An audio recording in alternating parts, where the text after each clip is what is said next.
Chapter 1. The Uncertainty of Life. In the summer of 2003, 19-year-old Chen Shu-win, shackled in handcuffs and leg irons, was escorted to Pengcheng prison. Just a week prior, at a class reunion, spurred on by his peers, he had boldly confessed his feelings to the school beauty whom he had adored in silence for 3 years, only to be met with a heartless rejection. That evening, engulfed in despair, Chen Shu-win drank himself into oblivion. Upon awakening, he discovered the lifeless body of the school beauty, naked and in disarray, sprawled beside him. It was evident that she had suffered a brutal violation prior to her death. Subsequently, several witnesses emerged, accusing Chen Shu-win of forcibly taking the school beauty and leading her to a hotel. Due to these testimonies, he was apprehended and, within the span of a week, convicted and sentenced to imprisonment. Despite his cries of innocence, no one paid heed. At the prison gates, Chen Shu-win's parents knelt on the ground, a placard in hand inscribed with the word innocent written in blood, desperately calling for justice. On the opposite side, a group of relatives of the school beauty, clad in white, wept uncontrollably. As the transport vehicle approached, both parties surged toward it, leading to a chaotic confrontation before the vehicle. The relatives of the school beauty, emboldened by their numbers, mercilessly assaulted Chen Shu-win's parents, pinning them to the ground. Fortunately, the guards rushed over, separating the two groups. Chen Shu-win's father, Chen Zhengwo, sustained a gash on his head, blood trickling down his cheek, yet he remained undeterred, shouting toward the transport vehicle entering the prison gates, "Son, do not fear. I know you have been wronged. I will spare no effort to clear your name." Witnessing this scene, tears streamed down Chen Shu-win's face.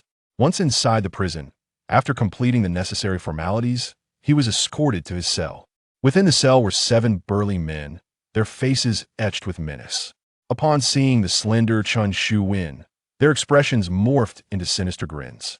As soon as the guards departed, they encircled him. The leader, a man bearing a scar across his face, scrutinized Chen Shu-win before coldly inquiring, "What brings you here, kid?"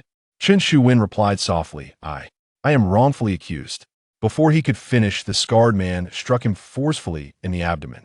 Having never experienced such brutality, the blow felt as though it might rupture his very insides, and he collapsed to the ground, retching. The scarred man placed his foot upon Chen Shu-win's head, cursing, "Damn it, once you're here, you're in trouble. I ask you again, answer me honestly. Fail to understand the rules, and you shall be punished." With a quivering voice, Chen Shu-win cried, "I am truly innocent." Enraged, the scarred man barked, "You dare to defy me?" Then beat him. With a wave of his hand, the other men pounced, pinning Chen Shu-win to the ground and mercilessly beating him. Bruised and battered, he was ultimately dragged before the scarred man once more. With his foot on Chen Shu-win's head, the scarred man demanded, "Now, I ask you again, what brings you here?" Stubborn by nature, Chen Shu-win gritted his teeth and replied, "I am wrongfully accused." The scarred man's fury reached its peak. "Damn it, is that not enough beating? Hang him up and continue the beating." A few men bound Chen Shu-win's hands with a bedsheet and suspended him by the edge of the bed, taking turns to strike him for over an hour. Chen Shu-win, known for his stubborn nature, maintained his innocence even until he lost consciousness. The group, led by Scar, did not dare to kill him outright. Ultimately, they released him. However, in the subsequent days, they treated him as less than human, inflicting slaps or brutally assaulting him on a whim. Chen attempted to report the abuse to the guards, which resulted in one of Scar's underlings facing punishment. The consequence of this was that Chen Shu-win endured a harrowing night suspended in his cell, nearly losing his life. From that moment on, he became much more subdued, avoiding any encounters with Scar and his crew. His only hope lay in his parents' ability to seek justice for him, to liberate him from this hellish existence. Unbeknownst to him, 3 months slipped by. Recently, Chen felt an unusual agitation, as it had been over a month since his parents last visited him. Monthly visits were their sole opportunity to see him, a moment both he and his parents eagerly counted down to, never missing a single occasion. Yet, this month his parents had failed to appear, leaving him in a state of unease. He was certain they would not abandon him could something have happened to them. One night, mustering his courage, Chen approached a relatively amiable guard, Zhang Dong, pleading for him to inquire about his parents' well-being. The following day at noon, while Chen was eating, Zhang Dong approached with a grave expression. Xiao Chun, I just received news. You must be strong. Chen's hand trembled involuntarily, a premonition creeping over him, tears brimming in his eyes. Taking a deep breath, Zhang Dong quietly revealed, Your parents, they were involved in a motorcycle accident while traveling to the city to appeal on your behalf. Tragically, they did not survive. Tears cascaded down Chen Shuwen's face. His worst fears had materialized.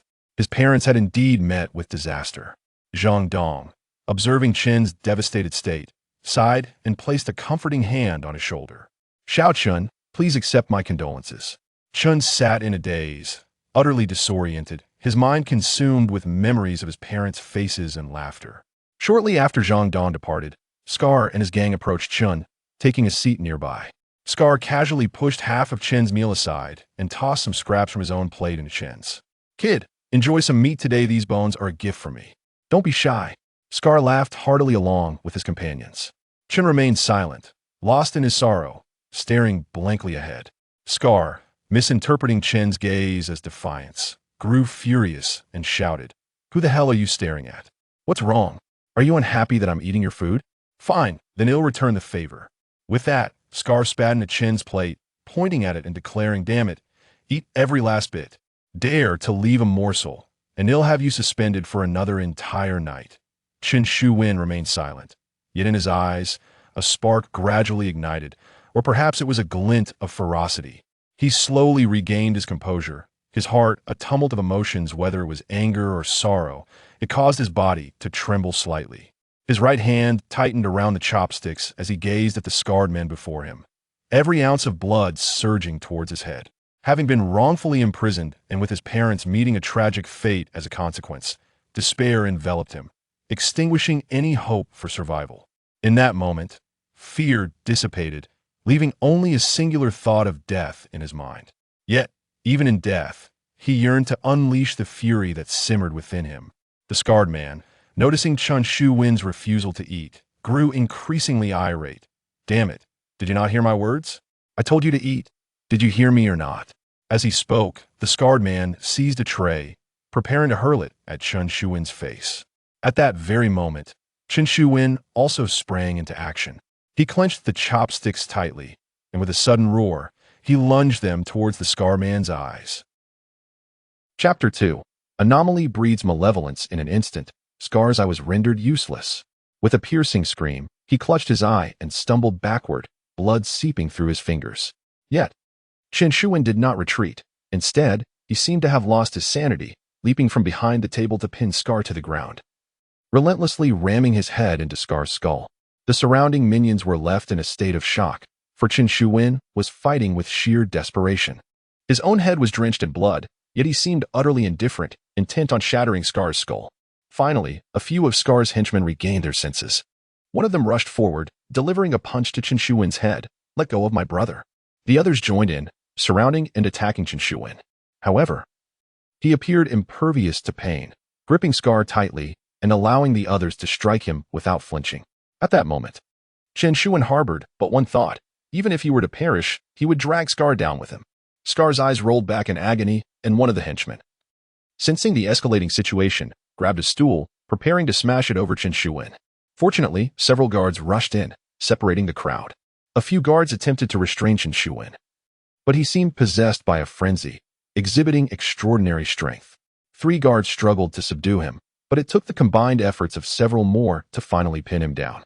Yet, at the opportune moment, Chen Shuwen managed to bite off one of Scar's ears. Before the horrified gaze of onlookers, he chewed it and spat it onto the ground, leaving everyone present in a cold sweat. Scar's minions were all paralyzed with fear, none daring to assist. The head guard hurried to the scene, and upon witnessing the chaos, his face paled with anger as he pointed at Chen Shuwen, reprimanding him. What do you think you're doing? Do you realize that causing a disturbance in prison is a serious offense?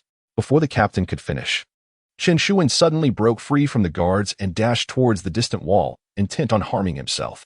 The guards were paralyzed with shock. It was as if Chen Shuwen was seeking death.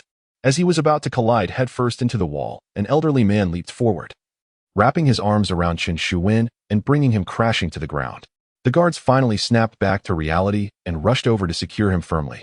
Recognizing Chen Shuwen's genuine intent to end his life, The captain dared not say more, instructing his men to keep him restrained. Subsequently, Chen Shuwen was taken to a medical ward for temporary treatment, given his intense suicidal tendencies. He was clad in a straitjacket meant for the mentally ill and bound to the bed. However, Chen Shuwen did not submit to this situation. He lay on the hospital bed, refusing to eat or drink. The death of his parents had plunged him into despair, and he now wished for nothing more than to end his own life. In the ward, he could only be administered nutrient injections to sustain his existence. Yet, as days passed, Chen Shuwen grew increasingly emaciated, his life hanging by a thread. One day, as per routine, the ward was being cleaned. The door swung open, and a frail old man entered. The elderly man, appearing to be in his 60s, was indeed the very convict who had previously rescued Chen Shuwen. After tidying up the room, he approached the bedside while the guards were occupied elsewhere.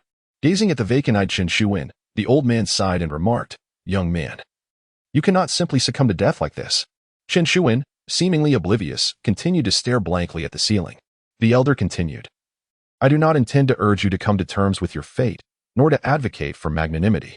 I merely wish to convey that if you were to die in such a manner, the vengeance for your parents would remain unavenged." This statement finally ignited a flicker of life in Chen Shuwen's eyes. He cast a glance at the old man, yet remained silent. The elder, while continuing to clean, inquired, "Do you truly believe your parents perished in a car accident? Allow me to be frank. They were undoubtedly murdered to silence them." Chen Shuwen's countenance shifted dramatically, and he finally spoke. What did you say? How do you know?" The old man chuckled derisively. "I merely guessed." Chen Shuwen furrowed his brow. "Guessed?" The elder laughed lightly. "What, do you think I am trying to deceive you? Young man, I have lived a long life and have encountered all manner of people and events. One thing I have learned over my 60 years is that unusual occurrences often conceal sinister motives." Chen Shuwen asked, What do you mean by unusual?" The old man set down the mop and regarded Chen Shuwen. "Let me ask you this. Did you truly kill the campus beauty?" Chen Shuwen shook his head. "Absolutely not." The elder shrugged. "That's exactly right.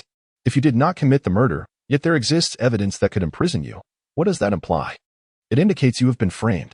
Someone has murdered the campus beauty and then implicated you.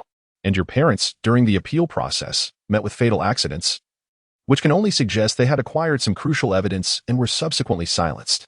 Chen Shuwen inhaled deeply. He had not considered these possibilities before. Yet now he sensed something amiss. The notion that his parents had been harmed by another filled his heart with anguish and ignited a fierce determination in his eyes. Observing the ferocity in Chen Shuwen's gaze, the old man nodded in satisfaction. "So what is it now? Do you wish to succumb to despair? Or do you yearn to survive and avenge your parents?" The elder asked with a smile. Chen Shuwen clenched his teeth, but soon despondency washed over him. How can I seek revenge in my current state?" The elder replied with a calm smile, "If you genuinely desire vengeance, I can assist you." Chen Shuwen's heart raced with excitement. "Really? Is that true?" The elder nodded steadily. "Indeed. However, before we proceed, you must demonstrate to me that you possess the resolve for retribution." Chen Shuwen was taken aback. How can I prove that?" The elder explained. "Starting today, you must begin to eat. In a few days, you will likely be returned to your cell. Scarface has already declared his intent to terminate you. If you can survive his grasp, I shall aid you." Chen Shuwen's expression was grave. Scar, who held considerable power within the prison, commanded a following of dozens. If Scar truly wished to end his life, how could he possibly survive? Sensing Chen Shuwen's uncertainty, the elder spoke slowly. "Your survival depends solely on yourself. Society is merciless. If you lack the ability to protect your life, you will also lack the means to seek vengeance." Taking a deep breath, Chen Shuwen clenched his teeth and declared, "I will survive." The elder smiled faintly and casually tossed a book in front of Chen Shuwen. "If you wish to have more opportunities, it would be beneficial for you to read this book." Chen Shuwen glanced at it, noticing it was a medical text commonly found in the hospital, belonging to the attending physician. "What purpose does this serve?" he inquired, puzzled. The elder replied, "Examine which parts of the body are most vulnerable and determine where to strike to achieve the swiftest kill. These are the skills of taking a life." A sudden realization dawned upon Chen Shuwen, prompting him to grip the book tightly and nod vigorously, his eyes filled with determination. The deaths of his parents and his own grievances demanded retribution, and he would ensure it was he who delivered it. Chapter 3. Kill Me. As Chen Shuwen began to dine, his body gradually started to recuperate. During this period, the elder visited him daily, imparting various knowledge. Some of this concerned methods of killing, while others revolved around survival techniques. For instance, the elder taught Chen Shuwen his first principle of survival. When something appears unusual, there is often a hidden danger. It is essential to deliberate thoroughly and comprehend the underlying logic before making decisions. Furthermore, he shared insights on reading people's expressions and discerning their hearts.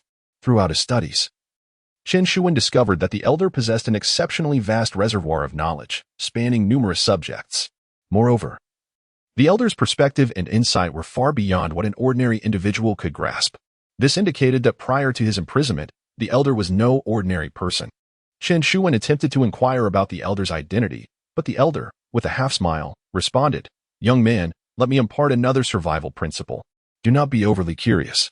Those who are excessively inquisitive often meet an early demise."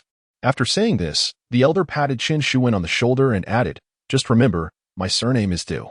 10 days later, Chen Shuwen's injuries had nearly healed.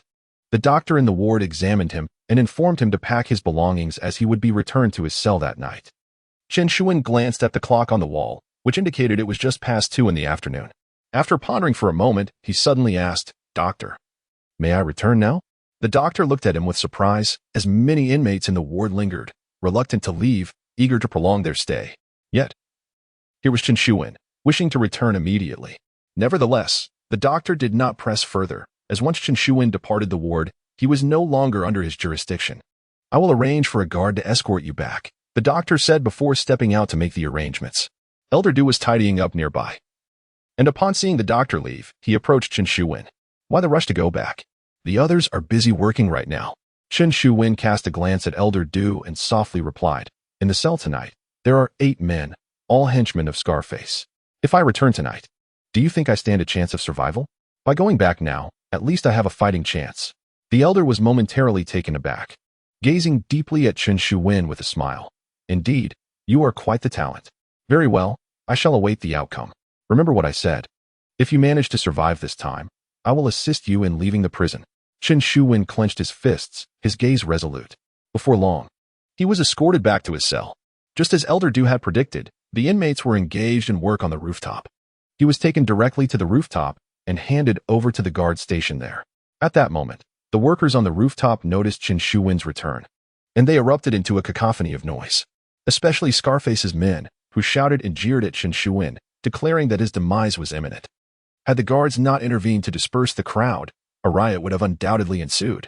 However, the scarred man with only one eye continued to glare menacingly at Chen Shuwen, making a slashing motion across his throat.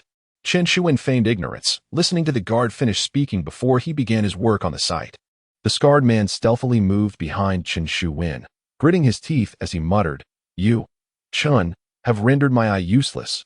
I will settle this score with you. I returned from the hospital early just to wait for you. Just wait until we are back in the cell. I will show you how I deal with you." Chen Shuwen cast an emotionless glance at the scarred man. The latter's eyes glinted with malice. "Damn it, are you still unconvinced? Fine. When we return to the cell tonight, I will see just how defiant you can be." Chen Shuwen remained silent, his gaze fixed on the scarred man, gradually filling with a lethal intensity. This murderous aura made the scarred man feel uneasy, causing him to grit his teeth and exclaim, "Damn it, if you keep looking at me, I will gouge out both your eyes tonight." Chen Shuwen took a deep breath, turned to survey his surroundings, and suddenly pivoted back to face the scarred man. Just as the scarred man intended to speak, Chen Shuwen moved with surprising swiftness. He wrapped his arms around the scarred man's waist, charging toward the edge of the building like a crazed bull. This unexpected turn of events took everyone by surprise. By the time they registered the unfolding situation, Chen Shuwen had already leapt from the rooftop, landing with a thunderous crash below. This scene left everyone aghast. This was the 4th floor. Was Chen Shuwen truly attempting to end his life? People rushed to the edge of the building, the guards startled, blowing their whistles as they hurried to maintain order. Yet none of them dared to retreat, their eyes fixated in shock on the scene below. There, the scarred man lay on his back, while Chen Shuwen was sprawled atop him. As they fell, the scarred man cushioned Chen Shuwen's landing, significantly reducing the impact. Thus, Chen Shuwen emerged relatively unscathed. The scarred man, however, was in dire straits, his body riddled with fractures, blood oozing from his mouth. Nonetheless, Chen Shuwen did not relent. Under the gaze of all present, he seized the scarred man's head and violently slammed it against the nearby wall. Once, twice, Thrice blood streamed from the scarred man's head, and he had no strength left to resist. Everyone was left dumbfounded. Those incarcerated here were all known for their fierce tempers, yet none had witnessed such brutality before. This was an outright attempt to murder the scarred man. The guards above shouted in outrage, "Chen Shuwen, stop. Chen Shuwen, don't do anything foolish. Let him go." Chen Shuwen paid no heed, relentlessly continuing to ram the scarred man's head. At that moment, the guards below rushed over, quickly restraining Chen Shuwen. However, the scarred man lay bloodied and unconscious, being carried away. The head guard, furious, rushed over, pointing at Chen Shuwen and shouting, "Chen Shuwen, have you lost your mind? Do you realize that you have only been sentenced to over 20 years? But after you blinded his last time. Now you've beaten him to this state. Such circumstances would compel the judge to impose a death sentence upon you." Chen Shuwen wiped the blood from his face, gazing intently at the captain of the guard. Suddenly, he took a step forward and shouted, "Kill me. Just kill me." With blood streaming down his head and his eyes wide with fury, there was an astonishingly terrifying ferocity in his roar. The captain of the guard, taken aback, retreated a step. He had never encountered such madness before. As for the inmates surrounding them, their faces turned ashen. They were fierce, yet not insane. Who could remain unafraid in the presence of a man so resolutely seeking death? Chapter 4. Submission. Scar survived, yet he is now incapacitated, destined to spend the remainder of his life confined to a bed. Chen Shuwen's sentence was doubled, yet he remained indifferent to this fate. After enduring a fortnight of solitary confinement, he was returned to his cell, where the guards, having learned from previous experiences, heightened their vigilance. Seated in his cell, Chen Shuwen observed the 7 others on the opposite side, their expressions fraught with trepidation as they gazed at him. These 7 were Scar's subordinates, yet none dared to utter a word of vengeance on his behalf. After a moment of contemplation, Chen Shuwen abruptly rose and addressed the 7. "I have heard whispers of your intent to slay me in retribution for Scar." Startled, the 7 instinctively shook their heads in denial. "No, absolutely not," they protested in unison. With an impassive visage, Chen Shuwen scanned the room. "You must have heard of my plight. My parents perished because of me, and I harbor no intentions of survival. However, the thought of dying alone is rather desolate. If I could take a few down with me before my end, it would not be in vain, would it?" Pallor washed over their faces at his chilling words. Faced with a man so resolutely seeking death, their numbers held no comfort. They could not bring themselves to kill Chen Shuwen, for they still clung to the hope of one day walking free. Yet Chen Shuwen was different. His mind was set on death, indifferent to the prospect of release. Should he seize the opportunity, the consequences would be dire for them. Scar was a testament to this reality. One astute individual quickly donned a facade of servility. A grin plastered across his face. "Brother One, you misunderstand. That scoundrel Scar has long been a tormentor. We have loathed him for ages. Your actions against him have avenged us. We are grateful beyond measure. From this moment forth, you shall be our leader. Whatever you command, we shall obey. Right, everyone?" In unison, they nodded, calling him Big Brother. Chen Shuwen spat in disdain, rebuking them, "A bunch of cowards. Get lost." They could only bow their heads in submission, retreating to their corners, too fearful to even rest upon their bunks. From that instant, Chen Shuwen assumed command of the cell, his aura of intimidation eclipsing that of Scar. A mere glance from him was enough to send shivers down the spines of the inmates. The following day, during breakfast, Chen Shuwen entered the dining hall with his tray, instantly commanding the attention of all. Scar, having amassed a following of 30 to 40 in this prison, had instilled fear in the inhabitants of Chen Shuwen's cell, yet others remained glaring at him with hostility. Unperturbed, Chen Shuwen collected his meal and proceeded to a table occupied by Scar's men, who were not from his own cell. Previously, these individuals had ordered him around and had not hesitated to inflict harm upon him. Now, as Chen Shuwen approached, his icy gaze bore down upon them. The individuals were immediately incensed, one burly man glaring and exclaiming, "What are you looking at?" Before he could finish his sentence, Chen Shuwen had already sprung into action. With a flick of his wrist, a slender stone slipped from his sleeve.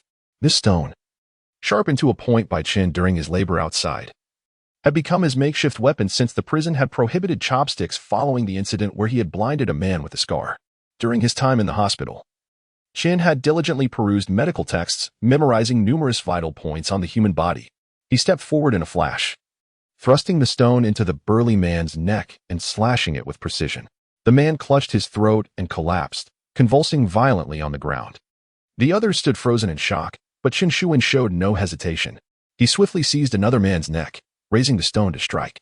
This man, reacting quickly, desperately attempted to block the attack, but the stone pierced through his palm, eliciting a pain scream. "Help! Help!" he cried out, his voice filled with despair. It was only then that the others regained their senses and charged at Chen Shuwen in a frenzy. However, Chen was resolute. He protected his head with one arm while wielding the stone with the other, inflicting wounds on several men's thighs. Though outnumbered, Chen sustained considerable injuries. Yet his adversaries fared worse. Fortunately, the guards arrived promptly and subdued Chen with their batons. The head guard rushed over, witnessing the chaos. His forehead veins bulging with anger as he bellowed. "Chen Shuwen, you truly wish for death? I will report this to the higher authorities and detail all your actions. If you continue this way, it will surely lead to your execution." With blood streaming down his forehead, Chen gritted his teeth and retorted, "Then you had better hurry. If you don't act swiftly, I will ensure that all of them perish." The men, intimidated by the ferocity in Chen's gaze, instinctively recoiled. Meanwhile, the inmates in Chen's cell breathed sighs of relief, grateful they had not provoked him. As a consequence of this incident, Chen Shuwen received an additional 15 days of solitary confinement. However, this confrontation solidified his reputation as a formidable figure in the prison, one that none dared to confront. On the first day of his release from solitary, Scar's subordinates approached him, offering apologies and pleading for mercy. They had come to understand Chen's relentless desire for death, and none wished to challenge a man so resolute in his intentions. After establishing dominance over the prison population, Chen sought out Old Du once more. "Old Du, I have survived. Now, it is time for you to reveal to me how to escape this prison." Old Du regarded Chen with a satisfied smile and nodded. "You have exceeded my expectations, young man. Very well, since you have demonstrated your capabilities, I shall honor my promise. Create an opportunity for me, and I will facilitate your escape." Chen Shuwen inquired, "What kind of opportunity do you speak of?" Old Du replied, "An opportunity to incite chaos within the prison. Once chaos ensues and captures the attention of all the guards, you shall seize the opportunity to accompany me to the kitchen," spoke Old Du, patting Chen Shuwen's shoulder. "The task of instigating disorder is entrusted to you. As long as you can create turmoil, I will ensure your escape." After a moment of contemplation, Chen Shuwen slowly nodded. "Very well, I shall see to it." He turned to depart, and Old Du observed his retreating figure, a hint of a mischievous smile gracing his face. Chapter 5. What you taught me 3 days later, during the usual work shift. Chen Shuwen found himself embroiled in a confrontation with another formidable figure within the prison. This individual, who had previously tormented Chen, now harbored a palpable fear of him following the incident with Scar. Whenever they crossed paths, he would instinctively avoid Chen. However, fate had it that they encountered each other once more. In an attempt to lighten the atmosphere with a jest, the big brother inadvertently provoked Chen's wrath. In a furious response, Chen tackled him to the ground, nearly tearing off half of his ear, causing the man to howl in agony. Chen, with eyes ablaze, pointed at him and roared, "This matter is far from over. I will not let you off the hook." The big brother, trembling with rage, immediately reached out to several other influential figures to devise a plan to deal with Chen Shuwen. In the past, these men had ruled the prison with an iron fist, unchallenged by anyone. Now, under Chen's dominance, their indignation grew. They realized that if they did not address the threat posed by Chen, their days of ease would be numbered. Yet, after much deliberation, they failed to arrive at a viable solution. None dared to provoke such a madman. They could only agree to unite against Chen, lest he dismantle them one by one. On the other hand, after spending 2 days in solitary confinement, Chen Shuwen's first order of business upon returning to his cell was to summon his men. These were formerly Scar's subordinates, now loyal to Chen. Without hesitation, he commanded them to deal with the big brother during dinner. At mealtime, as everyone was eating in the mess hall, Chen suddenly slammed his hand on the table, prompting his men to rush forward and surround the big brother. Startled, the big brother quickly called upon his allies for assistance. Those who had previously conspired with him sprang into action, leading to a chaotic melee erupting in the hall. Guards rushed over in alarm to restore order.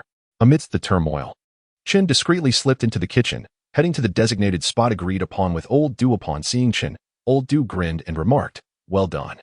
Chen glanced at the package in Old Du's hands, a flicker of doubt crossing his features. Unperturbed by Chen's unusual demeanor, Old Du swiftly opened the concealed entrance to the sewer, and together they descended. Once they had completed this task, Old Du replaced the hidden cover. The sewer was essentially a conduit for waste, filled with all manner of foul and repugnant effluents. The passage was not wide. One had to crawl on the ground. The filth-laden water reached halfway up the pipe, and crawling through it meant that the waist would nearly touch one's chin. A slight lowering of the body would allow the noxious liquid to seep into the corners of one's mouth. It was the dead of winter, and the frigid, stinking water pierced to the bone. Nevertheless, undeterred, Chen silently pressed forward, crawling with utmost determination.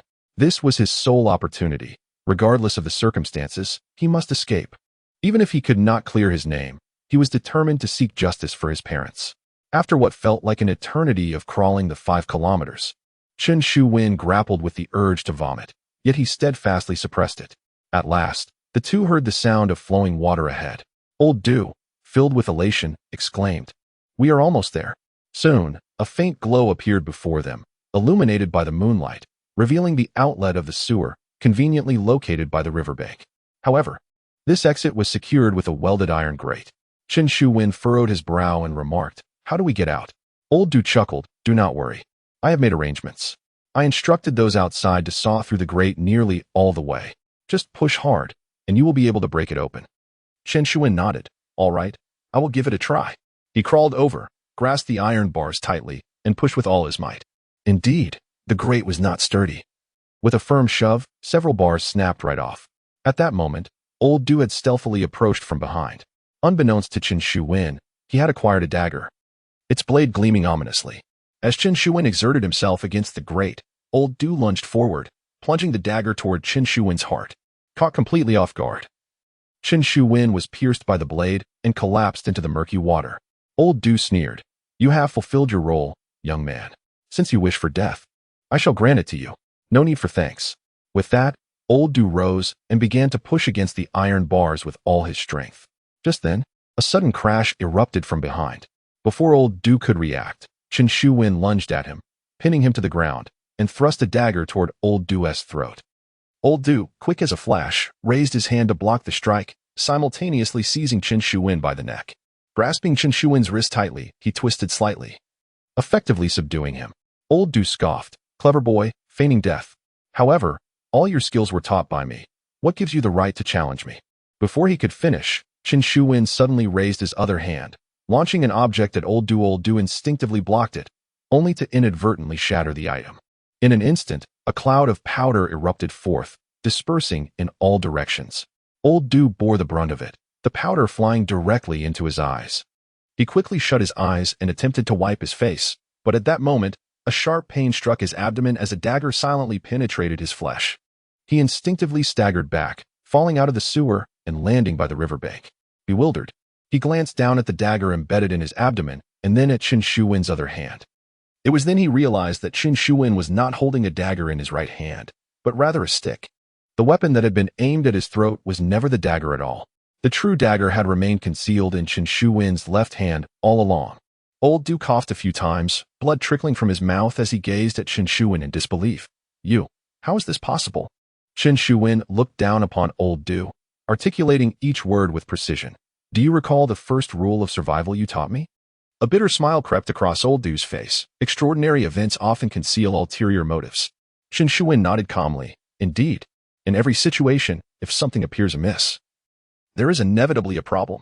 Our relationship is devoid of entanglements. If you were genuinely altruistic in your intentions to assist me, it would be utterly inconceivable." Old Du's complexion turned ashen as he fixed his gaze on Chen Shuwen, gritting his teeth. "So, from the very beginning, you have been wary of me." Chen Shuwen slowly nodded. "From the moment you imparted the first rule of survival, I have been on guard against you. Or rather, I have ceased to trust anyone in this world." Chapter 6. The Demise of Old Du. Old Du chuckled bitterly, remarking, "I never anticipated your capacity for comprehension would be so profound. The survival principles I personally imparted to you have been employed against me. But how did you deduce that I would take action against you?" Chen Shuwen glanced at the bag beside Old Du and replied, "You must be aware that everyone in this prison currently fears me. There is nothing that transpires within these walls that escapes my notice. 2 weeks ago, you orchestrated the clandestine smuggling of a dagger and concentrated sulfuric acid into the prison." Old Du's expression shifted dramatically as he retorted, What does that signify?" Chen Shuwen continued, "I have been pondering your purpose for possessing concentrated sulfuric acid. When you held that bag and attempted to escape with me, it became clear. You intended to use that bottle of sulfuric acid to incinerate my corpse, disguising it as your own, thereby facilitating your own escape. In essence, your assistance to me was merely a prelude to your own flight, was it not? Old Du's countenance paled, and his voice trembled. These are merely your conjectures indeed. They are conjectures, Chen Shuwen affirmed. Yet you have taught me that one should approach life and endeavors with caution, for it seldom leads one astray. Given the possibility, I must remain vigilant. As it turns out, my precautions were not misplaced. As he spoke, Chen Shuwen removed his prison garb, revealing the garments beneath. Old Du was rendered speechless, for beneath the prison attire, Chen Shuwen had affixed several pieces of pork, strategically covering vital areas of his body. Notably, the region protecting his heart had been reinforced several layers thick. It was no wonder that when the knife struck, Old Du believed it had penetrated flesh. Never suspecting the truth, who could have imagined that the blade had actually struck the pork armor Chen Shuwen had prepared in advance? Chen Shuwen stated, I crafted this meat armor in anticipation of your betrayal. Moreover, that bag contains flour I procured from the kitchen. Uncertain of my ability to overpower you, I resorted to this stratagem, hoping to obscure your vision with flour and grant myself a sliver of hope. Old Du paused, then sighed ruefully. You possess an extraordinary capacity for insight, indeed. You are truly a person of great potential. If I must fall to your hand, then so be it. Who could have foreseen that I, having navigated the world for so long, would meet my end at the hands of a mere youth? Such is the unpredictability of life. As Old Du spoke, blood began to trickle from the corner of his mouth. He struggled briefly before finally collapsing to the ground, devoid of life. Chen Shuwen stood by, gazing intently at Old Du's lifeless body, making no immediate move.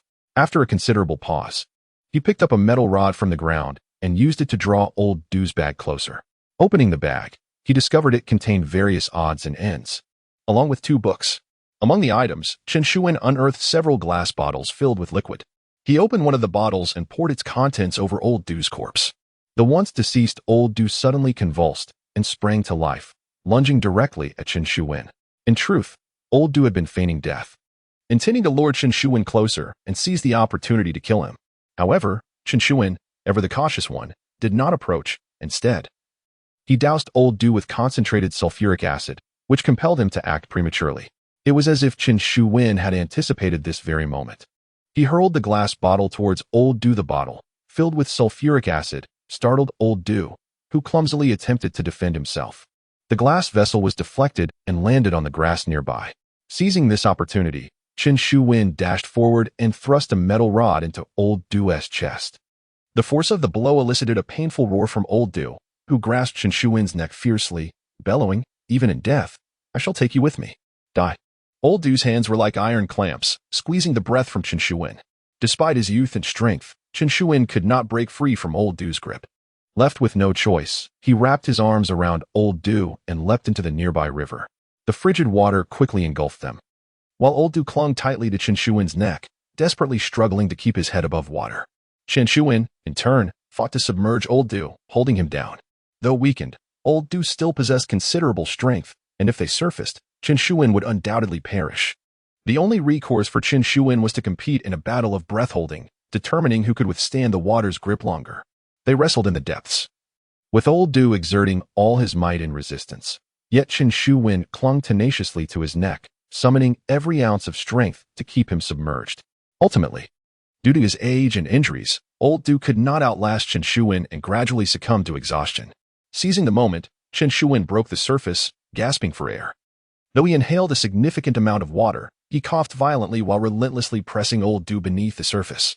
After 5 or 6 agonizing minutes, when Old Du finally ceased to struggle, Chen Shuwen loosened his grip slightly. He extracted the dagger from Old Du's abdomen and delivered several more decisive strikes to vital areas until he was certain the man was lifeless. Dragging Old Du's corpse to the riverbank, he breathed heavily, recovering from the ordeal. After a while, a distant light flickered, snapping Chen Shuwen back to reality. He quickly turned to see the searchlights of the prison illuminating the night sky. His expression shifted. He realized the prison had discovered their escape and would soon send out a search party. Surveying his surroundings and contemplating for a moment, he formulated a plan. He flipped Old Du's body over, removed his prison garb, and donned it himself. Then he dressed Old Du in his own attire. Completing this transformation, He retrieved the half-full bottle of concentrated sulfuric acid from the underbrush and poured it over Old Do's corpse. The concentrated sulfuric acid swiftly corroded the body of Old Do beyond recognition, rendering it impossible to ascertain his identity. After tidying up the scene, Chen Shuwen promptly pushed Old Do's remains into the tumultuous river, allowing the body to drift downstream. However, Chen Shuwen himself did not depart. He gazed at the distant lights illuminating the area, took a deep breath, retrieved Old Do's bag, and turned back to the sewer, retracing his steps. In less than 5 minutes, several vehicles sped into the vicinity of the sewer's exit. The captain of the guard, along with his men, jumped down. And upon surveying the situation at the exit, their expressions changed dramatically. The captain exclaimed in anger, "Indeed, they have escaped through the sewer. They cannot have gone far. They must be in this vicinity. Quickly, reinforce our numbers and conduct a thorough search along the river." The guards immediately sprang into action. One guard glanced at the sewer and inquired, "Captain, what about inside? Should we send someone to search?" The captain shot him a glare. "Are you out of your mind? They have already escaped. Who would return? This sewer is half filled with sewage, foul and frigid. Would you go back if you were in their position? If you wish to search, you can do so yourself." The guard waved his hands in protest, the stench emanating from the exit nearly causing him to retch. He had no intention of entering to search. Chapter 7 Unexpected Discovery. Chen Shuwen crawled through the dark sewer for approximately 2 miles until he encountered a fork in the path. This fork led to a nearby village. However, Chen dared not to leave the sewer directly. Instead, he sought a spot where he could precariously find footing and temporarily concealed himself there. Occasionally, the sounds of wheels and footsteps echoed from outside, indicating that a thorough search was being conducted nearby by the prison authorities. As time trickled by, the stench within the sewer became unbearable. Chen's clothes, soaked from the earlier struggle, clung to him in the biting cold. The sub-zero temperatures made his damp attire a torturous burden.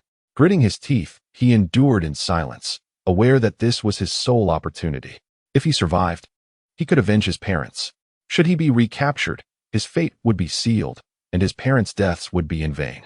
Thus, Chen resolutely vowed to persevere, even if it meant starving or freezing to death. After a full day had elapsed, the sounds outside began to fade.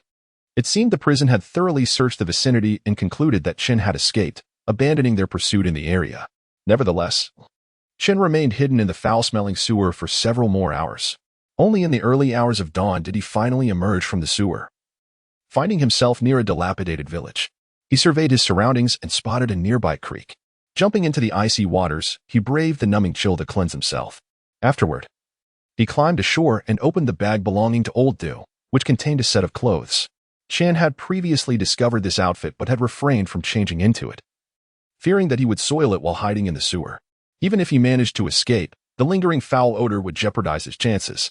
Now, having washed himself, he could don the fresh attire without concern. Putting on the clothes brought a wave of warmth, allowing Chen to exhale deeply. Feeling as though he had emerged from the gates of hell, he found a secluded spot to bury the prison garb, and, once this was accomplished, he quietly made his way toward Pingqing. Uncertain of whether there would be patrols along the route, he avoided the main roads and instead traversed the forested areas. After 2 hours of cautious navigation, he finally reached Pingqing just before dawn. The sight of the familiar city pierced his heart. This was the place where he had grown up, yet now it was devoid of his home. Opting not to take the main road, he slipped into Pingqing via the side paths of a nearby village. Once inside the city, the light began to break, and pedestrians started to populate the streets. Chen donned a hat that obscured half of his face and walked along the road, relieved to find that no one paid him any heed. Inside the bag belonging to Old Do, there was still some money. Chen Shuwen, clutching this money, sought out a breakfast stall where he purchased 4 steamed buns and a bowl of congee. He had not eaten for over 30 hours and was on the verge of fainting from hunger, gazing at the buns with an insatiable desire to devour them in one bite. However, he ultimately refrained from doing so, as such an act would draw too much attention. Like an ordinary person, Chen Shuwen consumed his breakfast slowly. Suddenly, a group of individuals clad in police uniforms approached from a distance. Chen Shuwen's breath hitched, and instinctively, he felt the urge to flee. Yet, he managed to suppress this impulse. Should he act on it, even if he escaped from these individuals, it would surely raise suspicions and likely lead to a citywide manhunt. Thus, Chen Shuwen decided to take a chance, hoping these officers had not discovered his identity. His gamble proved fortuitous. The law enforcement members seated themselves at the table beside him and ordered their breakfast from the vendor. It was evident that the vendor was acquainted with these officers, who greeted him with a smile. Old Gu, why are you here so early? Still on the hunt? The lead officer, referred to as Old Gu, waved his hand dismissively. Don't mention it. The escaped convict from the prison hasn't been found. And the entire enforcement team is on high alert. We've been awake for over a day and a night. As the vendor served them breakfast, he inquired, one escaped? I thought there were two. Old Gu replied, the younger one has been found, but he is already dead. The older one, a seasoned criminal, has gone into hiding. This revelation stirred something within Chen Shuwen. At that moment, he recalled how he had exchanged his prison garb with Old Du's and nearly incinerated Old Du's remains with sulfuric acid. It appeared the enforcement team believed the deceased was him and had shifted their focus onto Old Du. This turn of events alleviated some of Chen Shuwen's pressure. While this situation could not be concealed indefinitely, it would certainly spare him considerable trouble in the short term. The vendor expressed shock. Oh no, the young man is dead? What a pity. At this point, a diner at the adjacent table interjected, what a pity. That kid was a rapist and a murderer. If you ask me, he deserved the death penalty. Dying now is a mercy for him. The vendor quickly turned to him. Hey, brother, you shouldn't say that. My child attended the same school as that young man. I heard he was a good kid, incapable of such deeds. The diner scoffed. You can't judge a book by its cover. There were witnesses and evidence. If he didn't do it, then who did? The vendor sighed, who knows? But his parents are truly unfortunate. They've been running around because of him, had a car accident, and lost their lives. A once happy family, now completely gone. It's tragic. The diner sneered. Tragic, my foot. You must not know. Let me tell you, his parents deserved it too. Chen Shuwen clenched his fists, his heart brimming with hatred. The words of the diner pierced him like a dagger, stabbing at his very soul. The boss furrowed his brow and interjected, Hey, buddy, why speak like that? Your parents are deceased. Could you not show a modicum of decency? The diner retorted, Damn it, do you even know what that kid's parents did? Let me enlighten you. In their desperate attempt to exonerate him, they stole the autopsy report of the previous victim, and as you can see, their misdeeds have brought retribution. The boss's eyes widened in disbelief. What? Is that true? Who told you this? The diner spat contemptuously. Damn it, the girl that Brat murdered was a relative of mine. How could I not know? That scoundrel deserves nothing less than this fate. At this point, Chen Shuwen could no longer absorb the words. His mind was consumed by a singular thought. His parents had stolen the autopsy report of the campus bell. Du Lao had previously surmised that his parents must have acquired some evidence, leading to their untimely demise. Now, everything was clear. He finally understood what evidence his parents had obtained. It seemed that this autopsy report harbored some troubling secrets. Chapter 8. The most dangerous place. The unexpected information gleaned from the breakfast stall provided Chen Shuwen with a modicum of reassurance. The enforcement team had temporarily identified the deceased as Old Du, suggesting that their subsequent searches would focus on the elderly, leaving him unobserved.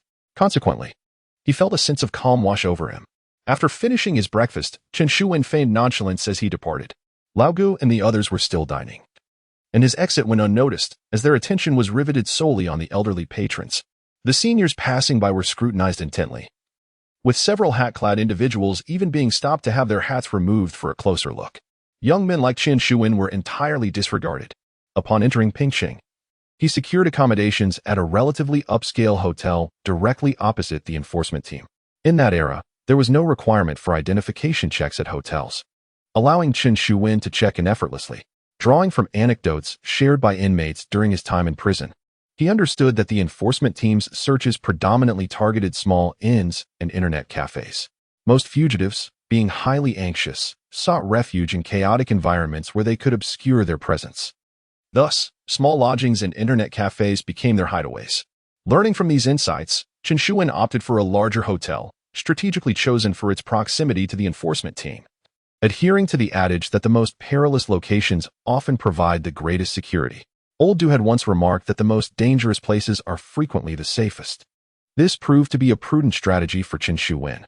A significant portion of the enforcement team had been dispatched to seal off the peripheries of Pingqing and conduct searches in local internet cafes and small inns.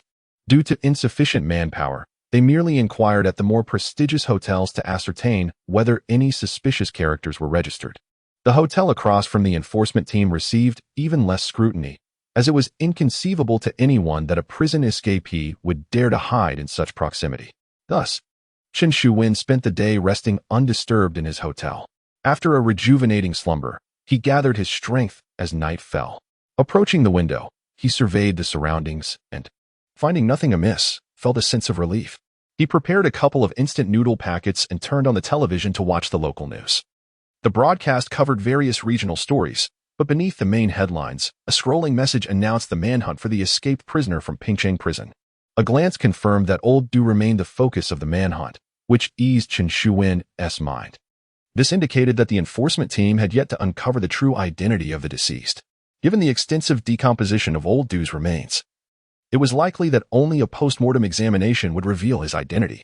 The forensic capabilities in Pingcheng were limited, necessitating that such examinations be conducted in the provincial capital, Pingzhou, which would inevitably consume a considerable amount of time. However, it has now been 2 days since Chen Shuwen's escape from prison. This implies that the true identity of the corpse will soon be revealed. Chen Shuwen ravenously consumed 2 packets of noodles, gazing at the pitch-black night outside. Taking a deep breath, he donned his hat and resolutely departed from the hotel. The night was dark, and few pedestrians roamed the streets. Seizing the cover of darkness, Chen Shuwen arrived outside a hotel, the very establishment where the campus belle had met her tragic end and where he had been apprehended. This was the finest hotel in Pingcheng, with a nightly rate starting at no less than 150 yuan. It is worth noting that during that era, Chen Shuwen's father's monthly salary was barely 800 yuan. The room where the campus belle had perished was the most expensive suite in the hotel, costing over 1,000 yuan per night. Such a hotel was far beyond his means. Yet, 2 hotel attendants had sworn that it was Chen Shuwen who had booked a room there and had forcibly taken the campus belle upstairs, becoming crucial witnesses in the case against him. Braving the cold wind, Chen Shuwen concealed himself in a small alley outside the hotel, watching the comings and goings of the staff. By 10 o'clock at night, several attendants finished their shifts and exited. Chen Shuwen immediately recognized one of them, a young man named Zhao Dong, who was one of the witnesses that had testified against him in court. Chen Shuwen stealthily followed him. The attendants walked for a while before heading home. Zhao Dong, at an intersection, also changed direction to return home. Chen Shuwen silently trailed behind him until they reached a deserted area, where he crouched low and swiftly pounced, covering Zhao Dong's mouth and pinning him to the ground. Zhao Dong struggled desperately, but Chen Shuwen had already pressed a knife to his throat. "Don't move." The cold blade pierced Zhao Dong's skin, making him acutely aware of his imminent demise. He instantly relented, raising his hands in surrender. Chen Shuwen kept his hand over Zhao Dong's mouth, signaling him to move in another direction. With no other option, Zhao Dong was compelled to comply, and they made their way into a nearby field. After walking along a dirt path for over half an hour, they arrived at an abandoned brick factory, situated far from any habitation and enveloped in profound silence. Once there, Chen Shuwen released his grip on Zhao Dong's mouth. Believing Chen Shuwen spoke in a deep voice, "I ask you, who has incited you to slander me?" Zhao Dong did not respond. Instead, he fixed his gaze on Chen Shuwen, his brow furrowed in anger, and retorted, "Who the hell are you? You're just another friend of that Chen Shuwen, aren't you? Let me make this clear. This matter is beyond your jurisdiction. If you wish to avoid a fate akin to Li Eryong, who suffered grave injuries, you had better release me at once. Whoever meddles in this affair will meet their demise." These words instantly altered Chen Shuwen's expression. Zhao Dong mentioned Li Eryong, someone Chen Shuwen had known since childhood. When Chen Shuwen was sentenced, Li Eryong had vehemently vowed to seek justice for him. Now, it seemed from Zhao Dong's insinuation that Li Eryong had suffered severe injuries due to Chen Shuwen's predicament. Chapter 9. Zhao Dong's testimony. This revelation further intensified the murderous intent within Chen Shuwen. Yet, he concealed his emotions and inquired in a low voice, "Who injured Li Eryong?" Zhao Dong, mistakenly believing that Chen Shuwen was intimidated, replied with a smirk, He was injured by his own boss." Chen Shuwen furrowed his brow. His boss? He was aware that Li Eryong had been mingling outside, reportedly following a leader whom he frequently praised for his valor and care. However, how could this leader have broken his limbs? Zhao Dong sneered. "What, don't believe it? You have no idea how powerful the forces behind this are. Li Eryong was clamoring for justice for that Chen fellow and sought us out as witnesses. Wasn't he just courting death? With a mere word from the boss behind the scenes. Li Eryong's leader personally shattered his hands and feet." Zhao Dong cast a glance at Chen Shuwen, mocking him. "Kid, weigh your own life and see how many you have left. If you wish to live, let me go quickly. Otherwise, I assure you, you will fare worse than Li Eryong." Chen Shuwen's expression turned icy. He discerned from Zhao Dong's words that he possessed knowledge of certain secrets. Who do you refer to as the boss behind the scenes? He asked in a grave tone. Zhao Dong was taken aback initially. Then his countenance darkened. Kid, don't ask me. I don't know who the boss is. I'll reiterate. If you want to survive, release me, or... Before Zhao Dong could finish, Chen Shuwen resolutely plunged the knife into him once more. Zhao Dong let out a wretched cry as he struggled, the dagger snapping in two. Chen Shuwen, holding the remaining half, frowned. This dagger was utterly unreliable. He lunged forward, stepping on Zhao Dong's neck, pointing the shard at his forehead. Shout again, and I shall drive it in here. Zhao Dong was nearly paralyzed with fear. From the previous two stabs, he realized Chen Shuwen was indeed willing to act. He quickly ceased his cries, trembling as he stammered, Big brother, I truly know nothing. Chen Shuwen replied coldly, You just mentioned the boss behind the scenes. And now you claim ignorance. Do you think I will believe you? Zhao Dong's voice quavered. I was merely speculating. Someone offered me 20,000 yuan to testify against that kid. Consider it. If someone is willing to stake 20,000 at once, they must be a significant player. But I genuinely do not know who it is. Chen Shuwen furrowed his brow. Then who provided you with this money? Zhao Dong hesitated, reluctant to answer. Chen Shuwen, growing impatient, directly plunged the half-blade into Zhao Dong's shoulder. Zhao Dong cried out in pain, quickly exclaiming, It was Wu Lihong. She gave me the money to act as a witness. Chen Shuwen was taken aback. Wu Lihong. He recognized this name. She was a former classmate. During their school days, Wu Lihong was far from innocent, adorned in ostentatious attire and frequently associating with delinquents. After graduating from high school, Wu Lihong did not pursue further studies. Rather, she frequently frequented bars and nightclubs. It is rumored that she worked as a hostess in one of these establishments. During the last class reunion, Wu Lihong attended and was seen laughing and chatting with the school beauty, indicating a seemingly amicable relationship between them. However, the school beauty met her demise beside Chen Shuwen, and Wu Lihong was later implicated in bribing witnesses. This suggests that Wu Lihong must possess knowledge regarding the circumstances of the school beauty's death. Chen Shuwen inquired about Wu Lihong's whereabouts. Zhao Dong replied that she was likely working at the Wanhao Entertainment City. Chen Shuwen nodded slowly, fixing his gaze on Zhao Dong, and suddenly asked, Do you wish to live or die? Zhao Dong turned pale and stammered, I certainly wish to live.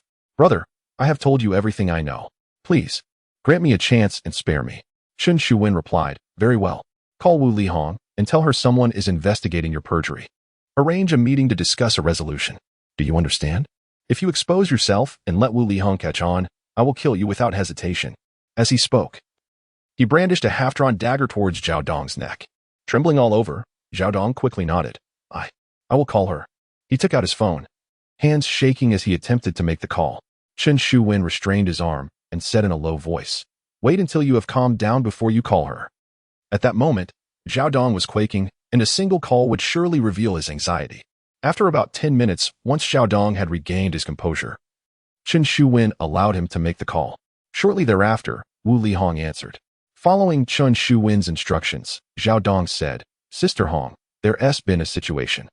Someone is investigating the matter concerning Chen Shuwen and suspects I may have committed perjury. What should I do? Wu Lihong paused before responding in a hushed tone. Let us meet at the usual place tomorrow at noon. Zhao Dong hastily replied, Can't we meet now? I'm really quite scared. Wu Lihong retorted angrily, Damn it, I am with brother who's friends tonight. I have no time to go over. She continued, Don't be afraid.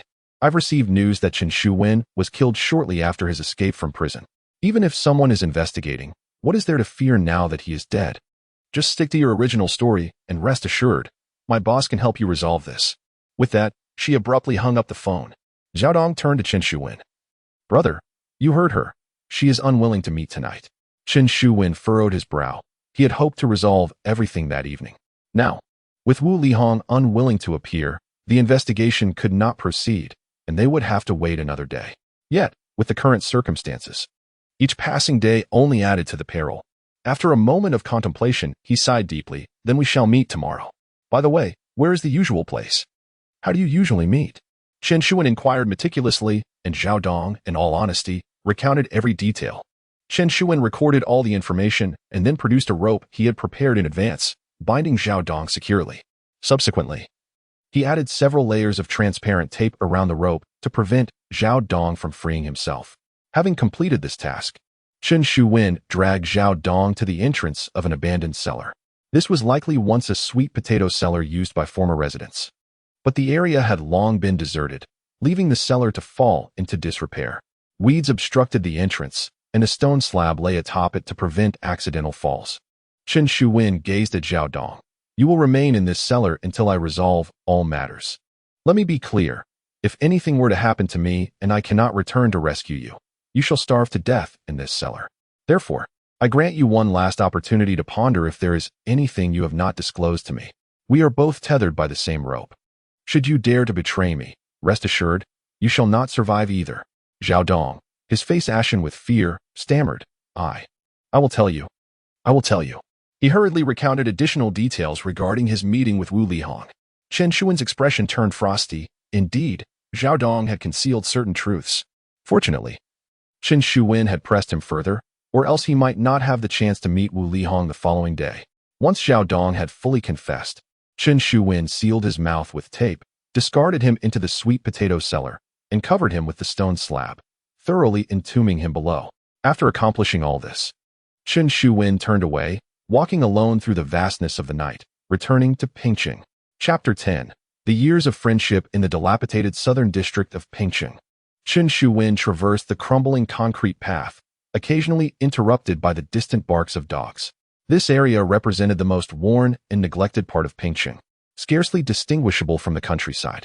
His childhood friend, Li Eryong, resided here. Li Eryong's father was a cripple, and his mother worked as a textile worker.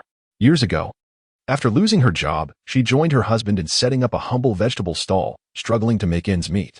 Chen Shuwen's family was slightly better off than Li Eryong's, and he had often lent a helping hand to his friend during those challenging times. Li Eryong was exceptionally bright, a promising student. However, with a younger brother and sister to support, he was compelled to drop out of school early to work and assist his family. At that time, he took a job supervising a game hall, where the proprietor was a nefarious character, and Li Eryong found himself entangled in that world.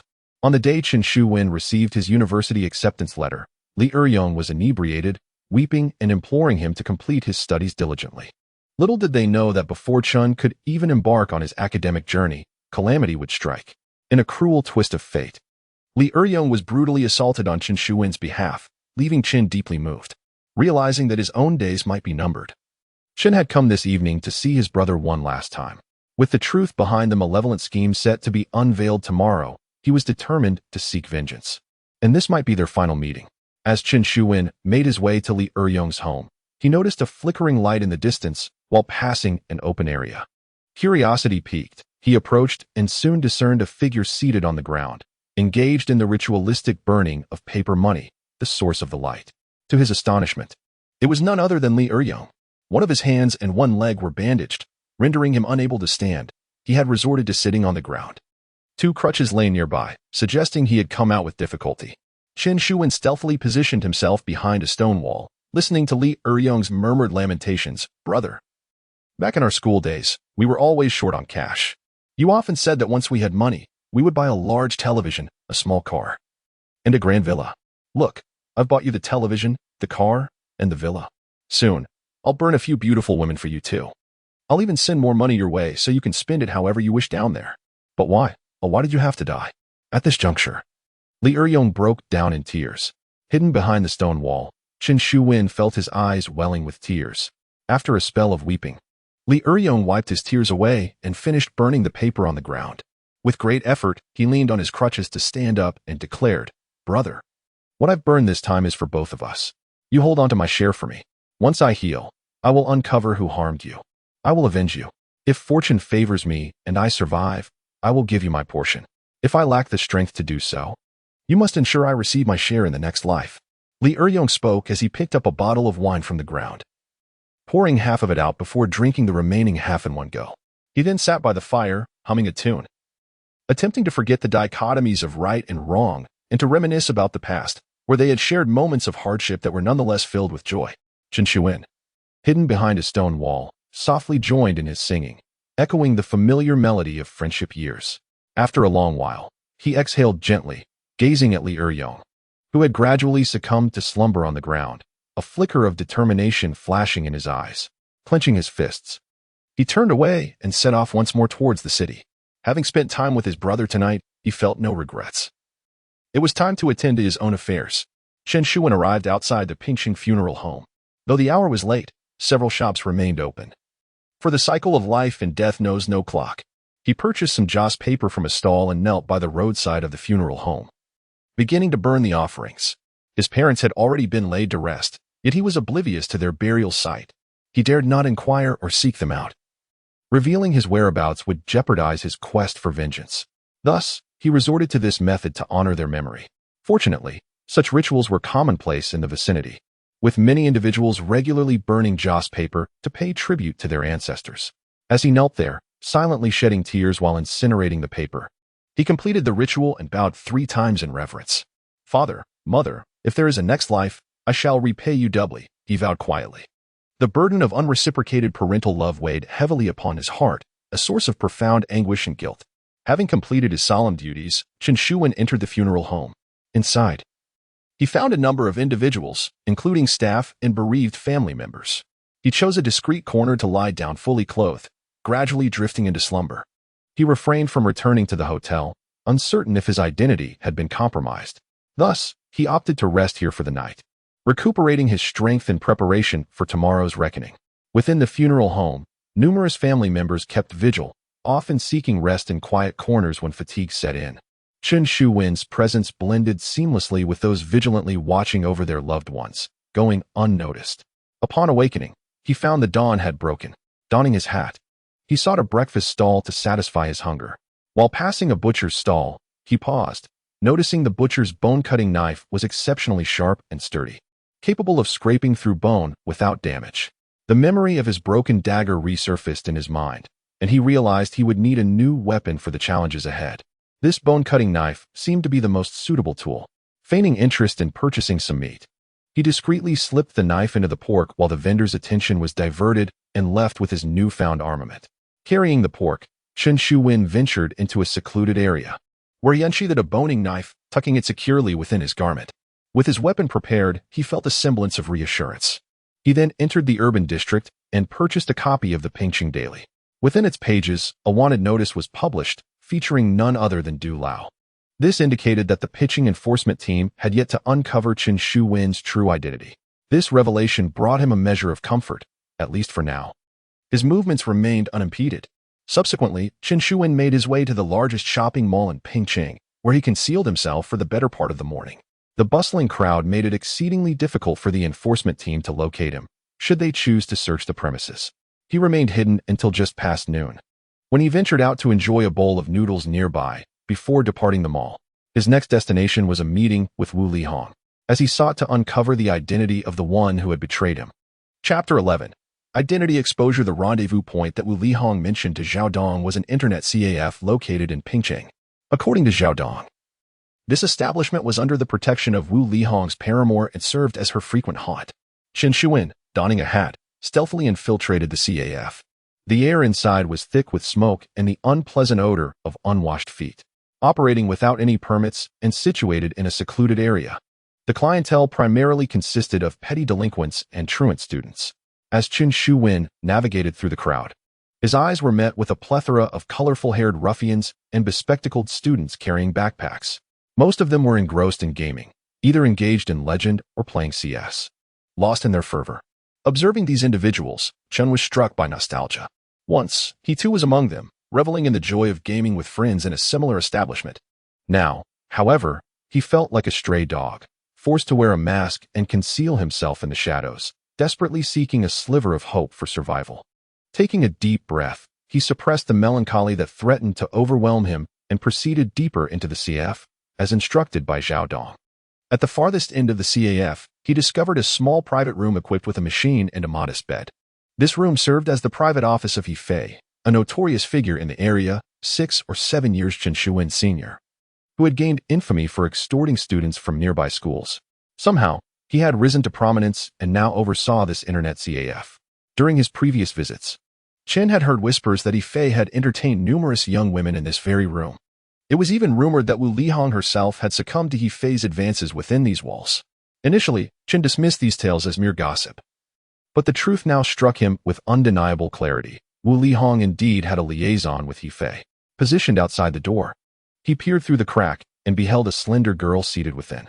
With her back to the entrance, she donned slightly revealing attire, her long, shapely legs accentuated by black stockings, rendering them even more enticing. Her waist was remarkably slender, while her bosom and hips were accentuated, creating an alluring silhouette. It was unmistakable. The woman was Wu Lihong. Though not the campus belle, Wu Lihong possessed a magnetism that eclipsed that of the so-called beauties. In comparison, the campus flower seemed overly innocent. While Wu Lihong may not have been exquisitely beautiful, her charm was undeniable, and her figure far surpassed that of the typical beauty, coupled with her fashion sense and boldness. She had naturally become the object of desire for countless classmates. As Chun gazed at the familiar silhouette, his heart was a tumult of emotions, predominantly anger. This woman was the architect of his imprisonment and the catalyst for his parents' tragic demise. Clenching the bone-cutting knife hidden within his clothing, his eyes glinted with fury. Yet, in the end, he managed to quell his rage, refraining from recklessly barging in. He first surveyed his surroundings, ensuring that no one nearby was paying him any heed. Before stealthily slipping into the private room, Wu Lihong remained seated before the computer, listlessly engaged in a game, utterly oblivious to the presence encroaching from behind. Chen Shuwen cautiously approached Wu Lihong, preparing to subdue her. At that moment, a voice suddenly pierced the air from outside. Hong Jie, phone call. Chen Shuwen trembled in shock, and Wu Lihong turned her head. Upon seeing Chen Shuwen standing behind her, she was momentarily taken aback. What are you doing? This room is off limits to outsiders. Get out. With that, she disregarded Chen Shuwen entirely and exited the room. After a brief hesitation, he obediently followed her out. He realized that if he were discovered by those outside and attempted to act, all of He Fei's men would converge upon him, leaving him no chance of escape. Thus, he reluctantly abandoned his intentions for the time being. Wu Lihong approached the bar and answered the phone. The noise in the internet CAF was deafening. Compelling her to cover one ear as she spoke loudly, "The little phone has no signal. I can't receive it." "What did you say?" "Repeat that." "Who hasn't died?" Chen Shuwen, hidden on the other side of the bar, had initially planned to wait until Wu Lihong finished her call before devising a way to lead her away. However, upon hearing her last statement, his expression shifted dramatically. At that moment, Wu Lihong's face also changed abruptly. She spun around, scanning the room as if searching for something. Finally, she spotted Chen Shuwen concealed behind the bar, and she froze. Despite wearing a hat that obscured half of his face, Chen Shuwen instantly realized that Wu Lihong had recognized him. Without a moment's hesitation, he turned on his heel and dashed out of the internet CAF. Behind him, Wu Lihong's terrified scream echoed. Chen Shuwen had no time to glance back as he fled the CAF, sprinting along a narrow path with all his might. He ran for what felt like an eternity, until his chest felt as though it might burst, at which point he finally came to a halt. Surveying his surroundings, he found himself in a desolate wilderness, utterly alone. Chen Shuwen found a patch of grass and concealed himself among the weeds. After taking several deep breaths to regain his composure, he began to analyze the situation at hand. When Wu Lihong answered the phone, she had asked, "Who hasn't died?" Chen Shuwen's immediate reaction was that his own situation had been exposed. The look in Wu Lihong's eyes confirmed this suspicion. This indicated that the autopsy report on Old Du had been released, and the law enforcement team in Pingcheng was now aware that the body belonged to Old Du. Rather than implicating him, the individuals behind this would undoubtedly have received this news as well, prompting them to call Wu Lihong immediately to inform her of the development. Upon learning that Chen Shuwen was alive, Wu Lihong instinctively thought that the person wearing the hat was Chen Shuwen, leading her to turn and search for him, ultimately revealing his presence. It was also Chen Shuwen's quick response that allowed him to escape from the CAF. Had he hesitated for even a moment longer, he would likely have been captured by He Fei's men, and any thoughts of vengeance would have been rendered impossible, now that his identity has been exposed. Seeking vengeance has become an arduous endeavor. At present, he finds himself faced with two paths. One option is to remain in Pingcheng and pursue his quest for revenge.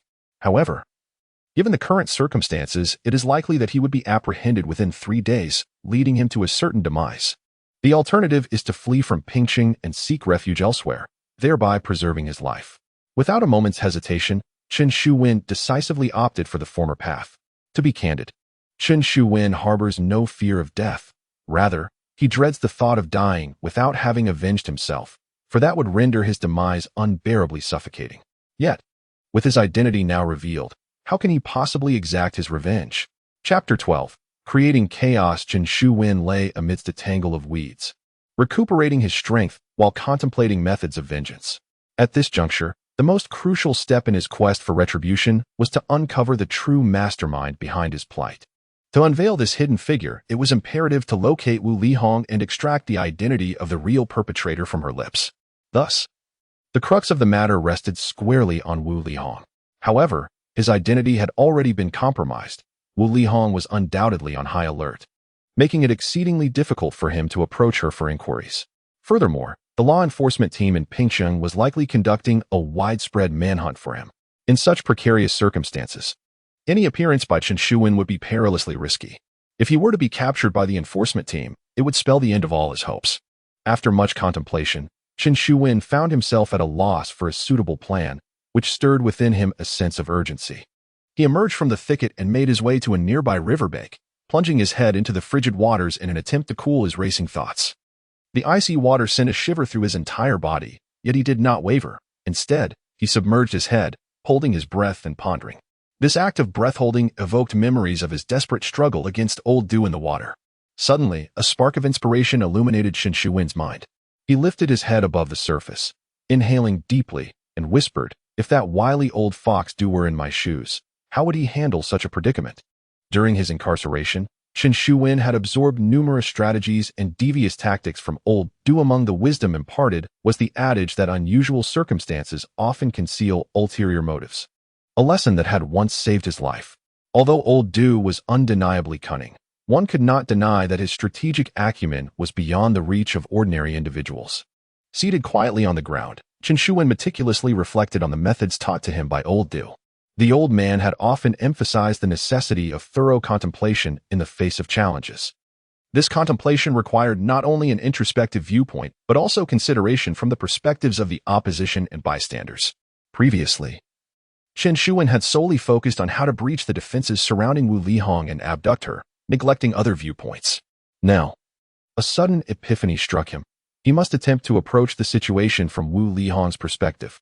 If he were in her position, faced with such peril, how would he react? He pondered deeply. If someone were wrongfully accused and had escaped from prison, hell-bent on vengeance, they would undoubtedly feel immense fear. When gripped by such terror, one's instinct would be to seek refuge in a secure location for peace of mind. For Wu Lihong, where might that sanctuary lie? Without question, the internet CAF owned by He Fei would represent her safest haven. After all, it was her boyfriend's territory. Surrounded by a cadre of He Fei's subordinates and filled with nearly 100 patrons, making it an unassailable fortress against any who would dare to harm her. Moreover, Chen Shuwen had been there and was discovered. From a rational perspective, it was evident that he would not dare to return. Thus, it was highly probable that Wu Lihong was still hiding within He Fei's internet CAF. However, how could he extract Wu Lihong from the CAF? Chen Shuwen furrowed his brow, pondering for a moment, when suddenly he recalled the previous prison escape. During their attempt to flee, they were under the watchful eyes of numerous guards, making it seemingly impossible to escape. Yet, Old Dew had orchestrated a diversion, drawing the guards' attention away and enabling their escape. If Chen Shuwen could create a similar disturbance in the internet CAF, perhaps he might have a chance to rescue Wu Lihong. The thought ignited a spark of excitement within him, for he finally had a semblance of a plan. Chen Shuwen secretly plotted in his mind, dedicating over an hour to meticulously crafting his strategy. Once he had clarified his intentions, a sigh of relief escaped him. At last, he had a glimmer of hope for vengeance. Subsequently, he concealed himself amidst the thicket for over 2 hours until the sky began to darken around 5 in the afternoon. He ventured into a nearby village and surreptitiously took a few garments from a clothesline outside a residence. After changing into a new outfit, he seized the opportunity of the encroaching darkness to enter Pingcheng via a back road. Upon entering the city, Chen Shuwen noticed an increased presence of patrol cars on the streets. It seemed the enforcement team had become aware of his identity and had resumed their rigorous search.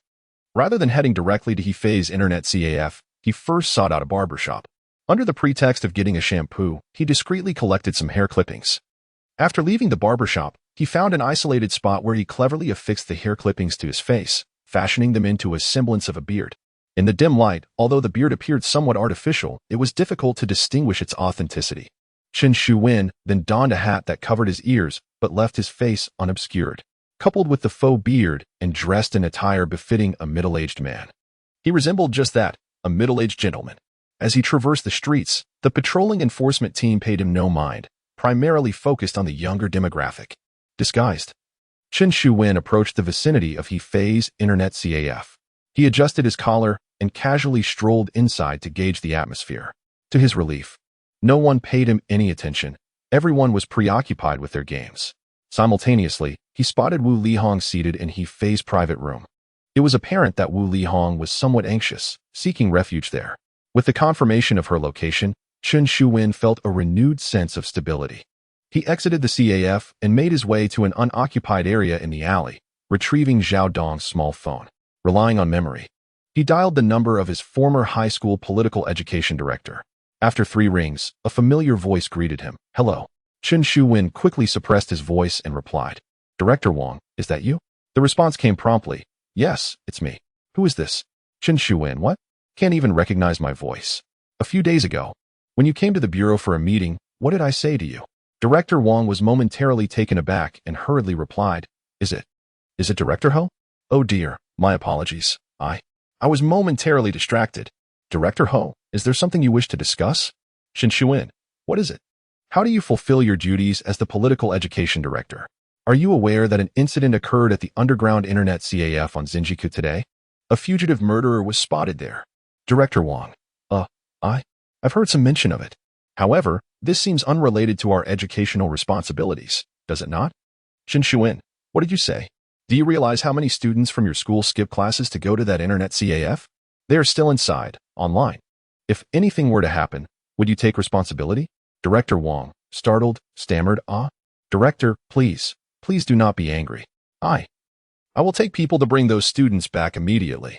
After hanging up the phone, Chen Shuwen proceeded to do the same with several other political education directors from different schools, refraining from revealing his identity, allowing them to speculate. Within less than 20 minutes, several groups arrived outside the He Fei Internet CAF. These were individuals from nearby secondary schools, led by their respective political education directors, entering to retrieve their students. Seeing this, Chen Shuwen blended into the crowd, stealthily slipping into the throng. He knew that chaos would soon erupt inside the internet CAF, presenting him with the opportunity to act. Chapter 13. The truth revealed in the internet CAF. A third of the patrons were truant students. The political education directors stormed in, causing immediate chaos. He Fei was in a private room, engaging in intimate actions with Wu Lihong. Suddenly, the commotion outside ignited his fury, prompting him to rise and exclaim, Damn it! Who dares to cause trouble in my domain? Wu Lihong's expression shifted as she murmured, Could it be Chen Shuwen? He Fei, taken aback, wondered aloud, No way. Is he audacious enough to come here? Just then, a subordinate burst in, Brother Fei, it's bad. Several political education directors from nearby high schools have come to apprehend students. Upon hearing this, He Fei was struck with fear, realizing the gravity of the situation.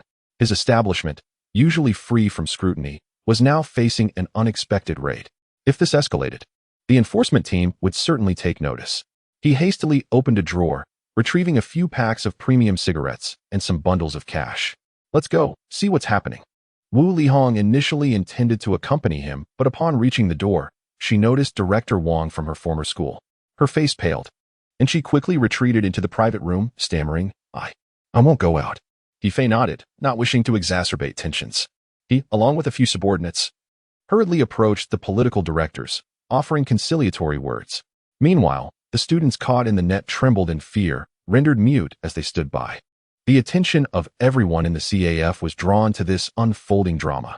Amidst this turmoil, Chen Shuwen stealthily slipped through the shadows and made his way to He Fei's private room. Wu Lihong, hiding behind the door, was oblivious to his approach as she observed the political directors outside. Grasping a boning knife, Chen Shuwen crept up silently, covering her mouth with one hand while pressing the blade against her pale neck with the other. Make a sound, and I'll end you. His voice was icy, the knife breaking the skin, blood trickling down her fair complexion. Startled by the bloodshot gaze of the man before her, Wu Lihong trembled in fear, nodding submissively.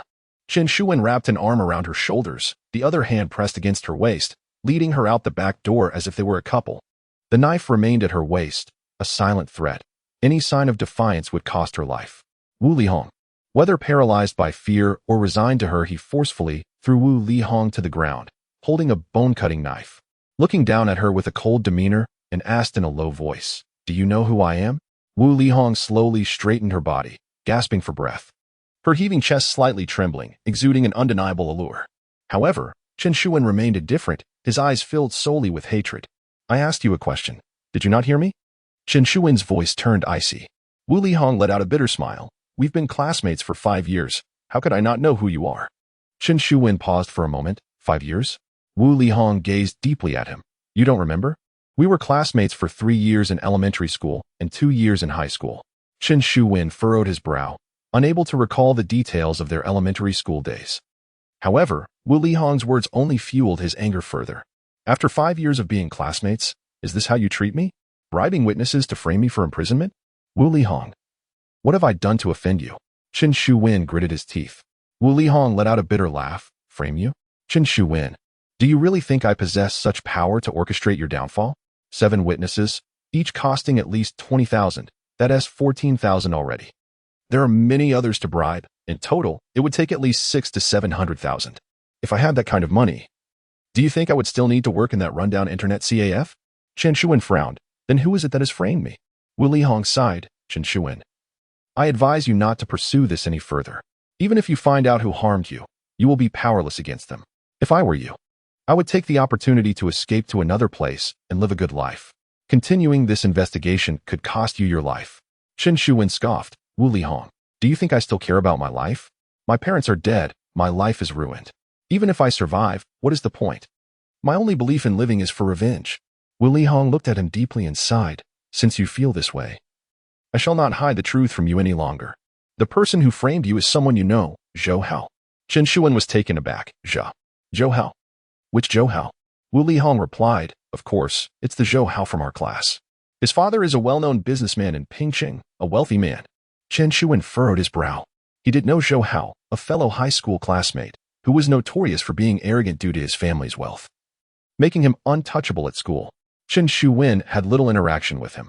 "I have no grievances against him. Why would he frame me?" Chen Shuwen asked angrily. Wu Lihong responded, "He did not intentionally want to frame you. After all, framing you cost him 600 to 700,000, and that money doesn't come easily. It can only be said that it was all a coincidence." Chen Shuwen inquired, "What do you mean?" Wu Lihong gazed at Chen Shuwen. "Do you remember that night when you got drunk and confessed your feelings to the campus belle?" Chen Shuwen's expression turned slightly awkward. He felt a twinge of embarrassment recalling that incident. Wu Lihong continued, "In truth, the campus belle had been with Zhou Hao for quite some time. Zhou Hao owned an apartment off campus, where the campus belle had been staying with him."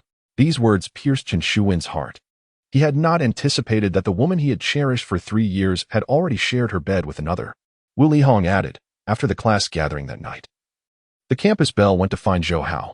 It turned out that he was hosting several friends from out of town, all affluent second-generation heirs. They became intoxicated and, being drug users, they took the campus belle to a hotel, where they ultimately caused her demise." Chen Shuwen was taken aback. He could not fathom that the campus belle had met such a tragic end. How could this happen?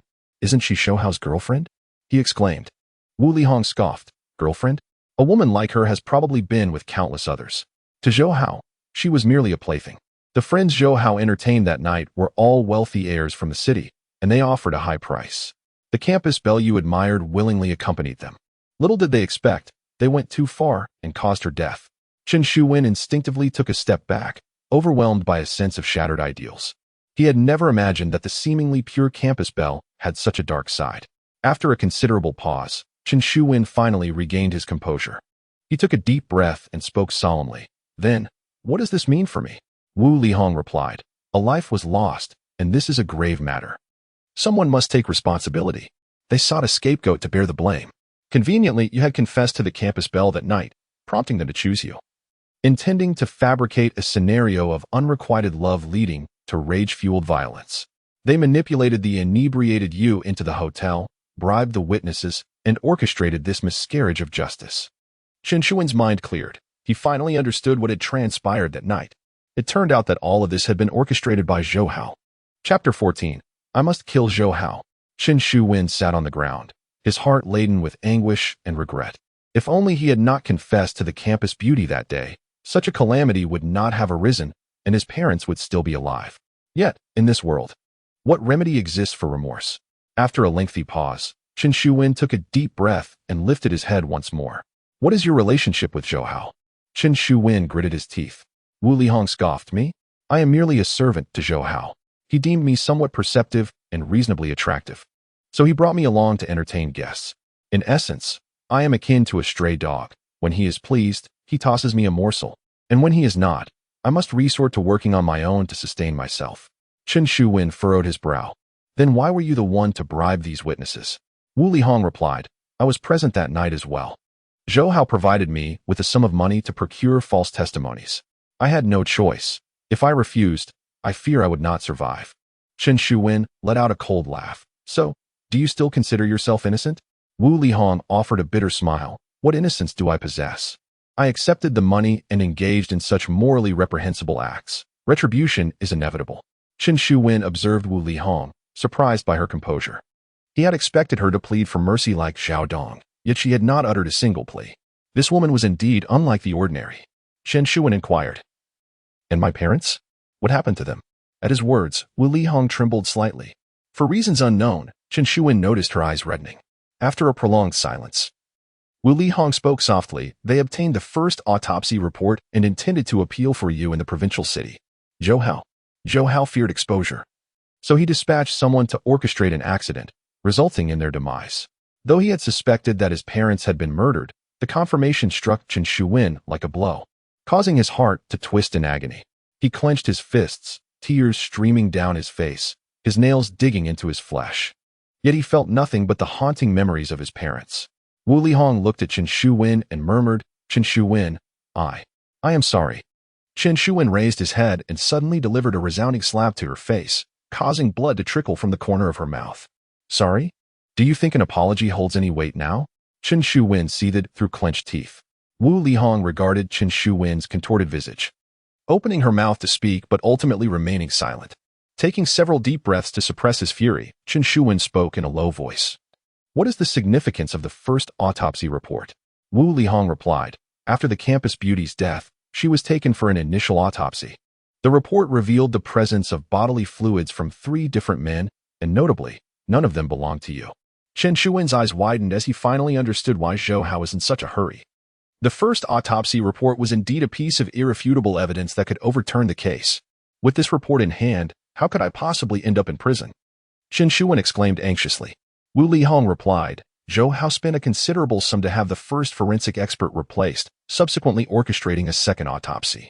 The latter report reveals that the bodily fluid found within the campus bell belonged solely to you.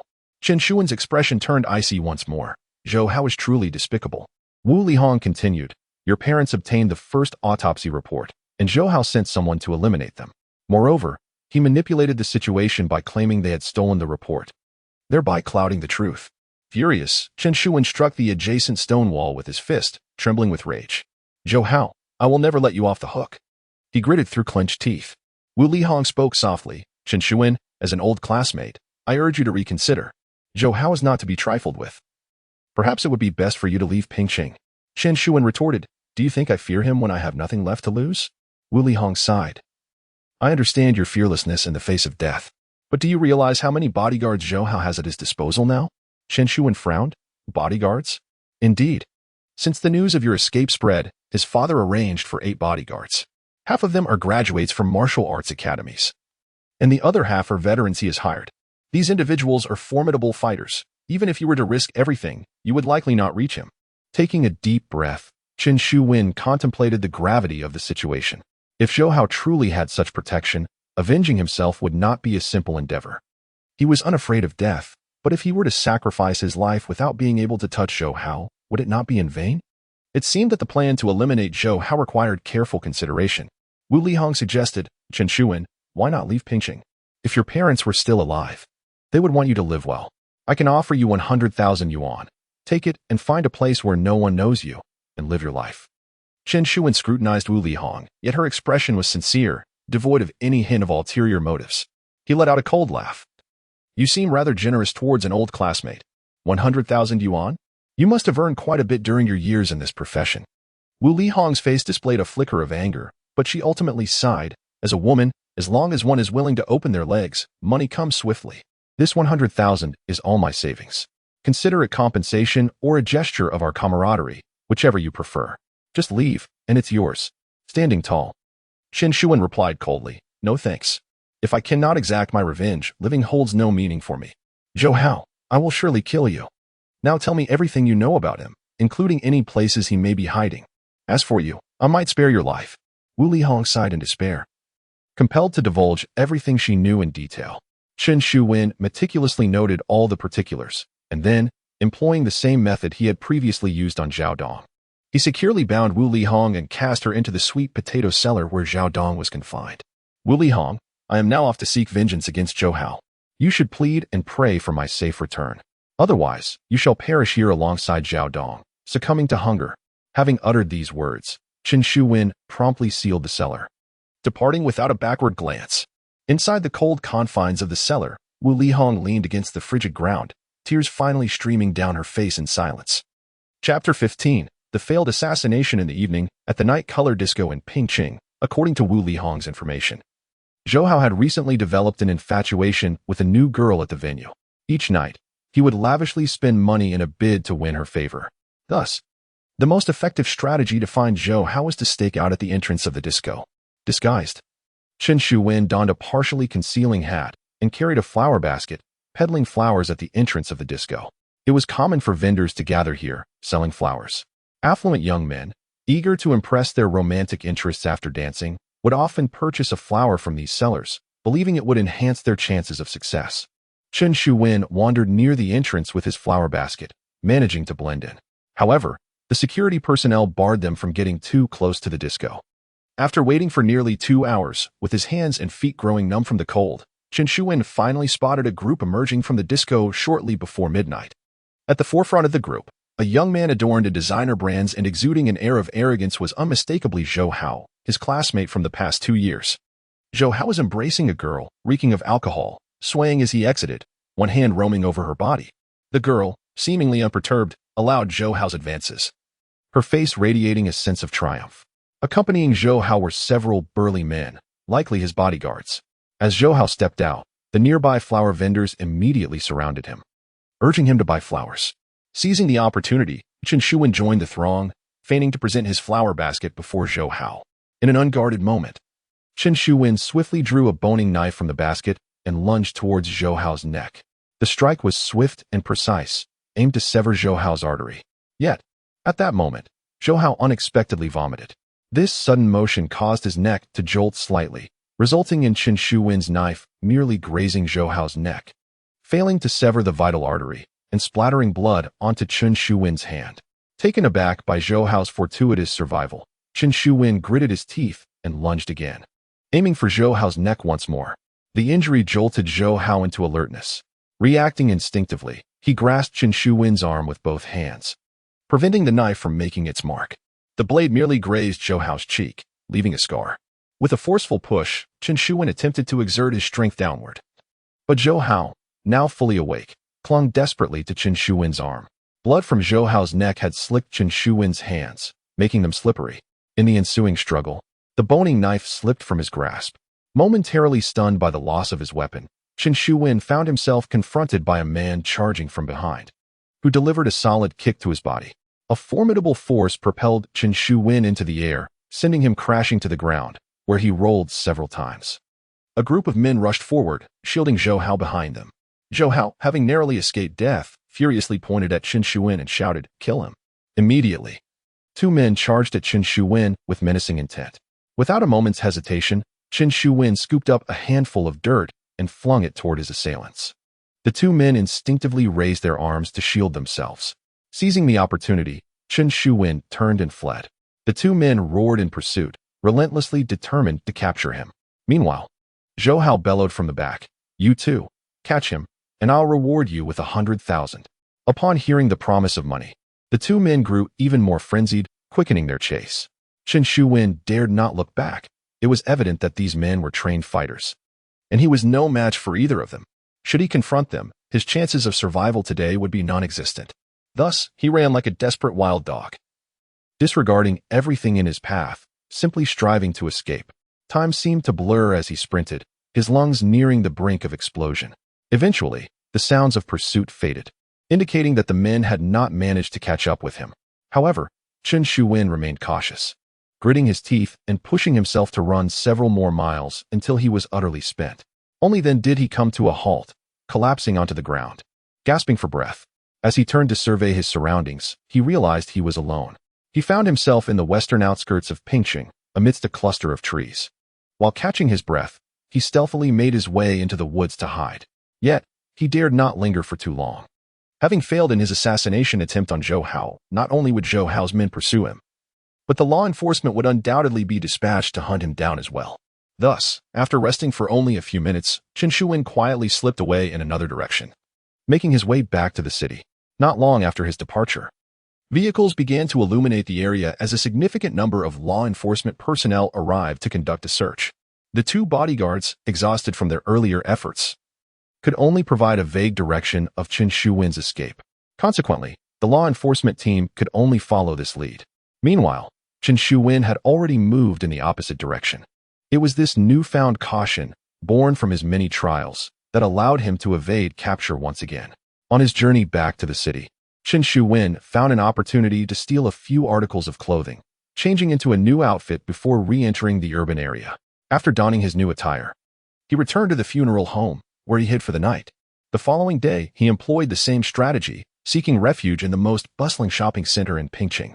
However, during his evasion, he received unsettling news, due to his continuous flight and involvement in violent incidents.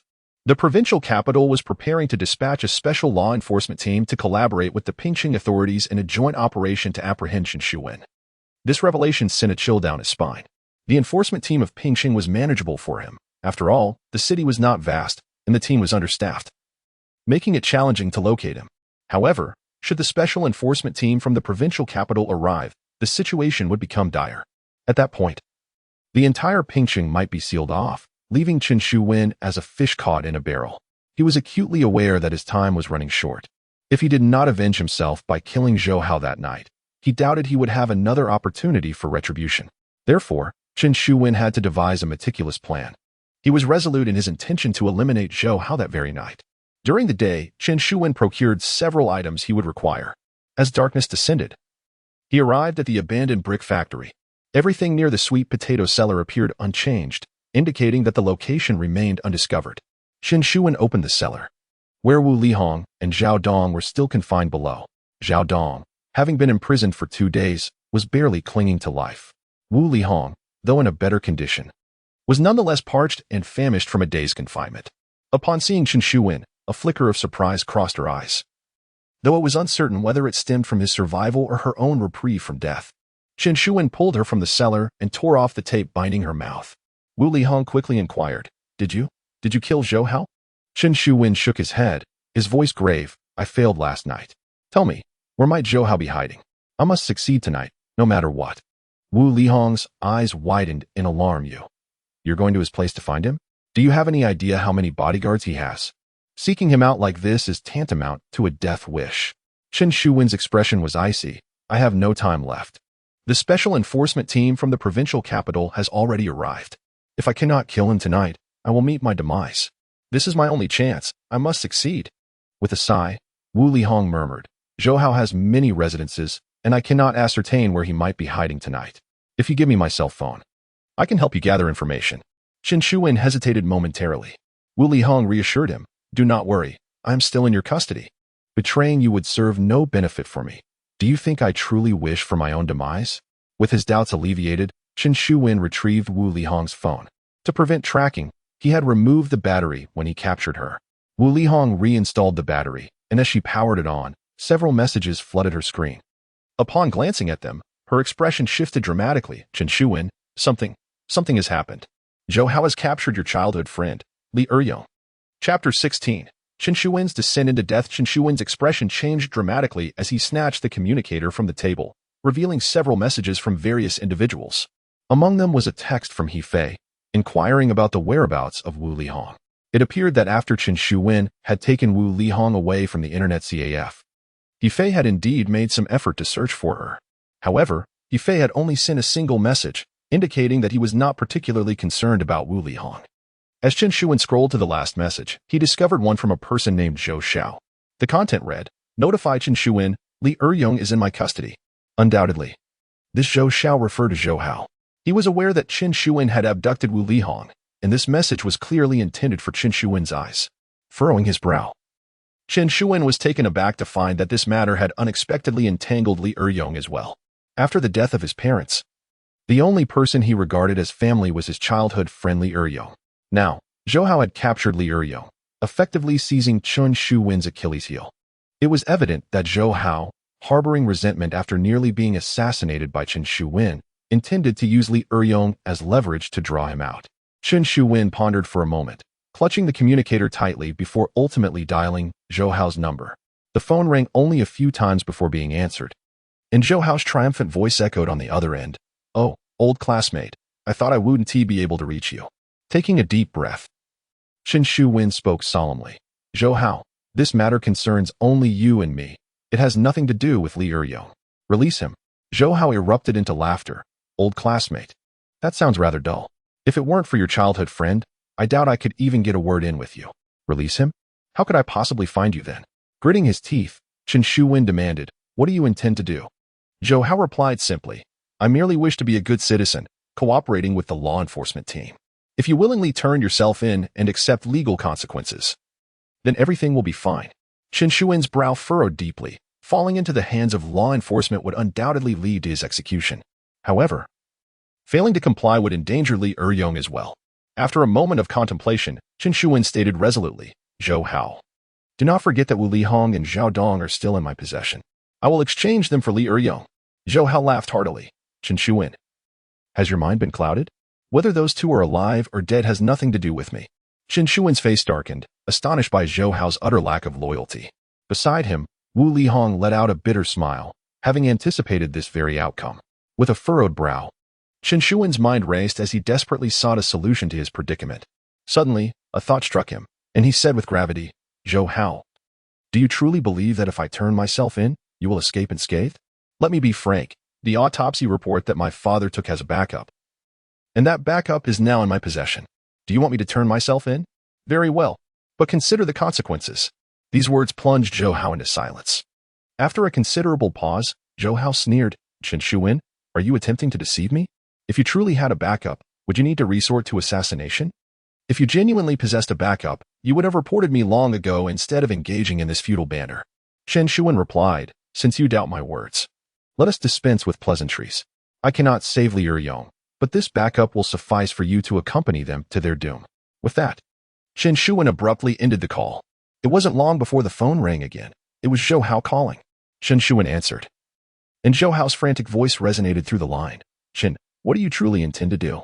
Chen Shuwen responded coldly, "I wish to survive." Zhou Hao was taken aback. "What do you mean?" Chen Shuwen clarified, "It's quite simple. I require your assistance in clearing my name, for I wish to continue living.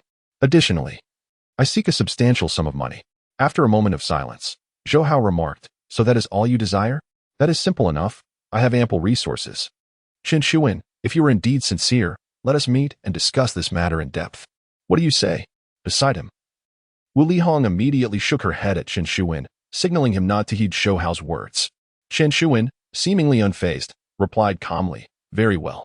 Zhou Hao, clearly excited, promptly provided Chen Shuwen with a location. Chen Shuwen noted it down, ending the call with a glint of cold determination in his eyes. Wu Lihong exclaimed urgently, "Chen Shuwen, are you out of your mind? You intend to meet Zhou Hao? Do you have any idea how many people surround him? If he sees you, you are courting death." Chen Shuwen met her gaze and replied calmly, "I am aware. However, I have no alternative. This is my only opportunity, and I cannot allow Li Eryong to come to any harm because of it." Wu Lihong protested, "So you are willingly walking into a trap? You do not possess the autopsy report. Once you are with Zhou Hao, he will undoubtedly not spare you." Chen Shuwen took a deep breath. "Then let us see whose fate prevails." He ended the call and then proceeded to silence Wu Lihong. As he prepared to confine her in the sweet potato cellar, he hesitated momentarily.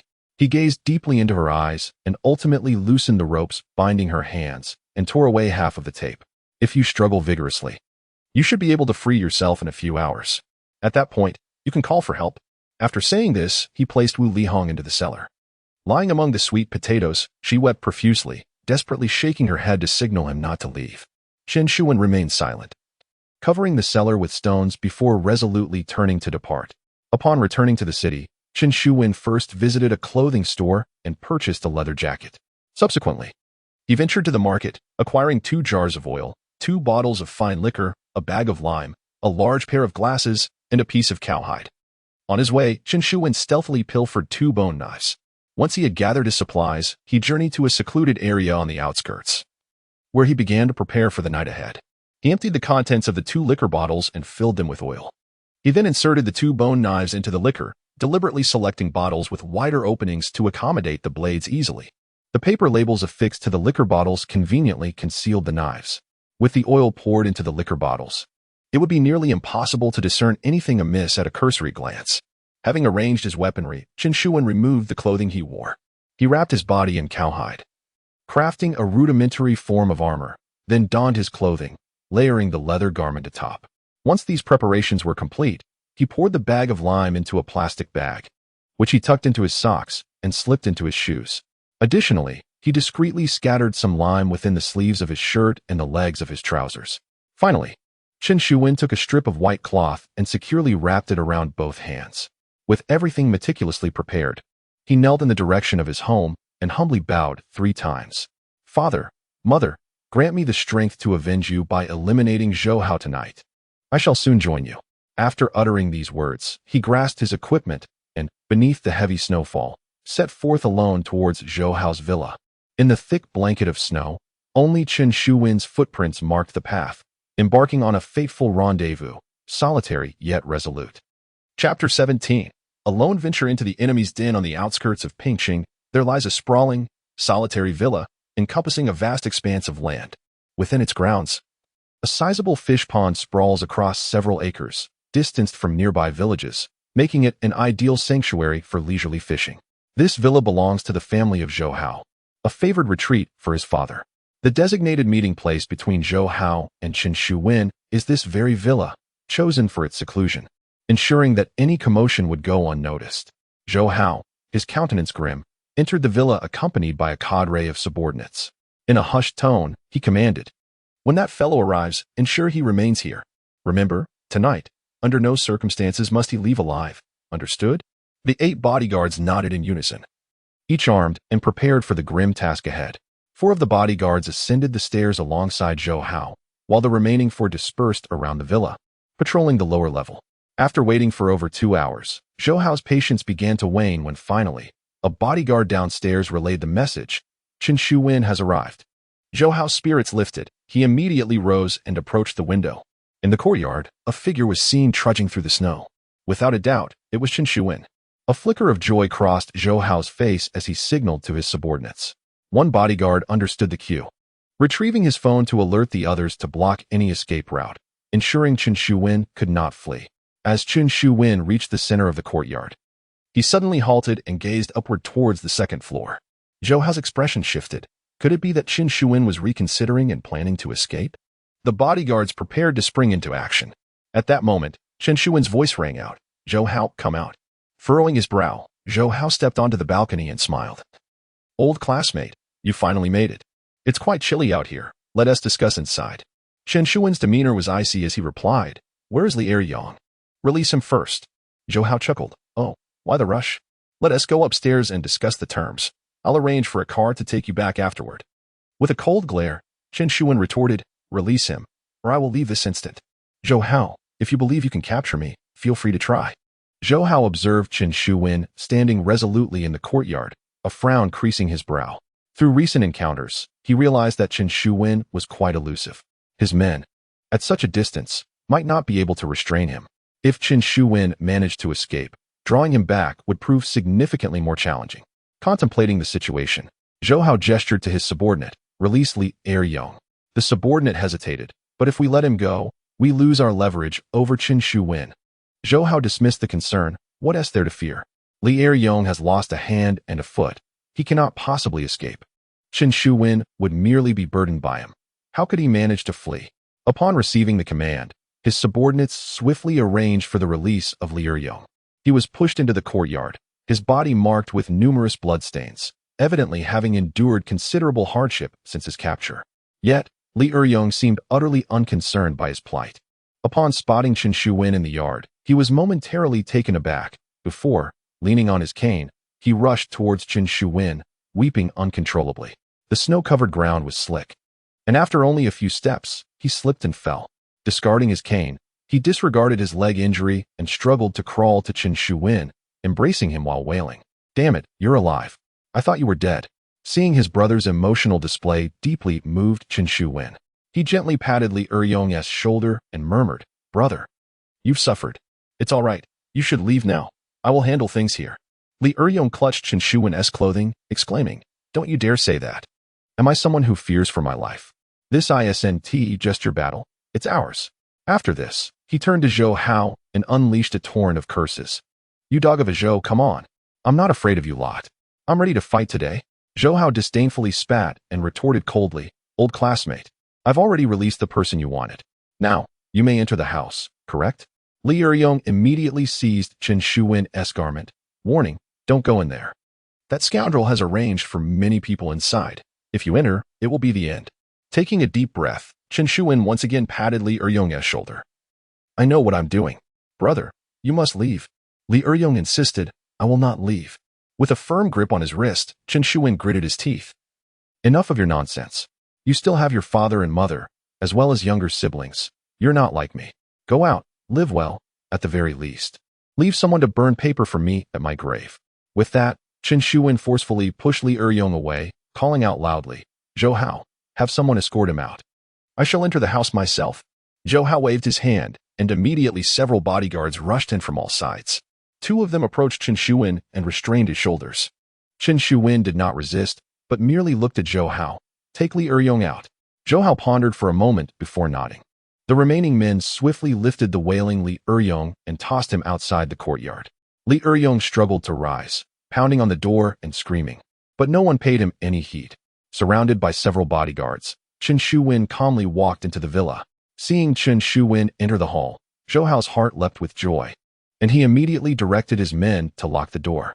Then, he excitedly rushed down from the upper floor. From a distance, he gazed at Chen Shuwen and laughed heartily. "Old classmate, we can finally have a face-to-face conversation. So, tell me, have you brought what I requested?" Chen Shuwen maintained a calm demeanor. "Do you think I am foolish? How could I possibly bring such things directly?" Zhou Hao, consumed by fury, pointed an accusing finger at Chen Shuwen and bellowed, "What tricks are you trying to play? Chen, do you truly believe I am afraid of your so-called evidence? Let me make it clear. Once you are dead, this case concludes, and even if that evidence were presented, no one would pursue this matter. Do you understand?" As he spoke, he strode toward the center of the hall. Yet, before he could reach Chen Shuwen, a bodyguard swiftly intercepted him. "Young Master Zhou, do not approach him just yet. Let us search him. He may be armed." Recalling the earlier attempt on his life, Zhou Hao halted, waving his hand dismissively. "Search him."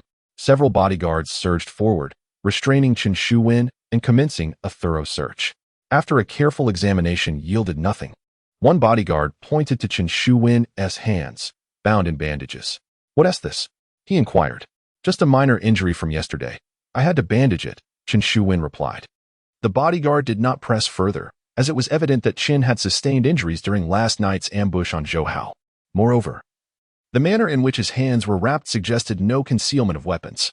Chen Shuwen, holding two cardboard boxes, was also pulled aside by the bodyguards. One of them opened a box and, upon discovering it contained foreign liquor, was momentarily taken aback. "What is this?" he asked. Chen Shuwen shot him a glance. "It's foreign liquor. Are you unfamiliar with it?" Zhou Hao, equally startled, exclaimed, "Foreign liquor?" Chen Shuwen, "What do you mean by bringing 2 bottles of liquor instead of what I asked for? Are you attempting to present me with a gift?" "Ha ha." Laughter erupted around them, with no one noticing that the bottles contained anything but liquor. Meanwhile, Chen Shuwen silently surveyed the individuals present, calculating their numbers and assessing the environment, all while contemplating his next move. Just as he prepared to act, the door swung open, and a few more individuals entered. Leading them was a portly man. Zhou Hao's father, Zhou Wanqing. Zhou Hao blinked in surprise. "Father, what brings you here?" Zhou Wanqing shot him a stern look. "If I hadn't tea come, who would clean up this mess tonight?"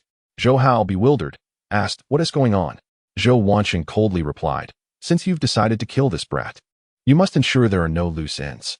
Are you not concerned about future repercussions if you leave witnesses?" With that, he waved his hand, prompting several individuals to enter through the doorway, accompanied by three others, Li Eryong, Wu Lihong, and the already unconscious Zhao Dong. Upon seeing these three, Chen Shuwen's expression shifted dramatically. He had not anticipated that Zhou Wanqing's notion of eliminating all threats referred specifically to them.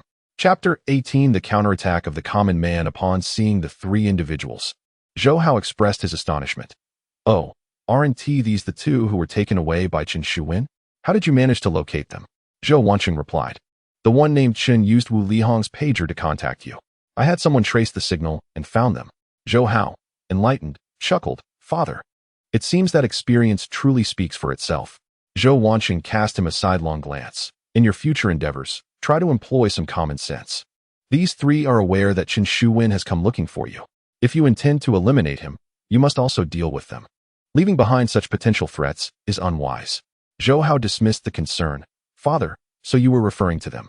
Oh well, it's nothing. Wu Lihong is on my side, and that Zhao Dong has taken our money. As for Li Eryong, if he dares to utter a word out of turn, I will handle him without hesitation." Leaving no loose ends, Zhou Wanqing glared at him.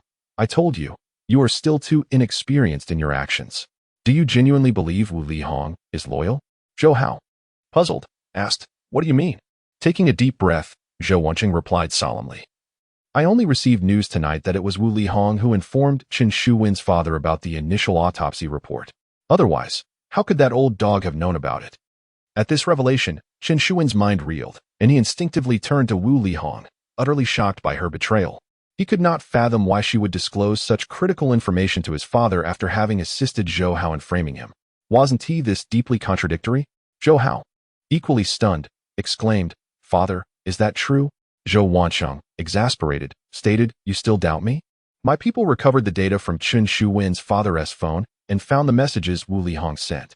Zhou Hao's expression shifted dramatically as he glared at Wu Lihong. Seething with rage, "Wretched woman, is this true?" Wu Lihong's face turned pale, and with a deep breath, she gritted her teeth. "Yes, it was me." Furiously, Zhou Hao struck her face several times, shouting, "You must be insane. I provided you with so much money, and you betray me like this? Damn it. You used my money to bribe the witnesses, only to stab me in the back. What do you truly wish to achieve?" Wu Lihong's face swelled from the blows. "And spitting blood," she retorted, "to hell with you. Zhou Hao, do you really think I care about your meager funds? If I were not afraid of you silencing me, would I have helped you bribe the witnesses? Yes, I am a person who is trampled upon, but I am still human." Watching Chen Shuwen's parents kneeling outside, begging those witnesses, it was unbearable for my conscience. Chen Shuwen gazed at Wu Lihong, a flicker of surprise in his eyes. He had never anticipated that this girl, who was often looked down upon, possessed such a fierce and righteous spirit. She may not be the most virtuous of girls, yet she possesses a semblance of conscience.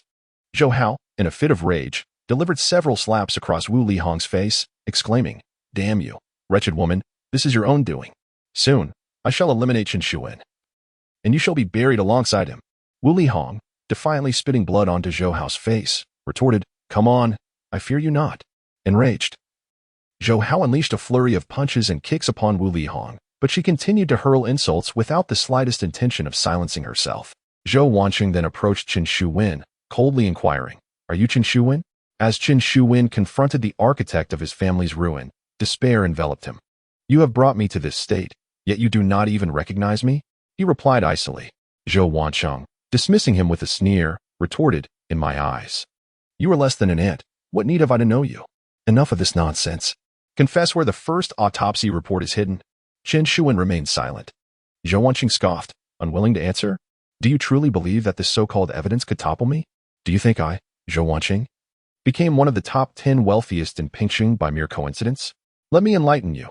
Not only that autopsy report, but even if you present more evidence or find additional witnesses, you cannot touch me. The forces supporting me are beyond your imagination. To extinguish your life would be no different than crushing an ant. Do you understand?" With that, Zhou Wanqing waved his hand dismissively. "Well, since you refuse to speak, I shall not press you further. You lot, dispose of him and take care of it." He leaned closer to Chen Shuwen, a sinister grin spreading across his face. "Do you see those two over there? Your parents met their end at their hands. Now, you too shall perish at their mercy. It seems your family's story comes full circle. How generous of me, don't you think?" "Ha-ha-ha." Zhou Wanqing's laughter echoed with arrogance and disdain. Chen Shuwen's eyes, however, turned a fierce crimson. He fixed his gaze upon the two who had slain his parents, his eyes brimming with murderous intent. Zhou Wanqing. Chen Shuwen suddenly bellowed in fury. Zhou Wanqing, unperturbed, smirked. What is it? Have you decided to respond? Too late. I no longer care about the whereabouts of that autopsy report. All I desire is to eliminate you and erase every trace. Once and for all. Ha! Chen Shuwen stared unflinchingly at Zhou Wanqing, his voice chillingly resolute. I merely wish to convey this. Even if I am but an ant, when cornered, I shall bite. Perhaps not fatally, but it will surely cause you pain. As his words hung in the air, Chen Shuwen suddenly sprang into action. With a swift and unexpected movement, he broke free from the grasp of the two men beside him and dashed away. Witnessing this, Zhou Wanqing's expression shifted dramatically as he urgently commanded, "Close the door. Do not let him escape."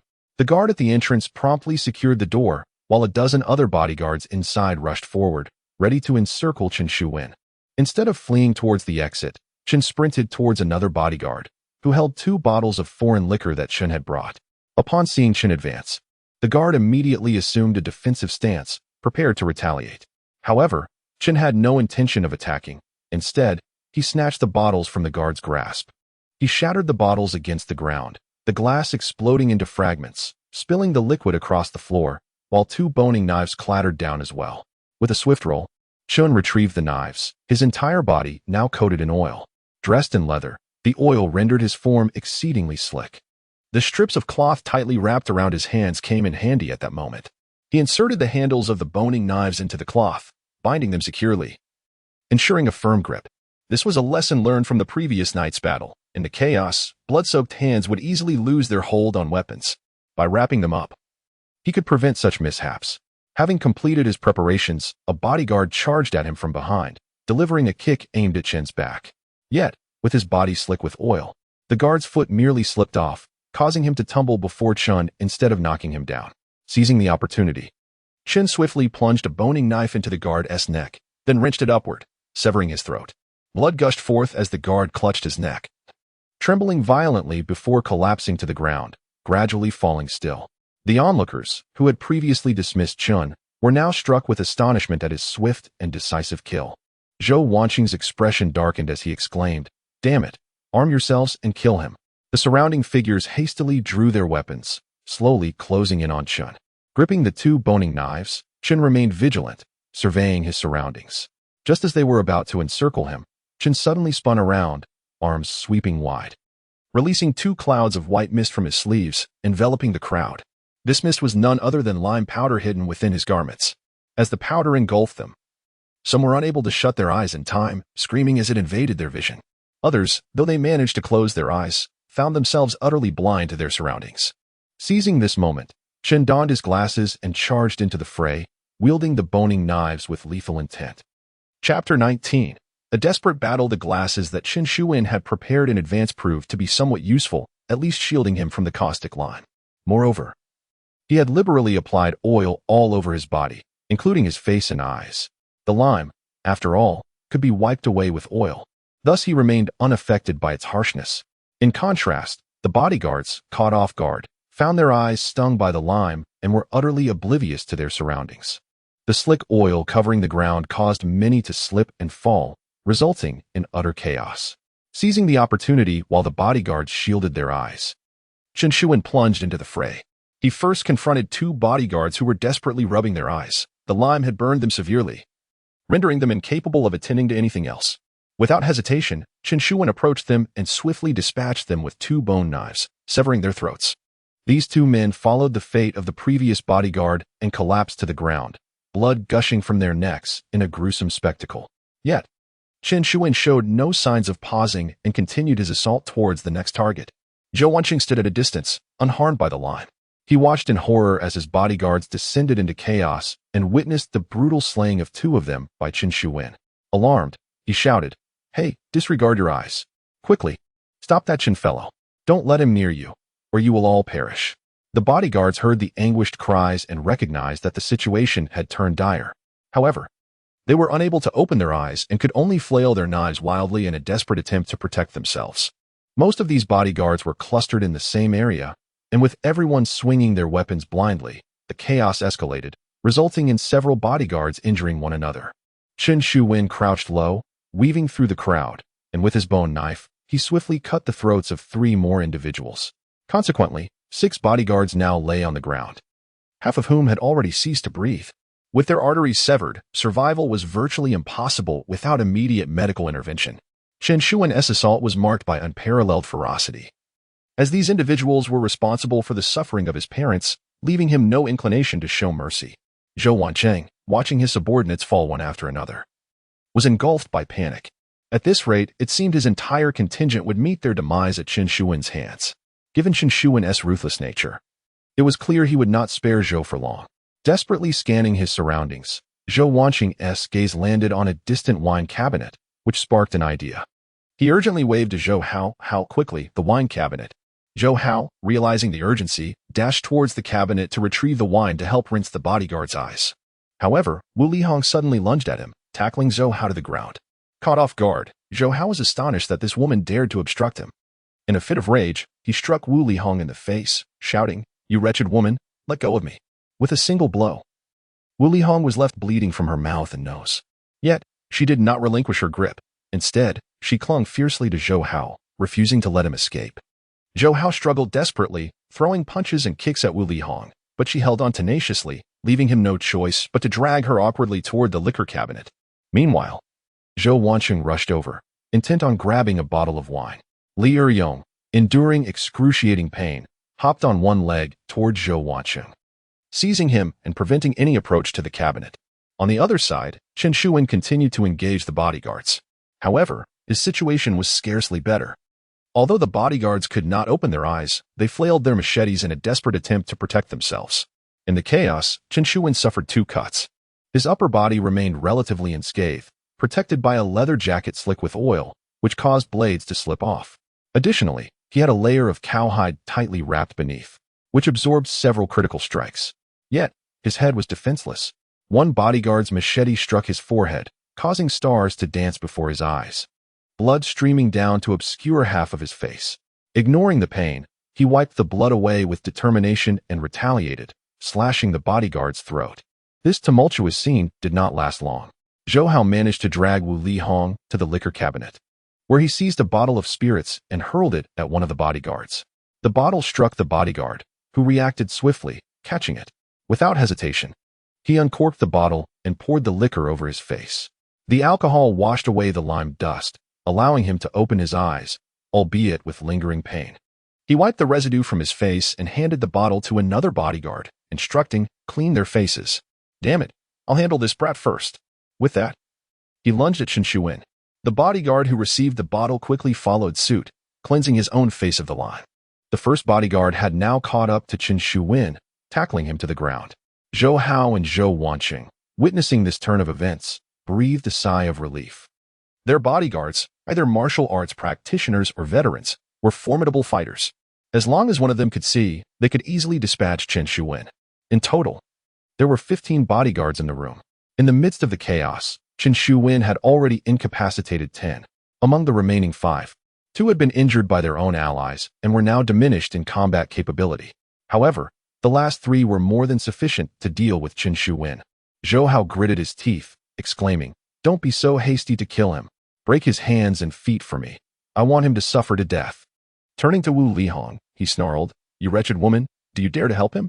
Soon enough, you will learn the consequences of opposing me." Growing increasingly enraged, he seized a bottle and smashed it over Wu Lihong's head. The wine bottle shattered with a resounding crash, blood gushing from Wu Lihong's head.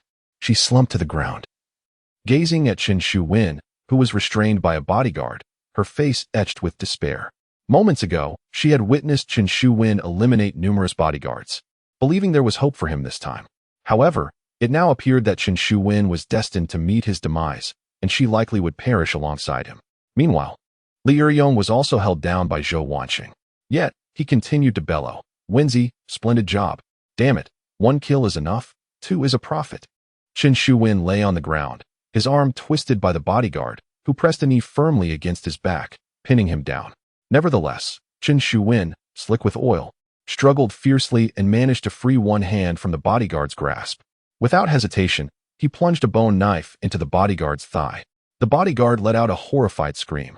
But fury overcame him as he retaliated with a heavy punch to Chen Shuwen's head. Chen Shuwen's vision blurred, teetering on the brink of unconsciousness. With great effort, he scraped the bone knife against the bodyguard's thigh and rolled over, forcefully toppling the bodyguard to the ground. The bodyguard, quick to react, immediately seized one of Chen Shuwen's legs, intent on countering him. Yet, having turned over, Chen Shuwen drove the bone knife into the bodyguard's temple. The bodyguard screamed in agony, struggled for a moment, and ultimately collapsed, lifeless upon the ground. However, at that moment, two other bodyguards had opened their eyes and were closing in on Chen Shuwen from either side. Witnessing this, Zhou Hao could no longer contain his rage, shouting, "Kill him!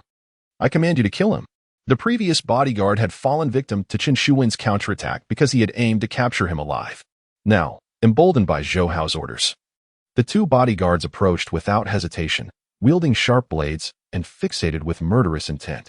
Wu Lihong and Li Eryong watched in horror, their faces filled with despair. With two seasoned bodyguards intent on taking Chen Shuwen's life, what hope remained for him? Chapter 20. Revenge. Chen Shuwen, ever vigilant, watched the two men while retrieving his shoe from the ground. The bodyguard had previously seized his leg, causing his shoe to come off. He took a few steps back, bending down to don his shoe, when the two bodyguards seized the opportunity and lunged towards him, brandishing their knives with malicious intent. Just as they were about to reach him, Chen Shuwen abruptly straightened up. Instead of putting on his shoe, he tore off his sock and swung it towards the approaching guards.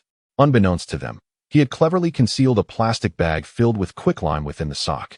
His earlier pretense of putting on the shoe had been a ruse to extract the bag, preparing the quicklime for their approach. The bodyguards, oblivious to his plan, indeed rushed forward. With a swift motion, Chen Shuwen flung the sock, causing the already torn plastic bag to rupture, releasing a cloud of lime dust. The guards, confronted with a sudden haze of white powder, immediately sensed the peril. Yet, retreat was no longer an option. They desperately swung their blades to defend against Chen Shuwen's advance, hastily attempting to wipe the lime from their faces. Undeterred by the pain, Chen Shuwen charged forward. One blade slashed at his clothing, tearing his leather jacket, while the other struck his shoulder. Had it not been for the cowhide beneath, the blow might have severed his shoulder entirely. Nevertheless, the leather was cut, leaving a significant wound. Regardless of the agony coursing through him, Chen Shuwen pressed on, plunging the two bone knives directly into the necks of the bodyguards, severing their arteries. Both fell to the ground, lifeless in a pool of blood. With a deep breath, he removed the knife embedded in his shoulder and turned to face the now paralyzed Zhou Wancheng and Zhou Hao, a fierce glint in his eyes. "It's your turn," Chen Shuwen declared, each word laced with ominous intent. Zhou Wancheng and Zhou Hao were utterly petrified. They had never anticipated that Chen Shuwen could single-handedly eliminate all 15 of their bodyguards. Though his methods were undeniably ruthless, one could not deny their effectiveness. The two exchanged fearful glances before attempting to flee. However, Li Eryong and Wu Lihong seized the moment, blocking their escape. Chen Shuwen, gripping the bone knife, surged towards them. "Little brother, please listen to me," Zhou Wancheng implored, but before he could finish, Chen Shuwen struck, driving the knife into his cheek. Blood gushed from the wound as Zhou Wancheng cried out in agony. Without hesitation, Chen Shuwen delivered another blow, slashing his throat. Zhou Wancheng collapsed into a pool of blood, convulsing violently, silenced forever. Meanwhile, Zhou Hao, witnessing his father's brutal demise, trembled in terror. As Chen Shuwen directed his gaze towards him, he immediately collapsed to the ground, trembling, and implored, Brother One, I realize my mistake. I truly understand my error. I am deeply sorry for what I have done to you. I bow before you. Spare my life. I beg you." With that, he knelt, repeatedly knocking his head against the floor until blood began to seep from his wounds. Chen Shuwen remained silent, merely crouching before him with a cold, indifferent stare. Seeing the feral glint in Chen Shuwen's eyes, Zhou Hao's fear intensified, and he stammered, "Brother One, please spare my life.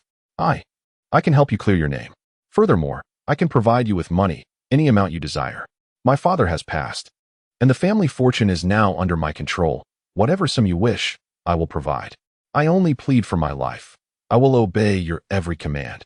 Yet Chen Shuwen continued to remain silent, slowly lifting the bone knife in his hand.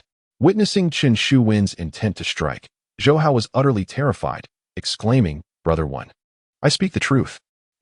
There's a safe upstairs. If you don't believe me, I can open it and hand over all the money within. Moreover, if you kill me, you won't escape either. The enforcement team will not let you go. Chen Shuwen coldly retorted, do you think I fear death? My parents are gone, and I have no intention of living. Killing both of you will provide my parents with an explanation. It is only fitting that I join them. Zhou Hao's face turned ashen, and he hastily replied, you may not fear death, but what about your brother? He aided you in dealing with us, making him an accomplice. With so many lives lost, how many years do you think he would spend in prison? This statement caused Chen Shuwen to halt. He glanced at Li Eryong beside him.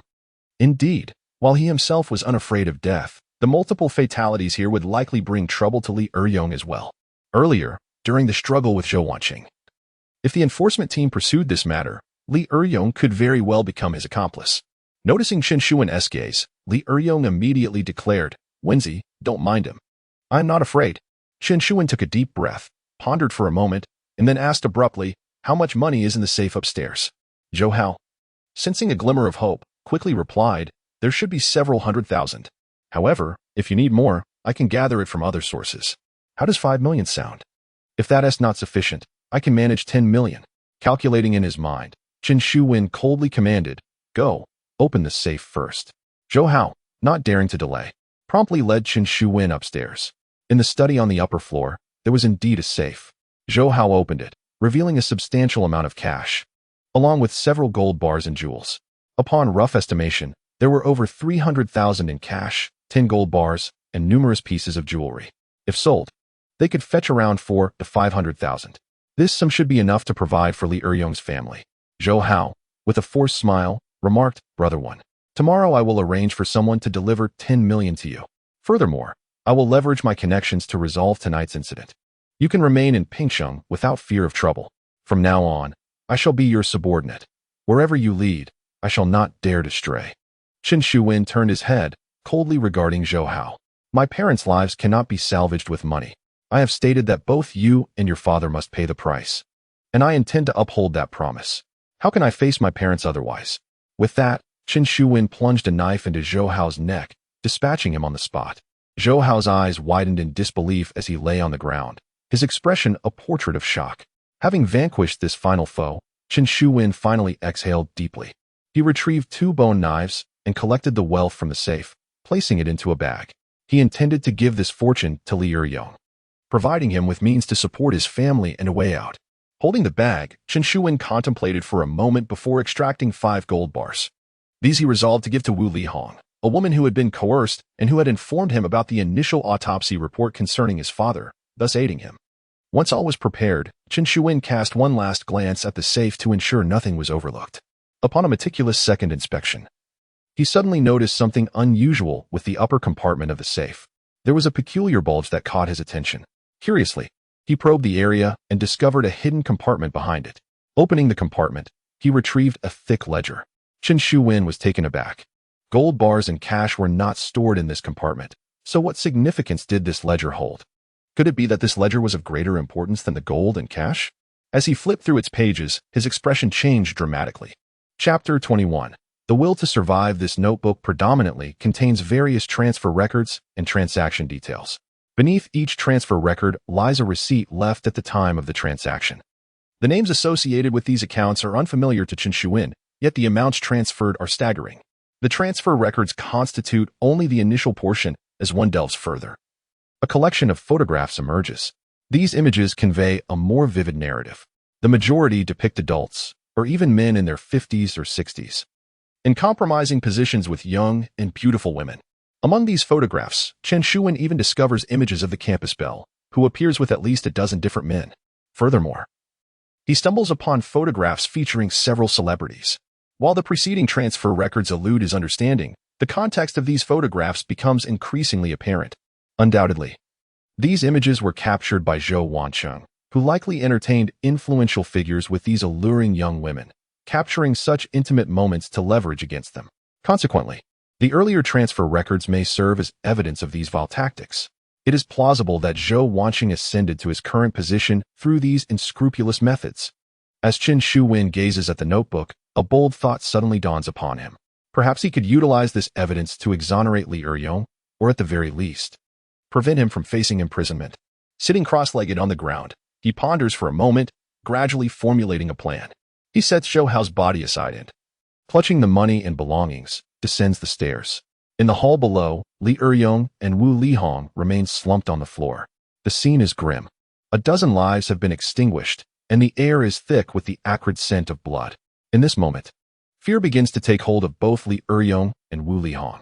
Wu Lihong, in particular, trembles at the sight of the carnage. Li Eryong, slightly more composed, immediately urges Chen Shuwen, Wenzi, we must flee while no one has noticed. If we can just escape Pingcheng, we might elude capture. Start anew with a different name and identity, and live a good life. Wu Lihong nods in agreement. However, Chen Shuwen shakes his head in response. There is no escape. With so many lives lost, even if I flee to the ends of the earth, the enforcement team will track me down. Li Eryong, growing frantic, insists. We must at least try. You can't just resign yourself to this fate. Your uncle and aunt have risked everything to save you, and now you wish to surrender? If they could see you now, do you think they would want you to live or to give up? These words strike a deep chord within Chen Shuwen. His parents sacrificed everything to advocate for him. Their sole desire was for him to survive. If he were to abandon all hope and succumb, would that not betray their expectations? At this moment, Chen Shuwen's heart wavered for the first time. He began to entertain thoughts of survival. He handed the bag in his hand to Li Eryong. Yangzi, this matter has escalated significantly. Consequently, you may also find yourself imprisoned, and I am truly sorry for that. Take this money back to your family. If you end up being implicated, this sum should sustain your family for a while. Li Eryong waved his hand dismissively. What are you doing? Keep the money. You'll need it to escape. Do not worry about me. I am not afraid of them. Chen Shuwen forcefully shoved the bag into Li Eryong's hands. No more arguments. Take it. Listen, you still have parents and younger siblings to support. Ensure their safety first. We will address everything else later. With that, Chen Shuwen pushed Li Eryong out of the villa, gritting his teeth as he said, Tonight, I will resolve all matters. If I do not survive, remember, you must live on. During the festivals, someone must visit my parents' graves. Surely, you do not wish for us to be left without even a soul to honor us. Li Eryong's eyes reddened, clenching his fists as he trembled with emotion.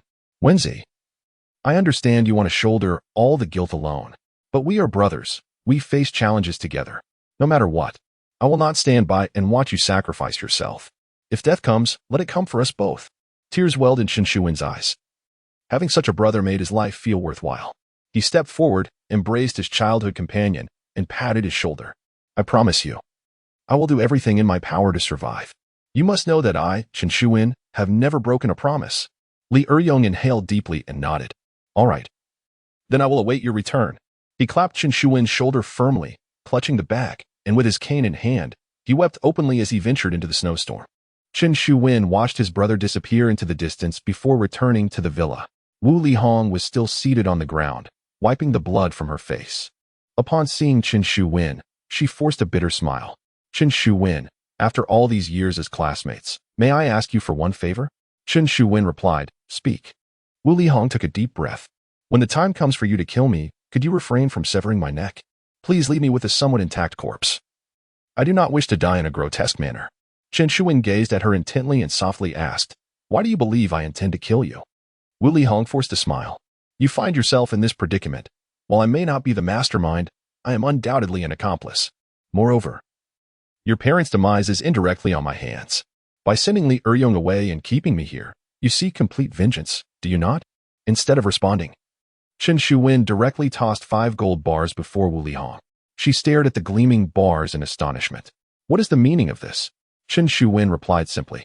Thea Wu Lihong raised her head to look at Chen Shuwen, her face filled with confusion. You won't kill me? Chen Shuwen replied calmly. I am not a fool. I can discern between good and evil. Indeed, you are an accomplice, but you were also coerced by Zhou Hao. Even without you, there would have been others to assist Zhou Hao in this matter. If there is anyone to blame, it is merely my misfortune confessing my feelings to the campus bell. Encountering such an event, and being chosen by Zhou Hao to take the fall, this is not your concern. At this juncture, Chen Shuwen sighed. As for my parents, you cannot be held responsible. You intended to help, not to harm them. Wu Lihong gazed at Chen Shuwen, her eyes gradually reddening, tears silently streaming down her cheeks. She took a deep breath and softly said, Thank you. At least there is one person in this world who understands me. She leaned against the wall to rise. Keep these gold bars for yourself. They may prove useful when you flee. Since you want to kill me, I shall take my leave. You know, everything I do is for my own sake. If I were to be captured by the enforcement team, I cannot guarantee my silence. Thus, it is best that I remain unaware of where you escape. She limped towards the exit, but was halted by Chen Shu-wen. He stated, I will not run away. Nor can I. I am giving you these 5 gold bars primarily to ask for your assistance. Wu Lihong looked at him in surprise. What kind of assistance? Chen Shu-wen produced a notebook. You have known Zhou Hao for quite some time and are familiar with the prominent figures in Pingqing. Please help me identify those recorded within this notebook. I need to know their identities and backgrounds. Wu Lihong responded in astonishment. What exactly are you planning to do? Chen Shu-wen replied softly, I intend to clear my name and see the light of day once more. Chapter 22. Bargaining with a tiger. Wu Lihong perused the notebook. Her astonishment palpable, as Chen Shu-wen had observed.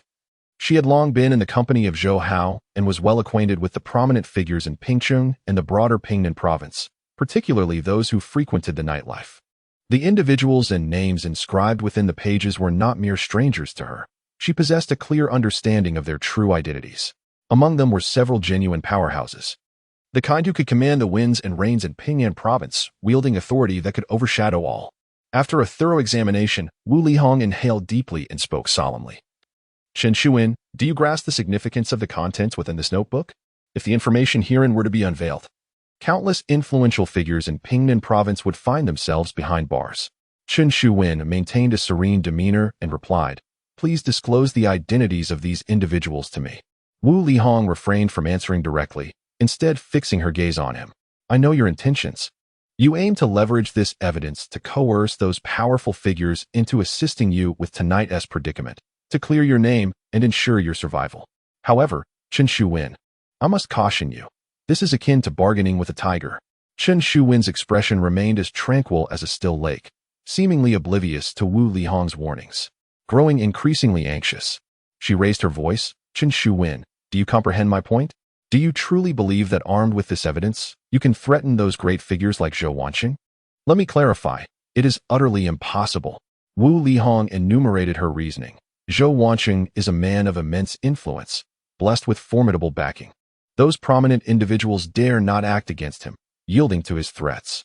You, however, are devoid of any support or power. A mere finger from those figures could extinguish your life. In such circumstances, approaching them with this notebook to negotiate is no different from courting death.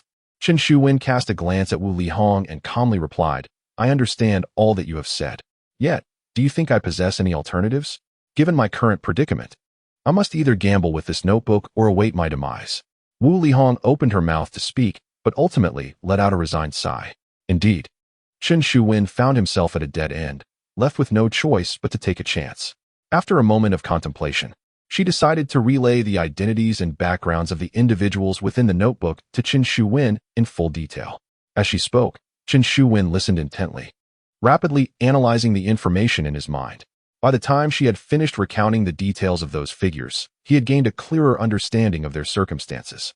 Zhou Wanqing, it appeared, was involved in smuggling operations, and the influential individuals mentioned were all connected to his business dealings. Upon thorough analysis, Chen Shu-wen realized that none of these individuals could offer a solution to his current dilemma. These individuals could provide Zhou Wanqing with business assistance. Yet this particular matter was beyond their capacity to resolve. After pondering for a moment, he suddenly turned to Wu Lihong and inquired, You mentioned that Zhou Wanqing has other forces backing him. Do you know who exactly supports him? Wu Lihong shook her head. I don't know. But I recall Zhou Hao drunkenly boasting that his father's connections are profound, and that no one dares to provoke him. Chen Shu-wen furrowed his brow. Given Zhou Wanqing's methods tonight, it seems he has likely taken lives before. When he engaged in such deeds in the past, did no one assist him in cleaning up afterward? Wu Lihong quickly responded, Speaking of this, I remember. Zhou Wanqing has some ties with Lord Ho from the West City. His business is shielded by Lord Ho's men. Whenever Zhou Hao stirs up trouble and encounters someone he cannot handle, it is also Lord Ho who resolves the situation. Chen Shu-wen had heard of Lord Ho from the West City. He was a formidable underground figure in Pingqing, wielding immense power and operating both above and below the law, with no one daring to challenge him. He had not anticipated Zhou Wanqing's connection to Lord Ho. As Wu Lihong spoke, Chen Shu-wen recalled several transaction records in that notebook showing transfers from Zhou Wanqing to Lord Ho. Thus, it appeared that the force backing Zhou Wanqing was indeed Lord Ho. This revelation instantly inspired a plan in Chen Shuwen's mind. He promptly rose, retrieving the notebook. He tore away half of its contents and looked at Wu Lihong. "Would you dare assist me with one more favor?" Wu Lihong glanced at the half of the notebook in Chen Shuwen's hands, hesitated briefly, but ultimately nodded. "Speak." Chen Shuwen handed the torn portion to Wu Lihong. "I will be meeting with Lord Ho shortly. Please help me hide these items." Wu Lihong's eyes glistened with unshed tears as she regarded Chen Shuwen and whispered, "Are you mad? You have no idea what the relationship between Lord Ho and Zhou Wanqing truly is. If Lord Ho seeks vengeance for Zhou Wanqing, what will you do?" Chen Shuwen smiled. "If Lord Ho truly desires to avenge Zhou Wanqing, then I will gamble once more with my life. Should fortune grant me survival, I shall leave Pingqing for good, escaping as far as possible. If I do not survive, then you must send these items to the provincial law enforcement team." Wu Lihong gazed into Chen Shuwen's determined eyes, tears spilling forth. She understood that his impending meeting with Lord Ho was a perilous gamble with his life. Furthermore, Lord Ho was not a figure to be compared with Zhou Wanqing. Lord Ho was genuinely a powerful underground overlord in Pingqing, surrounded by bodyguards far exceeding those of a mere businessman like Zhou Wanqing. If Chen Shuwen truly fell into Lord Ho's hands, he would face certain death. "Very well. I agree to help you." Wu Lihong gritted her teeth and declared. Chen Shuwen smiled at her, waving his hand. "Thank you. Now, you should leave. I have some matters to attend to." Wu Lihong looked at Chen Shuwen, hesitating as she wished to say something, but ultimately turned away in tears. Chen Shuwen watched as the silhouette of the woman vanished into the swirling snow, exhaling deeply. He had avenged himself, and now he was prepared to fight for his survival. Should he succeed, he would see the light of day once more. If he failed, it would be a path to certain death. Grasping a knife that lay on the ground, he approached the lifeless body of Zhou Wanqing and severed his head. Subsequently, he wrapped the gruesome trophy and, clutching the bloodied head, sought out a motorcycle from the courtyard, navigating through the flurries of snow toward the residence of Master Ho Wu. Chapter 23. Master Ho Wu. Master Ho Wu resides in a magnificent standalone villa located in the West District, far more expansive than the one belonging to Zhou Wanqing. The villa is guarded by security personnel, and numerous bodyguards are stationed within its walls, all loyal subordinates of Master Ho Wu. At approximately 2 in the morning, Chen Shuwen rode his motorcycle to the villa's entrance, the roar of the engine rousing the security guard from slumber. Enraged, the guard shouted from behind the window. "What the hell are you doing? Do you not realize this is private property? Get the hell out of here, or I swear I'll break your legs and ensure you never ride that bike again." Chen Shuwen approached the window, calmly stating, "Good sir, I have a matter of urgency, and I must speak with Master Ho Wu." Taken aback, the guard scrutinized Chen Shuwen, frowning as he retorted, "Are you looking for trouble? Coming here at this hour to see Master Ho Wu? Does he not need sleep? I apologize, but it is imperative that I meet with Master Ho Wu. Please convey my request," Chen Shuwen insisted. The guard, infuriated, barked, "Do you not understand plain language? It's the middle of the night. Master Wu is asleep. Whatever you need can wait until morning." As the guard attempted to close the window, Chen Shuwen furrowed his brow and said, "I truly have an urgent matter. Perhaps if you take a look at this, you might reconsider." He casually lifted a bag and extended it towards the window. "What is this? It reeks," the guard exclaimed. Curiosity piqued as he unzipped the bag. To his horror, a bloodied human head rolled out. "Good heavens!" The guard screamed in terror, jolting awake several other bodyguards. Moments later, a few rushed over, inquiring about the commotion. The guard, now cowering in a corner and trembling, was met with the stunned expressions of his comrades upon witnessing the gruesome sight. One bodyguard, summoning his courage, stammered, What do you intend to do with that? Are you trying to frighten someone?" With an air of tranquility, Chen Shuwen replied, "This is Zhou Wanqing's head. I am aware of the connections between Zhou Wanqing and Master Ho Wu. Hence, I wish to speak with Master Ho Wu regarding certain matters." The bodyguards exchanged alarmed glances. Fully cognizant that Master Ho Wu had always protected Zhou Wanqing, who had been instrumental in generating substantial profits for him. The death of Zhou Wanqing was a serious affair. Without hesitation, one bodyguard dashed into the villa to notify Master Ho Wu, while the others surrounded Chen Shuwen, making it abundantly clear that he would not be permitted to leave. Chen Shuwen stood there composed, silent, having brought Zhou Wanqing's head precisely for this purpose. Master Ho may not necessarily meet him, yet if he were to present the severed head of Zhou Wanqing, Master Ho would undoubtedly agree to the audience. Indeed, not long after, the lights of the villa illuminated entirely.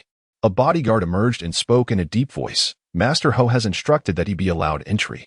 However, a thorough search is required first. Several bodyguards restrained Chen Shuwen and conducted a meticulous search without any regard for his protests. This time, Chen Shuwen had come wholly unprepared.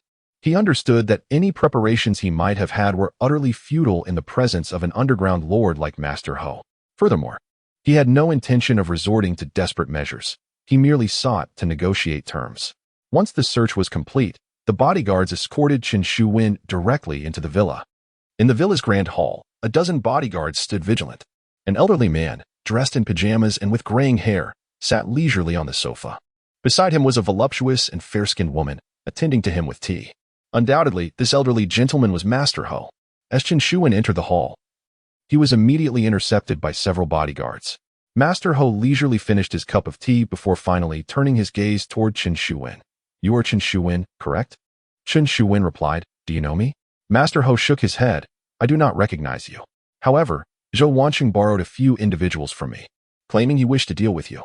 Now that you have arrived with his head, your identity is scarcely a mystery." Chen Shuwen took a deep breath. "Master Ho, you are indeed no ordinary man." Master Ho remained silent, accepting a pipe from the woman beside him. He inhaled deeply before exhaling a cloud of smoke. Finally, he looked at Chen Shuwen. "Speak. What brings you to me?"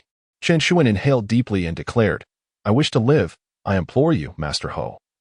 Grant me a chance at survival." Upon hearing this, everyone in the room turned their gaze toward Chen Shuwen. Even the beautiful woman looked at him in astonishment. Master Ho exhaled the smoke and laughed heartily. "Young man, did I mishear you? You have slain my friend, brought his head to me, and yet you seek a path to survival? Pray tell, is it your mind that is troubled, or is it my hearing that falters?" Chen Shuwen's expression remained unchanged. "Master Ho, was Zhou Wanqing truly your friend? If he indeed was, then should you choose to kill me now? I would utter not a single protest. If he was not, I believe we can still engage in further discussion."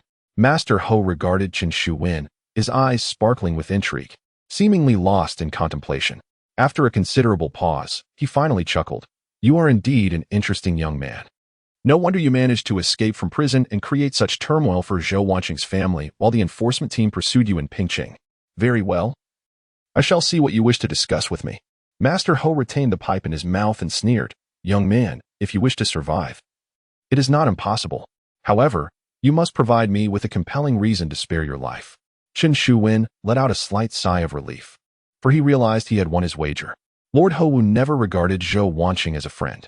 Since they were not allies, there remained a glimmer of hope. Chen Shuwen extracted a half notebook from his possession. "Will this suffice for our transaction?" Lord Hou waved his hand, and a bodyguard took the notebook. As Lord Hou leafed through its pages, his eyes visibly brightened. It seemed he too found the evidence contained within quite valuable. He casually set the notebook aside and smiled at Chen Shuwen. "Young man, has no one ever taught you that when engaging in a transaction, one should never reveal their cards too early? With this evidence now in my possession, how do you propose to negotiate with me?" Chen Shuwen regarded Lord Hou with a faint smile and retorted, "Who told you that this is all the evidence I possess? In the realm of negotiation, would I ever lay all my cards on the table at once?" Chapter 24. Do you need a woman's company? Chen Shuwen's words momentarily stunned Master Ho, but he soon erupted into hearty laughter. "Ha ha ha, young man, you are indeed quite clever. However, you remain too inexperienced.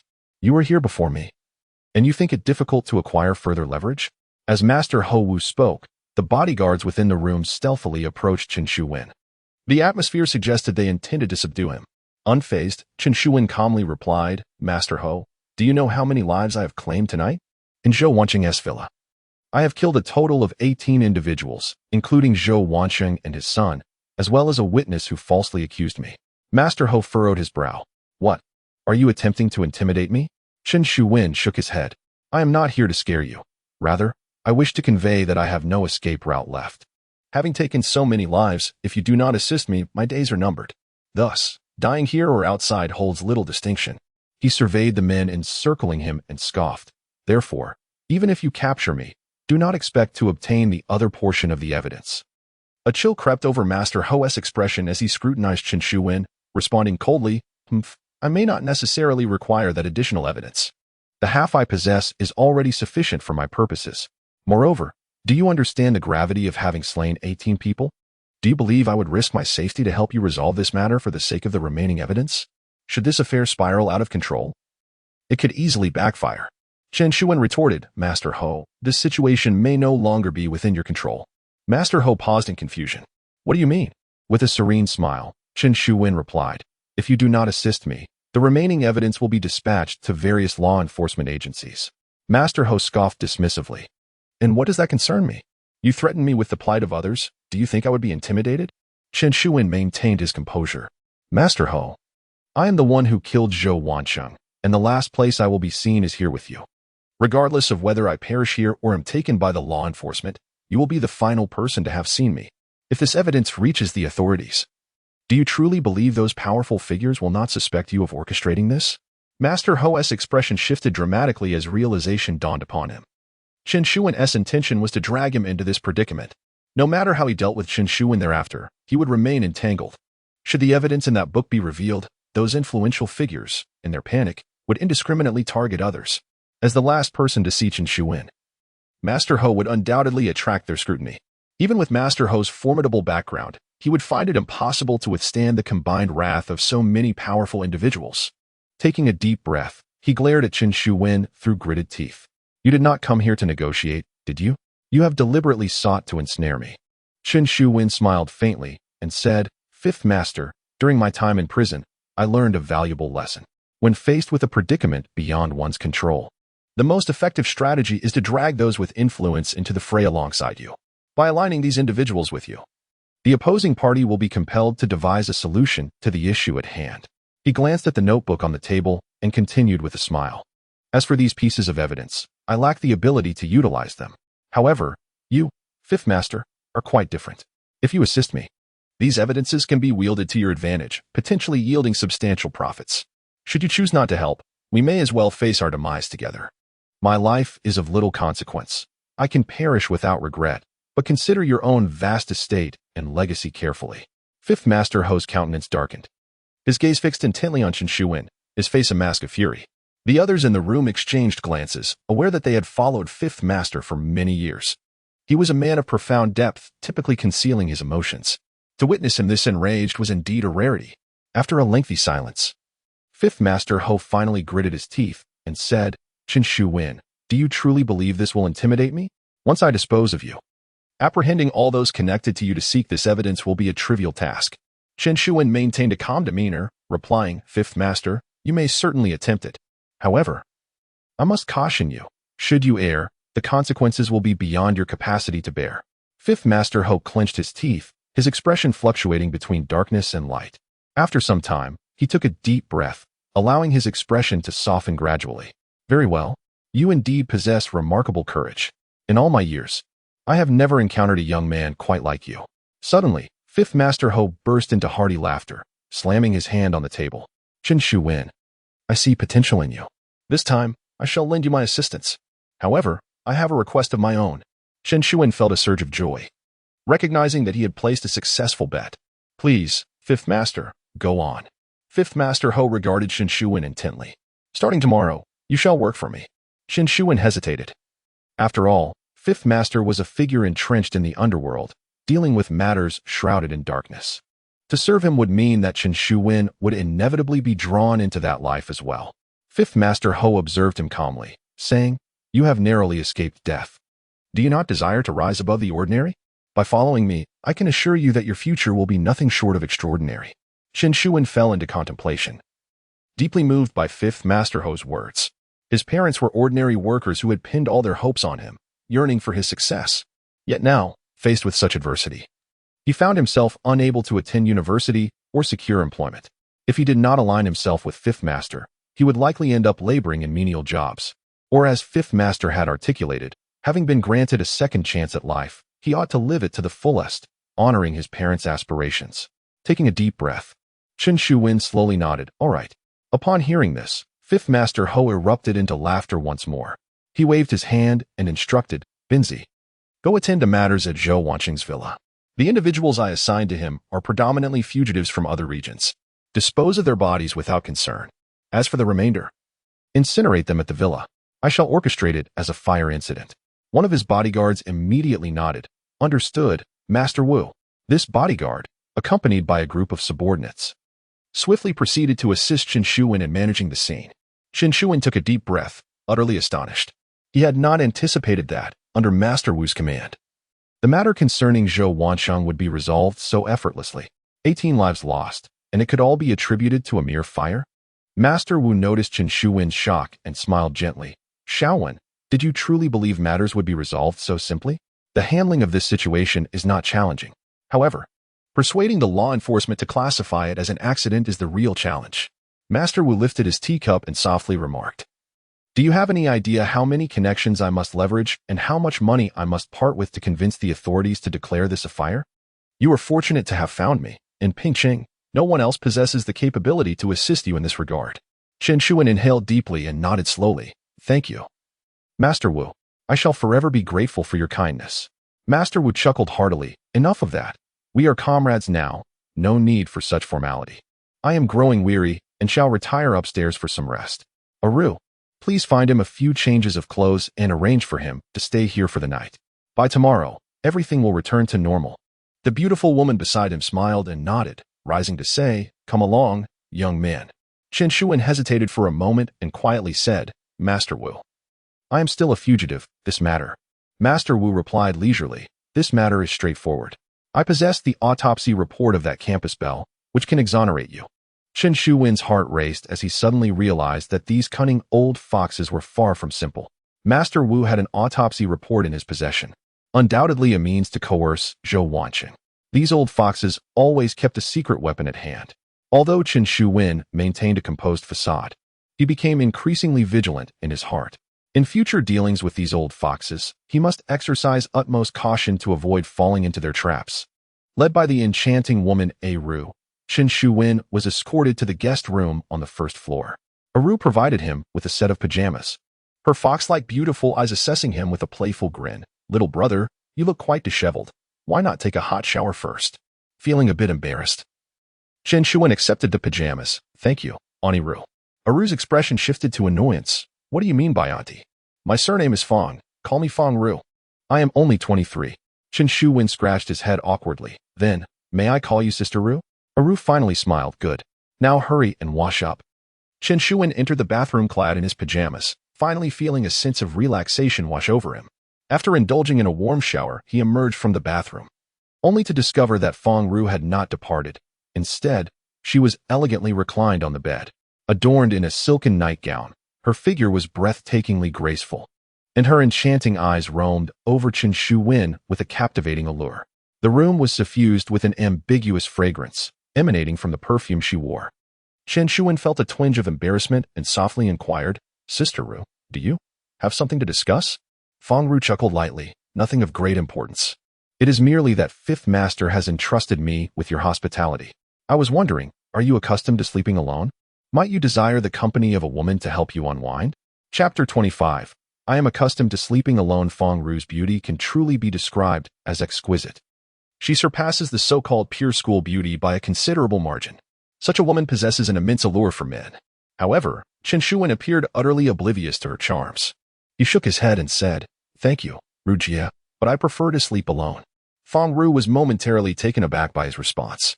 In all her years, no man had ever disregarded her in such a manner. It was the first time she had faced such a setback. Yet, she quickly regained her composure and smiled. "Oh, I didn't realize you were a modest one. TSK, little brother, are you shy or perhaps intimidated by Wu Yu? Rest assured, this is Wu Ye's instruction. Besides, it's not as if I'm entertaining you." As she spoke, Fong Ru clapped her hands, and several tall, stunning young women entered the room. "Choose one of these girls to accompany you. If one isn't enough, feel free to select 2 or even 3. It's entirely up to you," she said with a nonchalant smile. Chen Shuwen's expression remained unchanged. "Thank you, Ru Jie, but I still wish to have a peaceful night's rest." Fong Ru gazed at him intently, a hint of surprise in her eyes. She hadn't anticipated that this young man could remain so composed. It is worth noting that these girls were meticulously selected by her and were all beauties. Typically, men would be mesmerized by their presence. Yet Chen Shuwen's demeanor showed no sign of distraction. This was an unprecedented situation for Fong Ru. "It seems you truly are exhausted. In that case, rest well. Once you've regained your energy, you can enjoy yourself," Fong Ru remarked with a gentle smile before turning to leave. Chen Shuwen watched her retreating figure and let out a long sigh of relief. He locked the door behind him and lay on the bed, his mind in a tumult of emotions. In truth, he was a young man brimming with vigor and capable of impulse. Had this been in the past, faced with such an offer from a beautiful woman, he would have been unable to resist. However, after the experiences he had endured, he had transformed significantly. He was no longer the naive fool who would recklessly chase after love, nor was he the aimless man who would lose his head at the sight of a woman. Old Du once said that for one to succeed, mastering the art of suppressing one's desires is essential. Although Du was cunning and devious, one could not deny that his insights bore considerable wisdom. Despite Wu Yi's frequent assertions of treating Chen Shuwen as one of his own, Chen Shuwen understood the importance of skepticism regarding Wu Yi's words. He needed to tread carefully, for he feared he might not even realize how his demise would come to pass. Upon returning upstairs, Feng Ru found Wu Yi seated at the edge of the bed, smoking a pipe. "How did it go?" he inquired. Feng Ru rolled her eyes in exasperation. "Don't even mention it. I personally made the effort, and he didn't even spare me a glance." Wu Yi furrowed his brow in disbelief. "Is that so? You personally intervened and still failed?" Feng Ru spat lightly. "Indeed. I truly suspect that this young man has an inclination towards men." Ho Wu Ye chuckled derisively. The incident that transpired was merely a consequence of his confession to that so-called campus belle. How could he possibly be fond of men? Feng Ru, incensed, retorted. Then what does that imply? Is he somehow inferior to that campus belle? Ho Wu Ye surveyed Feng Ru's curvaceous figure and laughed heartily. Which campus belle could possibly compare to you? You are the most beautiful woman in Pingxing. Feng Ru's face flushed with delight. So tell me, what exactly is the matter with this young man? Ho Wu Ye took another drag from his pipe, his gaze dark and penetrating. This young man is no simpleton. Few at his age possess the ability to suppress their desires. Feng Ru paused momentarily, then whispered, "Are you suggesting that you intend to cultivate him?" Ho Wu Ye smirked coldly. "Cultivate? Humph. Individuals like him harbor deep thoughts. Keeping him close will inevitably lead to disaster. Let us not alarm the snake before striking. Instead, arrange for a virtuous young woman to gradually approach him. Find a way to obtain the other half of the evidence he possesses, and then we shall deal with him." Feng Ru nodded. Arranging a young woman is certainly feasible. However, given his demeanor, it may not be easy to get close to him. The girls I presented today are all stunning, yet he didn't even spare them a glance. Ho Wu Ye chuckled lightly. If all else fails, you may have to make a sacrifice. Capturing such a naive young man should not pose much difficulty for you. A fleeting glint of coldness flashed in Feng Ru's eyes. Yet her expression remained unchanged as she smiled. "Me? Sacrifice? Aren't you jealous?" Ho Wu Ye laughed heartily, tapped the ash from his pipe, and slowly made his way into the inner chamber. "I am weary. I shall rest now." He entered the inner room and closed the door behind him. Feng Ru stood at the threshold, her expression gradually transforming into one of coldness, her eyes filled with a chilling intensity. Ultimately, she merely exhaled softly, walked into the outer room, and lay down fully clothed to rest. Remarkably, the two did not share the same bed that night. Chapter 26. I will make noodles for you. Chen Shuwen slumbered deeply until the break of dawn, awakening to find it well past 10 in the morning. He hastily donned his clothes and stepped outside. The sound of the television echoed from the living room. Upon entering, he found a figure sprawled on the sofa, Feng Ru, clad in a fitted pajama set. Despite the frigid weather outside, the interior was imbued with warmth. Feng Ru reclined elegantly on the couch, and upon noticing her solitary presence, Chen Shuwen took a step back. "Rujie, where is Fifth Master?" he inquired. Feng Ru turned her head, her stunning visage graced by a hint of alluring smile. "You're awake. Fifth Master has gone out with some people." "Out? Then, what about my matters?" Feng Ru gestured toward the television. "Look, the news is reporting on it." At that moment, Chen Shuwen's attention was drawn to the screen, which was broadcasting news from Pingxing. The headline revealed that a villa in the suburbs of Pingxing had caught fire due to the illegal use of heating devices, resulting in 3 fatalities. A wave of realization washed over him. This villa belonged to Zhou Wanqing. The incident had indeed been classified as a fire. Furthermore, only 3 lives had been claimed, a significant reduction from the 18 he had taken. The gravity of the situation had undeniably been alleviated. Chen Shuwen was taken aback. Fifth Master's connections were indeed formidable. To have the narrative shaped so swiftly in a single night was no small feat. Only 3 reported deaths? What of the other 15? He pondered aloud. Feng Ru responded. The majority of those 15 were fugitives, their lives deemed inconsequential. Their bodies will simply be disposed of. As for the remaining few, we can easily contrive other accidents, such as a car crash or drowning. As long as the autopsy reports are in order, no one will scrutinize further. Later, Fifth Master can allocate some funds to ensure their families are settled, and everything will be fine. A sense of clarity dawned upon Chen Shu-wen, coupled with a profound astonishment. It appeared that Fifth Master was no stranger to such matters and had become adept at navigating them. For someone of Fifth Master's stature in the underworld, eliminating a few individuals was hardly a significant concern.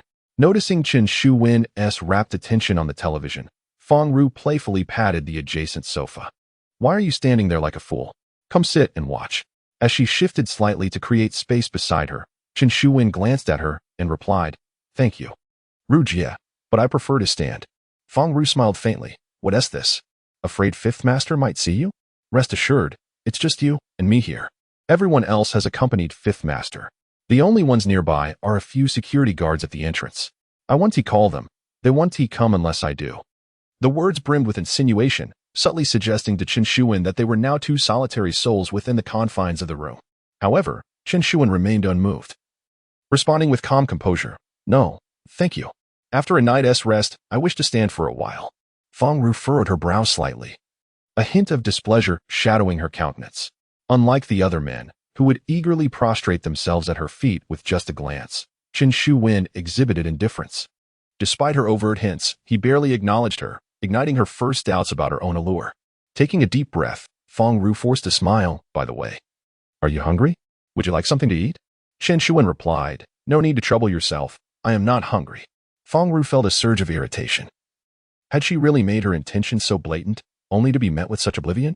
Chen Shu-wen's attention was primarily fixated on the television, where the news reported on a fire, followed by another story, one concerning him. This secondary report detailed the murder of the campus belle. The enforcement team had received the autopsy report, confirming that another individual was responsible for her demise. Simultaneously, the witnesses who had previously implicated Chen Shu-wen recanted their testimonies.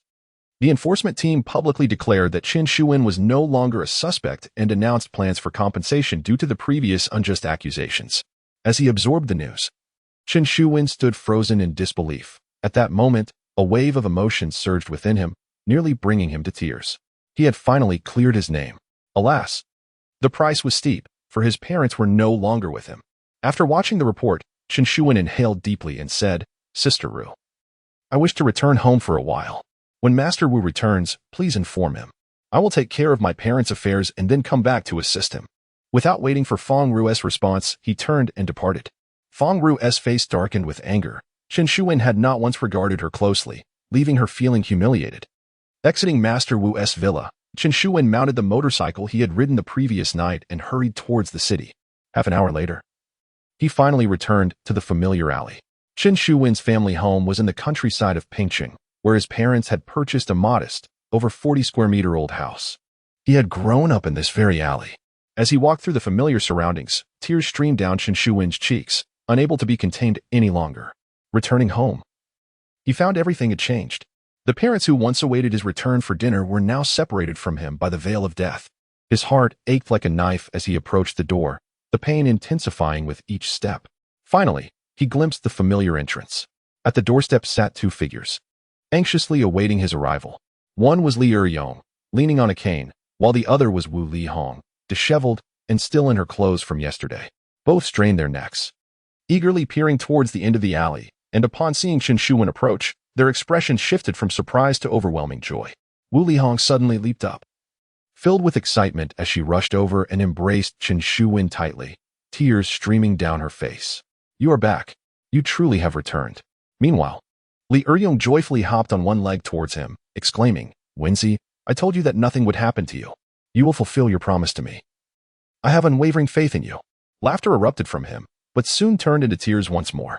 As Chen Shu-wen gazed at the two weeping souls before him, the anguish in his heart began to subside significantly. Though his parents were no longer present, he realized he was not alone.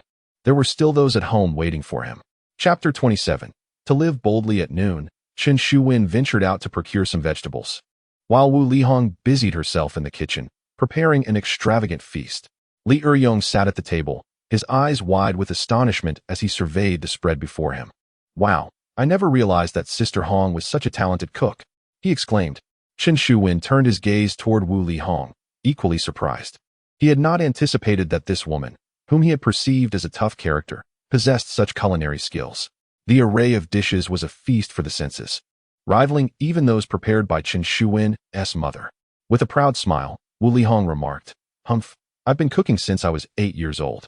Back then, I was the one who prepared meals for the entire family." Chen Shuwen was taken aback. "You started cooking at 8? Your parents must have been quite lenient in letting you take on such responsibilities." At this, Wu Li Hong's expression shifted to one of discomfort, her eyes glimmering with unshed tears. Chen Shuwen suddenly recalled a detail from their school days. It seemed that Wu Li Hong's parents had never attended any school events. Even during parent-teacher meetings, or when she had gotten into trouble for skipping school and fighting, it was always her elderly grandmother who showed up. Until now. Chen Shuwen had not given it much thought, but he was beginning to understand that Wu Li Hong's family circumstances were likely not very favorable. "All right, I'm starving. Let us dig in," Li Eryong interjected, seizing his chopsticks and eagerly devouring the food. The three of them had hardly eaten since the previous night and were ravenous. Watching the two men eat, Wu Li Hong's face brightened with amusement. She turned and returned from the kitchen with 2 bottles of liquor. "Let us toast to Wenzi's new lease on life. Today, we shall not leave until we are inebriated," she declared with a laugh. Li Eryong promptly fetched a cup. But Chen Shuwen stopped him. "You two enjoy, but I shall abstain," he insisted. "Come on, don't be like that," Li Eryong urged. "On such a joyous occasion, we must celebrate." Chen Shuwen waved his hand dismissively. "The last time I drank, it led to my family's ruin. From now on, I shall refrain." Exchanging glances, Li Eryong and Wu Li Hong set down their cups, their expressions tinged with sorrow. The matter of Chen Shuwen's parents would forever remain a source of pain in his heart. After they finished their meal, Wu Li Hong quickly began tidying up the dishes. Li Eryong pulled out a cigarette pack and offered one to Chen Shuwen. "Care for a smoke? A cigarette after a meal is a delight." With a smile, Chen Shuwen shook his head. "While in prison, someone imparted a piece of wisdom to me. If you aspire to be a truly exceptional person, you must refrain from indulging in addictive substances. Only by mastering one's desires can one journey further and rise higher than others." Li Eryong, cigarette in mouth, gazed at Chen Shuwen in confusion. "Wenzi, where did you learn such profound principles?" "It's just a cigarette." Chen Shuwen simply smiled faintly, choosing not to elaborate. After a few puffs, Li Eryong tossed the cigarette but to the ground and extinguished it. "So, what is the plan next?" he inquired. In a soft voice, Chen Shuwen replied, "Had this incident not occurred, I would be studying at a university in another city right now." Li Eryong spat in frustration. "Damn it.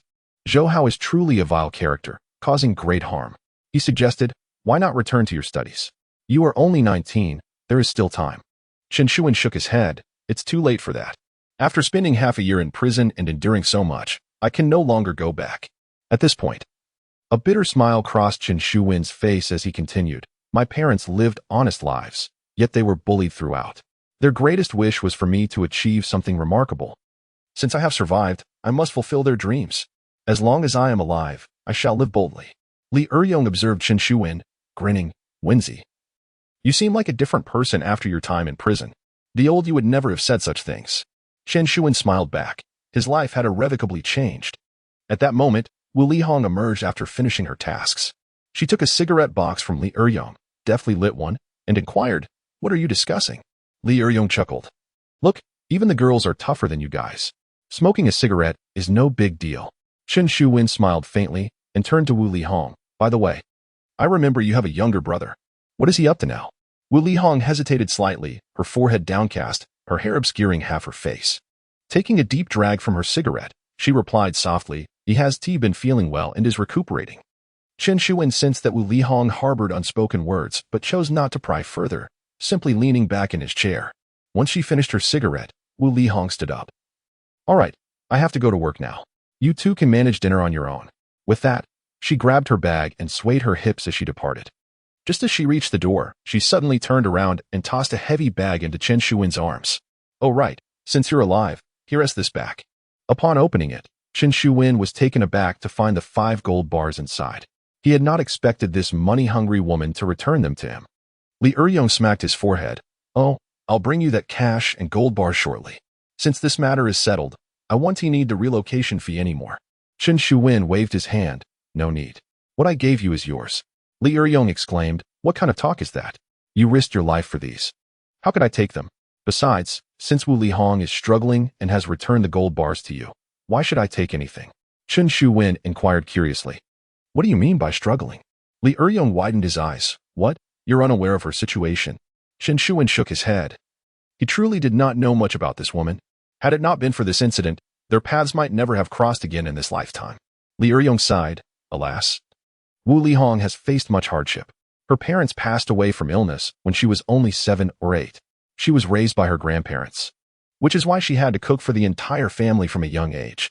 Later, when her brother was diagnosed with kidney disease and required hospitalization, undergoing dialysis weekly to survive, she found herself with no choice but to work in a bar to earn money.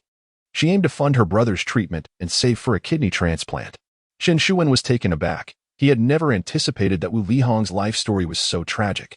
Previously, he had looked down upon her, deeming her a woman lacking self-respect.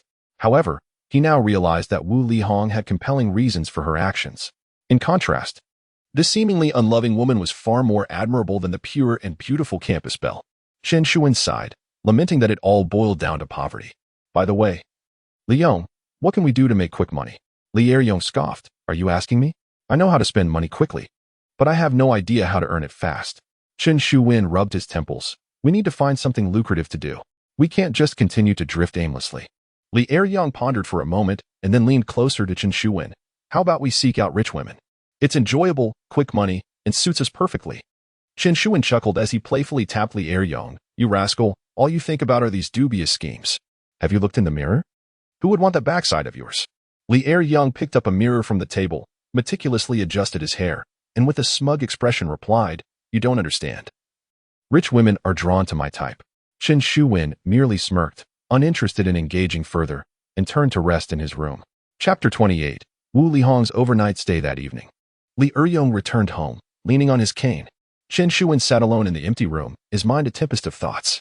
After a prolonged silence, he ventured into the inner chamber and retrieved a bag, a remnant from the time when old Du had escaped from prison. Inside, aside from a sum of cash, there were several other items. Although Chen Shuwen was unaware of old Du's true identity, he knew that such a cunning individual could not be an ordinary person. The items he had chosen to carry with him under such dire circumstances must hold significant importance. Previously, Chen Shuwen had lacked the time to examine these belongings, but now, with all matters resolved, he was curious to discover what old Du had deemed so vital. He opened the bag, finding it meticulously wrapped in layer upon layer of plastic. As he peeled away the plastic, he uncovered several layers of parchment, revealing old Du's profound regard for the contents within. At last, he unveiled 2 ancient, yellowed tomes, one titled The Art of the Heart, and the other The 8 Extraordinary Meridians. Chen Shuwen was taken aback. 2 mere books. Yet old Du had felt the need to carry them so closely. He perused the pages of the 8 Extraordinary Meridians, which detailed the human meridian system, annotating certain acupoints with notes on the consequences of trauma and the fatal repercussions of assaults on specific points. Upon further examination, Chen Shuwen realized that this book was, in essence, a manual on how to take a life. The lethal techniques old Du had previously imparted to him were likely derived from this very text. As for the art of the heart, Chen Shuwen's astonishment deepened upon his inspection of this volume. It was a comprehensive guide on discerning human intentions and wielding psychological manipulation. Some sections echoed old Du's past teachings, though it was clear that he had deliberately withheld critical information, sharing only a fragment of the knowledge contained within. After finishing the book, Chen Shuwen was profoundly shaken. He finally comprehended why old Du regarded this tome with such reverence. The insights within had the power to transform one's worldview. Mastering the principles of the art of the heart could propel an ordinary individual to extraordinary heights. With a sense of newfound treasure, Chen Shuwen cradled the art of the heart, poring over it with an insatiable thirst for knowledge. He lost track of time, and before he knew it, it was well past midnight. Suddenly, a knock echoed through the silence. Startled, he concealed the dagger in his sleeve and approached the door, inquiring, "Who is it?" A voice from outside responded, "It's me." Chen Shuwen paused, taken aback. What could Wu Lihong want at this hour? He opened the door to find Wu Lihong, clad in a short skirt and looking exceedingly glamorous, staggering into the room. The scent of alcohol clung to her. She appeared quite disheveled, swaying as she collapsed onto the sofa. Chen Shuwen furrowed his brow slightly, but poured a glass of water and handed it to her. "What brings you here?" Wu Lihong finished the water in one gulp and leaned back on the sofa. "I just got off work, had nowhere to go, and thought I might stay here for the night. Is that inconvenient?" Chen Shuwen replied, "Not exactly. It's just that I'm home alone at the moment. Having a young woman stay here." Wu Lihong interjected, "Oh please, I'm not afraid. What are you worried about? Are you going to eat me or something?" As she spoke, she reclined on the sofa, crossing her legs, her slender limbs and high heels playfully shaking, as if to taunt Chen Shuwen. With a resigned shrug, Chen Shuwen asked, "All right then, which room would you like to stay in?" "Any room will do," she replied. Ultimately, Chen Shuwen had no choice but to relinquish his room to Wu Lihong, while he took refuge in his parents' room. As he lay in bed, a sense of unease washed over him. After all, he was a young man, and the thought of a beautiful woman sleeping next door inevitably stirred some thoughts. Yet, he managed to suppress these urges and forced himself to sleep. The next 2 weeks passed rather uneventfully. During this time, Li Eryong was at Chen Shuwen's place every day, bringing along the 300,000 in gold bars. As for Wu Lihong, she had also begun to treat Chen Shuwen's home as her own stronghold. By day, she cooked for the two men, and by night, she worked her shift, returning in the early hours to stay at Chen Shuwen's residence. The trio cohabited in a manner reminiscent of a family. Throughout these 2 weeks, aside from visiting his parents' grave, Chen Shuwen spent most of his time wandering the streets. He was keenly observing the commercial landscape of Pingcheng, contemplating which industry might be suitable for him to venture into. Remarkably, during this period, there had been no visit from Master Ho's men. Master Ho had previously mentioned that he would have Chen Shuwen working for him in the future. Yet it seemed he had forgotten about him for the time being. However, Chen Shuwen did not seek out Master Ho either. After reading Heart and Mind, he had matured significantly. He realized that someone as cunning as Master Ho was undoubtedly keeping an eye on him from the shadows. Thus, he understood that it was only a matter of time before Master Ho would seek him out. He preferred not to approach Master Ho directly, as that would put him in a position of disadvantage. That morning, Chen Shuwen, as was his custom, strolled the streets with Li Eryong. As they passed through an alley, they encountered 3 young men with flamboyantly dyed hair and tattoos adorning their necks. Upon seeing them, Li Eryong's expression changed drastically, and he quickly ducked behind Chen Shuwen, whispering, "Wenzi, let's go this way, this way." Chen Shuwen, puzzled, asked, "What's wrong?" Before Li Eryong could respond, the leader of the trio called out mockingly, "Oh look. Isn't that Brother Eryong? What's up? You can come out for a stroll now? It seems last time we didn't teach you a good enough lesson." Chen Shuwen looked up and saw 3 flamboyantly dressed young men approaching, their faces adorned with mocking expressions. Li Eryong, upon noticing these individuals, felt a mix of embarrassment and anger, and quietly said, "Yangzi, I haven't provoked you. Please don't stir up trouble for no reason." The leader of the group was indeed the one named Yangzi. He chuckled derisively, "Brother Eryong, your words carry a hint of impropriety. Heish has instructed that you are no longer welcome in this area. If we encounter you again, we shall not hesitate to teach you a lesson. Now that fate has brought us together, I cannot simply pretend not to see you." Li Eryong replied softly, "Yangzi, I merely passed through inadvertently. There is no need for such ruthless treatment, is there? How about this? I'll turn back now and leave. Surely that would suffice." Yangzi let out a sinister laugh. "Brother Eryong, you've already stepped into our territory. If I were to let you leave unscathed, what would that say about our reputation? However, considering our past camaraderie, I do not wish to annihilate you completely. Here is my proposal. You vacate this place immediately, and I shall pretend this encounter never occurred. What do you say?" "Ha ha ha." The other 2 young men erupted into raucous laughter, their eyes filled with disdain and contempt as they regarded Li Eryong. He trembled with rage, on the verge of retorting, when Chen Shuwen placed a firm hand on his shoulder. Chen fixed his gaze on Yangzi and spoke in a low, steady voice. "Are you the one who broke Eryong's limbs?" Yangzi paused momentarily, then snapped back. "Who the hell are you?" Chen Shuwen did not reply but pressed on. "I ask you again, did you break Eryong's limbs?" Yangzi, now infuriated, spat back, "Yes, I did. So what? You think you can?" Before he could finish, Chen Shuwen acted swiftly, delivering a powerful kick to Yangzi's groin. Yangzi let out a wretched scream, collapsing to the ground, incapacitated. Without hesitation, Chen followed up with a punch to the eye of another young man, who staggered back and fell to the ground. With only one adversary remaining, Chen Shuwen lunged at him, shouting, "Take him down." Without a moment's delay, Li Eryong seized his cane and swung it fiercely towards the opponents. Chapter 29. Seeking Revenge? I await your arrival. The battle commenced swiftly and concluded just as rapidly, although there were 3 individuals on Yangzi's side. He was incapacitated right from the outset when Chen Shuwen delivered a kick to his groin. The remaining 2 were soon overwhelmed. One sustained an injury to the eye from Chen Shuwen's blow, and the other was mercilessly beaten by Li Eryong with a cane, leaving him bloodied and battered. As for the last young man, he struggled to resist when Chen Shuwen pinned him to the ground. Despite a couple of feeble punches aimed at Chen Shuwen, they merely caused him slight discomfort. In contrast, Chen Shuwen's strikes were precise and lethal, each hit rendering the young man incapable of further resistance. Thus, within a mere 5 minutes, Yangzi and his companions were subdued, huddled against the wall, heads cradled in defeat. Li Eryong, who had previously suffered broken limbs at the hands of these 3, felt a surge of vindication. Armed with his cane, he delivered blows that left the trio's head swollen and bruised, finally relenting with satisfaction. Yangzi and his companions, beaten and seething with silent fury, could only cast venomous glances at Li Eryong. Today, we acknowledge our defeat. Yangzi gritted his teeth, his voice laced with venom. You dare to reveal your name? I'll have my elder brother settle the score with you. Li Eryong, incensed, struck again with his cane. You think you can seek revenge? Furious, Yangzi retorted. To hell with you, Li Eryong. If you have the guts, kill me today. If you fail, I will never let you off the hook. Li Eryong panicked. Should they seek retribution, they would undoubtedly be outmatched. Chen Shuwen, however, remained composed. He approached Yangzi, looking down upon him with a cold demeanor. So, you wish for revenge? Very well, I shall grant you that opportunity. Go back and inform your elder brother. My name is Chen Shuwen. I reside at number 13, 5th Alley, Happiness Village. Should you desire retribution, feel free to seek me out.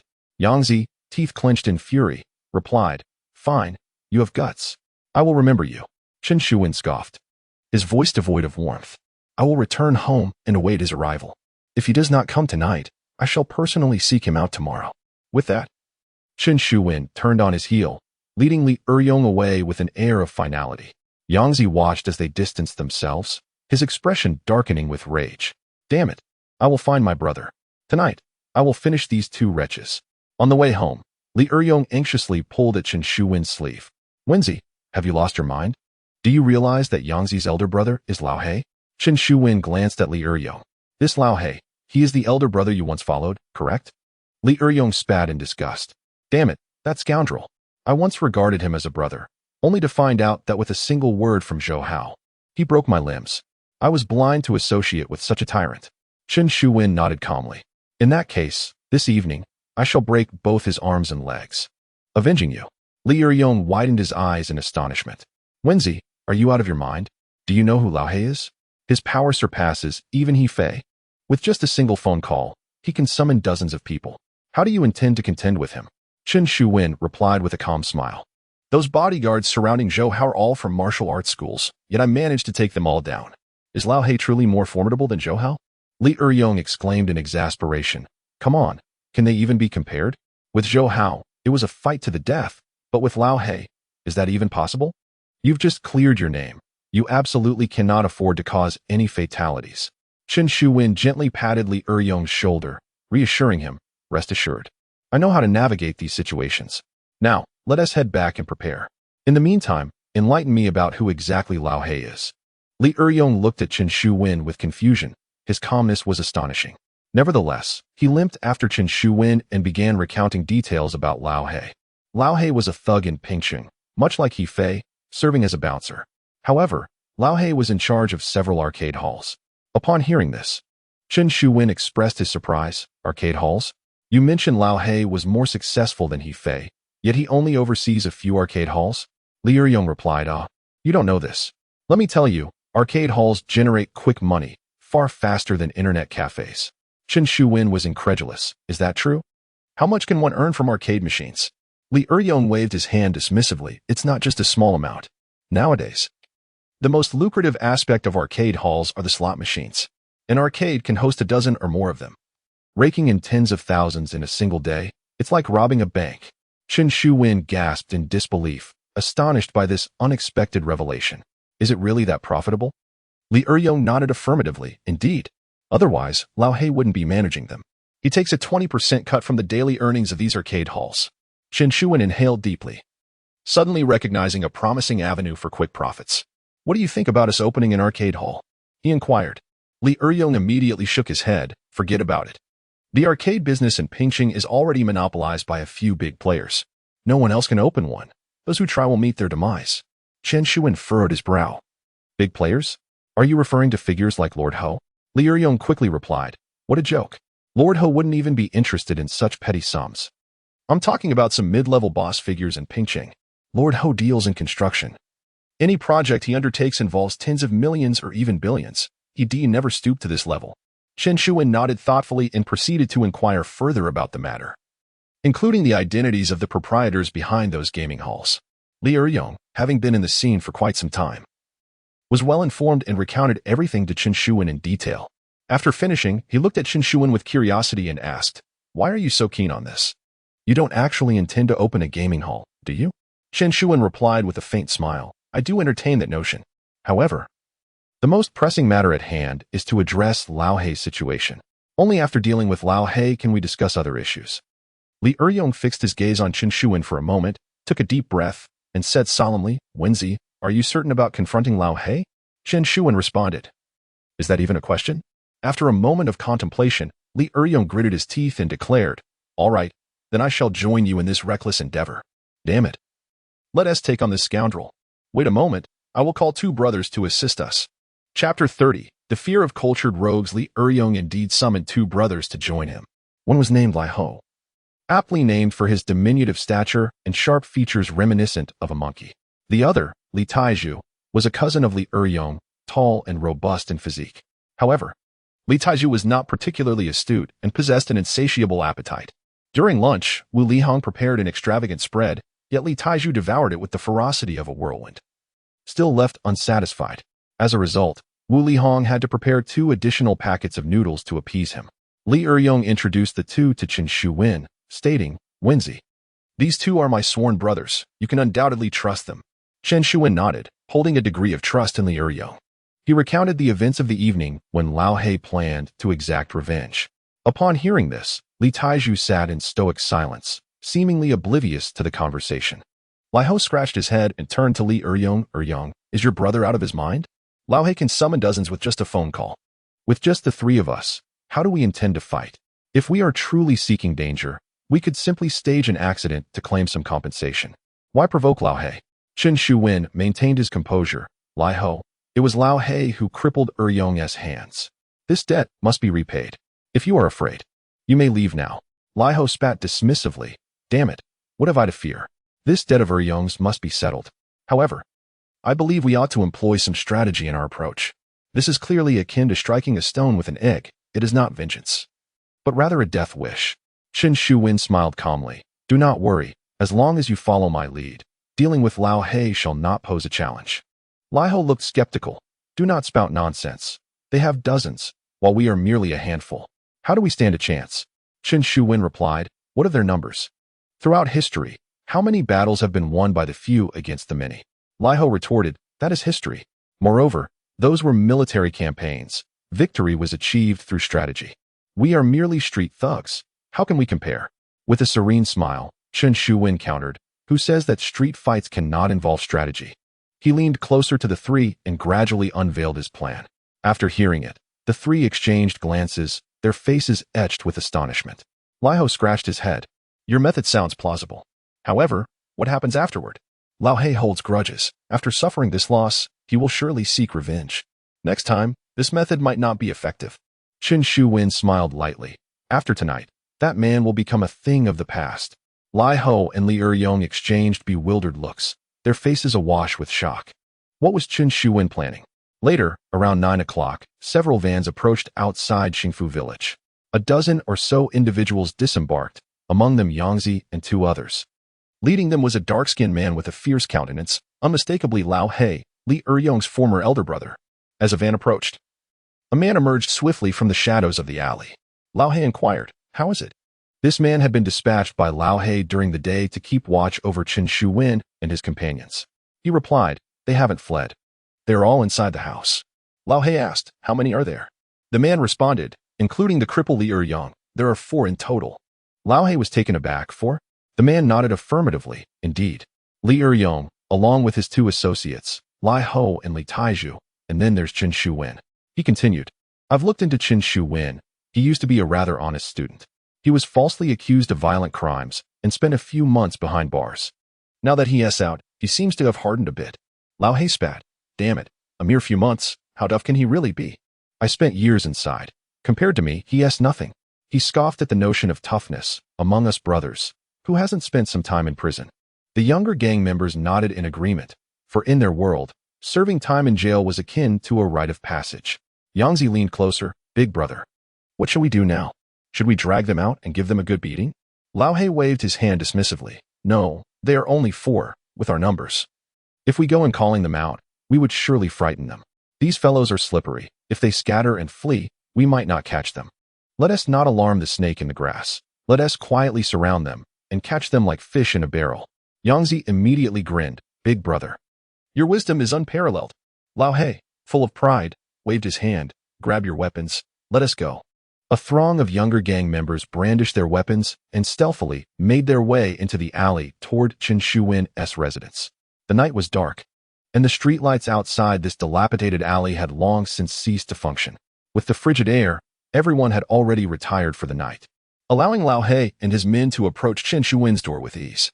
Upon arrival, Lao He remained somewhat apprehensive, peering through the window.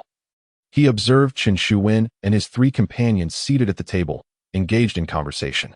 He meticulously surveyed the interior, confirming that indeed, only the 4 of them were present.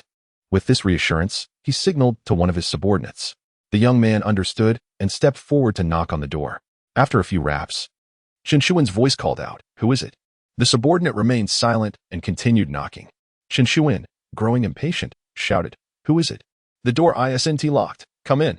At these words, the young man promptly turned the doorknob.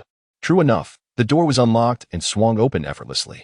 Seeing this, Lao He charged into the room, followed closely by his brothers. In an instant, the cramped space was filled with 20 or so men, rendering it overwhelmingly crowded. The last of the younger gang members swiftly closed the door and locked it behind them. The imposing figure of the man known as Lao He, armed and brimming with arrogance, cast a disdainful glance at Chen Shuwen. Spitting on the ground, he barked, Damn it, you are that Chen Shuwen? Do you know who I am? Chen Shuwen maintained a calm demeanor, his gaze sweeping over the crowd before he smirked derisively. Of course, you are Lao He. At these words, Lao He erupted in fury, cursing, You know who I am and still dare to speak to me? You wretched cur, are you tired of living? Someone, teach him some manners. One of Lao He's lackeys promptly stepped forward, pointing an accusatory finger at Chen Shuwen, exclaiming, What do you think you are? Daring to stand and converse with my boss? I'll count to 3, and you better kneel down properly. Otherwise, I'll break your legs. Leaving you no chance to kneel at all. Chen Shuwen cast a dismissive glance at the lackey, a smirk still playing on his lips. Infuriated by this insolence, the lackey raised his hand to deliver a slap across Chen's face, yelling, How dare you laugh?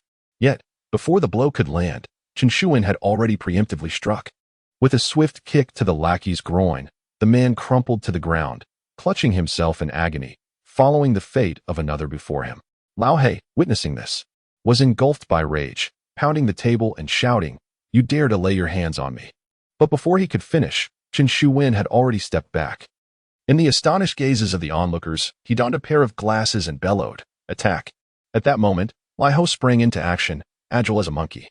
He leapt onto the table, then vaulted upward to grasp a rope hanging from the ceiling in the middle of the room. With a forceful tug, the rope dislodged a portion of canvas, which fell simultaneously with a cloud of white smoke that rapidly filled the entire room, enveloping everyone within. Lao He, caught off guard, found himself engulfed in the smoke, his vision obscured. He instinctively reached out to wipe his eyes, but upon doing so, he was met with a searing pain. Seasoned from numerous battles, Lao He's expression shifted dramatically as he exclaimed, This is bad. It's lime. Chapter 31. Do you think you have another chance? With a startled exclamation from Old Black, the minions nearby began to scream in terror. They too were blinded by the lime, which, upon contact with water, becomes intensely hot and highly corrosive. Should they attempt to rub their eyes with their hands, it would only exacerbate the corrosion, leading to an even graver outcome. Thus, a cacophony of wails filled the room as Old Black's subordinates descended into chaos.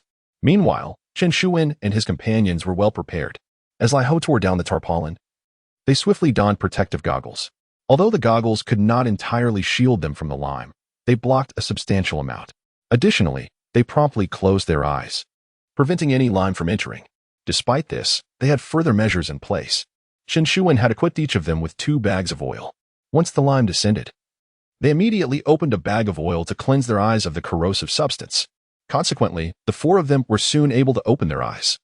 Clearly perceiving the situation within the room, Chen Shuwen retrieved a set of brass knuckles from his pocket, donned them, and charged into the fray, launching attacks on the adversaries.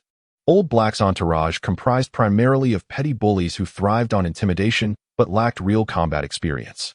In confrontations, they were far less formidable than the bodyguards dispatched by Lord Ho Tezhou Wanqing. Thus, subduing them proved to be significantly easier. Blinded and devoid of self-defense instincts, these individuals were merely screaming for help, lacking even the awareness to evade their attackers.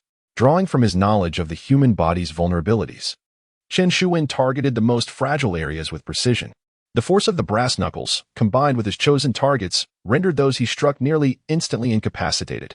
Lai Ho and Li Taiju joined the fray, assisting in the assault on Old Black's subordinates. Before long, a significant portion of Old Black's men lay sprawled on the ground. The remaining individuals, unable to open their eyes, sensed that something was amiss and attempted to flee. However, they had locked the door from the inside, and in their blinded state, could not manage to unlock it. Chen Shuwen charged forward once more, dispatching the last of them with ease. Ultimately, only Old Black remained. Chen Shuwen delivered a powerful punch to his chest. He often relied on sheer numbers to intimidate others and had never encountered a situation like this. Nor had he suffered such a significant loss. Gritting his teeth, he glared at Chen Shuwen and exclaimed, "You, Chen, are truly despicable. Setting traps to harm others within your own abode. You are nothing but a scoundrel." Chen Shuwen merely scoffed in disdain. "A scoundrel? Huh. You brought over 20 men to gang up on just 4 of us, and you consider yourself noble? Let me enlighten you. This is merely a strategy in warfare. In the world of struggle, numbers alone are futile. Intellect is paramount." Old Hei's face turned ashen, his teeth clenched. "Chen, don't get too complacent. I shall not forget this debt. Next time I come for you, luck will not be on your side." Chen Shuwen replied, "Next time? Old Hei, do you truly believe there will be a next time for you?" Old Hei was momentarily taken aback, his expression chilling. "Are you threatening me? If you have the guts, do it here and now. Otherwise, once I recover, I will ensure your demise."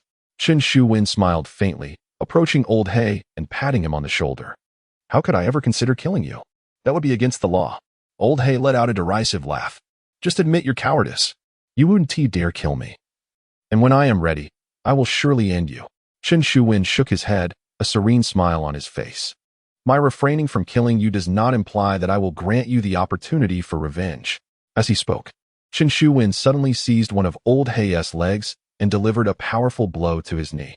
With the brass knuckles he wore, the force of the strike shattered Old Hei's kneecap. A horrific scream escaped Old Hei's lips as he collapsed to the ground, clutching his knee in agony. Yet, Chen Shuwen did not relent. He struck Old Hei's other knee with equal ferocity. The targeted area was the joint where the kneecap connects to the leg bone, a notably vulnerable spot. With the added force of the brass knuckles, both of Old Hei's kneecaps were rendered useless. With his knees destroyed, Old Hei would likely be confined to a wheelchair for the rest of his life. Chen Shuwen looked down at Old Hei from his elevated position, coldly stating, "Old Hei, you broke my brother's hands and feet. Today, I shall break both of your legs as a reckoning for him. Mark my words. If you ever regain the ability to stand, I will be here, awaiting your revenge." Old Hei, overwhelmed by pain, could scarcely utter a word, only able to weep and wail in despair. As for Old Hei's subordinates, they were utterly paralyzed by fear. Chen Shuwen's ferocity had completely taken them by surprise. The once menacing gangsters now cowered obediently to one side, and witnessing their leader's defeat, none dared to utter a single word. All of this unfolded precisely as Chen Shuwen had anticipated. These small-time thugs were merely a disorganized mob. They would band together when they held the upper hand. But the moment adversity struck, they would cower, incomparable to true desperados. Chen Shuwen's gaze swept across the crowd, finally settling on the young man he had just kicked in the groin. "Did you just ask me to kneel and speak?" Chen Shuwen inquired leisurely. The young man, nearly trembling in fear, quickly shook his head and waved his hands. No, brother, you misunderstand. I didn't mean it that way. I Chen Shuwen stepped closer, his tone icy. Since you enjoy kneeling so much, then kneel and speak. The young man's face flushed, filled with embarrassment as he hesitated to comply. Chen Shuwen caressed his fingers, his voice cold. Either kneel, or you'll never kneel again in your life. With that, Chen Shuwen suddenly raised his voice, bellowing, "Kneel before me." The young man trembled uncontrollably, and without realizing it, he collapsed to the ground, drenched in sweat. Chen Shuwen disdainfully spat at him and turned to the others in the room. A bunch of useless fools. No one dared to utter a word. Fear consumed everyone present. Beside them, Li Eryong and Lai Ho were visibly exhilarated, their excitement palpable. They had never anticipated such a turn of events. Chen Shuwen had indeed led them to triumph against the odds and defeat Lao He. The group felt as though they were caught in a dream. Approaching Li Eryong, Chen Shuwen asked, "I broke his legs. Is that sufficient? If not, I can retrieve more for you." Li Eryong quickly responded, "That's enough. That's enough. He only suffered fractures. He'll recover in time, but Lao He is utterly incapacitated. He will never stand again." Taking a deep breath, Li Eryong, with trepidation, murmured, "Wenzi, what shall we do next? Should we hide for a while? Tonight's events have stirred quite a commotion. To cripple someone is a serious matter. With such a scandal, you may indeed need to flee." Chen Shuwen, however, maintained a calm demeanor. "Why hide? Now that your vendetta is avenged, it's time to call the authorities." The moment he spoke, both Li Eryong and Lai Ho gasped in shock. Even Li Taizhu, though somewhat dim-witted, looked at Chen Shuwen in bewilderment. He understood that calling the police in such a situation would be tantamount to walking into a trap. Chen Shuwen remained unperturbed. "What are you waiting for? Call the police. Let the enforcement team handle them." Li Eryong and Lai Ho exchanged glances, with Li Eryong quietly stating, "Wenzi, have you lost your mind? After causing such a ruckus, you still dare to call the enforcement team?" Chen Shuwen merely smiled faintly. "Rest assured, I won't end up in jail. You needn't worry. I have my own plans." With that, he took out his phone and reported the incident himself. Before long, the enforcement team arrived promptly. Upon seeing them, Lao He seemed to find his saviors, shouting loudly, "I want to file a complaint. I want to file a complaint. He assaulted me maliciously. And everyone here is a witness. They can testify. I want him imprisoned." The team leader, observing the scene inside, wore a grim expression. Such malevolent harm is indeed rare. "First, let us take them for a medical examination. Seize these individuals and confine them," the captain exclaimed angrily. Without a doubt, Chen Shuwen and his companions were escorted back to the enforcement team. Lai Ho sighed heavily, his expression one of distress. "This time, we are likely to face dire consequences. Alas, Eryong, your brother is truly unreliable in his endeavors." Li Eryong, observing the composed demeanor of Chen Shuwen, replied softly, "I have faith in my brother. Trust in me, and do not worry. My brother is undoubtedly prepared." Lai Ho glanced at Chen Shuwen, contemplated for a moment, and whispered, "If your brother can resolve this matter, I shall acknowledge him as my elder brother from now on." Chapter 32. His aspiration for ascendancy. At 10 o'clock in the evening, a woman braved the wind and snow to approach the villa of Master Ho Wu. The woman was none other than Wu Lihong. Earlier that afternoon, Chen Shuwen had summoned her privately and entrusted her with a bag, instructing her to deliver it to Master Ho Wu that night.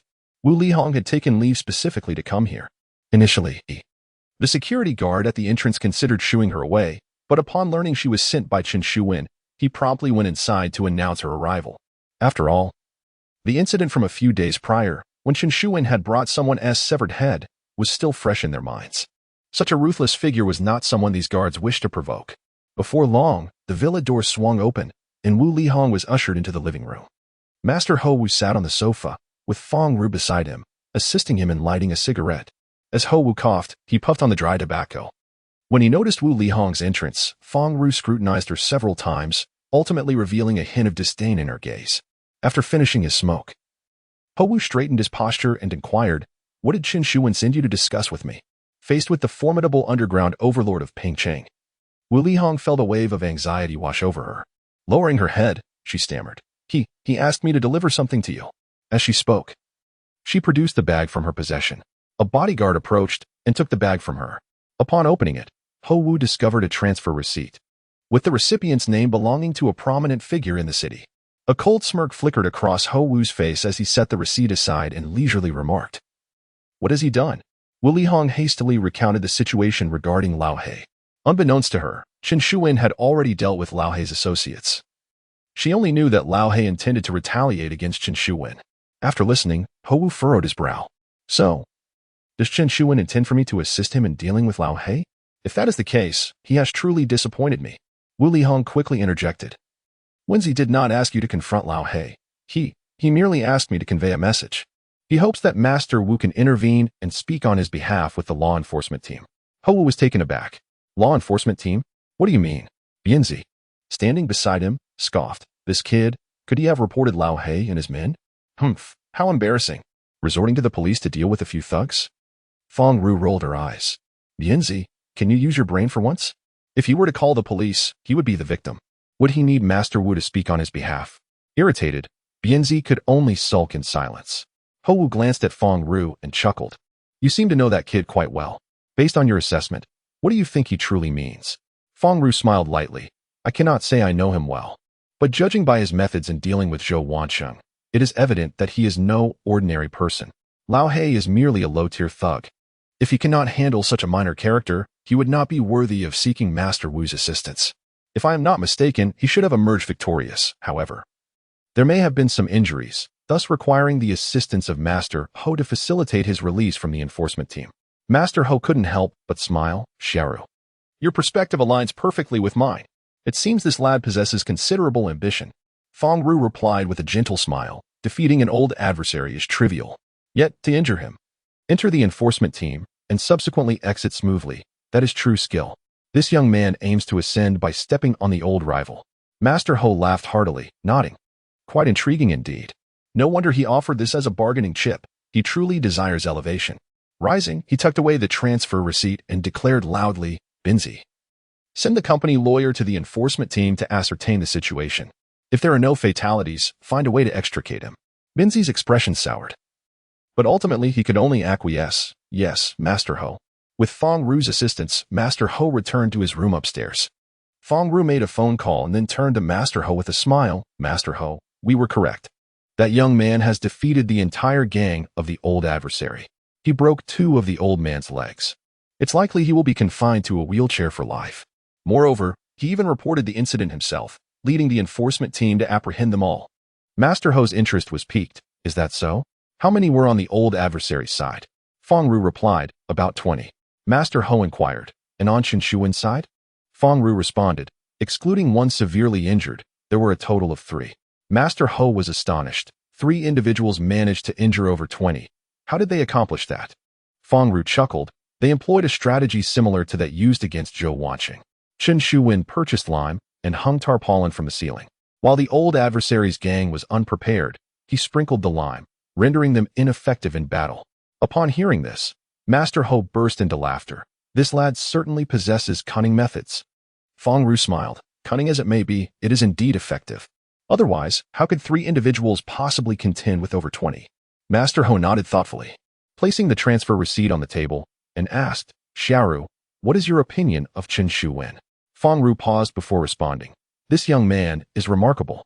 His methods are ruthless, his thoughts meticulous, and he is decisive in action. If he receives support, his future achievements could be boundless. A glint of seriousness crossed Master Hou's eyes as he slowly leaned back in his chair and murmured, It is a pity that he remains wary of me, rendering him unusable. Otherwise, he would not have presented this evidence as a trade. My fear is that nurturing a potential ingrate may ultimately lead to my undoing.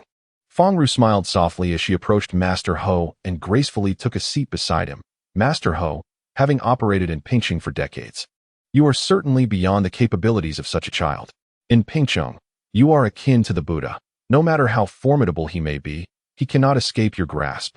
Conversely, should this piece be utilized effectively, you might indeed be able to vanquish the influence of those 2 old men in Pingcheng, thereby unifying the underground forces of the city entirely. These words caused a flicker of interest in Lord Hou's eyes, clearly indicating his intrigue. Leaning back in his chair, he pondered for a considerable time before suddenly directing his gaze towards Fong Ru.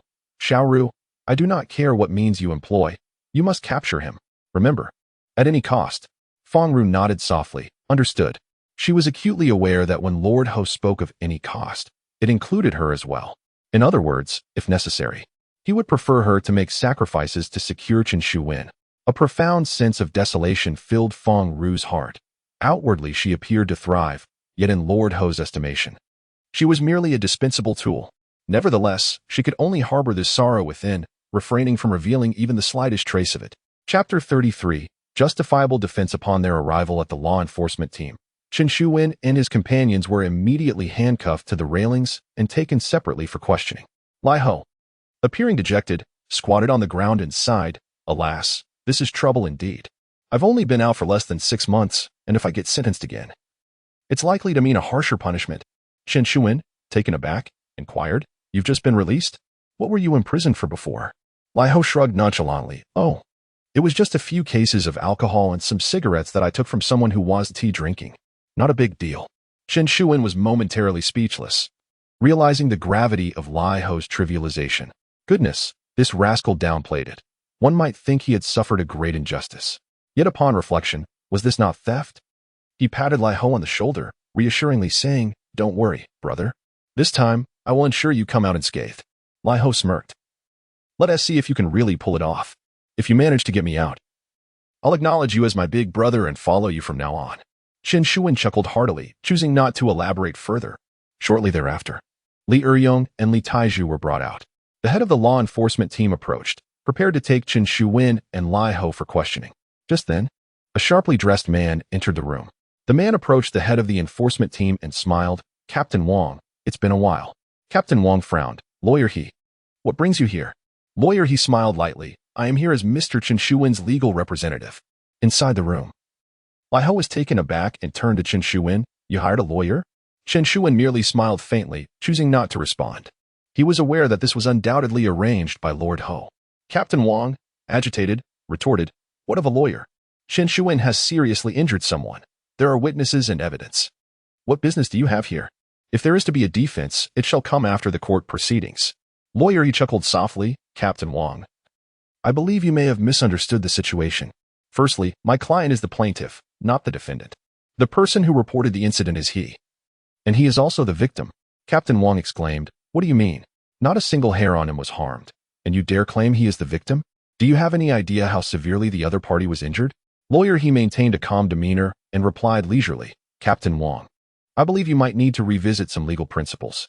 The determination of victimhood is not contingent upon the severity of injuries.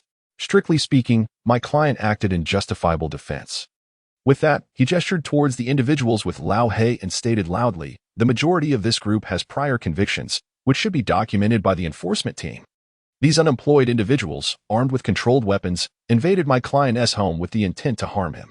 Captain Wang, if you found yourself in such a situation, would you not resist? Would you not defend yourself?" Captain Wang, incensed by the lawyer's words, retorted angrily, "Spare me your silver-tongued rhetoric. They set traps in their home, laid down lime. It was clearly a premeditated act of violence." Lawyer He smiled gently and replied, "Captain Wang, my client, has just lost his parents. He purchased lime to sprinkle on their graves. What is wrong with that? And as for the 4 of them, confronted by over 20 armed thugs, how do you suggest they defend themselves? If they manage to survive through such means, it is merely their fortune.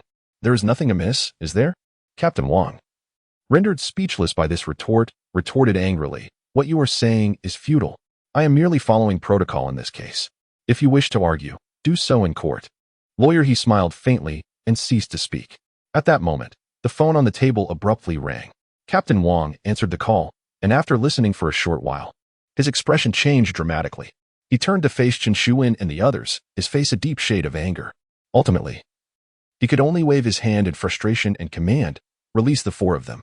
A few subordinates nearby looked bewildered. "Captain, are you really letting them go?" Captain Wang, exasperated, replied, "Do I need to repeat myself? Free them." The subordinates exchanged glances and finally said nothing, proceeding to release Chen Shuwen and his companions.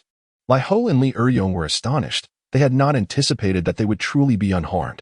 Chen Shuwen adjusted his wrist and smiled at Captain Wang, saying, "Thank you for your hard work, Captain Wang." Captain Wang, his expression still stormy, turned his head away in silence. Chen Shuwen departed with Li Eryong and the others. Shortly thereafter, Captain Wang received another call, and a cold voice on the other end inquired, "I heard you let those 4 brats go? What is going on?" Captain Wang sighed and replied quietly, "I cannot divulge specifics. Suffice it to say, Someone from above instructed me to comply. After a brief silence, the voice on the other end murmured, "Does that brat have someone backing him?" Captain Wang cautioned, "Be careful. This kid has formidable forces behind him. As for the matter of old He, I suspect it will come to naught. Do not harbor thoughts of vengeance on his behalf." The caller said nothing further and hung up the phone. Exiting the enforcement team, Chen Shuwen approached Lawyer He directly and remarked with a smile, "Thank you for your efforts." Lawyer He returned the smile, saying, "This is all part of my duties. By the way, Fifth Master asked me to convey a message to you. He can assist you with matters concerning the enforcement team, but for other issues, you will have to manage those yourself." Chen Shuwen nodded in understanding. He recognized that Fifth Master Ho was essentially pressuring him. Given Fifth Master Ho's influence, resolving this matter would be a simple task. However, asking for help from such a figure would require a price to be paid, just like this incident. Chen Shuwen had to present a piece of evidence in exchange to successfully exit the enforcement team. Fifth Master Ho would only assist him to this extent. Any further assistance would necessitate additional exchanges. Fifth Master Ho would gradually extract every piece of evidence Chen Shuwen possessed until ultimately he would have nothing left to barter. At that moment, Chen Shuwen faced a choice, either become the lackey of Lord Ho or meet a grim fate. After bidding farewell to Lawyer He returned to Li Eryong's side. As he approached, Lai Ho directly walked up to him and, without hesitation, knelt down before him. "Brother Wen, I truly admire you. From today onwards, you shall be my elder brother, and I will heed your every word." Chen Shuwen chuckled, helping Lai Ho to his feet. "Enough of this. What era are we in? Since you are Li Eryong's brothers, you are now my brothers as well. If you choose to follow me, I cannot promise you meteoric success, but I can assure you that you will not be mistreated." Lai Ho immediately responded with a smile, "Brother Wen, I have a keen eye for people. You are no ordinary individual. I believe that one day you will achieve great things."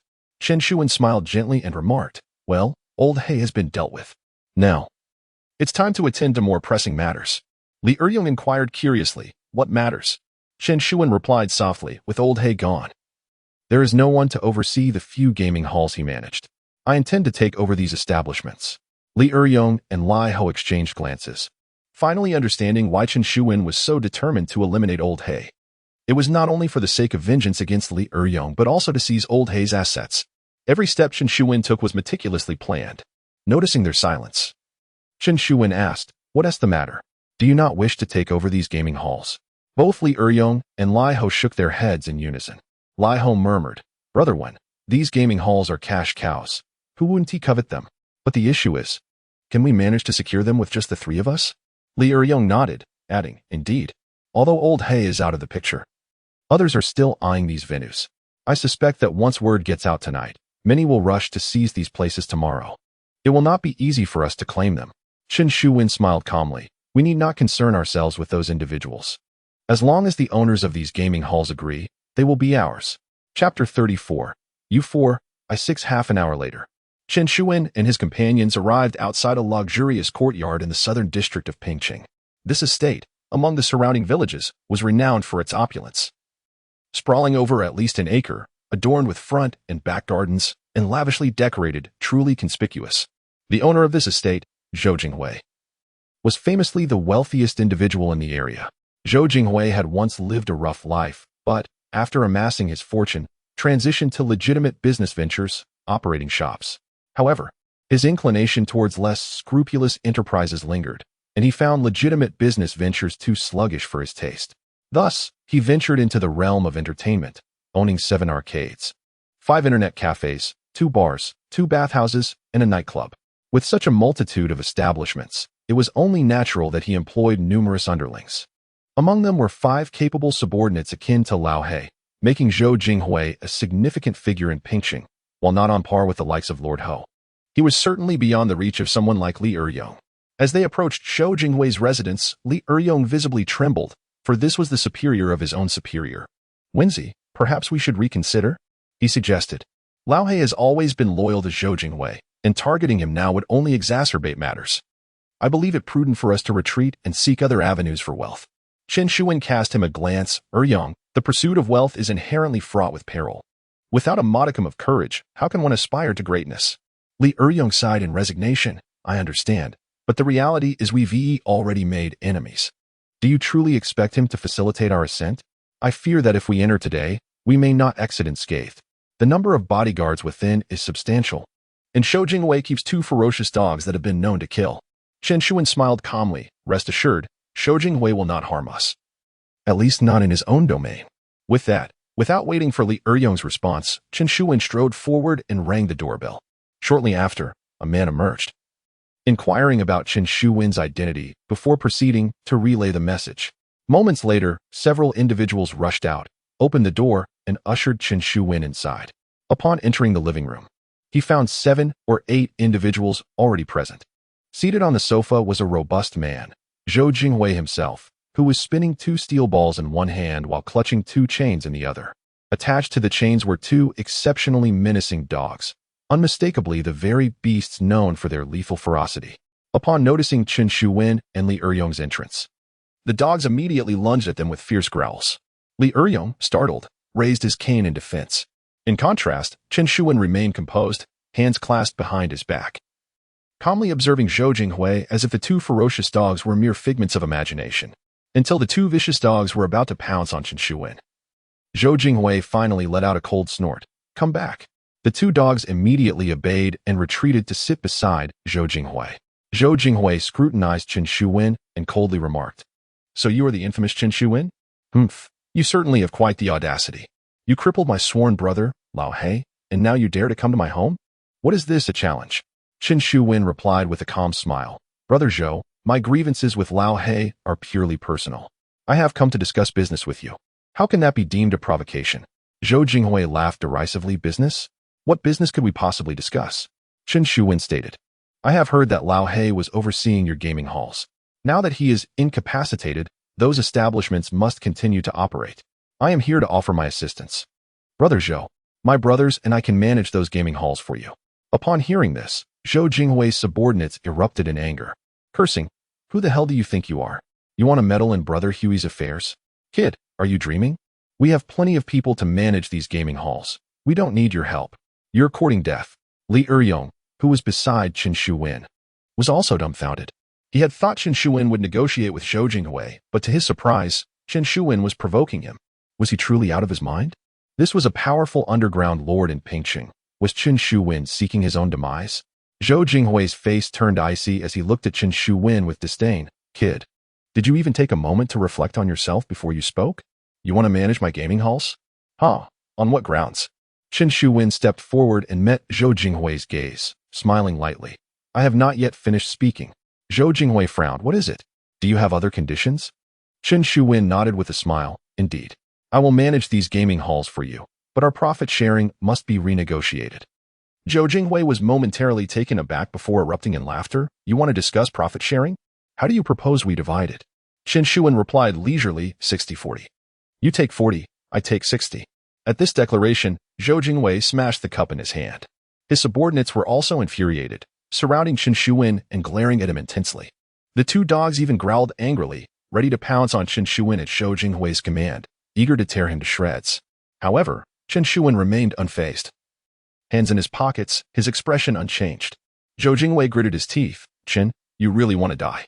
Chen Shuwen smiled gently. Brother Hui, I am merely here to discuss this matter. Whether you agree or not, the decision lies with you. There is no need for such anger. He cast a glance at the few people beside him and scoffed. Hui Gu, when a dog bites a person, the owner must bear the responsibility. If you cannot control your dog and something goes awry, I fear you may not be able to shoulder the consequences. Do not end up like Zhou Hao, playing with fire and getting burned. That would not be a pretty sight. Upon hearing this, Shou Jingwei's expression suddenly changed. He had a good relationship with Zhou Hao, and it was Shou Jingwei who had instructed Lao He to break Li Eryong's limbs. Subsequently, Zhou Wanqin and Zhou Hao perished in a fire at a villa in the suburbs, which Shou Jingwei had always felt was suspicious. However, no matter how he investigated, he could not uncover any clues. Now, Chen Shuwen's words had cast doubt in his mind. Could it be that Zhou Hao and Zhou Wanqin's deaths were related to Chen Shuwen? Furthermore, he was aware of Zhou Hao's framing of Chen Shuwen and of Chen Shuwen's escape from prison. Given these circumstances, it indeed seemed plausible. If Chen Shuwen had killed Zhou Wanqin and Zhou Hao and covered it up with the fire, then his background might be more formidable than anticipated.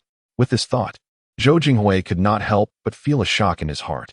He stared intently at Chen Shuwen, seeking some revelation in his expression. Yet, Chen Shuwen only smiled serenely, his demeanor remaining calm. Zhou Jingwei's subordinates, however, were furious. It appeared that Chen Shuwen's words, ostensibly about the two dogs, were actually a veiled insult directed at them. One subordinate seized Chen Shuwen by the collar, exclaiming angrily, "You brat! What the hell are you saying?" Before Chen Shuwen could respond, Zhou Jingwei slammed his hand on the table, roaring, "Stop! Get back to your places." The subordinates exchanged glances, unsure why their boss had suddenly erupted in anger. Nonetheless, they dared not speak further and could only obediently retreat to their original positions. Zhou Jingwei glared at Chen Shuwen, gritting his teeth. "Chen Shuwen, you have guts. But I, Zhou Jingwei, am not to be trifled with. If you seek to take my territory, you are merely dreaming." Zhou Jingwei rose, coldly stating, "Consider yourself fortunate that I have spent years cultivating my character and refrained from violent deeds. However, remember this, the matter with Lao He will not simply be resolved. You may leave." With that, Zhou Jingwei turned and ascended the stairs, ignoring Chen Shuwen any further. Chen Shuwen smiled faintly. "We go. Think it over. I hope you will change your mind by tomorrow morning." With that, he departed with Li Eryong. As Chen Shuwen vanished from sight, a trusted aide named Xiao Ma rushed upstairs, exclaiming, "Hui Ge, are we just going to let that brat leave? He is far too arrogant. I cannot swallow this grievance." Zhou Jingwei shot Xiao Ma a glare, retorting, "Do you think I can just accept this? But this kid has just come out of the law enforcement team and immediately arrived at my home. If anything were to happen to him here, who would take responsibility?" Zhou Jingwei, upon reaching this point, took a deep breath and gritted his teeth, saying, "Moreover, this young man has someone backing him. Even Captain Wang dares not speak the truth to me, which indicates that those behind him are formidable. Let us first observe and ascertain the situation before addressing him." Xiao Ma sighed and, with no other recourse, nodded in agreement before descending the stairs to rest. Chapter 35. The startled Zhou Jingwei, Chen Shuwen, and Li Eryong stepped out of the villa and turned the corner, only to find Lai Ho and Li Taizhu standing there. Upon seeing the two emerge, Lai Ho hurried over, inquiring with genuine concern, "What happened?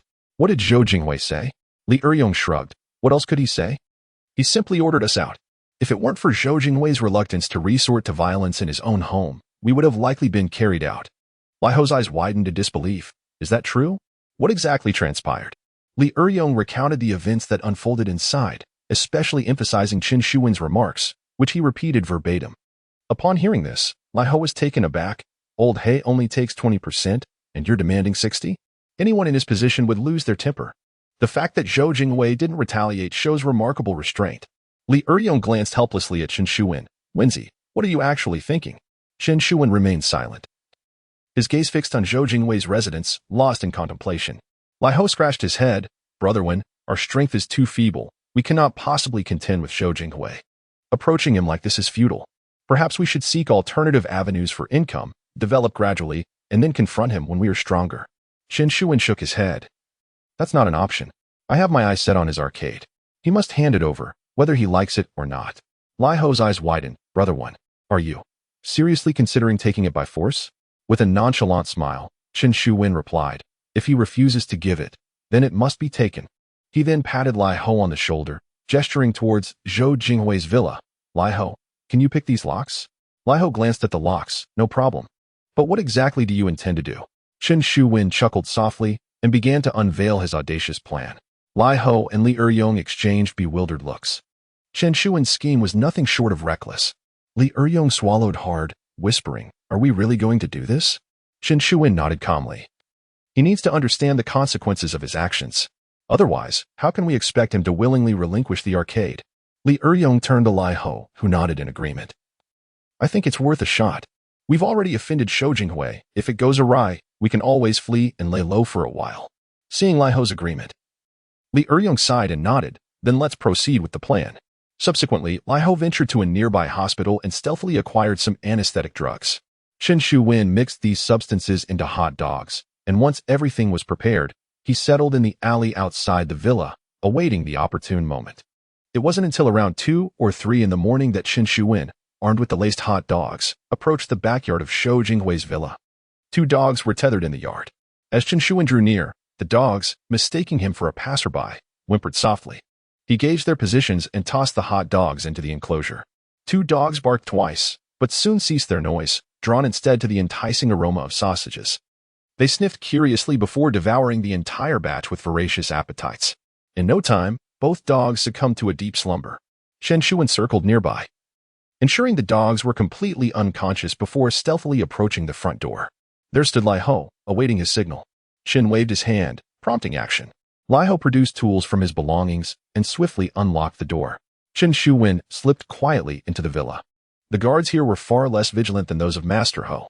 Although numerous subordinates were present, none were stationed at the entrance. At this hour, around 2 or 3 in the morning, when slumber is at its deepest, all the bodyguards were fast asleep. Chen Shuwen silently made his way to the villa's backyard. Locating the 2 incapacitated dogs, he drew a boning knife and severed their heads with precision. Grasping the gruesome trophies, he proceeded into the villa, approaching Zhou Jinghui's room. He stuffed the bloody dog heads beneath the covers before quietly departing. The following morning, Zhou Jinghui was jolted awake by the commotion outside. Irritated, he sat up, exclaiming, "Damn it, who was making such a racket so early in the morning?"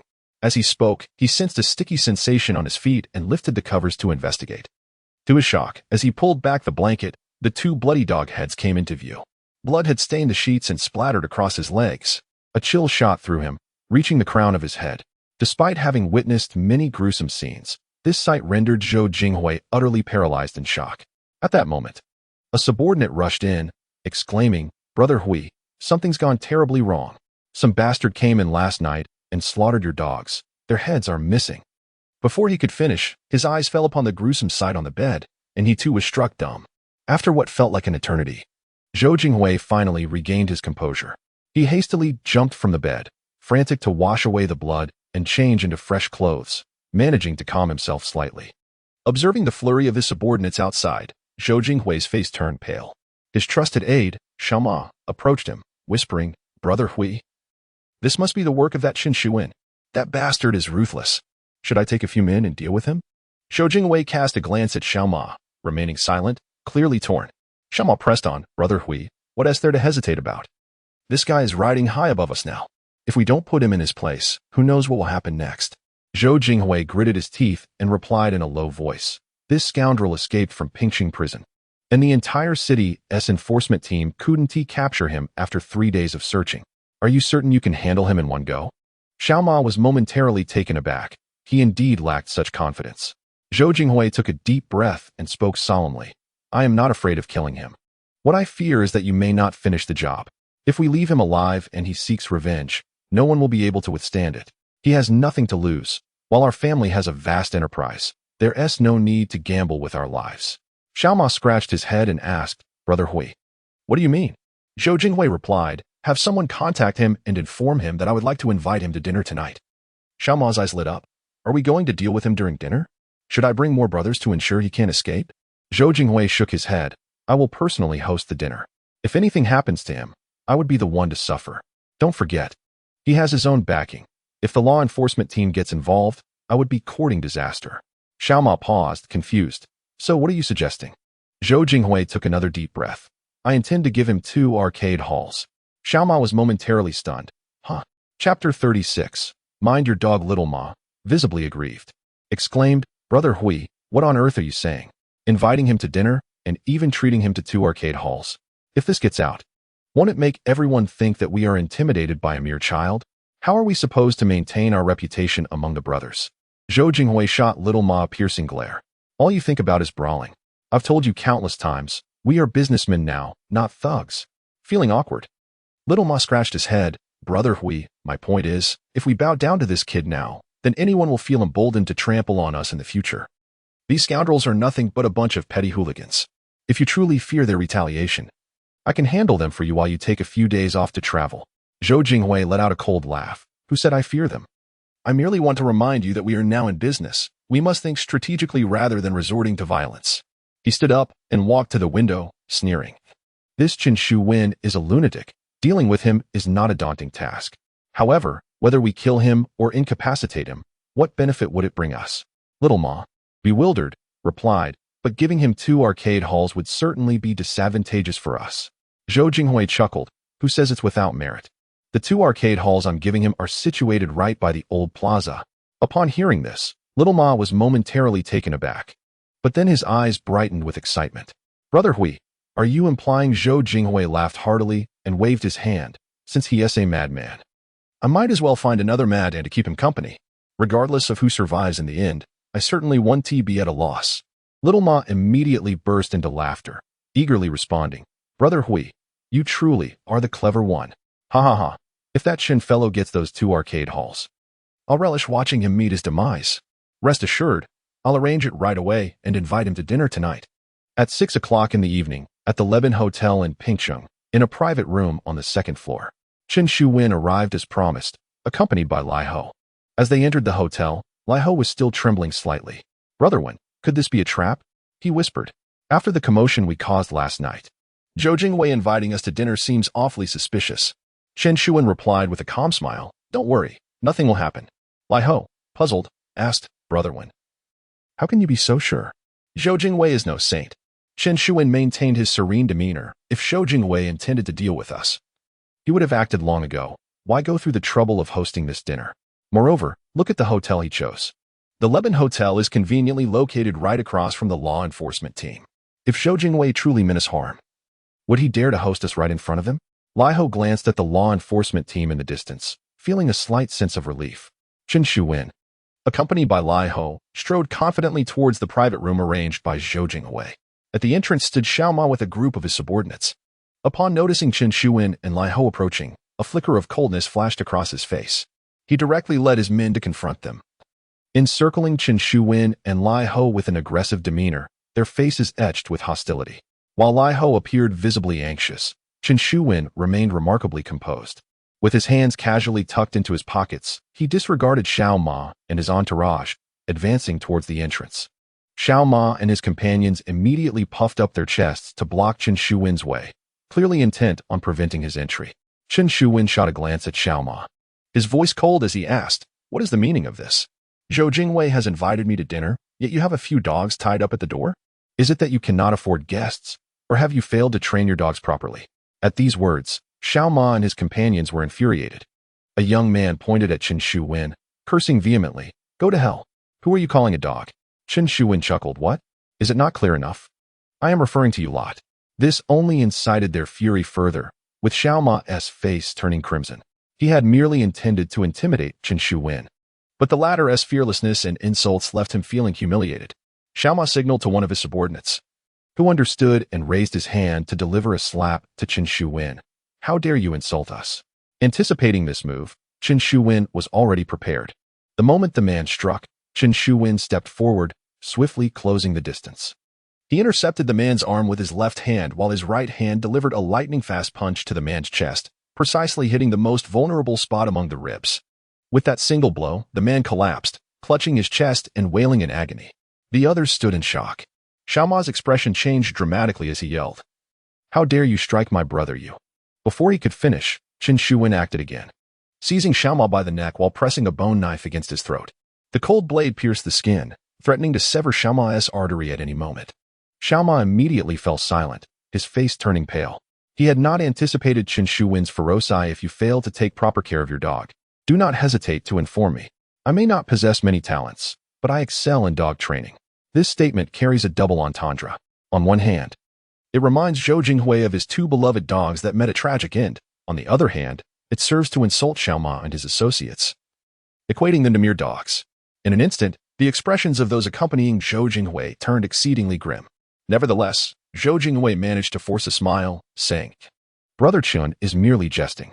Come now, Brother Chun, let us retreat indoors. He cast a knowing glance at Xiao Ma, feigning warmth as he linked arms with Chen Shuwen, thus alleviating the tension for Xiao Ma. Chen Shuwen disdainfully glanced at Xiao Ma, swaggering into the private room with an air of arrogance. Xiao Ma's face darkened with fury.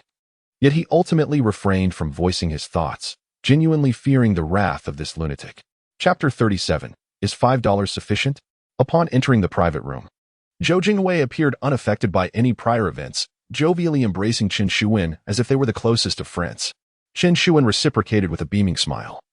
Seemingly oblivious to the incidents of the previous night, Lai Ho, who lingered beside Chen Shuwen, remained in a state of heightened tension. After all, he had previously been a mere inconspicuous figure, of lesser status even than the likes of Li Eryong. The presence of a formidable figure like Zhou Jinghui was an entirely different realm he could scarcely fathom.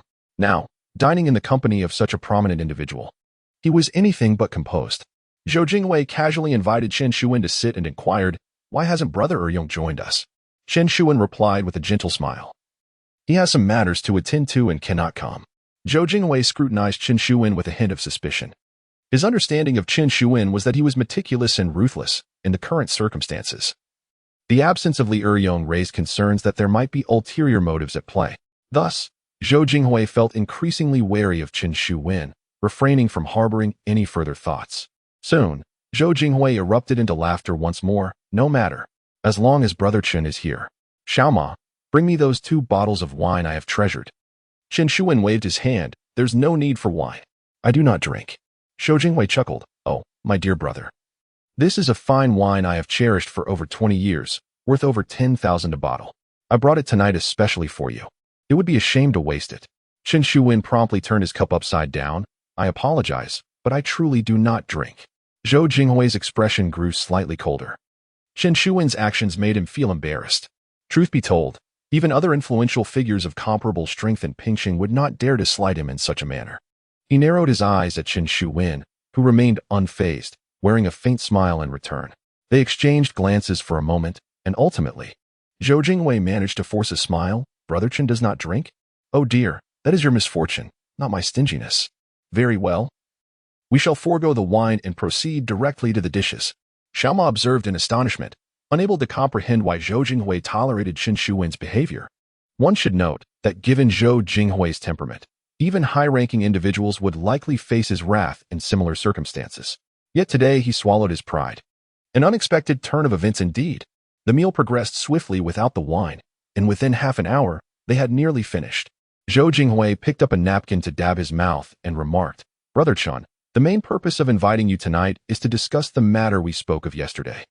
Upon reflection, I realized that Brother Eryong's situation was indeed mishandled by Lao He. As the elder brother, I should provide some form of compensation." Lai Ho, engrossed in cracking a turtle shell, suddenly widened his eyes in disbelief at Zhou Jingwei's words. To speak candidly, prior to his arrival, he was plagued by the anxiety that tonight might resemble a treacherous banquet, preoccupied with whether he could depart on his own 2 feet. Who could have anticipated that not only would he enjoy a sumptuous feast this evening, but that Zhou Jingwei would also offer compensation? Did Chen Shuwen's actions last night wield such formidable influence? With an air of calmness, Chen Shuwen appeared to have foreseen this outcome, smiling as he remarked, "Brother Hui, your generosity is indeed commendable. However, there must be some conditions attached to this compensation, no?" Zhou Jingwei sighed, feigning difficulty as he responded. "Conditions may be too strong a term. It merely involves a slight discrepancy. Brother Chen, to be frank, it is rather inconvenient for me to entrust all the game halls to your management. Such a course of action would be difficult to explain to my brothers." Chen Shuwen remained silent, savoring his tea while awaiting Zhou Jingwei's continuation. Zhou Jingwei leaned closer to Chen Shuwen and said, "I pondered this matter throughout the night and finally devised a solution that I believe is suitable. Brother Chen, here is my proposition. I shall not discuss the management rights of the game halls any further. Instead, I will gift you 2 game halls. These 2 establishments will be solely yours, and all future earnings will be yours to keep. What do you think of this compensation?" Lai Ho's eyes widened in astonishment. He was utterly taken aback. 2 game halls would require a substantial investment.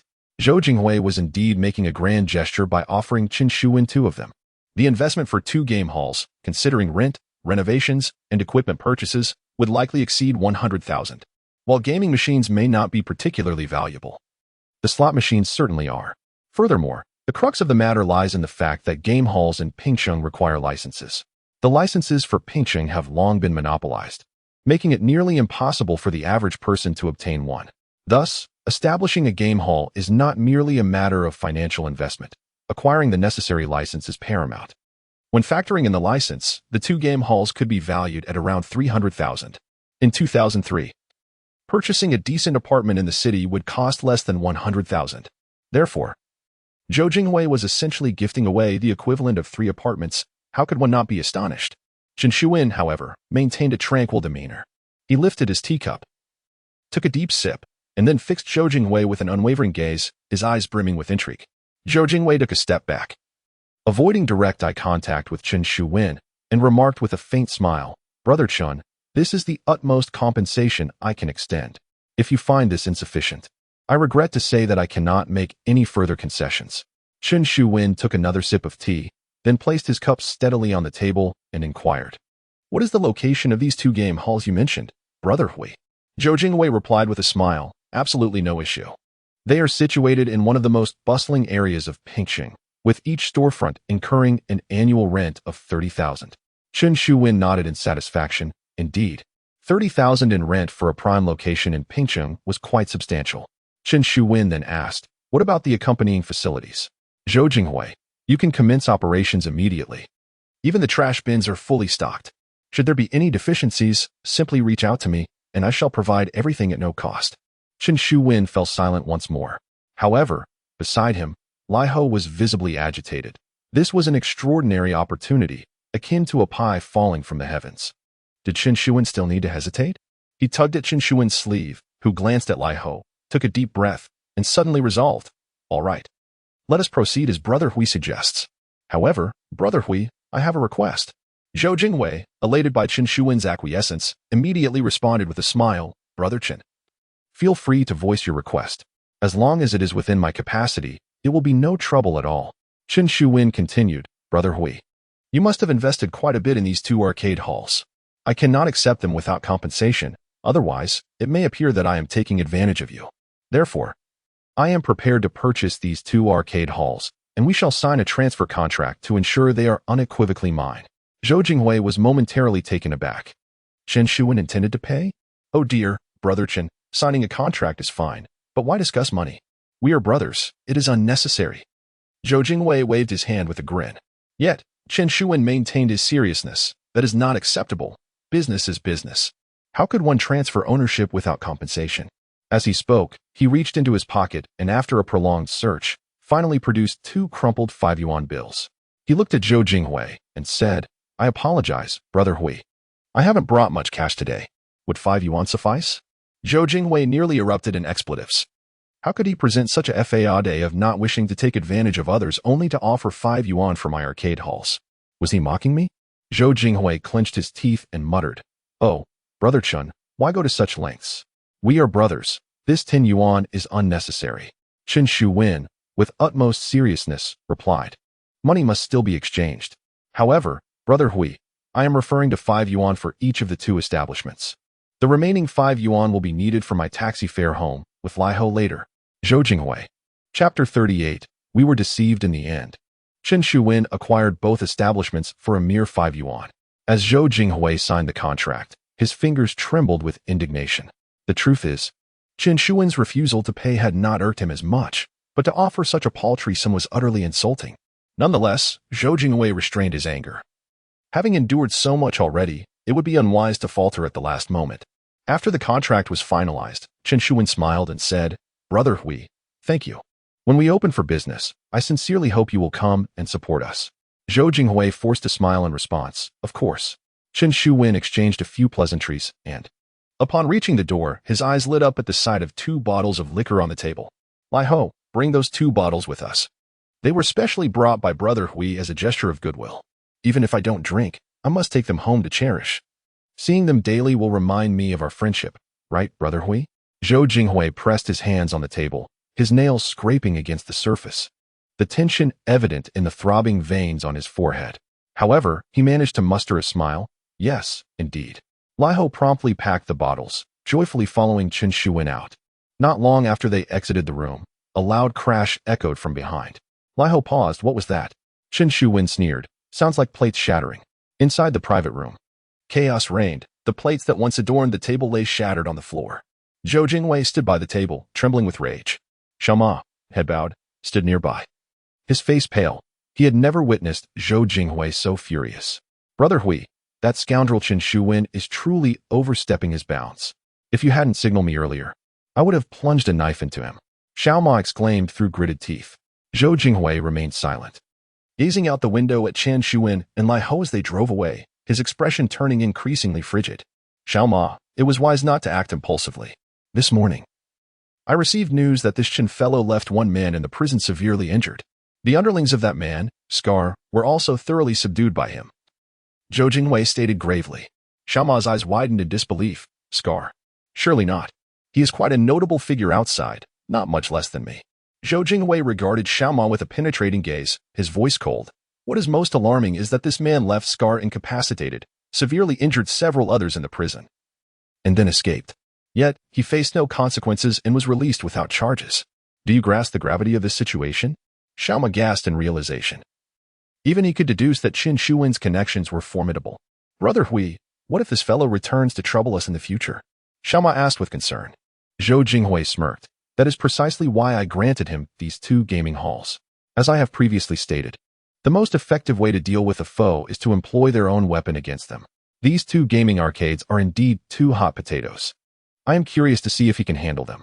Upon returning home, Qin Shuwen found Li Eryong and Li Taizhu waiting inside. Initially, both were filled with anxiety, but upon seeing Qin Shuwen and Lai Ho safe and sound, their faces lit up with joy. Wenzi, Hozi, how are you both? Are you all right? Li Eryong asked excitedly. Lai Ho replied with enthusiasm, of course we are fine. Not only are we fine, but we have struck it rich this time. Li Eryong, taken aback, inquired. Struck it rich? How so? Lai Ho eagerly recounted the events that had transpired. Li Eryong listened in astonishment, particularly shocked to learn that Qin Shuwen had acquired the 2 gaming arcades for just $5. $5? Really? Is that true? Li Eryong's eyes nearly bulged in disbelief as he gazed at Qin Shuwen. Lai Ho promptly produced the contract. Look, here it is. After reading it, Li Eryong was equally astonished. So, this is indeed real? Good heavens, these 2 gaming arcades are now under Wenzi's name? Wenzi, how did you manage that? Zhou Jingwei is no fool. How could he possibly let go of such a fortune? Qin Shuwen, however, wore a serious expression and waved his hand. Everyone, let's not celebrate too soon. These 2 gaming arcades likely have issues. Lai Ho was momentarily taken aback. Issues? What kind of issues? Didn't Zhou Jingwei say that the arcades are well located and fully equipped, with a year's rent prepaid? We can start operating right away. What could possibly be wrong? Qin Shuwen spoke gravely. That is precisely the biggest problem. Zhou Jingwei's tolerance towards us has exceeded normal limits. Tonight, I intentionally tested him, provoking him multiple times. Yet, he remained calm. This is highly unusual. His restraint only indicates one thing. He must be harboring some sinister plot against us. Lai Ho and Li Eryong exchanged glances, their expressions shifting, particularly Li Eryong, who knew Zhou Jingwei well enough to realize that he was not that magnanimous. Lai Ho, flipping through the contract, muttered, what issues could there be with 2 gaming arcades? They can operate. The location is prime. There shouldn't be a problem. At that moment, Li Eryong suddenly recalled something and quickly asked, where exactly are these 2 gaming arcades located? Lai Ho replied, over by the old square. That's one of the most bustling areas in our town. Li Eryong's face changed dramatically as he snatched the contract. You can't be serious? They are really by the old square. Lai Ho pointed to the location on the contract. Absolutely. It clearly states the old square. Upon seeing the location, Li Eryong was left dumbfounded. He slumped into a chair, and after a long pause, he finally erupted in anger. Zhou Jingwei, that scoundrel. He has truly tricked us. Chapter 39. If he can give, I can accept. Lai Ho looked at Li Eryong in confusion. What is going on? Li Eryong sighed and replied in a low voice. Monkey, you may not be aware, but the old square is now under the control of the Viper. Lai Ho's eyes widened in shock. The Viper? Is that the madman who raises and plays with snakes? Li Eryong nodded. Indeed. The Viper was incarcerated for 8 years due to his misdeeds. Since his release 6 months ago, his actions have become even more reckless. He has directly taken over the old square. Li Eryong pointed out, previously, there were 7 arcade halls there, owned by 3 different bosses. Upon his arrival, the Viper ordered all 3 bosses to close their establishments, forbidding any business operations.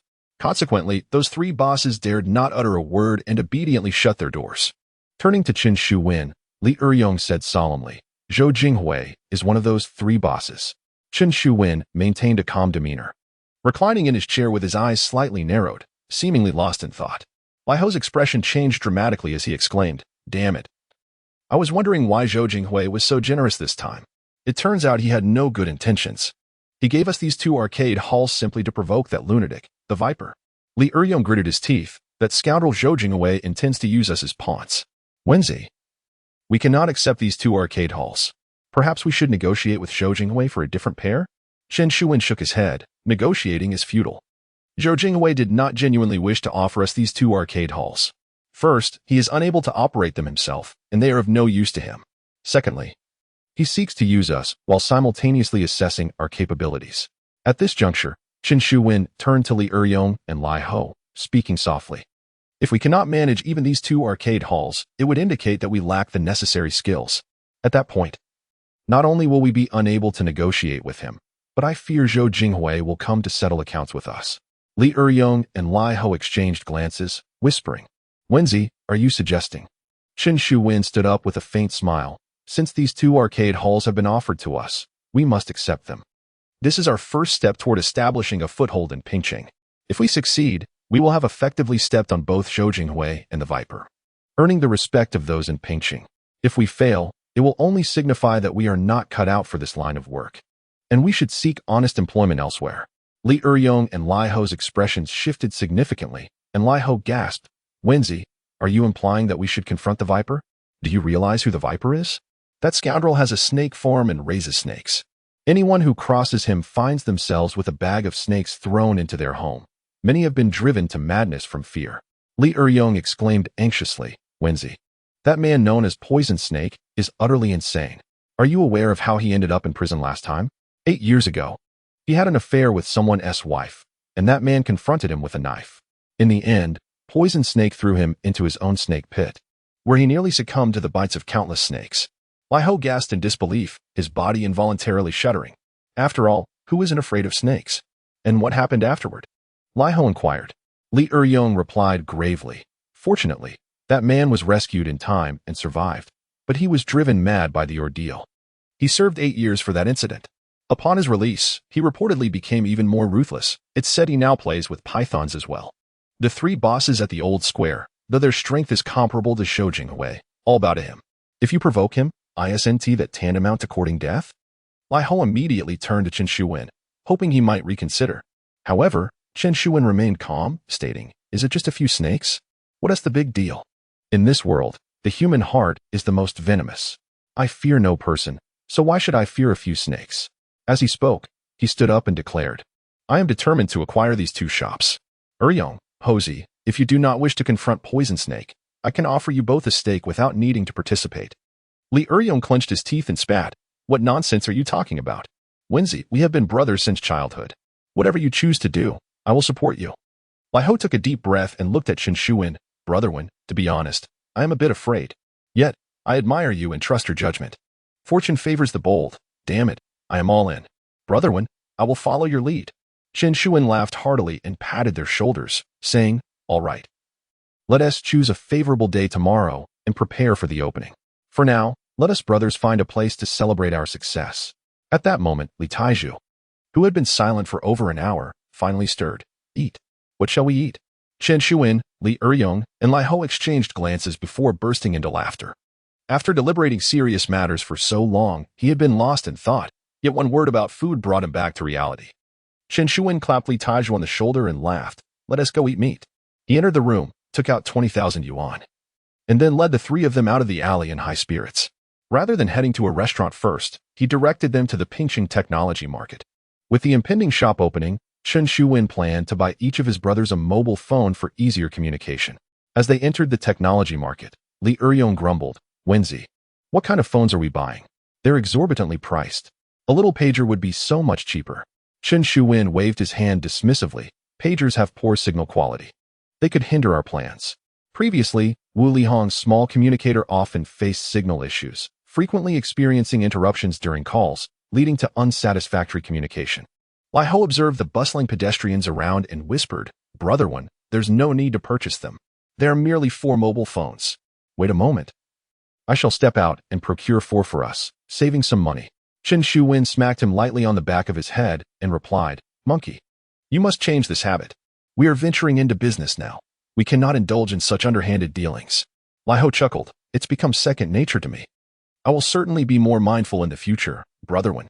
Chen Shuwen led the trio into a mobile phone shop, where they browsed for quite some time before settling on a Nokia 7210. After some haggling with the owner, they managed to acquire 4 phones for a total of 11,000. They also purchased SIM cards, and Li Eryong and Lai Ho, brimming with confidence, bought mobile phone cases to attach to their belts.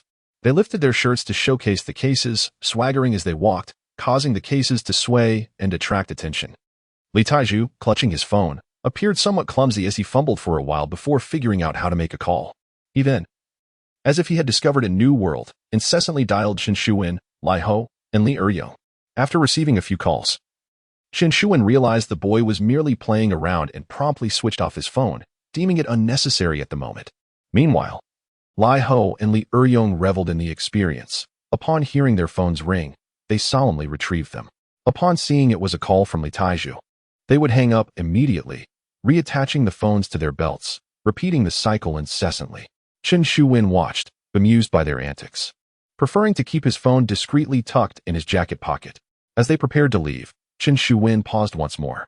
He gazed at the attractive flip phones displayed in the shop, contemplated for a moment, and then pointed to a pink model, inquiring, "How much for this phone?" The owner, having just concluded a lucrative transaction, responded cheerfully, "Good eye, my friend. This is Motorola's new model for the year, and it's quite affordable at 4,003. Chen Shuwen shot him a sidelong glance, to which the owner quickly grinned sheepishly. "All right, brother, for you, it will be 4,000. Ultimately, Chen Shuwen acquired the phone for 3,008. The owner efficiently packaged the phone and remarked with a smile, "Brother, is this for your girlfriend? This is perfect for a girl. I assure you, any girl who receives this phone will be yours by tonight." Chen Shuwen shook his head. "I have no girlfriend. This is merely a gift for a friend." Chapter 40. The stolen phone. Subsequently, Chen Shuwen led Li Eryong and the others to a well-known restaurant in the urban area. The four found a private room and took their seats, ordering a sumptuous array of dishes. Li Taiju was preoccupied with his phone, only lifting his head during the ordering. "Is there any pig knuckle?" Li Eryong shot him an exasperated glance. "I ordered it ages ago. I even got you 3 kilograms of beef. Tonight, you shall feast." Satisfied, Li Taiju nodded and resumed his focus on the phone. After placing the order, Chen Shuwen pondered for a moment before looking at Li Eryong. "Eryong, please call Wu Lihong. The disco isn't open yet. Let her come join us for dinner." Li Eryong immediately agreed. "I had the same thought. Sister Hong works hard cooking for us every day. She deserves a treat." Lai Ho then glanced at the phone box next to Chen Shuwen. "You needn't worry. Brother Wen had already anticipated it. Have you not noticed he has even bought a phone?" Li Eryong finally snapped back to reality. "Wait, Wenzi, is that phone for Wu Lihong? You don't have feelings for her, do you?" Chen Shuwen shot him a sidelong glance. "What do you mean by that? This phone is merely a token of gratitude for her assistance. There are no ulterior motives." Li Eryong leaned closer to Chen Shuwen. "Wenzi, honestly, Wu Lihong is quite a good girl. She treats you well. You're not dismissing her, are you?" Chen Shuwen glared at him. "What kind of talk is that? I harbor no feelings for her, so there is nothing to dismiss. At this juncture." Chen Shuwen sighed. "After everything I've gone through, even my parents are gone. Now, I cannot bring myself to trust women, nor can I develop any affection for them." Seeing Chen Shuwen's somber expression, Li Eryong could only sigh in response and took out his phone to call Wu Lihong. Before long, a vivacious Wu Lihong arrived, dressed attractively. "How did you know I had tea eaten? I was just about to make instant noodles with my sisters when your call came. Tonight, it seems I'm in for a treat," Wu Lihong exclaimed with a smile. Li Eryong perked up. "With your sisters? Oh, why didn't you bring them along?" Wu Lihong rolled her eyes at him. "Enough of that. Look at you, limping around, and still thinking about women. You should focus on healing first." Li Eryong retorted. "What's wrong? I've only injured my arms and legs, not some other part. Why can't I think about women?" Lai Ho laughed heartily. "Come on, with one arm and one leg injured, how do you plan to manage? Are you going to bounce around?" Li Eryong fell silent, while Wu Lihong stifled a giggle. Chen Shuwen took out the phone and handed it to Wu Lihong. "This is for you." Wu Lihong looked puzzled. "What is it?" Chen Shuwen replied. "We just visited the phone store, and each of us bought a phone. I thought this particular model would suit you, so I picked it up as well. Do check if the color suits you." Wu Lihong was momentarily stunned, her gaze fixed on the phone box in Chen Shuwen's hand, tears glistening in her eyes. Li Eryong, noticing her reaction, immediately exclaimed, "What are you standing there for?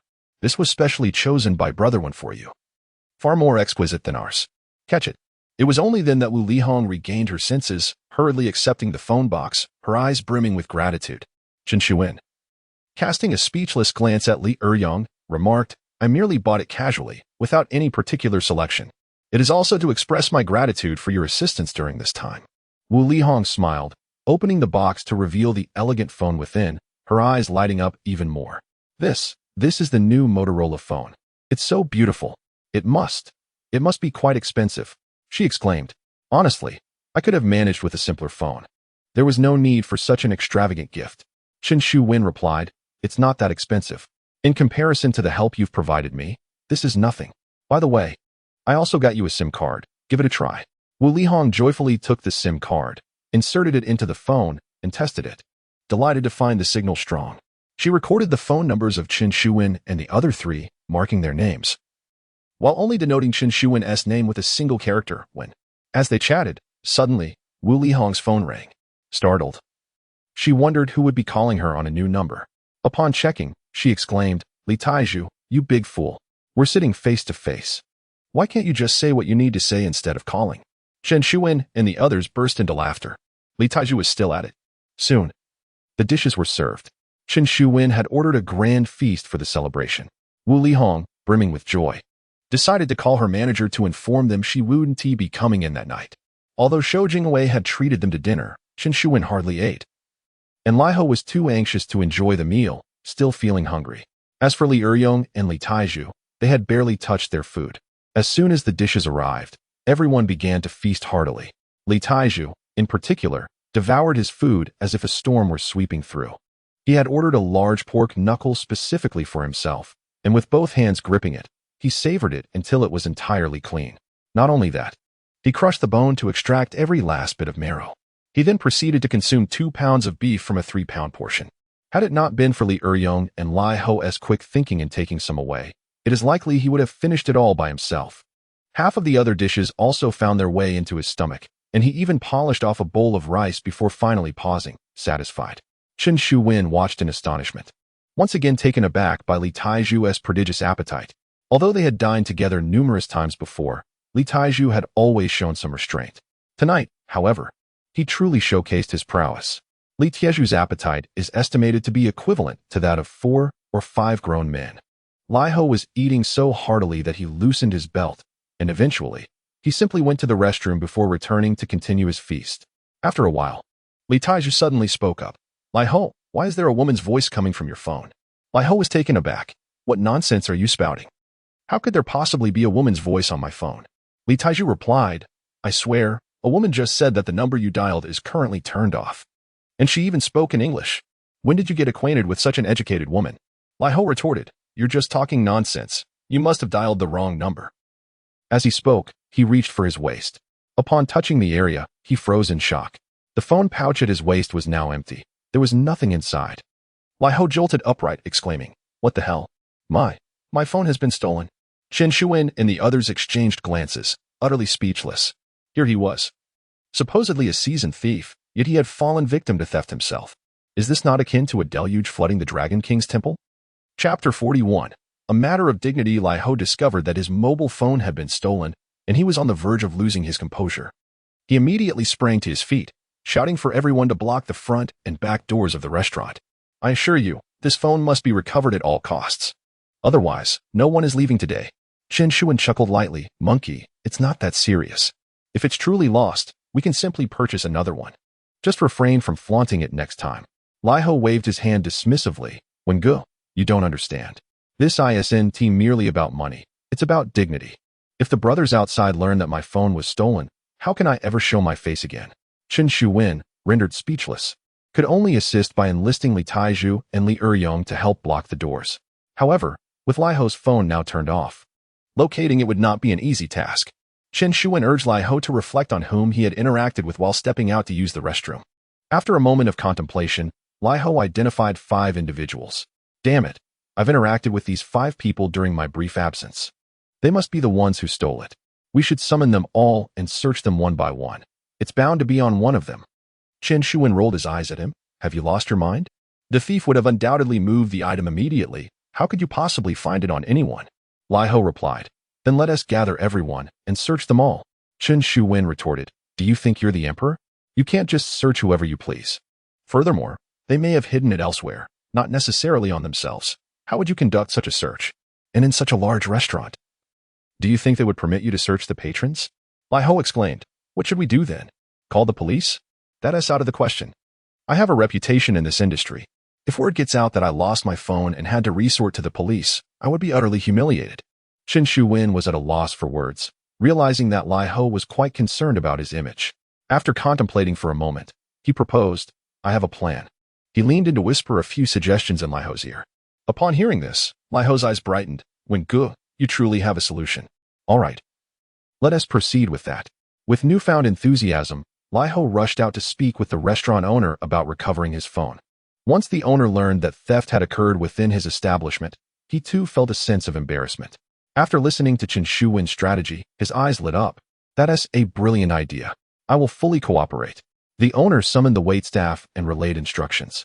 Subsequently, the waitstaff dashed outside, deliberately creating a commotion in the hallway, exclaiming, Someone's phone has been stolen, and the police have been notified. The enforcement team will arrive momentarily. With the enforcement team having been alerted, it was mandated that no one could leave the restaurant. Both front and back doors were to be sealed. This uproar drew the attention of numerous patrons, leading to a slight chaos in the scene. At this moment, Lai Ho emerged alongside his boss. He deliberately exclaimed, Damn it, I purchased this phone for over 7,000. If the enforcement team gets hold of it, it could lead to severe consequences. Once I discover who is responsible, I shall make sure to bring them to justice. The boss furrowed his brow, responding, It seems it won't be easy to find. This phone has likely been relocated or perhaps discarded altogether. Even if we manage to locate it, apprehending the culprit will be another matter. Lai Ho retorted, It's of no consequence. Even if the phone is lost, it still bears fingerprints. The enforcement team can simply compare them to identify the thief. While the two conversed, Chen Shuwen stood quietly among the nearby crowd, observing the 5 individuals previously mentioned by Lai Ho. As Lai Ho spoke, one young man, dressed in a server's uniform, visibly trembled. Subsequently, this server discreetly withdrew from the crowd and, taking advantage of the momentary distraction, slipped into the corridor. Chen Shuwen offered a faint smile and leisurely followed behind. The server stealthily made his way to a secluded corner near the restaurant's kitchen.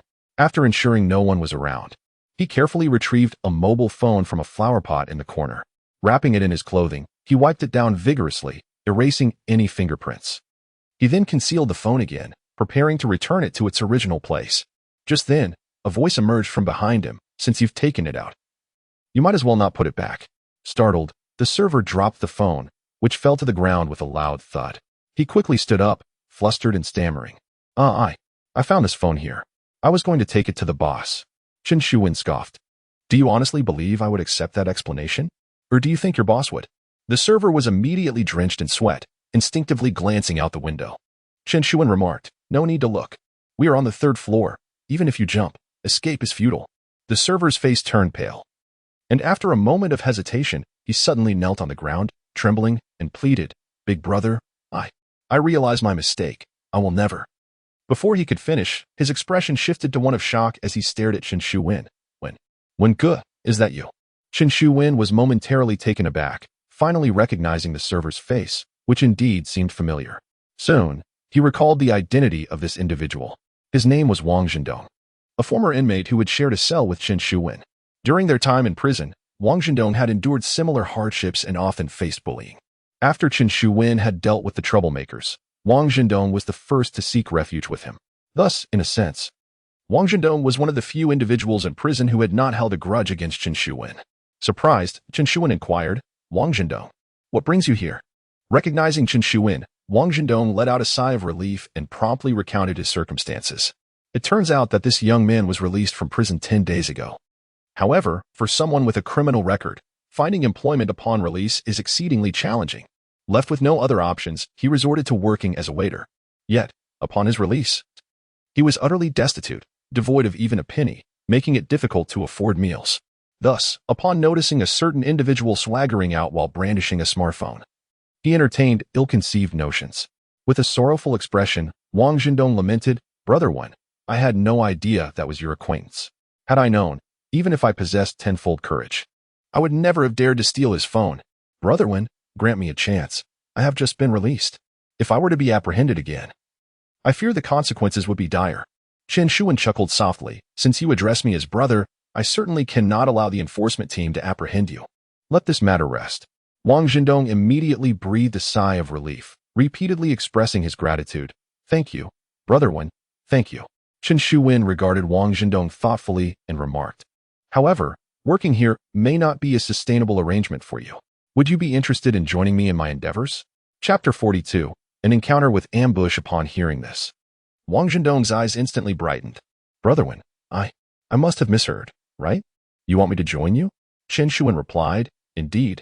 Do you have any objections? Wang Zhendong promptly shook his head and waved his hands. No, not at all. I am more than willing. Brother Wen, please hold on a moment. I shall resign from my position and accompany you immediately. Chen Shuwen chuckled softly. You haven't even asked what I require of you. Wang Zhendong stated earnestly, Brother Wen, your invitation to work alongside you signifies your trust in me. I have no reservations whatsoever. Moreover, when I was in the past, your kindness towards me has remained etched in my memory. Whatever task you assign, I shall comply wholeheartedly. Chen Shuwen nodded in satisfaction, acknowledging Wang Zhendong's cleverness. Just then, a voice called out from behind, Brother Wen, how is it? Have you found him? Lai Ho approached with several companions, among them the boss. Upon spotting Wang Zhendong and the phone in his hand, Lai Ho's eyes widened in disbelief.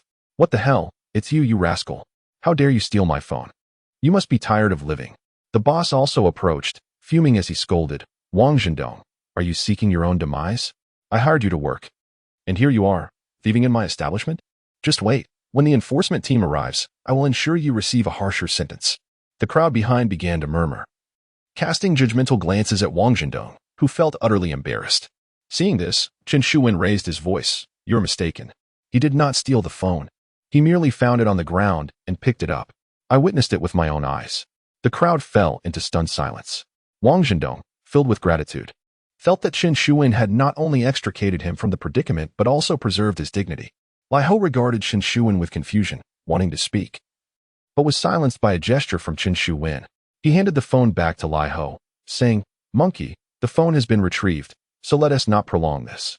As he spoke, he subtly signaled to Lai Ho. Lai Ho nodded in agreement. All right, since the phone is back, let us not waste any more time. After settling the bill, Chen Shuwen led the group out of the restaurant. Along the way, he informed Lai Ho and the others of Wang Zhendong's identity. Upon learning he was one of their own, Lai Ho ceased his inquiries.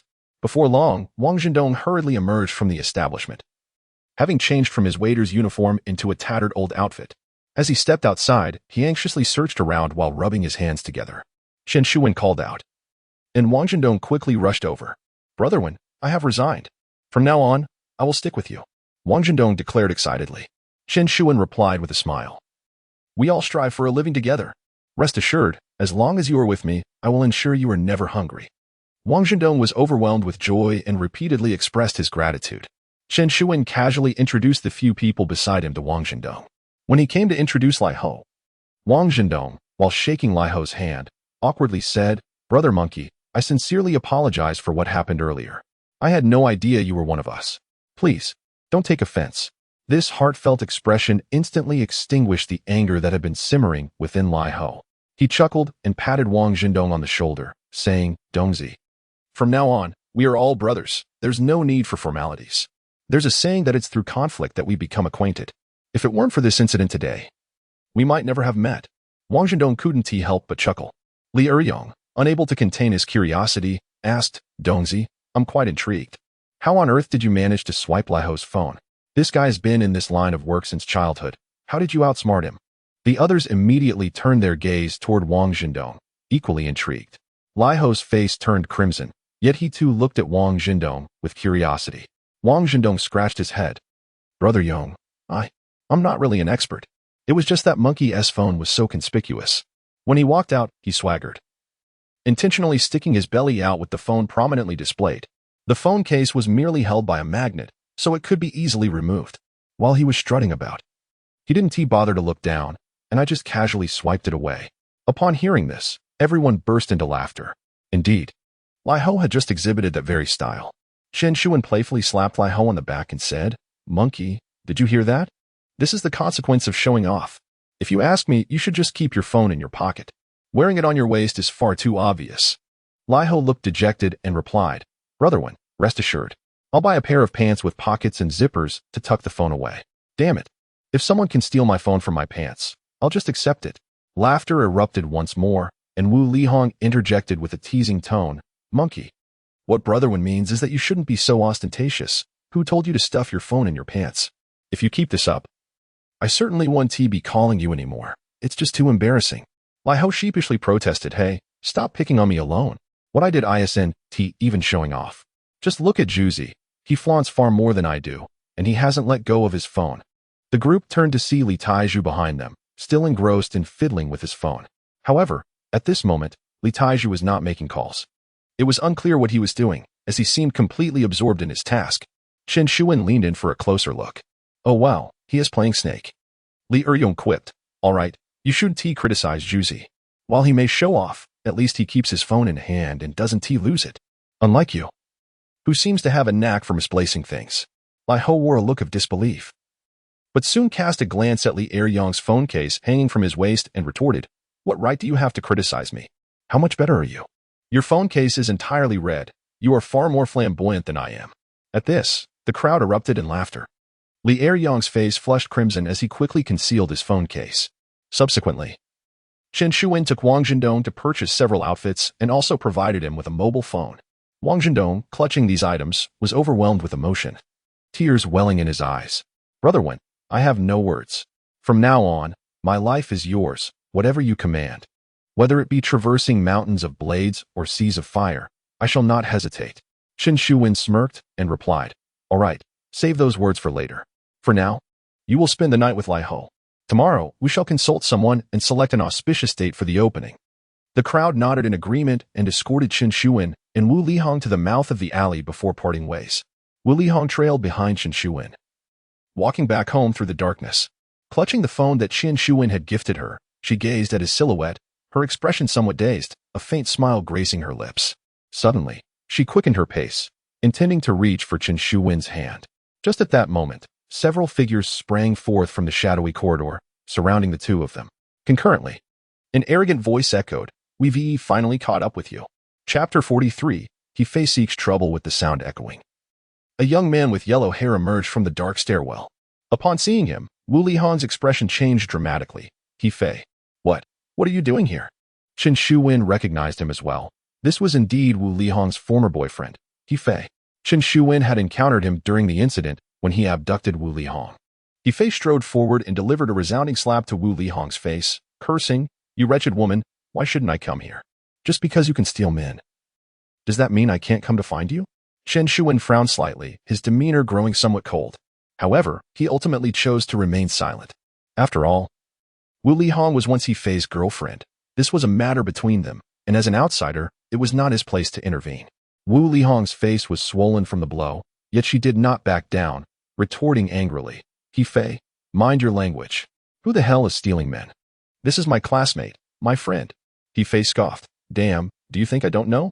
Do you even realize what day it is today? Wu Lihong shot back. What day? He Fei declared loudly, today is payday at your shop. I went to settle my account, and your manager only gave me a little over 800 yuan. That's hardly worth it compared to working in a factory. I asked your manager why, and he said you've been acting like a virtuous maiden. Only singing and drinking every night, but never engaging with customers, leaving promptly at midnight. Damn it, you've not returned home for over 20 days. Yet you claim there's nothing going on between you and this guy? His anger escalating, He Fei struck Wu Lihong again, shouting, you think you can fool me? Have you taken me for a fool? Chen Shuwen could no longer hold his silence. He Fei, that's enough. If you have an issue, address it without resorting to violence. Fuming, He Fei retorted, who the hell are you? This isn't your business. As his rage intensified, he prepared to lash out at Chen Shuwen. At that moment, Wu Lihong rushed forward, pushing He Fei back a few steps, and exclaimed, He Fei, our matters are for us to resolve. They do not involve him. He Fei's fury only deepened. You wretched woman, are you protecting him? And you still deny putting a green hat on me? Damn it. If I don't make you pay today, I won't be called He Fei. He seized Wu Lihong by the neck, pinning her against the wall. Chen Shuwen's expression turned icy as he slowly reached into his pocket, discreetly grasping the bone knife concealed within his clothing. Wu Lihong, holding her head high, declared, He Fei. Let's settle this once and for all. First and foremost, you have no right to accuse me of infidelity. We are not in a romantic relationship. I merely borrowed money from you. I have never claimed you to be my boyfriend. He Fei's face twisted in anger. What nonsense. You've stayed at my place countless times. Shared my bed. How can you say you're not my girlfriend? Wu Lihong's complexion turned ashen, You've had dozens of women at your place. Does that make each of them your girlfriend? I owe you money because you forced me to live with you and work at the nightclub to repay you. I was coerced. To me, you are no different from those customers. In a fit of rage, He-Fei slapped Wu Lihong across the face. You filthy wretch. Say that again. Wu Lihong retorted loudly. I will. When my brother had surgery, you lent me 30,000. However, over the years, working at the nightclub, you have taken at least 100,000 from my wages. I have long since repaid you. We owe each other nothing. From this day forward, we have no further connection, and do not come looking for me again. Furious, He-Fei seized Wu Lihong by the neck and slammed her head against the nearby wall, shouting, You wretched woman, I'll make you speak. Think you can escape me? It's not that simple. He banged her head twice before throwing her aside. Then, he turned to Chen Shu-wen, cursing, You coward. Is it for this weakling that you want to sever ties with me? Damn this softy. Watching you get beaten and not daring to utter a word, are you really worth it? Damn it, just seeing you infuriates me. He spat forcefully at Chen Shu-wen, who raised his arm, and the spit landed on his sleeve. He-Fei, seething with rage, retorted, Dare to block me, will you? As he spoke, he reached for Chen Shu-wen's arm. Chen Shu-wen had been waiting for this moment. As He-Fei grasped his arm, Chen Shu-wen suddenly surged forward, stepping right in front of He-Fei. One arm wrapped around He-Fei's neck while the other wielded a bone-cutting knife, pressing it against He-Fei's throat. The cold blade pierced He-Fei's skin, blood oozing down his neck, staining his collar. He-Fei gasped in shock. What the hell are you doing? Damn it, try touching me. Without uttering a word, Chen Shu-wen plunged the knife down, severing He-Fei's left ear. Blood gushed forth, and He-Fei let out a piercing scream, wailing in agony. His subordinates were equally alarmed. They were mere petty thugs who thrived on intimidation. But when faced with true ferocity, they faltered. For a moment, they were at a loss. Chen Shu-wen wiped the bone-cutting knife clean against He-Fei's clothing and then pressed it back to He-Fei's throat, coldly stating, Do you think I wouldn't dare to harm you? He-Fei trembled with fear, realizing that his bravado was merely a facade to intimidate schoolchildren and deceive naive young women. He had never truly encountered any significant confrontations. The ruthlessness of Chen Shu-wen instilled genuine terror within him. Trembling, he stammered, What do you intend to do? Chen Shu-wen replied coldly, First, apologize to Wu Lihong. Second, although Wu Lihong owes you 30,000, you have extorted 100,000 from her, so you must return 70,000. Third, from now on, you are to cease all harassment of Wu Lihong. He-Fei's face flushed crimson, and through gritted teeth, he retorted, Are you planning to stand up for her? Let me tell you, my elder brother. Before he could finish his sentence, Chen Shu-wen struck again. Plunging a knife into his arm, He-Fei let out a shriek, immediately becoming more compliant. All right, I agree. Chen Shu-wen withdrew the bone cutter and commanded coldly, Apologize. He-Fei turned to Wu Lihong, his expression ghastly, and muttered through clenched teeth, Sorry. Chen Shu-wen frowned slightly. Louder. Do you wish to suffer further? He-Fei quickly responded, I'm sorry, I was wrong. Wu Lihong stood there, tears welling in her eyes, gazing at Chen Shu-wen with profound gratitude. Chen Shu-wen released his grip and shoved He-Fei away, stating coldly, 70,000. Bring it within 3 days. Otherwise, next time, when I come to collect, it will be much more than 70,000. He-Fei's face turned ashen, glaring at Chen Shu-wen. He seethed, You have some nerve. How dare you touch me? I'll make you pay. Brothers, attack. His followers immediately shouted and charged at Chen Shu-wen and Wu Lihong. Without hesitation, Chen Shu-wen pulled Wu Lihong behind him, shielding her. The assailants converged on him, and he did not resist, merely protecting his head with his arms as he endured several blows. At that moment, a few angry shouts suddenly erupted from outside. What is going on? Stop it. The crowd turned to see a group from the law enforcement team rushing toward them. He-Fei was taken aback. Their arrival was remarkably timely. Unbeknownst to him, Chen Shu-wen had let him go precisely because he had spotted the law enforcement vehicle approaching from a distance. The officers rushed in, immediately subduing He-Fei and his companions to the ground without a word. He-Fei, defiantly holding his head high, exclaimed, You've made a mistake. I am the victim. However, no one paid him any heed. Leading the group was Captain Wang, who directly handcuffed He-Fei and admonished, With so many of you armed, attacking just one person, and you claim to be the victim? Do you truly think we in the enforcement team are naive? Take him away. Chapter 44. I want him imprisoned. He-Fei and his accomplices were all apprehended. Meanwhile, Chen Shu-wen and Wu Lihong were taken back for questioning. As they departed, Many doors along the alley swung open, revealing numerous neighbors who stood on either side, whispering and pointing. Among them, the discussions about Wu Lihong were particularly fervent. The disturbance caused by He Fei had roused the surrounding residents, who had been the ones to call the authorities. He Fei's furious outbursts were heard by all, and it was evident to everyone that Wu Lihong had been working in a nightclub. With her head bowed, Wu Lihong was engulfed in profound shame. Even after she had settled into the vehicle, she dared not raise her gaze and murmured, "Wenzi, I'm so sorry." Chen Shuwen reassured her. "It's nothing. You are my friend, and your troubles are my troubles. He Fei has gone too far, and I will not stand idly by." Wu Lihong shook her head, her voice trembling as she said, "I'm not referring to He Fei. I'm concerned about what our neighbors will say." Chen Shuwen was taken aback. "What about the neighbors?" Wu Lihong replied, "They all heard about my job at the nightclub. Surely, they will mock you in the future." At her words, Chen Shuwen fell silent, astonished. Wu Lihong, who seemed unconcerned for her own dignity, was instead worried about his reputation, which was unexpected for him. "What would they mock me for?" "You are being overly sensitive. It's nothing," he insisted. Wu Lihong shook her head vehemently.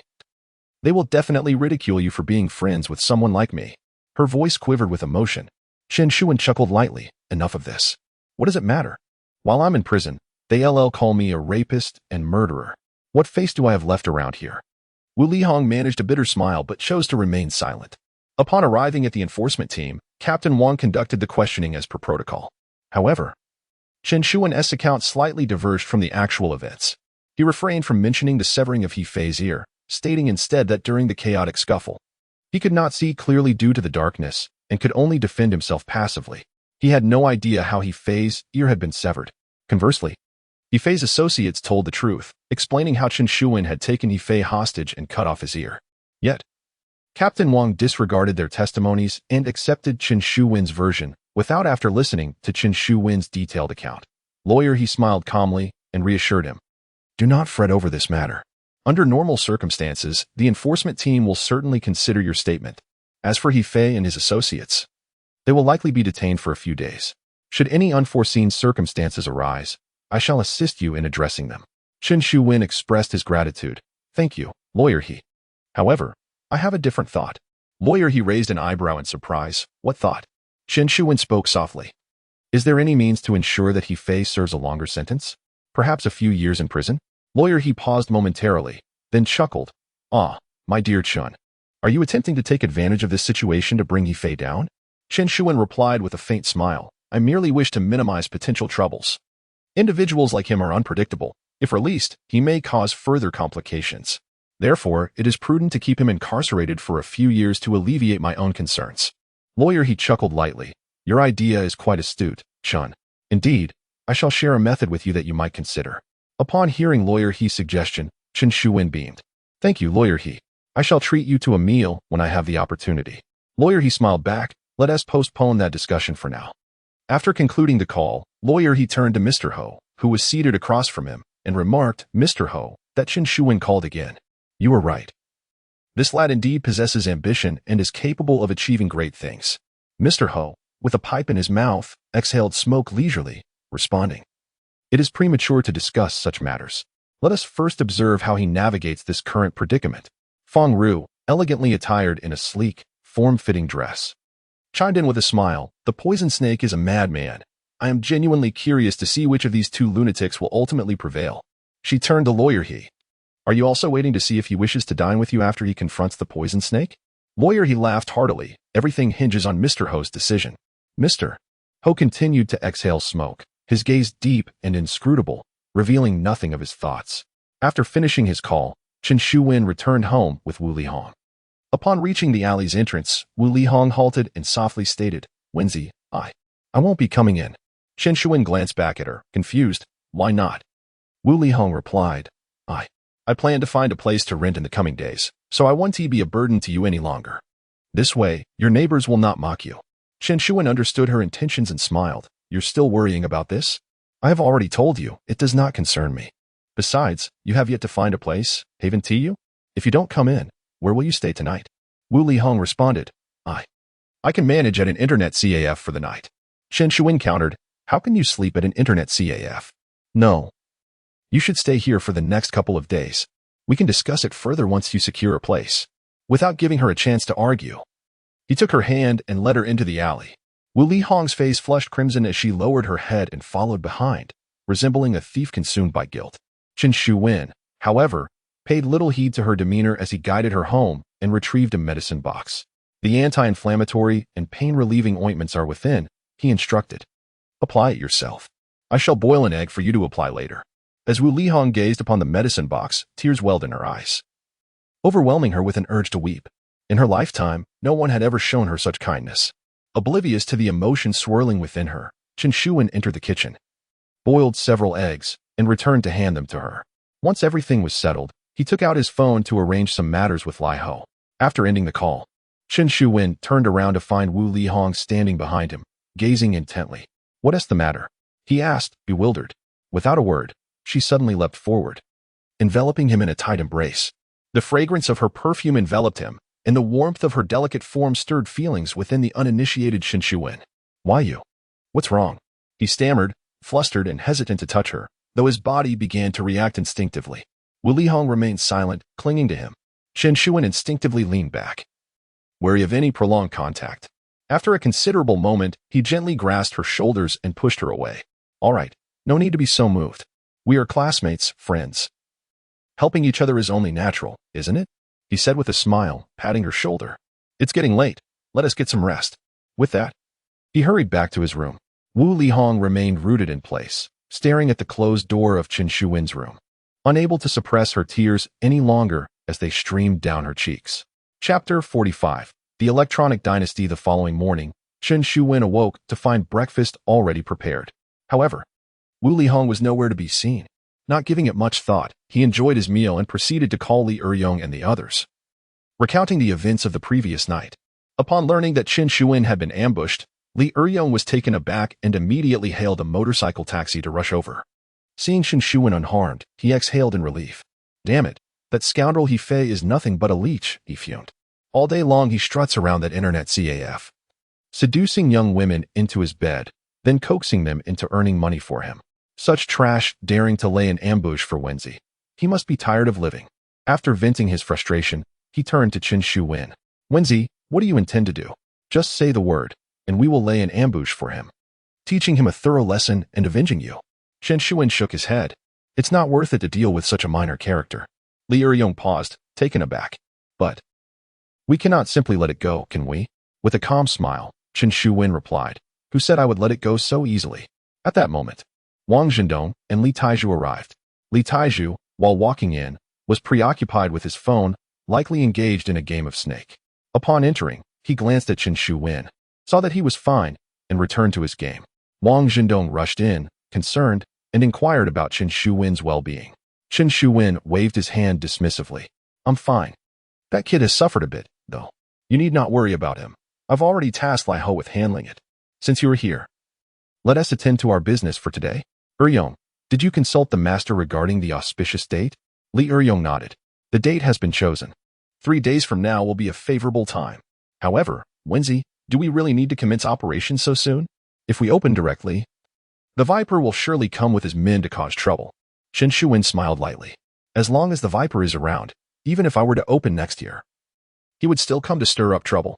This matter must be addressed sooner or later, so let us cut through the chaos swiftly. He rose from his seat. Since the date is set, let us proceed with the plan for 3 days hence. Come, let us first inspect the 2 shops. Chen Shuwen and Li Eryong, along with the others, took a taxi to the Old Square.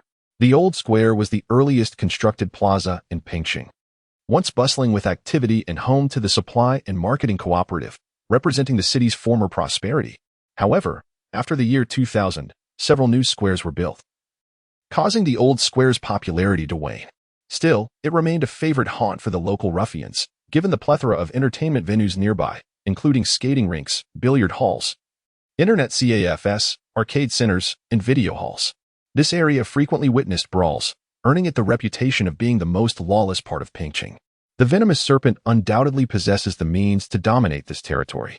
It is noteworthy that previously, 3 prominent figures, including Zhou Jinghui, failed to exert control over this area.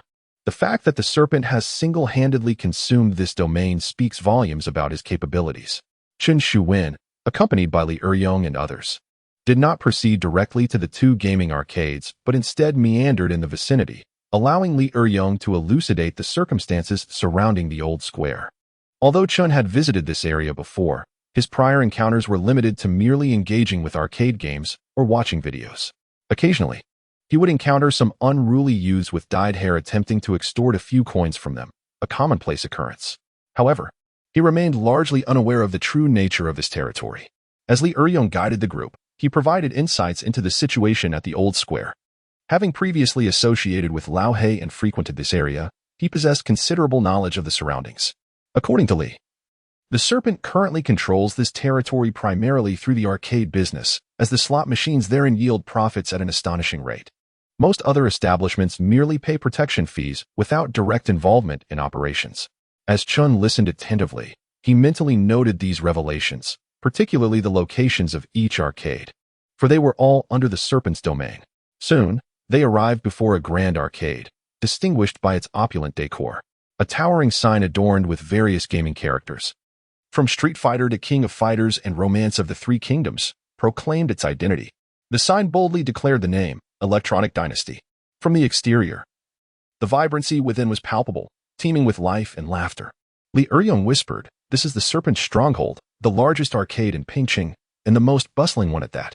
Here, even cigarettes are provided free of charge." Spanning over 1,000 square meters, the exterior encompasses 400 square meters filled with various gaming machines. Inside, 600 square meters are divided into two sections, one dedicated to slot machines and the other hosting an underground casino. Chen squinted slightly, inquiring softly, "What is the estimated daily revenue for such a colossal electronic dynasty?"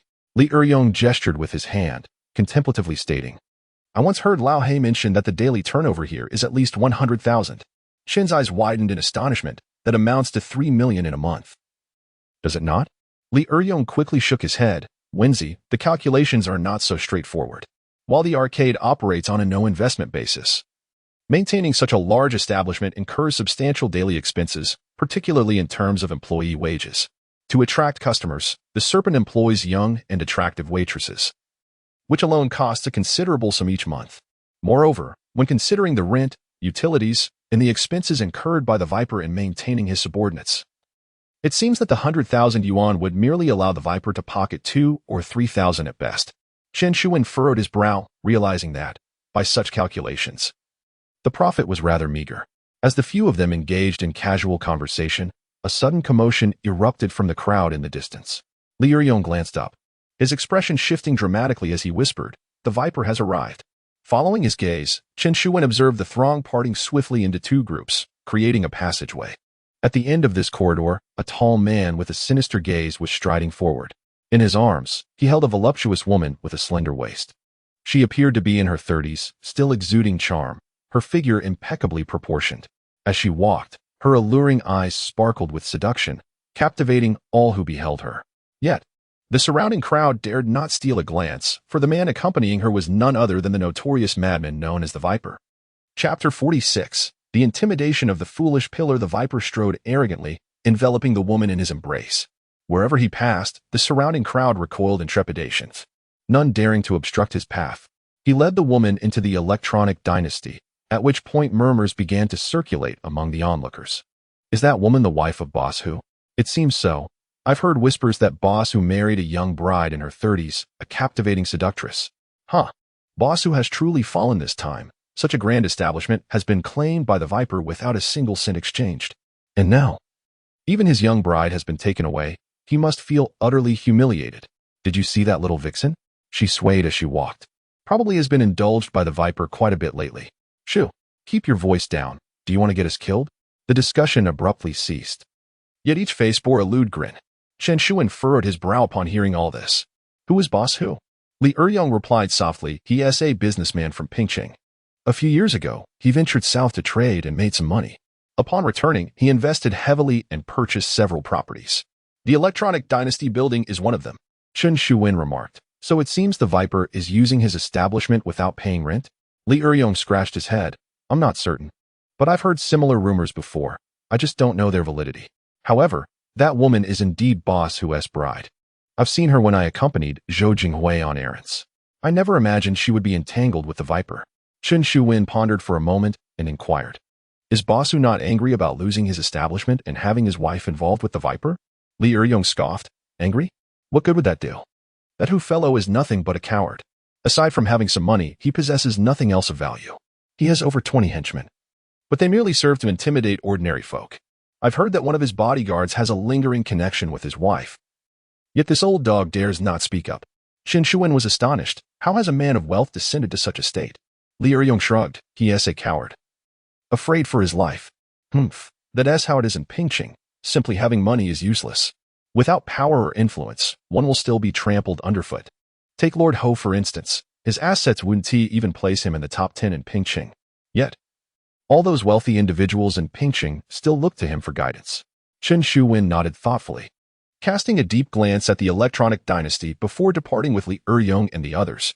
They then proceeded to the 2 gaming arcades provided by Shou Jinghui. Armed with keys, they unlocked the arcades and conducted a thorough inspection, finding everything as Zhou Jinghui had described, fully equipped and ready for immediate operation. After surveying the premises, Chen Shuwen nodded in satisfaction. Not bad. While it may not be as grand as the Electronic Dynasty, it can still generate some income. Wang Zhendong stood beside them, his face brimming with excitement. When good, is this your establishment? Chen Shuwen smiled and nodded affirmatively. Indeed, Wang Zhendong was elated, fully aware of the significance represented by the 2 arcade halls. Following Chen Shuwen now felt like striking a fortune. Meanwhile, Li Taiju remained seated on a stool, engrossed in his mobile phone. This young man had been playing Snake for 2 days, yet his efforts yielded little success, often crashing into walls after devouring barely 10 segments. His skills were decidedly lacking, yet he persisted. Li Eryong, on the other hand, wore a wry smile, fully cognizant of the considerable challenges ahead for opening these 2 establishments. As the 4 engaged in idle chatter, an abrupt clamor of knocking resounded from outside. Chen Shuwen and his companions turned to see 2 youths approaching. Upon entering, the pair pointed directly at Chen Shuwen and exclaimed, "What are you doing here?" Chen Shuwen stood with his hands clasped behind his back. "I came to inspect my shop." The leading youth became irate, berating Chen with venomous words. "Your shop? Do you not realize that this place has already been claimed by my brother, the Viper? This establishment shall not open its doors henceforth. Do you understand? I give you 1 minute to close up and leave, or else do not blame me for my rudeness." Chen Shuwen maintained a stoic expression, fixating intently on the 2 intruders without making any move. The youths, witnessing his demeanor, grew even more incensed. "Damn it! Did you not hear me? I said to shut it down." The lead youth cursed, reaching out to grab Chen Shuwen by the collar. In response, Chen Shuwen clenched his fist, poised to retaliate. Just then, a sudden noise broke the tension. The 2 youths turned to see a tall figure rise abruptly. It was Li Taiju, advancing towards them with an imposing presence, locking his gaze onto the pair. Li Taiju towered at nearly 2 meters, broad-shouldered and formidable. In his presence, the 2 youths, both shorter than 1.7 meters, appeared diminutive and helpless. Terror flashed in their eyes as they regarded Li Taiju, retreating hastily. "Damn it. If you know what's good for you, shut the door now. Otherwise, when the Viper arrives, you will regret it." With that, they fled from the arcade hall as though their lives depended on it. Inside, the group turned their attention to Li Taiju. Even Chen Shuwen looked bewildered. It seemed Li Taiju, typically laid back, had surprised everyone by stepping up at a critical moment to intimidate the intruders. Li Eryong gave a thumbs up to Li Taiju, praising, "Juzi. That was splendid." Li Taiju scratched the back of his head, bemused. "Who did well?" Li Eryong responded. "Look, do you hear the way he speaks?" Chen Shuwen, suppressing a chuckle, patted Li Taiju on the shoulder. Juzi, scaring off those 2 was quite commendable. Li Taiju remained perplexed. "Scared off? Who did I scare? Which ones?" Chen Shuwen was taken aback. "The 2 who just ran away. Were you not supposed to intimidate those 2? Li Taiju suddenly recalled. "Oh, you mean those 2? Huh. How did they escape?" Chen Shuwen and the others were left speechless. This foolish Taiju had frightened them off and was oblivious to the situation. Li Eryong, equally at a loss for words, remarked, "Taiju, did you not intend to scare them away? Then why did you abruptly stand up?" It was only then that Li Taiju remembered the matter at hand and extended his hand, saying, "My phone is out of battery. Lend me a battery." Chen Shuwen and the others were rendered utterly speechless.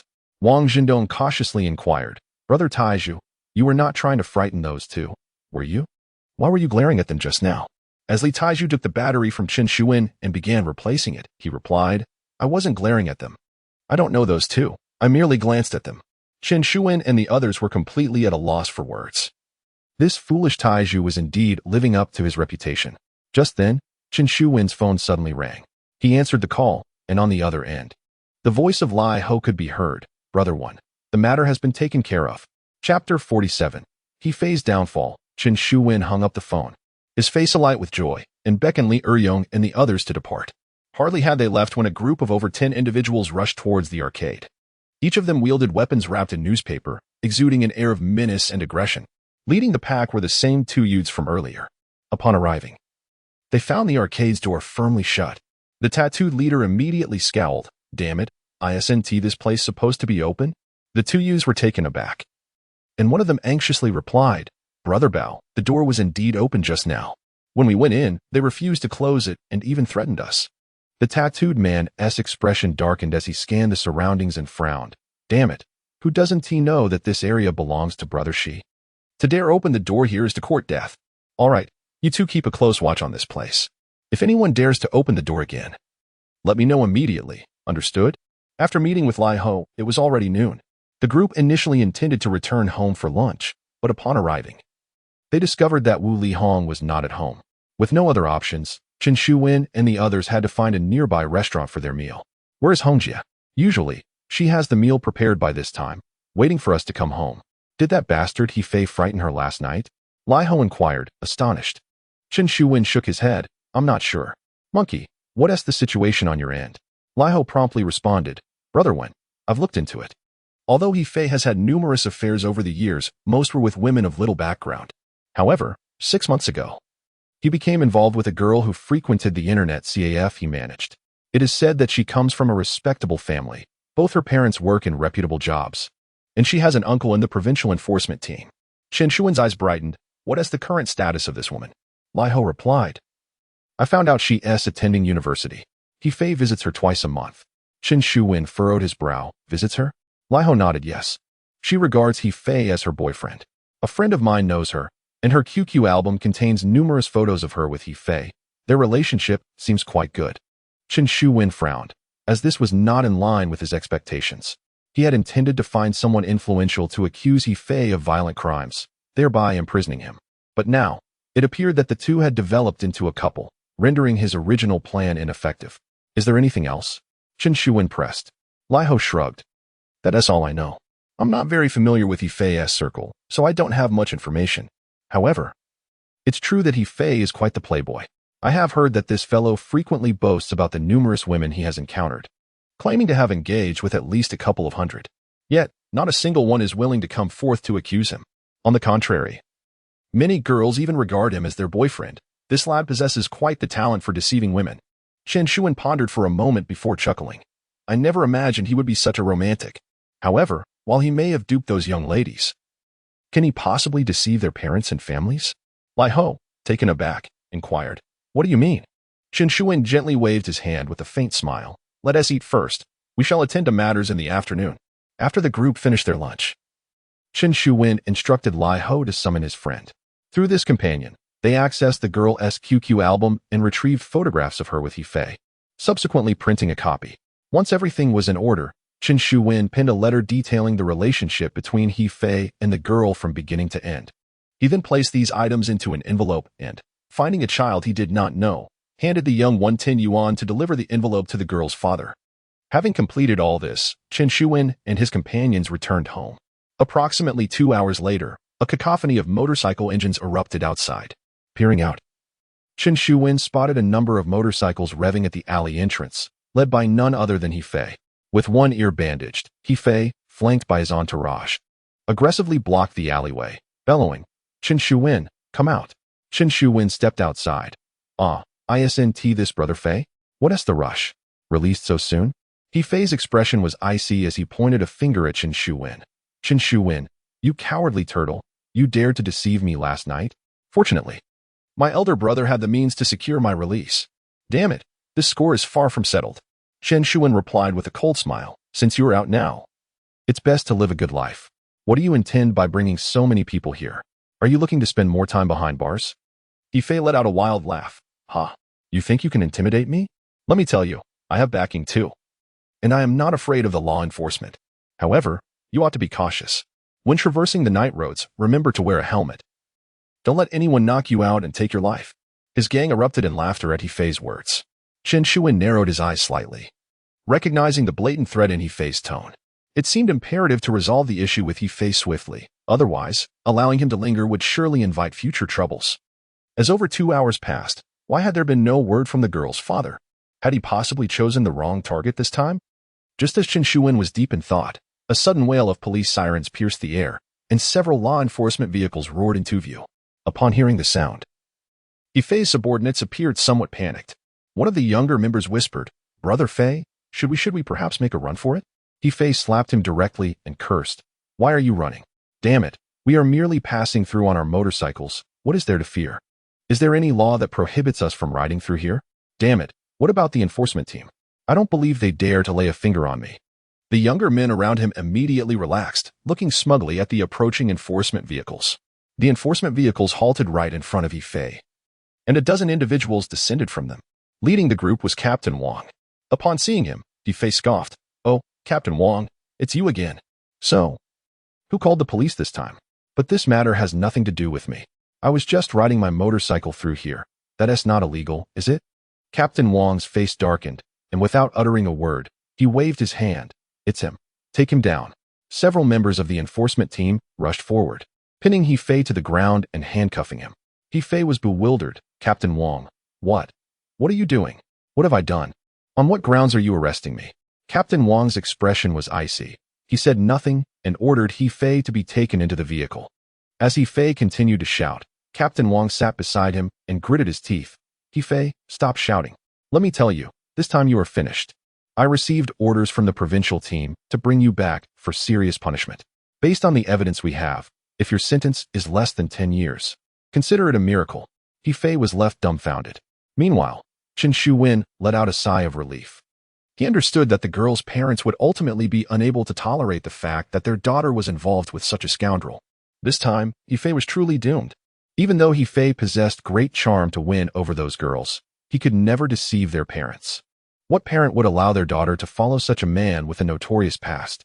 Chapter 48. The grand opening with the resolution of He Fei's matters.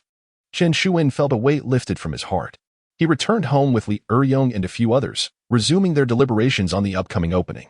Amidst their bustling preparations, the door swung open unexpectedly, and Wu Lihong stepped in. "Red sister, why are you back so late? We're nearly starving," Li Eryong exclaimed, his voice rising in a playful complaint. Wu Lihong smiled gently. "I was out searching for a place to rent and just finalized the lease. How about tomorrow noon? You are all welcome to dine at my place." At her words, Chen Shuwen felt a slight stir in his emotions.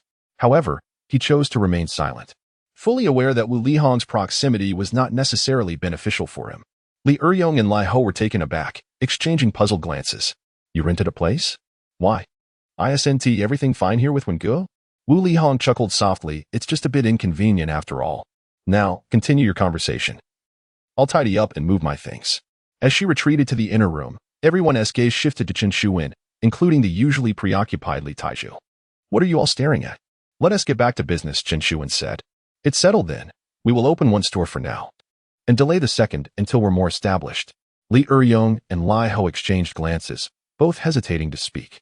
Inside the room, Wu Lihong packed her belongings, her heart heavy as she glanced around the space she had occupied for some time, her eyes glistening with unshed tears. Taking a deep breath, she steeled herself against the wave of sadness and stepped out with a smile. "Everyone, remember to come for lunch at my place tomorrow. It will be the same as always, midday meals at my home." Wu Lihong cheerfully relayed her address before departing with her bag in hand. The group watched her leave, expressions clouded with confusion. After a prolonged silence, Lai Ho finally spoke up, unable to contain his curiosity. "Wenguo, what is going on? Did you upset Red Sister?" "She is not angry," Chen Shuwen replied. "Come on, how can you say that? She is moving out. Clearly, she is upset," Lai Ho retorted. With Li Eryong nodding in agreement, Chen Shuwen found himself at a loss for words. "You two bachelors, what do you even understand? Moving out signifies anger?" Li Eryong protested. "You can't say that. Just because we're single doesn't mean you're not one too." Lai Ho chimed in. Wengu. While I may not have a girlfriend, I do have some understanding of women. It's obvious Wu Lihong has feelings for you. She has been like a devoted partner, taking care of you. If you had to upset her, would she be packing her things? If you don't believe me, just ask Dongzi. Chen Shuwen turned to Wang Zhendong, who, though visibly awkward, nodded in agreement. I too sensed that she is not in a good mood. Brother Wen, did you inadvertently provoke her? Li Eryong bluntly asked. Wenzi, as a friend, I must inquire, do you look down upon Hongjia? Is it because she is a hostess that you regard her with disdain? At this, Chen Shuwen could no longer contain himself. He shot a glare at Li Eryong and exclaimed, What nonsense are you spouting? When have I ever looked down on her? What am I in comparison? I am well aware of my own worth, and I have no right to disdain her. Moreover, I remember all the assistance she has provided me. Li Eryong replied, If you are aware, then why do you treat her this way? She has moved out, and you didn't even utter a word of retention. What does that signify? Chen Shuwen fell silent for a long time, finally releasing a deep sigh. Gentlemen, let me be candid with you. I am not a fool. I certainly understand how good Wu Lihong has been to me. But what are we engaged in now? We are fighting for our lives. Individuals like us can be destitute one moment and wealthy the next, never knowing when we might perish on the streets. In such circumstances, how can we take responsibility for a young lady? His words plunged Li Eryong and the others into a profound silence. Li Eryong sighed. So, what you mean is that you do have feelings for her. You simply do not wish to burden her. Chen Shuwen replied softly, For someone like me, to have survived until now is already a fortune. I no longer possess the qualifications to speak of love. Li Eryong and the others sighed in melancholy. Chen Shuwen had indeed embarked on an irreversible path, leaving him with no choice. He inhaled deeply and waved his hand, saying, Enough of these matters. Let us return to discussing the details of our opening. The group continued to deliberate, ultimately finalizing the specifics of the grand opening. 3 days later, at the northern corner of the old square, Chen Shuwen's arcade officially opened its doors. Lai Ho, Li Taiju, and Wang Zhendong brandished the keys to unlock the arcade. While setting up firecrackers they had purchased in advance in the alley to celebrate the occasion. At that moment, 2 youths happened to pass by the alley. These were the same 2 who had previously threatened Chen Shuwen. They had harbored resentment since the last encounter and had taken to observing the vicinity daily to see if the arcade had opened. Today, upon discovering the arcade was indeed open and adorned with firecrackers, they were elated. They rushed to the Electronic Empire and found the tattooed man, Leopard Brother, to inform him of the arcade's opening. Upon hearing this, Leopard Brother's brow furrowed. Damn it, they're gearing up for business? Who are these fools, seeking their own demise? Xiao Ku, I need to wait for Snake Brother to arrive here. You take a few brothers and wreck their establishment. If they are defiant, break their legs and force them out. A young man beside him immediately stood up and said, Brother, leave it to me. You can rest assured. This young man, known as Xiao Ku, was none other than the younger brother of Brother Bao.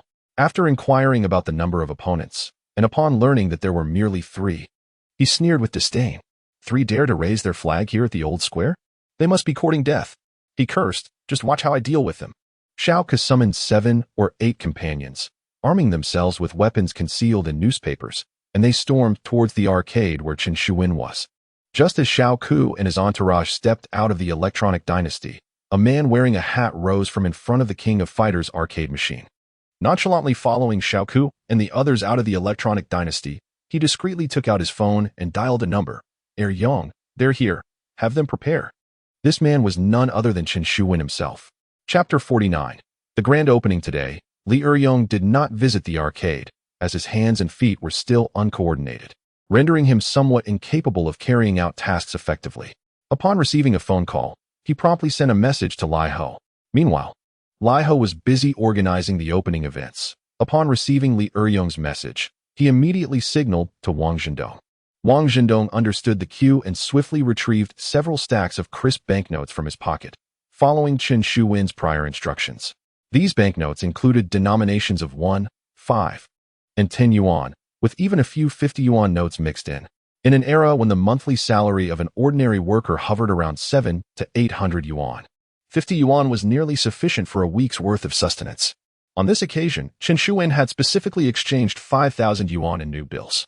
Wang Zhendong, gazing at the banknotes in his hand, hesitated. Brother Ho, are you certain you want to throw all this money away?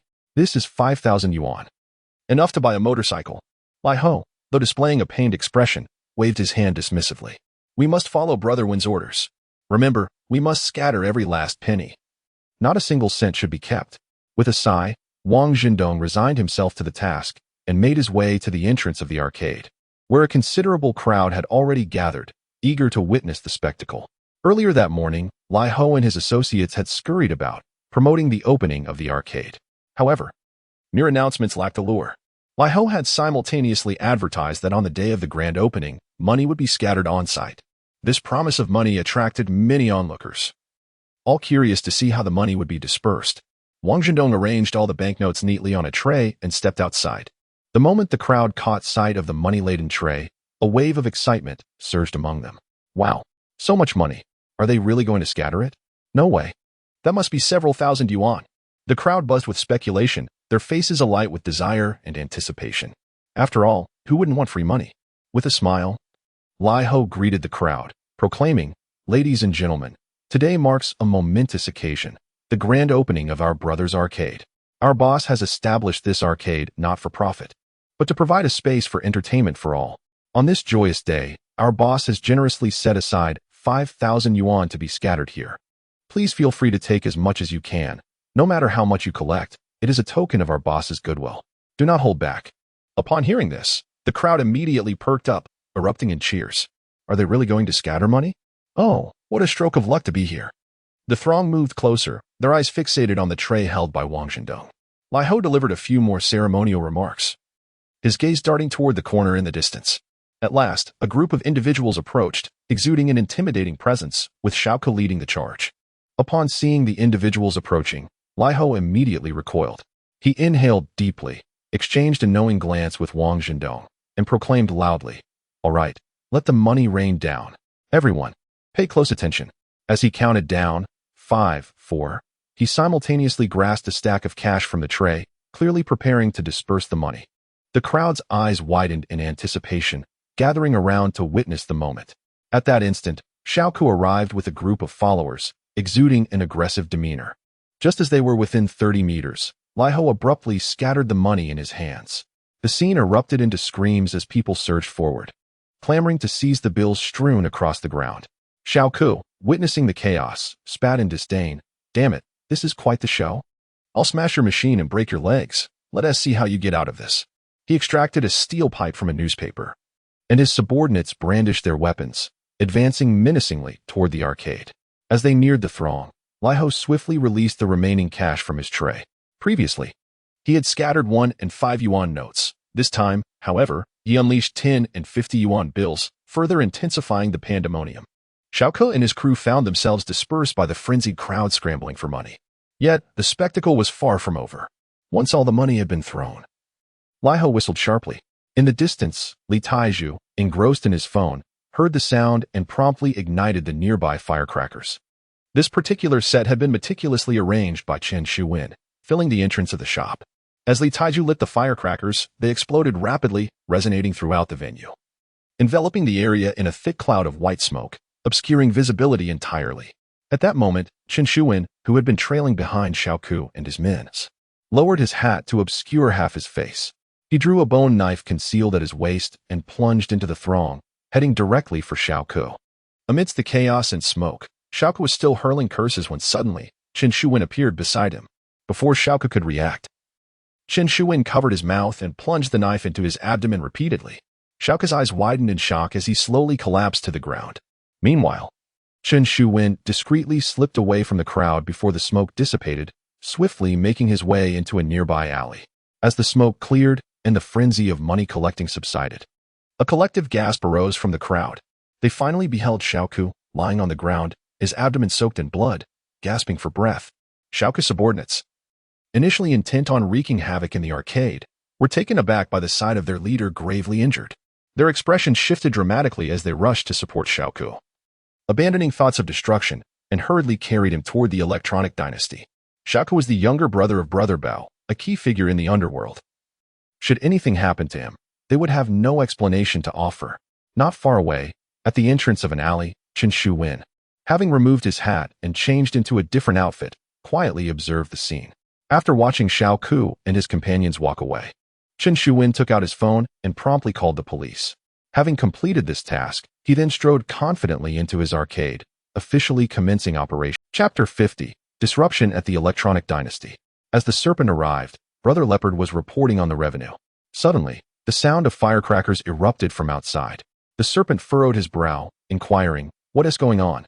Is someone opening a business today?"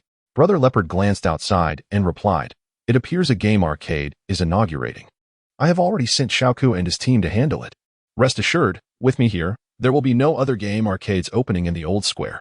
The Serpent nodded in satisfaction. "Good, I trust your capabilities." Brother Leopard chuckled and continued his report. However, not long after, a commotion erupted outside. Accompanied by frantic cries, Brother Leopard, something has happened." Brother Leopard's expression shifted, having just received praise from his superior. And now a crisis arose. Where would he put his face? He quickly stood up and barked, "What is all this noise about? What has happened?"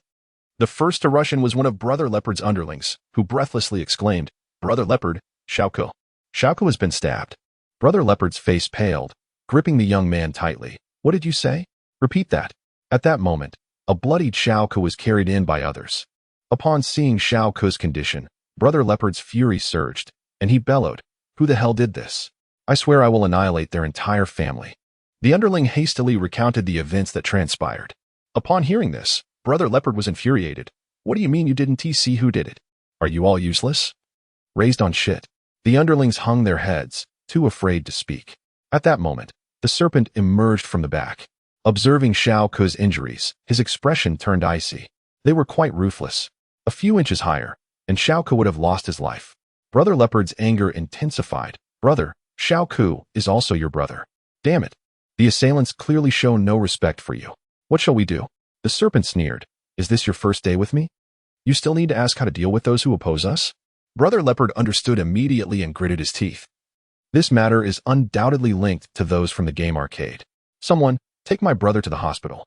The rest, gather the brothers. We will tear down that game arcade." The underlings swiftly rushed out to rally support. Soon, Brother Leopard assembled over 20 men, storming towards Chun Shuwin's game arcade with fierce determination. The Serpent, however, paid little mind to these affairs. To him, it was merely the antics of children, and he couldn't be bothered to intervene. Meanwhile, at Chun Shuwin's game arcade, after Lai Ho and his companions dispersed a genuine 5,000 yuan, they successfully attracted a considerable number of customers. However, the patrons primarily engaged with the games outside. While not a single soul ventured into the interior slot machines, it is quite normal. Few would venture into such an unfamiliar establishment to indulge in these slot machines, particularly one that has recently opened. Attracting patrons remains a formidable challenge. Furthermore, those who frequent this place are, to some extent, aware of the situation at the old square. Their presence here is primarily to witness the spectacle of how the notorious Snake has orchestrated the closure of Chun Shuwin's gaming hall. Lai Ho and Wang Zhendong sat beside Chun Shuwin, their bodies trembling slightly. "Brother Wen, does this method truly work?" Lai Ho could not help but whisper. Chun Shuwin chuckled. "Let us give it a try. If it fails, we can always make a swift exit." Lai Ho shot a glance at Chun Shuwin. "Brother Wen, this is no jest. We are on the territory of the Snake. I estimate that soon 20 to 30 people will arrive. Escaping may not even be an option." Wang Zhendong appeared equally anxious. Fully aware of the Snake's reputation, he had shared a prison cell with him and was acutely conscious of the terror he instilled, once the most feared figure in the prison. No one dared to provoke him. Frankly, he believed that while Chun Shuwin was fierce, he paled in comparison to the Snake. Chun Shuwin, however, remained composed. Casting a glance at the two, he reassured them, "Calm yourselves. I am confident this method will likely succeed. Just wait. Soon, there will be quite the spectacle." He then glanced at the ceiling, adding, "Moreover, we have made adequate preparations." Lai Ho released a sigh of relief, feeling somewhat steadied. The preparations Chun Shuwin spoke of involved placing a considerable amount of lime above the ceiling. Should a conflict arise, they would unleash the lime as a countermeasure, employing the same strategy they had used against Old Hay and his crew. Before long, Brother Leopard and his entourage appeared around the corner. Spotting them, Lai Ho's expression shifted, and he whispered, "They are here." Wang Zhendong's face turned ashen, realizing that Brother Leopard was accompanied by over 20 armed men, ready to engage in a confrontation at the slightest provocation.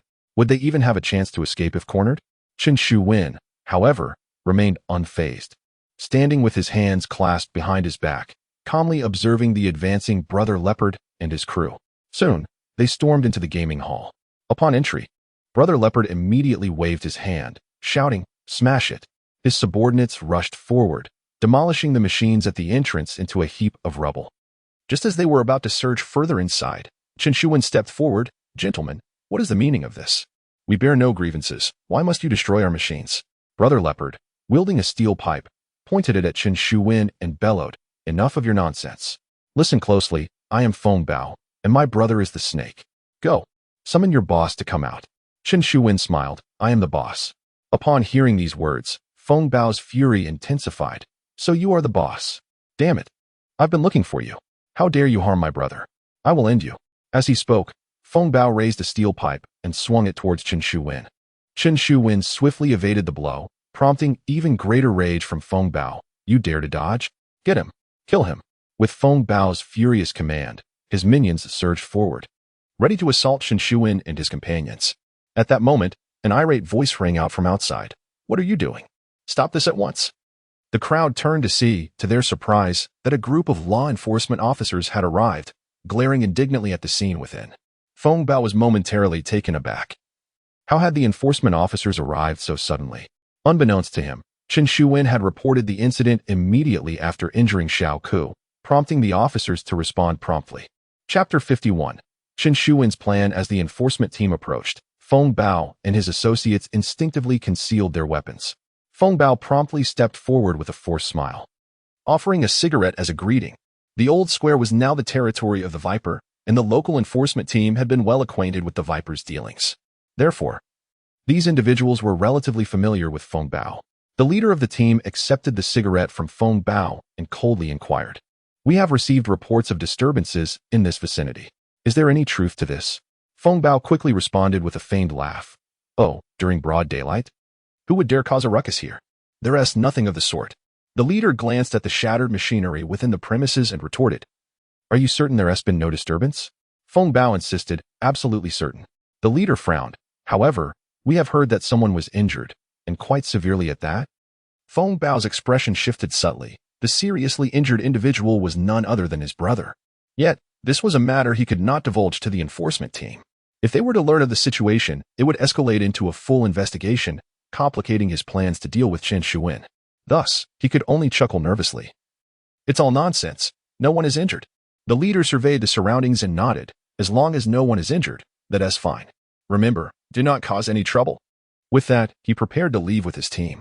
At that moment, Chen Shuwen approached, smiling. "Officer, greetings. I am the owner of this establishment, and I was the one who reported the incident. We witnessed someone being grievously injured at the entrance, with several stab wounds to the abdomen. Look, there are still traces of blood on the ground, just from earlier." Feng Bao's expression darkened, and he exclaimed, "What nonsense are you spouting? If someone was injured, where's the victim?" The leader glanced at Chen Shuwen, his brow furrowing in evident displeasure at the complications Chen was introducing. Chen maintained a calm demeanor and replied, "I am unsure of the victim's whereabouts. However, a reporter from the Pingqing Daily was here earlier and took photographs at the entrance. I believe they have gone to the nearby hospital for an investigation." Upon hearing this, the faces of the enforcement team members shifted dramatically. The leader's eyes widened in disbelief. What did you say?" Chen Shuwen continued, "The reporter from Pingqing Daily happened to pass by and seemingly witnessed the entire altercation, thus intending to pursue an interview. It was he who instructed me to alert the authorities." The leader and his fellow enforcement members exchanged solemn glances, their expressions turning grave. If this incident were to make the news, they could no longer turn a blind eye. This was a serious matter that could jeopardize their jobs. The leader immediately handed the cigarette back to Feng Bao and looked at Chen Shuwen. "Please recount the details of the situation thoroughly. Alternatively, you all should accompany me to file a statement." Chen Shuwen nodded. "We will certainly cooperate with the investigation." However, these individuals had just entered the establishment and wreaked havoc, leaving it in disarray. The leader of the group, his expression darkened, cast a glance at Feng Bao and the others, gritting his teeth and demanding, "Was it you who did this?" Feng Bao's face turned ashen, and he muttered under his breath, "Actually." Yet, the leader did not grant him the opportunity to speak, angrily insisting, "Whoever is responsible, step forward. Otherwise, I will take all of you back." Feng Bao's face contorted with fury, yet he ultimately clenched his jaw in resignation. He waved his hand, signaling a few individuals to step forward, permitting the enforcement team to take them away for accountability. As for himself, he had initially intended to remain. The leader, perceiving his intentions, stated sternly, "You all should disperse. Shortly, our personnel will arrive to document the scene. Let me make this clear. If there are any further damages, I will ensure that all of you are taken back." Feng Bao was taken aback. At that moment, any thought of vandalism was rendered impossible. He cast an indignant glance at Chen Shuwen, unable to deny that Qin's strategy was exceedingly cunning, leaving him no room to retaliate. Chen Shuwen, however, maintained an air of indifference, watching him with a light smile, as if the entire situation had no bearing on him. Suppressing his anger, Feng Bao gritted his teeth and declared, "Let us go." He stormed out, accompanied by a group of his subordinates, seething with rage. Chen Shuwen followed the enforcement team to take notes, while Lai Ho and Wang Zhendong stayed behind to oversee the shop. As they watched everyone disperse, Lai Ho and Wang Zhendong wiped the beads of cold sweat from their foreheads. Wang Zhendong, trembling, exclaimed, "Damn, that scared me to death. I thought we might actually have to make a desperate escape today." Lai Ho sighed with relief. "Well, the enforcement team is now focused entirely on us. Moving forward, if these individuals wish to cause trouble again, they will need to think twice. We have temporarily passed this hurdle." Wang Zhendong, however, wore a worried expression. "Just because they aren't coming to wreak havoc doesn't mean the snake won't let us off the hook. After injuring Feng Bao's brother today, he will surely seek vengeance against us. We are in peril." Lai Ho shrugged. "Let us see what Brother Wen decides. I believe he must have a plan since he acted this way. We'll take it one step at a time." Wang Zhendong nodded, then suddenly recalled something, asking curiously, "By the way, when did Brother Wen contact the reporters? I didn't see anyone outside taking pictures." Lai Ho shrugged. Perhaps Brother Wen was merely intimidating them. Those reporters are so busy. Why would they bother with something like this? Wang Zhendong scratched his head, murmuring, "If the enforcement team discovers that no reporters showed up, will they hold it against Brother Wen?" Lai Ho also appeared concerned. This deception could lead to complications down the line. Meanwhile, on the other side of the old square, Li Eryong had just received a message from Chen Shuwen. "Proceed as planned." Li Eryong immediately pulled out a piece of paper from his pocket, which bore a single number. He dialed the number, and soon a voice on the other end inquired, "Hello, Pingxing Daily. Whom may I ask you are looking for?" Li Eryong, following Chen Shuwen's instructions, replied, "I am seeking journalist Wang Guiwen."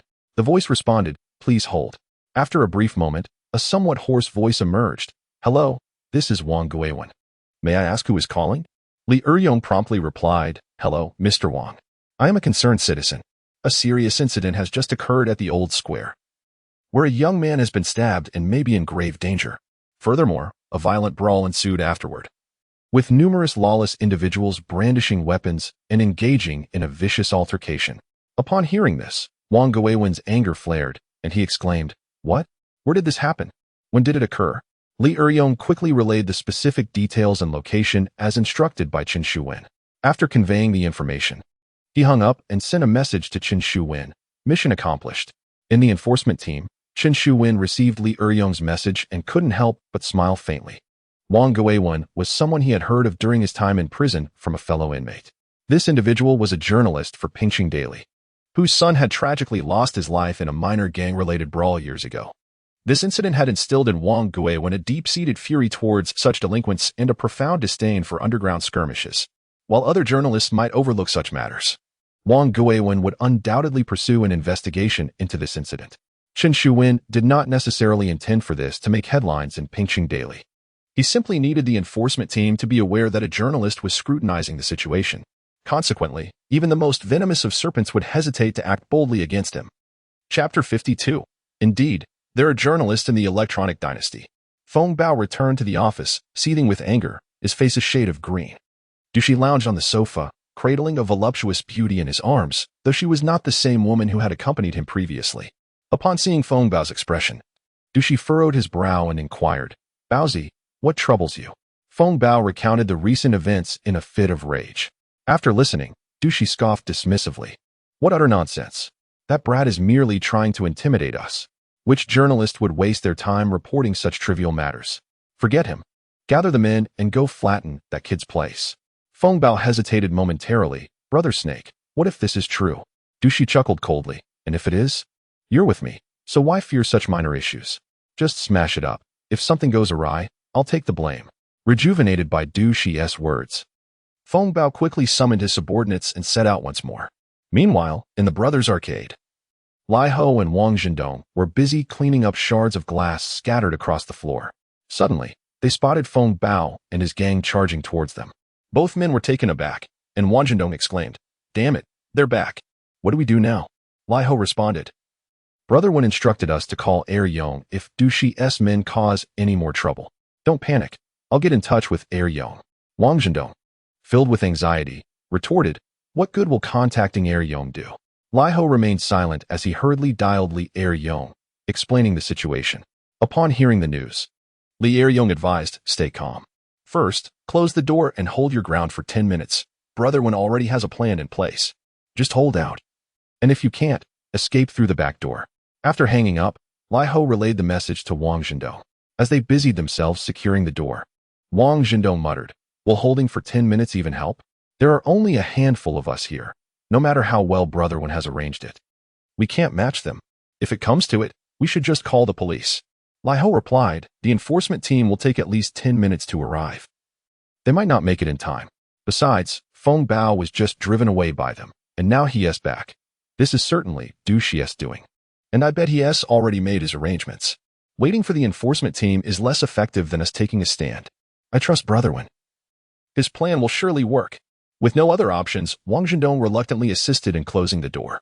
Just as they secured it, Feng Bao and his gang reached the entrance, banging on the door with their weapons and shouting for them to open up.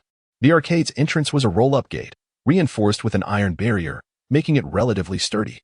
Nevertheless, the incessant pounding from Feng Bao and his men created a tremendous racket, causing Lai Ho and Wang Zhendong to tremble in fear. While Feng Bao and his gang violently assaulted the arcade, Li Er Yong, following Chen Shuwen's instructions, once again called Wang Guiwen. During his earlier contact with the Pingxing Daily, he had also noted Wang Guiwen's mobile number. Thus, he directly contacted Wang Guiwen this time, exaggerating the situation to him. Wang Guiwen, on his way, was immediately filled with anxiety upon hearing that the conflict had escalated. "You must call the police to stabilize the situation and prevent further escalation. I will arrive shortly." Wang Guiwen hung up the phone, parked his bicycle by the roadside, and hailed a taxi, heading straight for the old square. Throughout the journey, he urged the taxi driver, who promptly accelerated, reaching the old square in less than 10 minutes. Upon arrival, Wang Guiwen witnessed Feng Bao and his associates aggressively banging on the doors of the arcade. His expression changed instantly as he swiftly took out his camera and captured several photographs. Just as Feng Bao was about to break into the establishment, he noticed the flash of a camera, and his demeanor shifted drastically.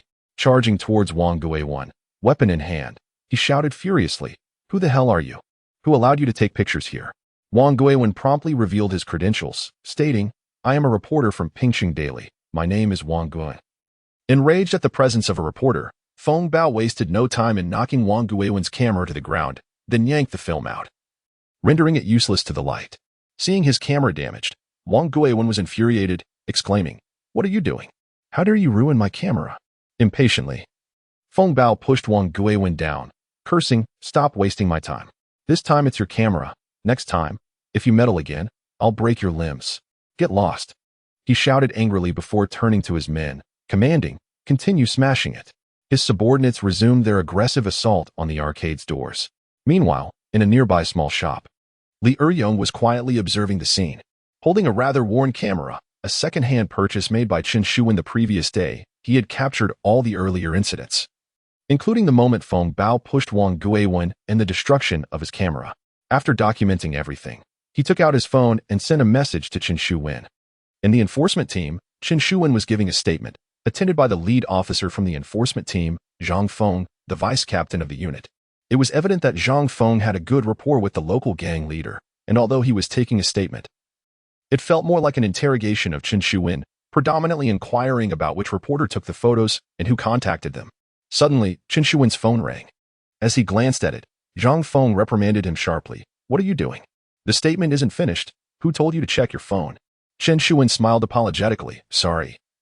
It's a message from my staff. We encountered a situation at my shop." Zhang Feng shot him a glare. "No matter the situation, you need to complete the statement. Besides, why does your shop have so many issues? Why is it that some individuals constantly seek to trouble you?" Perhaps it is time for some introspection regarding what transgressions you may have committed. Chen Shuwen cast a profound glance at Zhang Feng, pondering how biased this individual truly was. I apologize, but I am at a loss as to what I have done wrong. However, my establishment is currently under siege, and I sincerely hope that Captain Zhang can address this matter, Chen Shuwen stated with calmness. Zhang Feng furrowed his brow. This issue is not within your purview. I have yet to receive orders. Once I do, I shall take action accordingly. Chen Shuwen replied with a faint smile, Captain Zhang, I trust you will expedite your request for orders. My staff has informed me that the reporter has returned to the scene.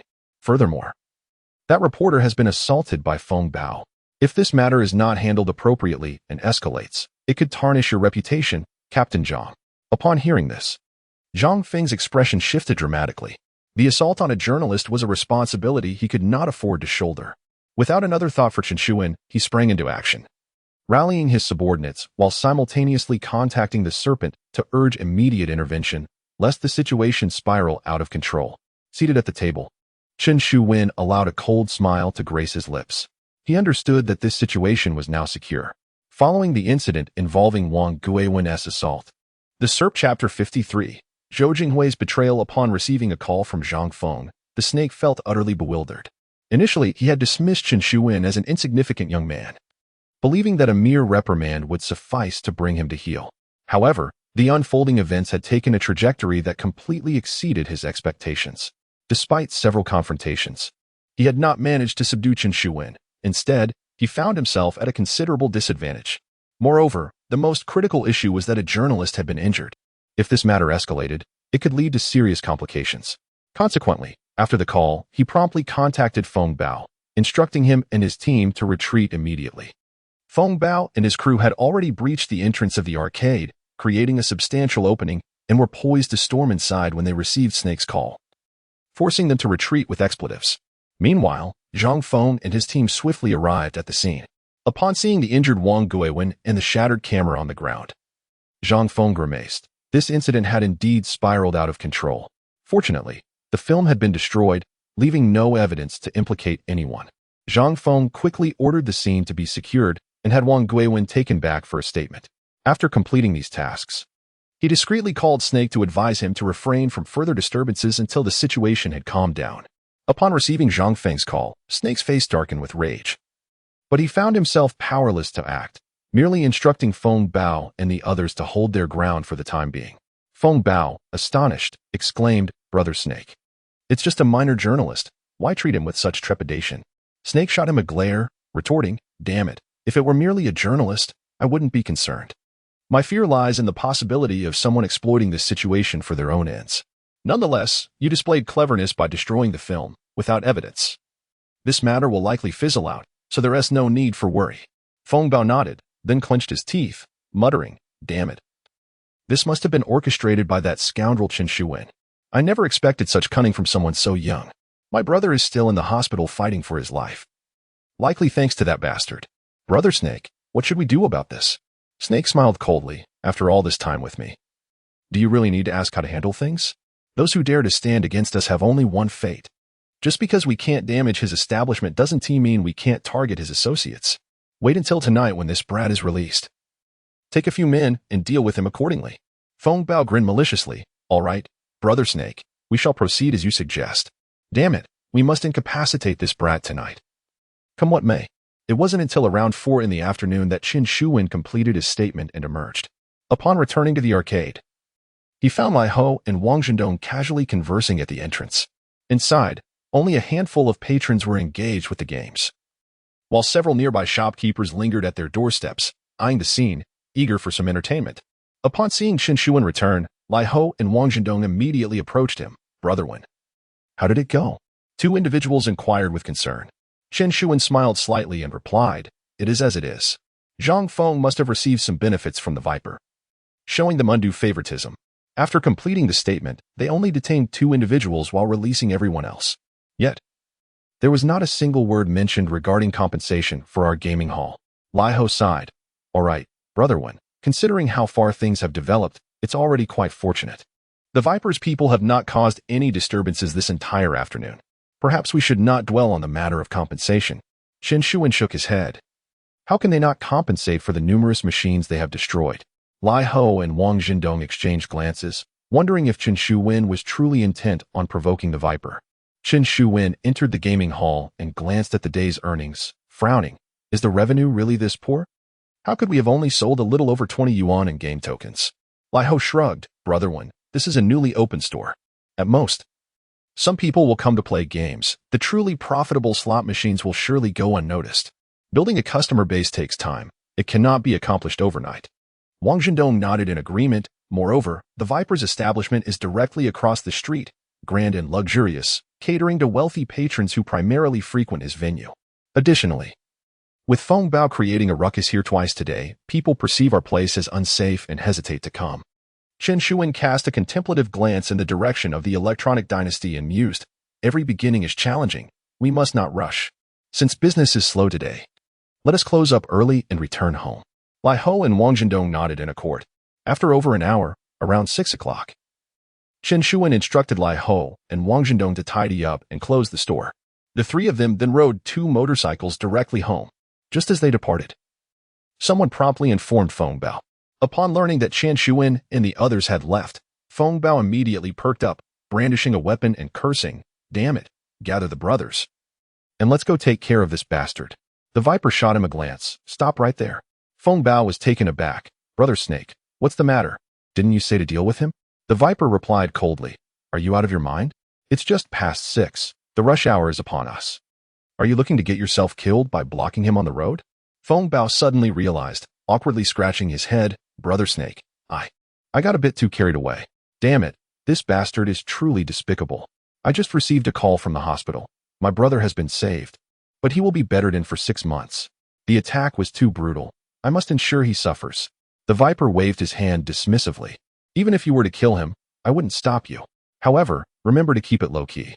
With reporters involved this time, if it escalates, it will reflect poorly on all of us." Feng Bao nodded vigorously. Yes, I will handle it with utmost caution." The venomous snake nodded slightly, poised to speak, when suddenly an individual entered from outside. Upon seeing this person, a flicker of disdain crossed the venomous snake's face.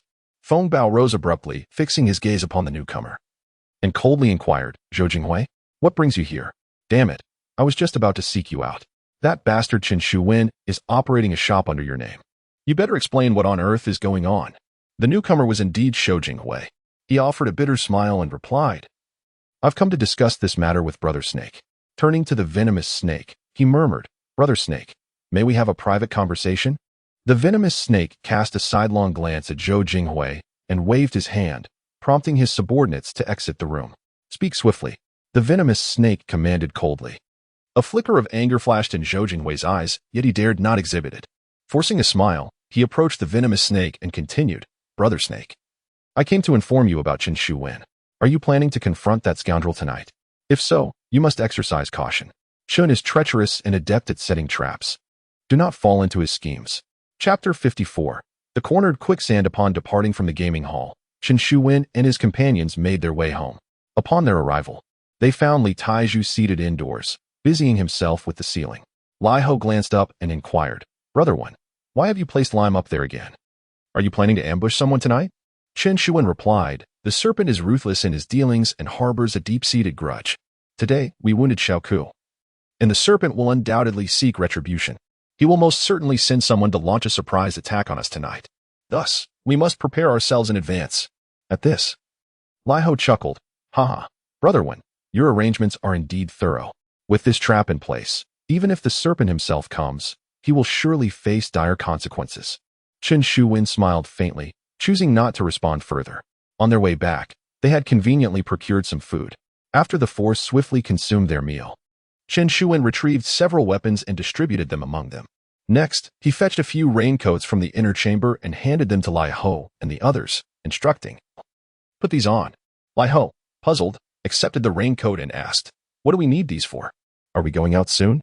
He peered outside and added, "It's not even raining, the stars are out, and it doesn't seem like it's going to rain at all." Chen Shuwen retorted, "Enough chatter. Wear them as I say." Seeing no further argument, Lai Ho complied, donning the raincoat. The raincoat covered him entirely, even the face, with a transparent plastic shield that concealed his features. Observing that they were all properly attired, Chen Shuwen nodded with approval. The raincoats purchased by Er Yong are quite suitable. Yet, Lai Ho remained perplexed. Brother Wen, what is the purpose of wearing these raincoats? Chen Shuwen chuckled softly. You will understand shortly. Just wear them, and remember, do not remove them even while sleeping. He then glanced at the time and quietly added, prepare yourselves. Tonight, we will take turns on watch while alternating sleep to guard against any potential ambush. Wang Zhendong whispered, Brother Wen, is it really that serious? Chen Shuwen cast him a sidelong glance. Dongzi, since you've chosen to associate with me, you must be ready to fight at any moment. If you lack the courage for that, you might as well return to the hotel and resume your duties as a waiter.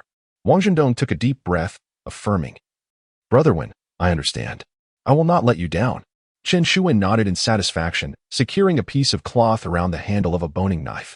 He then organized their sleeping schedule, and everyone huddled inside, holding their breath in anticipation. As time passed, around 11 o'clock at night, a group of over 10 individuals suddenly appeared at the mouth of the alley. Leading them was Feng Bao. He surveyed the depths of the alley and whispered, What is the situation inside? A subordinate, who had been stationed as a lookout, reported, There are 4 people inside. The lights went out 2 hours ago, so they should be asleep. Feng Bao frowned. Damn it, who goes to sleep this early in this line of work? That bastard is clearly laying a trap. Brothers, are you ready? The man asked. The group of subordinates quickly pulled out their glasses. Brother Bao, we are all set. Feng Bao retrieved a pair of glasses from his pocket, sneering, Humph, that bastard probably never imagined that Zhou Jinghui would come to inform us.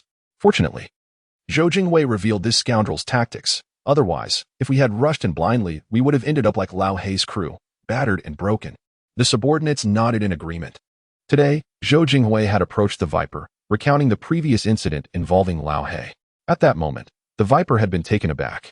He had initially thought Chen Shuwen was just an ordinary person, someone he could easily manipulate without concern. However, after hearing Zhou Jinghui's account, the Viper was left astonished. Who could have imagined that Chen Shuwen possessed such cunning abilities? Consequently, he promptly summoned Feng Bao to relay the information.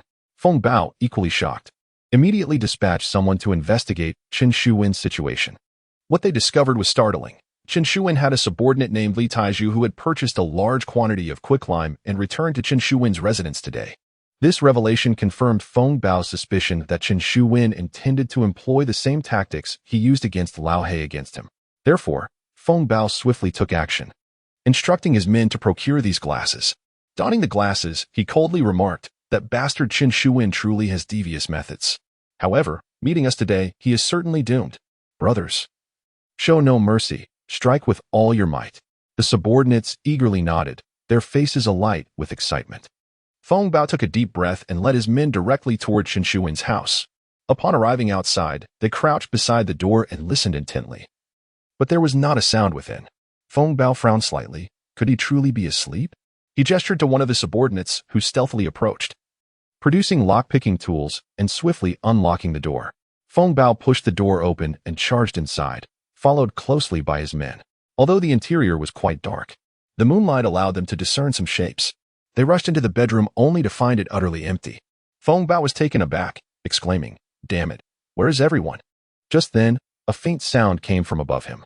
He looked up to see Chen Shuwen perched on the roof, bracing himself against the wall above the door. Chen Shuwen. Feng Bao exclaimed in surprise, but before he could utter another word, Chen Shuwen abruptly yanked down the plastic tarp that covered the roof.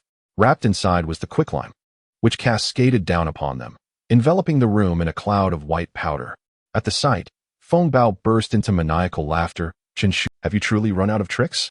You intend to use the same ploy twice? Did you not notice that we are all wearing glasses? The other subordinates erupted into laughter, their glasses shielding them from the influence of the lime dust. Chen Shuwen remained silent, dashing towards the wall, where he suddenly struck the water pipe with a swift blow. The pipe burst open, releasing a torrent of icy water that surged forth. The first victims were the 2 closest individuals, their clothes instantly drenched. It is worth noting that it was the depths of winter, and the frigid water cascading over them elicited involuntary shivers, causing them to cry out in discomfort. Yet, this was not the worst of it. More troublesome was the fact that the water also splashed onto their heads and faces, mingling with the scattered lime. As the water met the lime, it trickled down their cheeks and quickly found its way into their eyes. The 2 men hurriedly attempted to wipe it away, but in doing so, They inadvertently rubbed more of it into their eyes, eliciting a painful scream as they found themselves unable to open them. Meanwhile, Chen Shuwen swiftly severed the exposed water pipes within the room. Simultaneously, Lai Ho, Wang Zhendong, and Li Taizhu sprang into action, hurling bucket after bucket of water at the crowd. In an instant, the room resembled a torrential downpour, leaving everyone drenched like drowned rats. The only ones spared from this chaos were Chen Shuwen and his three companions, who were shielded by their raincoats. Witnessing Feng Bao and the others clutching their eyes and howling in distress. Chun Su Chapter 55. We are the victims. Chen Shuwen took the lead, plunging into the throng. At this juncture, he had become remarkably adept at handling such situations. It must be said that the tome titled The 8 Extraordinary Meridians, acquired from Old Du, was indeed a remarkable work, containing records of meridian points that could only be described as miraculous. Following the instructions within the text, each strike he executed skillfully avoided the opponent's vital areas while incapacitating them in a matter of moments. Before long, 3 or 4 individuals had collapsed around him, writhing and moaning on the ground. Meanwhile, Lai Ho brandished a bone-cutting knife as he charged into the crowd, mimicking Chen Shuwen's method of assault. On the other side, Wang Zhendong stood hesitantly, trembling and reluctant to take action. As for Li Taizhu, his poor memory rendered him incapable of recalling the specific points Chen Shuwen had mentioned. Thus, he resorted to wielding a thick wooden stick, advancing into the mass and striking at their legs. Li Taizhu, possessing both a hearty appetite and immense strength, left a trail of broken bones in his wake, as those struck crumpled to the ground, howling in agony. At the entrance, Feng Bao found his eyes nearly sealed shut. The cacophony of screams around him alerted him to the dire situation. Being rather astute, he wasted no time and swiftly turned to escape. As he ran, he made a feeble attempt to peer through the pane, enduring the stinging lime water that threatened to invade his eyes. Yet, he could hardly afford to dwell on such discomfort. Staying put would mean a grim fate. Fortunately, the room was not vast, and Feng Bao soon reached the doorway. Chen Shuwen caught sight of him and shouted, "Dongzi, block him." Wang Zhendong, momentarily lost in thought with the bone-cutting knife in hand, snapped back to attention upon hearing Chen Shuwen's command. He turned to see Feng Bao had already dashed out the door. In a hurry, he rushed forward, intent on intercepting him. Hearing the footsteps behind him, Feng Bao sensed pursuit and immediately turned, brandishing his long knife. "Come on, I'll chop you to death," he yelled. Wang Zhendong, startled, stumbled back a few paces in panic. Seizing this opportunity, Feng Bao bolted from the room and fled. However, he had scarcely taken a few steps when he found himself stumbling and fell down the staircase, rolling from the second floor to the first. Though Feng Bao emerged bruised and battered, he had no time to dwell on his injuries. Rising from the floor, he scrambled forward, hands and feet working in frantic unison, crying out in terror, "Help! Help! There's murder! Help!" At this moment, Chen Shuwen had reached the doorway and, upon seeing Feng Bao dash into the alley, furrowed his brow in concern. Wang Zhendong, realizing his blunder, wore an expression of deep embarrassment. "Brother One, I'll go fetch him back." Chen Shuwen seized his collar, exclaiming, "Have you lost your mind? Yelling so loudly will surely draw the neighbors out. If you chase after him, do you wish for an early demise?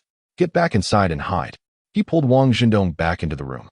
At that moment, the interior remained in chaos. Most of the subordinates brought by Feng Bao lay sprawled on the ground, wailing incessantly. Chen Shuwen took out his mobile phone and promptly called the police.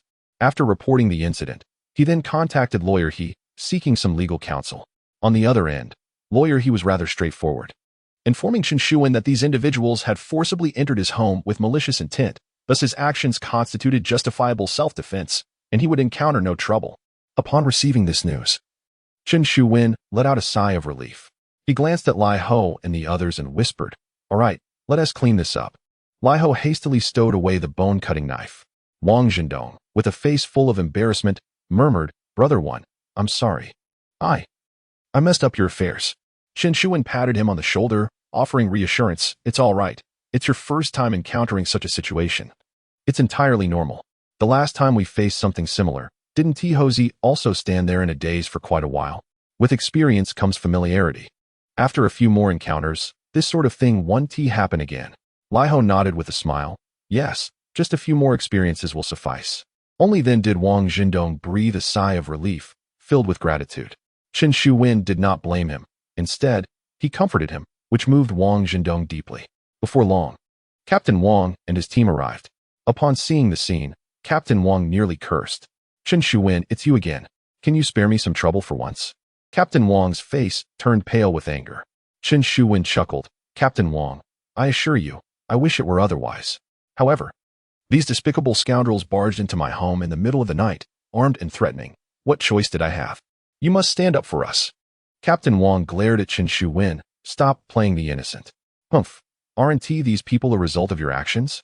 Chen Shuwen shrugged immediately. Captain Wang, you must take responsibility for such words. I am the victim. You cannot treat a victim in this manner. Captain Wang was momentarily at a loss for words. He understood that conversing with Chen Shuwen was merely a waste of breath. After all, Feng Bao and his cohorts already had criminal records. These individuals, armed and breaking into someone's home in the dead of night, could be considered as committing a serious crime. The resistance from Chen Shuwen and his companions was entirely justified. Moreover, with backing behind Chen Shuwen, coupled with the assistance of the legally astute lawyer Captain Wang recognized that he truly had no leverage over Chen Shuwen. Thus, he could only proceed according to protocol, apprehending Feng Bao and his associates. Just as he had previously. Simultaneously, Chen Shuwen and his companions were taken in for statements. Once seated in the vehicle, Chen Shuwen pulled out his phone and sent a message to Li Eryang, instructing him to commence with the subsequent plans. In the Electronic Empire, the Serpent sat at the table, listening as several subordinates reported on the day's earnings from various shops. He held a woman in his arms, one hand slipping into her neckline, continuously kneading and caressing. The woman, seated beside him, seemed oblivious to the world, giggling flirtatiously like a temptress. A few underlings nearby kept their heads down, not daring to steal a glance. Suddenly, the phone of the man, known as the Viper, rang. Upon glancing at the screen, his expression abruptly changed, and he slammed his hand on the table. Damn it, a bunch of useless fools. The underlings were startled. One of them murmured, Brother Viper. What has happened? The Viper gritted his teeth. That good-for-nothing Feng Bao took a dozen men to deal with 4 inexperienced kids, and yet they got taken down. These imbeciles have now been captured by the enforcement team, utterly worthless. The underlings exchanged glances, stunned. They were aware that Feng Bao had gone to confront Chen Shuwen that night, considering it a trivial matter, an easy task. Who could have imagined that it was Feng Bao and his crew who would suffer the defeat? How could this be? Another underling quietly inquired. The Viper shook his head. I don't know yet. These scoundrels have been taken by the enforcement team, and I only know they are injured while the other side remains unscathed. They are truly pathetic. After cursing for a while, the Viper ultimately picked up his phone and called Zhang Feng, instructing him to find a way to extricate Feng Bao and his men. After the call, he turned to his underlings, stating sternly, gather more people and bring along some weapons. That Shin kid is giving his statement to the enforcement team. Once he finishes, ambush him on the way back. Damn it. Tonight we must settle this. The underlings immediately sprang into action, preparing to carry out the task. The Viper's expression was icy as he spat. These worthless beings dare to challenge me. Humph. I will ensure they do not see the light of tomorrow. Chapter 56. A Dual Strategy. Zhang Feng, upon receiving a call from the Serpent, reluctantly rose from his slumber, donned his attire, and prepared to venture out to assist. After all, he had garnered considerable benefits from the Serpent. With the incident involving Feng Bao, it was only natural for him to lend a hand. Fortunately, such matters were not overly challenging for him. He had already ascertained that none of Chen Shuwen's associates had suffered injuries, while the casualties were solely from Feng Bao's side. Thus, the situation was manageable, and given his influence, he was confident in his ability to resolve it. As he laced his shoes, ready to depart, he suddenly noticed an envelope wedged in the doorframe. Puzzled, he retrieved the envelope, squeezing it lightly, and discerned it was quite thick, seemingly filled with substantial contents. Without hesitation, he opened it, revealing a stack of photographs. Upon closer inspection, he realized the images depicted the very incident earlier that day, wherein Feng Bao and his associates vandalized Chen Shuwen's brother's arcade. The photographs were remarkably clear, capturing Feng Bao in full view. To his dismay, there were also images of Feng Bao assaulting Wang Guiwen, along with the entire sequence of events where Feng Bao destroyed Wang Guiwen's camera, exposing the film within. A chill ran down Zhang Feng's spine as he broke out in a cold sweat. He had presumed that Feng Bao's destruction of the film would leave no evidence behind. Yet, who could have imagined that such incriminating photographs existed? Should these images be unveiled, he would bear an unbearable burden of responsibility.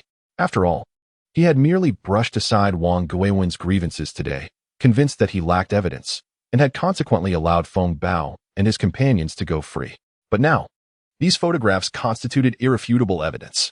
If they came to light, the repercussions would be catastrophic for Feng Bao, and he, in his effort to shield Feng Bao, would likely find himself ensnared as well. Just then, the phone beside him rang, startling Zhang Feng. Trembling, he answered. Whom do you seek? A cold voice resonated from the other end. Zhang Feng, I presume? You've seen the photographs, Haven Tiyu? Zhang Feng's expression shifted dramatically. You took the photos? What?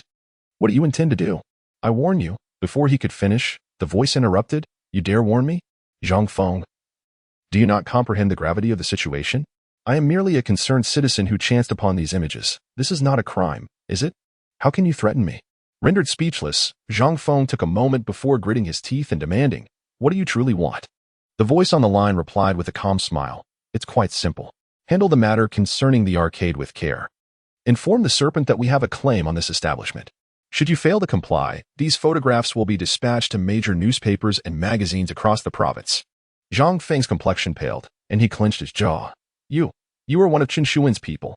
The voice chuckled coldly. What do you think? Enough of the pleasantries. Do as you see fit. The other party abruptly hung up the phone. Zhang Feng sank to the ground, his expression fluctuating between despair and anger. After a pause, he let out a deep sigh and took out his phone to call the Viper. Meanwhile, in a corner beneath Zhang Feng's residence, Li Eryong, leaning on his cane, sent a message to Qin Shuwen. Done. He then limped away from the scene. At the Electronic Dynasty, the Viper was orchestrating an attack on Qin Shuwen. Suddenly, Zhang Feng's call came through. Upon hearing the news, the Viper slammed his fist onto the table in frustration. Damn it, this bastard dares to threaten me. Does he think I fear him? I swear I will end him. The Viper roared. Zhang Feng, alarmed, retorted, Viper, are you out of your mind?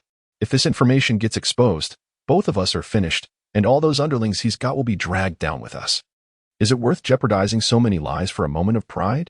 The Viper took a deep breath, suppressing his fury. He realized that Zhang Feng had a point. Risking so many lives would indeed be unwise. Feng Bao was still his right-hand man, someone he could not afford to abandon. What do you propose then? The Viper inquired. His voice low. Zhang Feng suggested, let him keep his arcade open. It's not a significant threat. His establishment is poorly located and equipped, nowhere near your level. I doubt he even makes enough to cover his expenses. In a few days, when profits dwindle, he'll likely shut it down on his own. Why waste energy battling such a minor player? The Viper remained silent for a long moment before gritting his teeth and responding, if I allow him to continue. Where will my dignity lie? Zhang Feng, growing anxious, warned, Viper, don't say I didn't caution you. This situation is serious. Once they emerge, that arcade will be under our close scrutiny. If your men cause trouble there, I want to be held accountable for the consequences. The Viper coldly replied, all right. I want to make things difficult for you. If Chun thinks he can plant his flag on my territory, fine, I want to act against him. But I need to see if he can handle this challenge. With that, the Viper hung up, his countenance darkened to the utmost degree. Meanwhile, Qin Shuwen and his companions spent 2 hours giving statements before finally leaving the enforcement team. By now, it was well past midnight, and they shivered from the cold. Despite this, Lai Ho couldn't help but express admiration. Brother Wen, your foresight is truly remarkable. Those rascals even prepared glasses. Thankfully, you brought raincoats. Otherwise, we would have been the ones at a disadvantage. Qin Shuwen smiled lightly, for all of this had been part of his meticulous plan from the very beginning, including the household's water pipes and the water that had been meticulously prepared in advance. All of it was arranged by Li Eryong under Qin Shuwen's instructions, aimed specifically at ambushing Feng Bao and his associates. Lai Ho, filled with curiosity, inquired, by the way, Brother Wen, how did you know these scoundrels would come wearing glasses tonight? Qin Shuwen shook his head, replying, I do not know. I only understand that the same method cannot be employed twice. Even if one were to use it again, it must not be in a short span of time. Otherwise, it would be seen through. Thus, I have made slight modifications to the previous strategy, just in case. If they do not wear glasses, we can deal with them using lime. If they do wear glasses, my contingency plan will come into play. Lai Ho was left dumbfounded, astonished by Qin Shuwen's meticulousness, which filled him with admiration to the highest degree. Wang Zhendong also expressed his respect, saying, Brother Wen, I am genuinely impressed. Following you has truly been a wise decision. Qin Shuwen smiled nonchalantly, This merely allows us to pass this hurdle. Whether we can profit from this depends on our abilities. He continued, now, let us find a place to rest. Tomorrow morning, we must seek out Zhou Jinghui. Lai Ho, puzzled, asked, what do we need Zhou Jinghui for? Chen Shuwen chuckled. He owes me money, and I intend to collect some funds from him tomorrow. Lai Ho looked bewildered. Zhou Jinghui owes you money? I had no idea. Chen Shuwen replied with a gentle smile. Initially, he did not owe me. However, starting today, he does. Lai Ho and Wang Zhendong remained utterly perplexed, entirely unaware of the significance behind Chen Shuwen's words. Chapter 57. Gratitude to Brother Hui for his assistance that evening. Chen Shuwen and his companions did not return home, as their residence was inundated with water, rendering it uninhabitable. Instead, they sought refuge in a modest and not far from the old square. This establishment was housed in a somewhat dilapidated old building with 5 stories. Chen Shuwen booked 2 rooms for their temporary stay. He occupied a double room, while Lai Ho, Wang Zhendong, and Li Taizhu shared a 3-person room. This arrangement was deliberate on Chen Shuwen's part.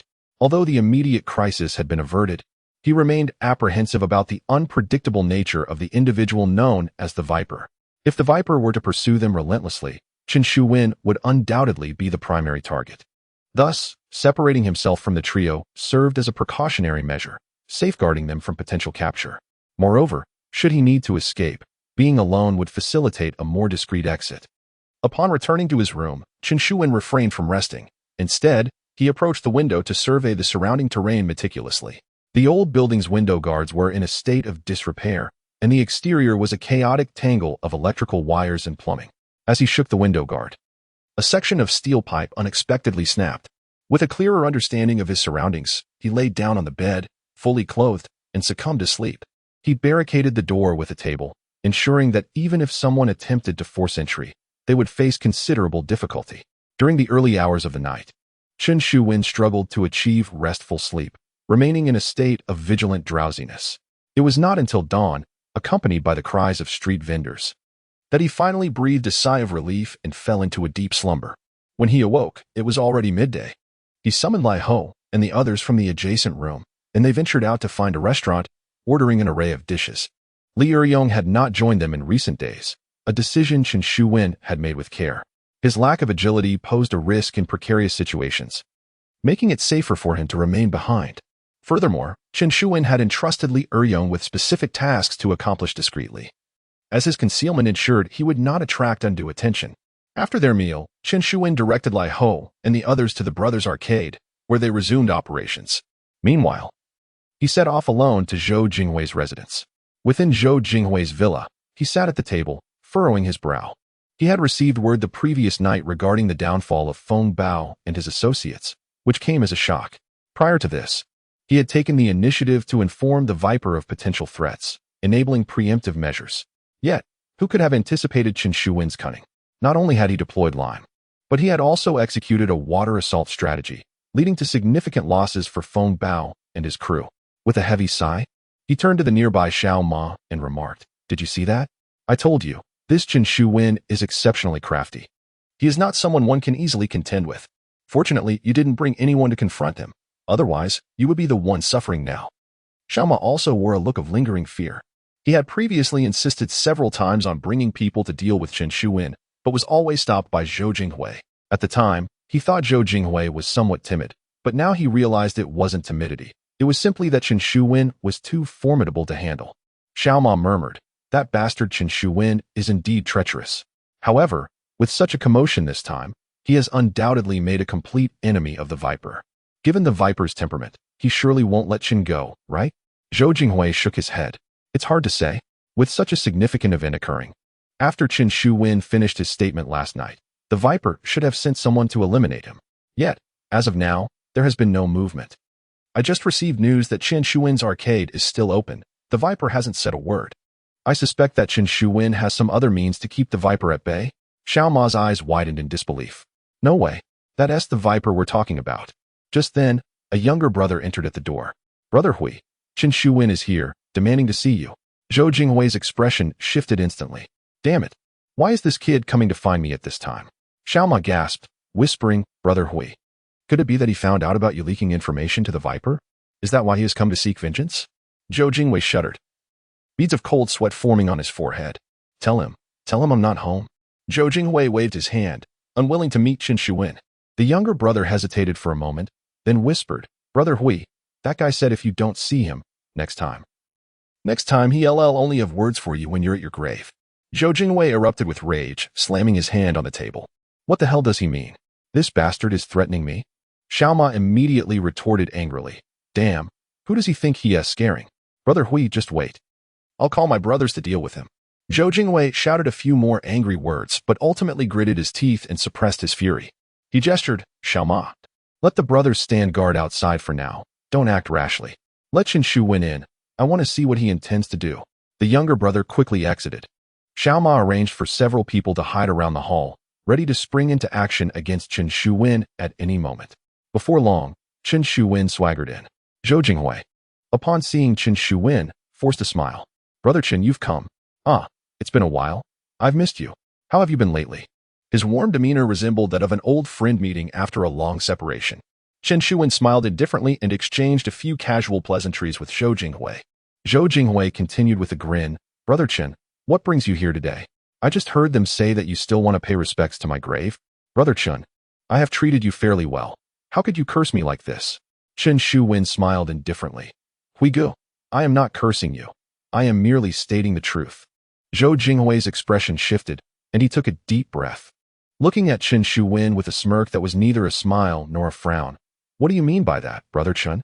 Rather than answering directly, Qin Shuwen returned a calm smile and asked, Huigu, I heard that you sought out the Viper yesterday. Is that true? Zhou Jinghui's expression remained unchanged as he nodded calmly. Yes, I went to see him and had a casual chat. Qin Shuwen smiled lightly. Casual, you say? I heard that you revealed to him the methods I used against Lao He. Last night, the Viper's men came to me fully armed. Zhou Jinghui forced a smile, though it didn't reach his eyes. Brother, you wouldn't think that I specifically went to inform the Viper, would you? What do you take me for, Zhou Jinghui? Qin Shuwen laughed heartily. Huigu, how could you say that? I certainly trust you. You would never betray a brother like me. Zhou Jinghui's lips twitched slightly. The more Qin Shuwen laughed, the less assured he felt, sensing a hidden scheme behind that smile. After a moment of laughter, Qin Shuwen suddenly composed himself.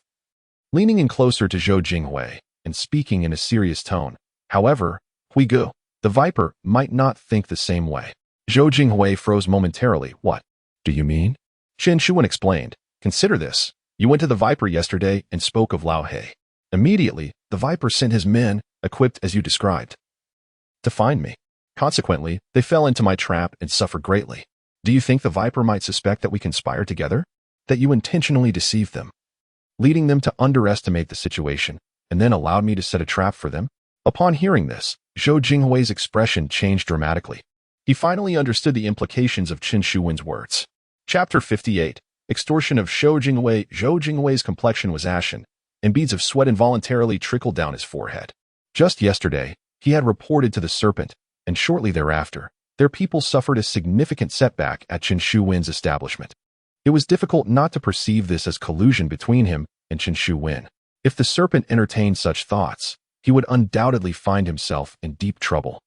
Zhou Jinghui forcibly suppressed the panic rising within him and feigned calmness, saying, Brother Qin, what nonsense are you spouting? Qin Shuwen chuckled softly. Huigu, I'm not speaking frivolously. Consider this. You sold me 2 shops for a mere 5 yuan, and many would assume that we share a close bond. Now, with this incident occurring, do you think the Serpent might suspect that we are in cahoots?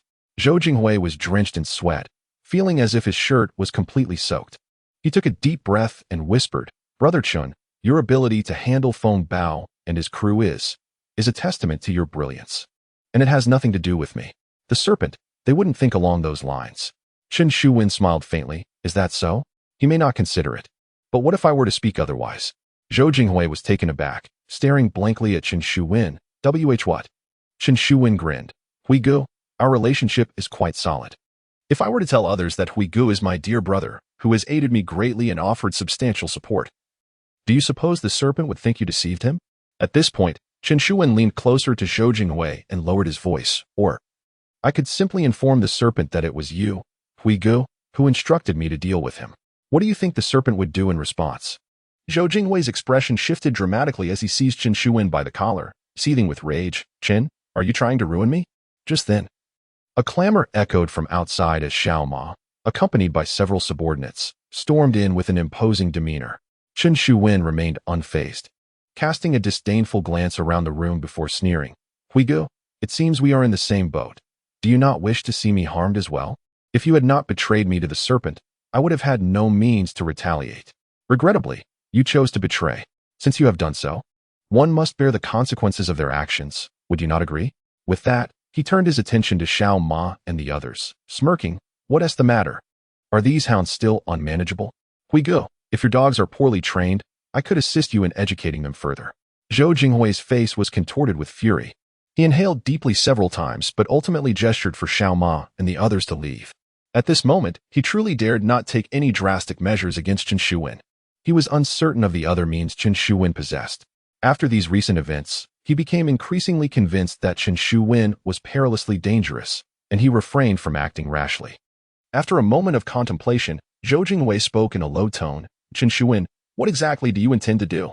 Chen Shuwen smiled lightly. We good. Judging by your demeanor, it seems we can finally discuss serious matters. Very well, I shall refrain from beating around the bush. I find myself in a bit of a financial bind and wish to borrow some funds from you. Zhou Jinghui let out a slight sigh of relief. Discussing finances left room for negotiation. How much? He inquired. 10 million. Chen Shuwen declared. Zhou Jinghui leapt up in astonishment, exclaiming, Wah! What? 10 million? Are you out of your mind? Where on earth do you expect me to procure such an amount? Noticing Zhou Jinghui's intense reaction, Chen Shuwen realized his demand was excessive. He chuckled lightly and said, Brother Hui, if 10 million is too burdensome, I could settle for 3 to 5 million. I'm not picky. Zhou Jinghui waved his hand dismissively. I don't have 3 or 5 million either. Do you think I run a mint? Ultimately, after much haggling, Chen Shuwen extorted 1 million from Zhou Jinghui. Chen Shuwen insisted on cash, and Zhou Jinghui exerted considerable effort to gather the amount, which he packed into a box and handed over to Chen Shuwen. With this substantial sum in hand, Chen Shuwen felt elated. As he was leaving, he remarked, By the way, Brother Hui, could you have Xiao Ma drive me? It's quite difficult to catch a taxi from here. Zhou Jinghui's expression darkened as he gestured for Xiao Ma to escort Chen Shuwen. Though reluctant, Xiao Ma had no choice but to drive him directly to the bank. Chen Shuwen deposited 70,000, combining it with the 30,000 he already had, resulting in 100,000. The remaining 30,000 was placed onto a card, which he entrusted to Li Eryong to arrange surgery for Wu Lihong's brother. Chen Shuwen had learned that Wu Lihong's brother required an operation, and she had been working in the shadows to earn the necessary funds. This contribution was Chen Shuwen's sole means of expressing gratitude. Once everything was settled, Chen Shuwen returned to the arcade. Business was still similar to the previous day, with only a few patrons playing games, and no one engaging with the slot machines at the back. However, Chen Shuwen noticed that law enforcement officers periodically patrolled outside. It appeared that Zhang Feng was genuinely apprehensive and had indeed increased the manpower at this location. Seeing this situation brought Chen Shuwen some comfort. As long as the arcade could operate normally, he had succeeded in the first step. As for how to subsequently boost the business, he would need to devise other strategies. With time to spare, Chen Shuwen moved a chair to the entrance and basked in the sunlight. Despite having slept through the morning after a sleepless night, he still felt a touch drowsy. Just as he was drifting off, Lai Ho approached, whispering, Brother Wen, the people from the snake have arrived. Chen Shuwen was taken aback, immediately springing to his feet, one hand instinctively resting on the knife at his waist, scanning the vicinity anxiously, only to find Lai Ho standing beside him. Where are they? How many came? Chen Shuwen queried. Lai Ho replied, Just one inside. Chen Shuwen was astonished. Just one? The monkey nodded in affirmation, stating that he was indeed sent to convey a message from the Viper. Chen Shuwen cast a glance around the room, and indeed, there stood but one individual. He exhaled slightly, yet remained on high alert as he stepped inside, for his understanding of the Viper indicated that this person was ruthless and harbored a vengeful spirit. Certainly not one to let matters rest easily. Although only one individual had been dispatched, Chen Shuwen dared not let his guard down, lest he find himself in dire straits. Approaching the man, Chen inquired, May I ask how to address you? The newcomer was of somewhat diminutive stature, perhaps in his 30s, sporting a pair of curled mustaches and a slicked-back hairstyle. Upon noticing Chen Shuwen, he immediately broke into a broad smile. You must be Brother Wen, he exclaimed. I am Ding San'er, the accountant for the Electronic Dynasty. Chen's heart stirred. He was aware that the Viper had a strategist by the name of Ding San, who was known to devise many of the Viper's schemes. So it is, Brother Ding. I have long admired your reputation, Chen replied. Might I inquire what brings you here today? Ding chuckled lightly. Brother Wen, you flatter me. It is not a matter of guidance, but rather a message from Brother Shi. Due to some prior misunderstandings, Brother Shi wishes to invite you to dinner this evening to clarify these matters. He has also invited several friends from the circle to serve as witnesses. The venue is set at Chen's Grand Hotel, and we would be honored by your presence. Chapter 59. A banquet of deception. Upon hearing that the serpent intended to host a gathering, Chen Shuwen felt a sudden chill in his heart. It seemed that the serpent had decided against any subtleties. This was a direct confrontation. What kind of invitation was this? It was clearly a treacherous banquet. Chen Shuwen inhaled deeply, offering a wry smile. Brother Ding San, I sincerely apologize. I have prior commitments this evening, so it would be rather inconvenient for me to attend. Please convey to Brother Shi that I shall treat him to dinner another day. Ding San, unfazed by this, merely chuckled. No worries. We were too hasty and did not consider Brother Wen's schedule. It is not his fault. How about this, Brother Wen? Let us exchange numbers. The banquet is still on. And should you change your mind, feel free to reach out at any time. With that, Ding San cheerfully exchanged contact information with Chen Shuwen. As he watched Ding San depart, Chen Shuwen's brow furrowed in concern. Ding San's final remarks stirred an ominous feeling within him. It seemed as though Ding San was convinced he would reconsider his decision. In other words, it appeared that attending the banquet tonight was becoming an inevitability for Chen Shuwen. After pondering for a moment, Chen Shuwen turned to Lai Ho and gestured. Lai Ho, close the door. Lai Ho promptly handed some money to the group engrossed in their game, ushering them out. He then swiftly pulled down the shutter of the arcade and locked the door. Chen Shuwen, accompanied by Lai Ho and Wang Zhendong, entered the back room. As for Li Taiju, the lad had taken to the arcade, engrossed in a game of Thunderbolt 3. However, his gaming skills were decidedly lacking. In this shooting game, he had no concept of dodging bullets, relying solely on unleashing powerful moves to clear the screen of projectiles and defeat opponents. Yet, these special abilities were limited and could not be used indefinitely. Thus, he had brought along over 100 tokens, continuously inserting them to select characters and unleash his special moves to keep playing. Understanding that discussions regarding strategies were futile with Li Taiju preoccupied, Chen Shuwen called only upon Lai Ho and Wang Zhendong. Once the door was securely closed, he recounted Ding San's words. Upon hearing this, Lai Ho paused. Another invitation? This sounds just like the previous tactic employed by Zhou Jingwei. Chen Shuwen shook his head. The serpent is not at all like Zhou Jingwei. I would not be overly concerned about Zhou's invitation. However, the serpent is far more ruthless, with a reckless mindset. His actions often disregard consequences, making it impossible to predict his behavior using common sense. Wang Zhendong spoke softly. So, Brother Wen, what is your implication? Chen Shuwen replied. We cannot attend this banquet. Lai Ho remarked. Then let us simply not go. Chen Shuwen shook his head. It is not that simple. Given the serpent's nature, if we choose not to attend, he may resort to forcibly bringing us along. The expressions of Lai Ho and Wang Zhendong shifted, realizing the peril they might face should that scenario unfold. Lai Ho whispered, Brother Wen, what shall we do now? Chen Shuwen furrowed his brow and spoke in a low voice. Let us first navigate through tonight's dinner. Monkey, please call Yong and advise him to return home for a while, to avoid being caught. Dongzi, gather the money. We must find a place to hide before the Viper strikes. We cannot allow him to locate us. Lai Ho and Wang Zhendong immediately nodded and rushed out to arrange these matters. Chen Shuwen sat on a chair, his brow tightly knitted in contemplation. Before long, Lai Ho and Wang Zhendong had everything in order. Chen Shuwen instructed them to take their belongings, called for Li Taiju, and they exited the arcade through the back door. Once outside, Chen Shuwen wasted no time and led them directly to the Pingqing law enforcement team. Lai Ho glanced at the entrance to the enforcement team and nervously asked, Brother Wen, are we reporting something? Chen Shuwen shot him a sidelong glance. What are we reporting? The Viper hasn't acted yet. What good would a report do? Lai Ho scratched his head. Then why are we here? Chen Shuwen pointed to the hotel across the street from the enforcement team.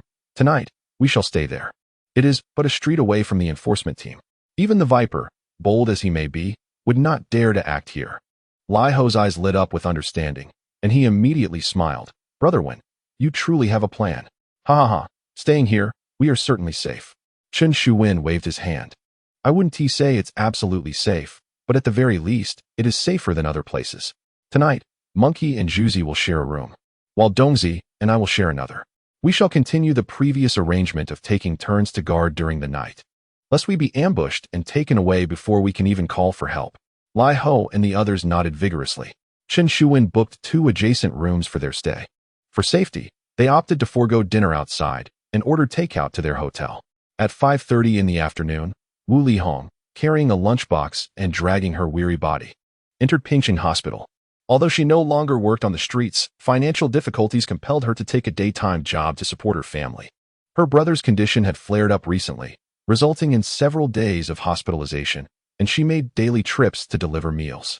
As she entered the room, Wu Lihong took a deep breath, adjusting her demeanor. She did not want her brother to see her in a fatigued state, fearing it would cause him distress. However, upon entering the ward, she was startled to find the bed empty. Panic surged within her. There had been similar incidents before where her brother, not wishing to burden her, attempted to take his own life and slipped away alone. After he was found and returned, she had been cautious, consistently reminding the nurses to keep a close watch over him. Now, with her brother missing once more, Wu Lihong felt a wave of anxiety wash over her as she hurriedly rushed out. As she reached the corridor, she spotted a nurse approaching. Wu Lihong ran towards her, her voice laced with desperation. "Nurse, where has my brother gone? Do you know where he is?" The nurse had been caring for Wu Lihong's brother for quite some time, and she was quite familiar with the family. She smiled reassuringly, saying, "Xiao Hong, don't worry, your brother is fine. He has gone for an examination." Upon hearing this, Wu Lihong let out a long sigh of relief, but then she asked, bewildered, "An examination? What is wrong with my brother? Is his condition worsening?" The nurse shook her head with a smile. "No, it is a pre-surgery checkup that is required." Wu Lihong looked utterly confused. "Surgery? What surgery?" The nurse explained, "It is the very surgery you have been wishing for him to undergo. An expert from the provincial hospital will come in 3 days to perform the operation. There are numerous tests to complete before that." Wu Lihong was stunned. This surgery, the cost. She had been working tirelessly to save money for this life-saving procedure, but it required over 200,000 yuan. To this day, she had only managed to save a little over 100,000, which was far from sufficient. The nurse smiled. "The surgical fees have already been paid, and there is even some surplus." Wu Lihong was taken aback again. What? The nurse continued, "It was your friend who paid. He deposited 300,000 yuan for the hospitalization fees all at once. Surely, that amount will not be fully utilized. You might even get a refund of several thousand later." Wu Lihong's eyes widened in disbelief. My friend paid? Which friend?"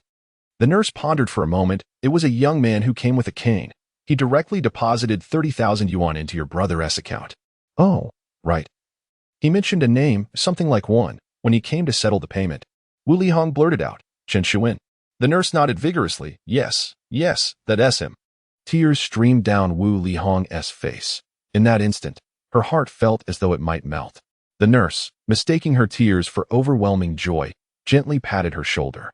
"All right, Xiao Hong, don't get too excited. Your brother has many examinations to undergo today and will likely be busy until late. Why don't you come back to see him tomorrow?"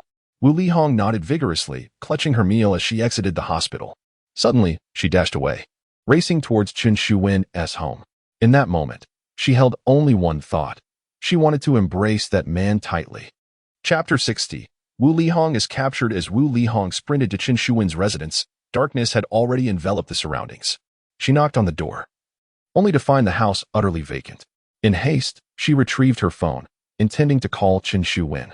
At that moment, a man sporting a distinctive mustache and slicked back hair emerged from the shadows.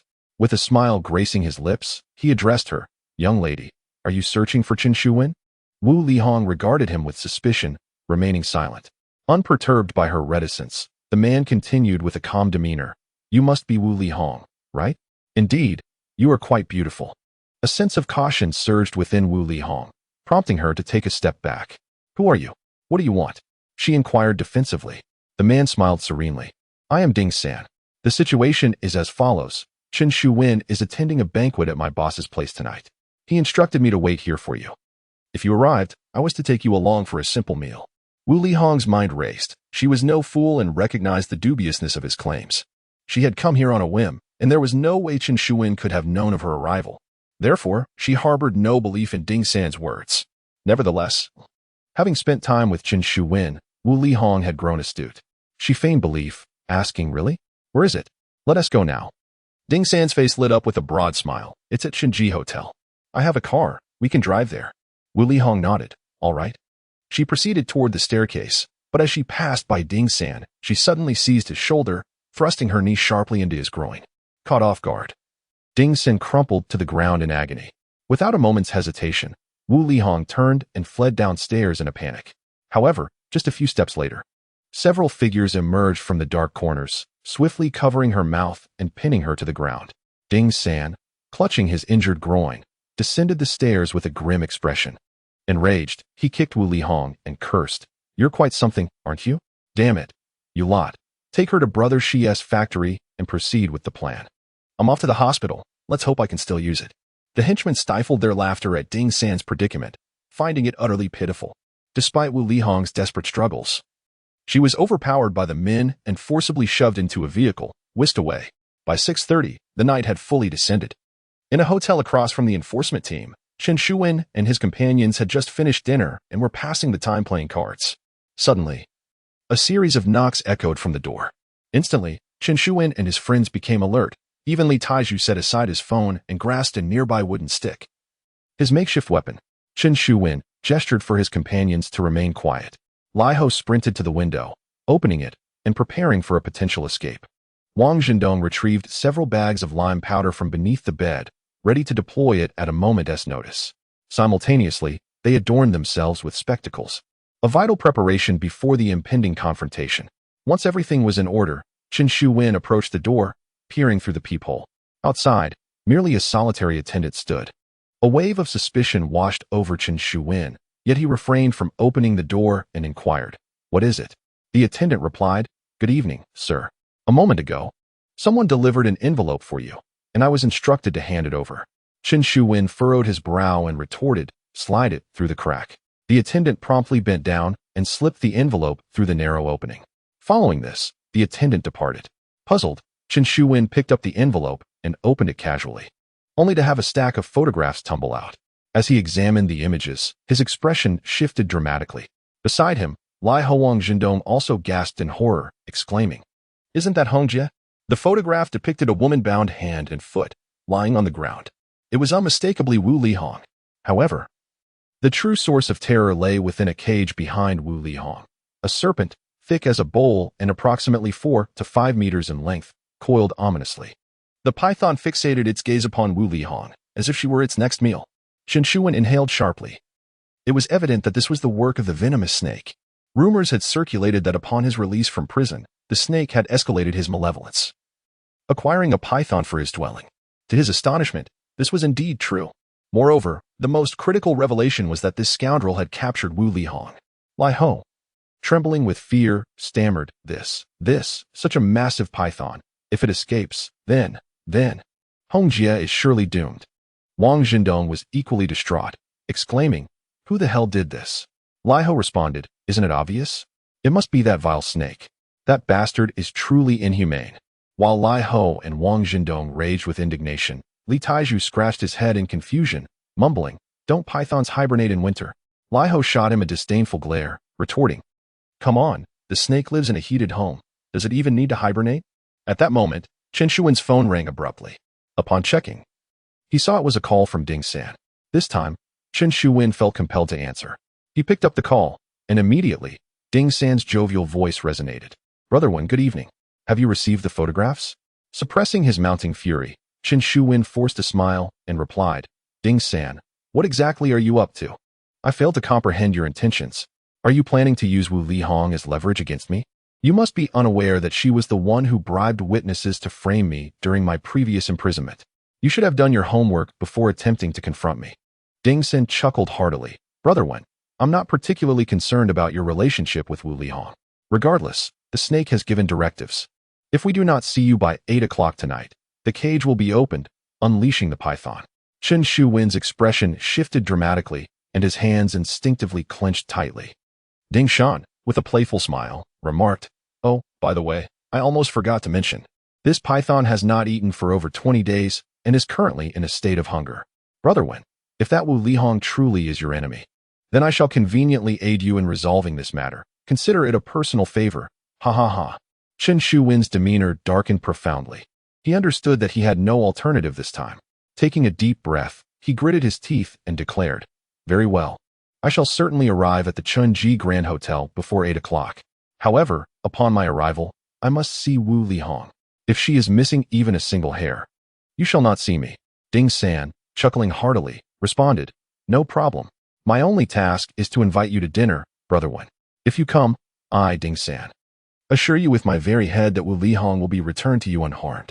Chen Shuwen clenched his teeth and nodded, "Then await my arrival." Chapter 61. We are brothers. Chen Shuwen hung up the phone, his expression darkened to the utmost degree. The nearby Lai Ho and others quickly inquired about the situation. Chen Shuwen recounted the events, and their faces changed in unison. Lai Ho exclaimed anxiously, "Hong Jie has been captured? What shall we do? Wen Gu, what do you intend to do?" Chen Shuwen sighed deeply and replied solemnly, "Wu Lihong saved my life. I cannot stand idly by. I must attend this banquet hosted by the Viper." Wang Zhendong interjected urgently, "Wen Gu, this is a treacherous gathering. The Viper himself is perilous. And who knows how many of his men are lying in wait at the banquet. If you go, I fear, you may not return." Chen Shuwen shook his head, resolute. "I have no choice. I must rescue Wu Lihong." He turned to Lai Ho and the others, saying, "However, you need not accompany me. This is my burden alone. There is no need for you to share in this peril." As he spoke, Chen Shuwen withdrew a bank card from his pocket and handed it to Lai Ho. "Monkey, if I do not come back, divide the money on this card among you. There is 1 million. Each of you will receive 200,000, and the remaining 200,000 is for Wu Lihong's brother. In the future, during festivals, if you feel inclined, remember to burn some paper money for my parents." Having finished his words, Chen Shuwen rose, tucking a bone-cutting knife into his trousers, preparing to leave. However, Lai Ho suddenly threw the bank card onto the ground and spat vehemently, "Damn it, Chen Shuwen, what do you mean by this?" Chen Shuwen was taken aback. "What is the matter?" Lai Ho glared at him, his voice filled with anger. "Chen Shuwen, do you not consider me a brother? True, I am not a person of great stature. Yet, I understand the meaning of brotherhood. Though our time together has been brief, I have already recognized you as my elder brother. In the face of such adversity, you would have me walk away? Do you look down upon me?" Hearing Lai Ho's words, Chen Shuwen felt a surge of emotion. This brother truly stood by him. "Monkey, I apologize. I did not intend to insult you. It is simply that this time is far too dangerous." Chen Shuwen sighed again. "In the past, I had some measure of control, a chance to fight back. But this time, it is the Viper's territory. Everything is under his orchestration. With Wu Lihong still in their grasp, I have no confidence at all." Lai Ho gritted his teeth. "Damn it, if you have no confidence, then let us face them together. I, Lai Ho, am not one to fear death. Zhuzi, what about you?" Li Taizhu set down his phone without hesitation. "Who are we fighting? Who are we facing?" Without a doubt, Li Taizhu was also determined to go along. Lai Ho turned to Wang Zhendong, who took a deep breath and declared through clenched teeth, "Damn it, if we are to fight, then let us fight. Wen Gu, I follow your lead." Chen Shuwen gazed at his three brothers, his eyes moistening. He inhaled deeply and spoke with conviction, "Good brothers, since you all wish to accompany me, we must deliberate thoroughly and prepare adequately. No matter how formidable the serpent may be, we cannot remain passive." Lai Ho immediately nodded, "No problem. Brother Wen, I will procure some lime at once." Chen Shuwen waved his hand. "The lime method has been employed twice already. The serpent will undoubtedly be on guard. We must devise a different approach." Lai Ho, puzzled, inquired, "Brother Wen, what do you mean?" After a moment of contemplation, Chen Shuwen suddenly declared, "Monkey, go fetch some gasoline. Dongzi, procure some beer bottles and some rag strips." Lai Ho's eyes brightened as he comprehended Chen Shuwen's intent. Without further delay, they sprang into action. Shortly thereafter, Lai Ho managed to acquire 2 barrels of gasoline pilfered from nearby vehicles. Wang Zhendong secured a crate of beer bottles. They refrained from bringing the items into the hotel, as Chen Shuwen suspected that the serpent's men had already set their sights on it. Lai Ho procured a tricycle, and they rode away from the area with their supplies. Ultimately, they found a secluded alley, where Lai Ho and Wang Zhendong stood guard while Chen Shuwen filled the bottles with gasoline, crafting makeshift Molotov cocktails. With this preparation complete, Chen Shuwen felt a modicum of reassurance. He then summoned Lai Ho and Wang Zhendong, producing a map on which he sketched the layout of the Chenji Hotel. Chen Shuwen was quite familiar with the area, having frequented it during his school days. He meticulously assigned guard positions to Lai Ho and Wang Zhendong, instructing them to strike as soon as he signaled, using the Molotov cocktails to clear a path. Meanwhile, Li Taiju would leverage his brute strength to force a breakout, assisting Chen Shuwen in navigating the perilous situation. With all arrangements finalized, Chen Shuwen contacted Li Eryong, urging him to reach out to Zhang Feng. He understood the gravity of the situation. Despite meticulous planning, they might still be outmatched by the serpent due to their numerical disadvantage. Thus, his greatest reliance rested on Zhang Feng. If Zhang Feng could maintain order, Chen Shuwen stood a chance of emerging unscathed tonight. Having arranged everything, Chen Shuwen parted ways with Lai Ho and the others, hailing a taxi to proceed to the Chunji Hotel. Lai Ho and his companions rode the tricycle along back roads, poised to support Chen Shuwen at a moment's notice. At 7:50 p.m., Chen Shuwen arrived at the entrance of the Chunji Hotel. Upon arrival, he sensed something amiss. 5 or 6 menacing-looking individuals loitered at the entrance, and the normally bustling hotel was eerily deserted tonight. It appeared that the serpent had cleared the premises. With no outsiders present, it was an opportune moment for treachery. Taking a deep breath, Chen Shuwen resolutely approached the hotel. As he reached the entrance, he was swiftly surrounded by the group of men. The leader, a man adorned with tattoos around his neck, impatiently waved his hand, stating, "This place is booked for the night. No trespassers allowed." Chen Shuwen maintained a calm demeanor as he introduced himself, stating, "My name is Chen Shuwen, summoned here by the serpent." Upon hearing this, several men turned their gaze toward him. The tattooed man widened his eyes, scrutinizing Chen Shuwen from head to toe, then contemptuously spat and scoffed, "Damn it. You're the infamous Chen Shuwen? I expected someone formidable, not just this puny little brat." Laughter erupted among the onlookers, for Chen Shuwen was yet to reach 20. Appearing rather frail and lacking any intimidating presence. Unfazed, Chen Shuwen glanced at the group and replied coolly, "A mere brat is still preferable to a guard dog. Wouldn't you agree?" This remark incited the wrath of the men, as it was an unmistakable insult labeling them as mere watchdogs. The tattooed man seized Chen Shuwen by the collar, cursing, "What did you say? You little brat, do you dare to threaten me? I'll make you crawl up those stairs." With a serene smile, Chen Shuwen suddenly raised his knee, striking the tattooed man sharply in the groin. The man let out a pain scream, doubling over. However, a razor-sharp bone knife was already pressed against his throat, the cold blade piercing his skin and causing blood to flow freely from his neck. The tattooed man was compelled to lift his gaze, only to find Chen Shuwen had stepped forward, his knife now poised against the man's carotid artery. The other men, witnessing the scene, turned pale with fear and shouted, "What are you doing? Let him go, or I'll kill you. You're asking for death." Undeterred, Chen Shuwen looked up at the hotel and called out, "Serpent, are your subordinates so undisciplined? Should I assist you in educating them?" A window on the second floor of the hotel opened, revealing a chilling voice. "A bunch of useless fools, making my dear Brother Chen laugh at your expense. Brother Chen, since you are here, let us discuss matters upstairs." With a cold smile, Chen Shuwen shoved the tattooed man aside and strode confidently up the stairs. The men, their faces a stormy shade of anger, fell silent, knowing they dared not obstruct him any further, especially with the serpent's words echoing in their ears. Chapter 62. Follow the rules when sharing a meal. As Chen Shuwen ascended to the second floor, he caught sight of Ding San waiting at the stairway, his face beaming with anticipation. "Brother Wen, you finally made it. Brother Shi and several others have been waiting for quite some time. This way, please." Ding San cheerfully beckoned, noticing Chen Shuwen approaching. Ding San instinctively took a few steps back, creating distance between them, clearly on guard against any sudden aggression from Chen. A cold smile crept across Chen Shuwen's face as he interjected, "Hold on. Where's Wu Lihong?" Ding San chuckled, "Brother Wen, you truly value loyalty. The first thing you inquire about is that young lady. It's no wonder she is so devoted to you, willing to sacrifice herself rather than be a burden." Chen Shuwen's expression shifted abruptly. What did you say?" Ding San replied, "Do not panic, Brother Wen. The girl is unharmed. After we captured her, she attempted to throw herself against a wall, not wanting to drag you down with her." A jolt of alarm surged through Chen Shuwen. Ding San continued, "However, we stopped her. For her safety, we had to gag her to prevent her from harming herself." He gestured towards a nearby room. "She is perfectly safe in there." Following Ding San's indication, Chen Shuwen peered into a private room where Wu Lihong was bound to a chair. Upon seeing Chen, her eyes lit up, only to be quickly filled with tears as she shook her head vigorously. Relieved to see that Wu Lihong was uninjured, Chen Shuwen turned to Ding San, his voice steady and serious. "Ding San, you made a promise. I am here today, and she must be released unharmed. Can you assure me of that?" Ding San grinned, As long as you join my boss for this meal, I guarantee she will be released without a scratch. Nodding, Chen Shuwen cast a lingering gaze at Wu Lihong and whispered, "Do not fear. I will take you away." He then strode purposefully into the private room. Behind him, Wu Lihong, with her mouth sealed, began to sob quietly.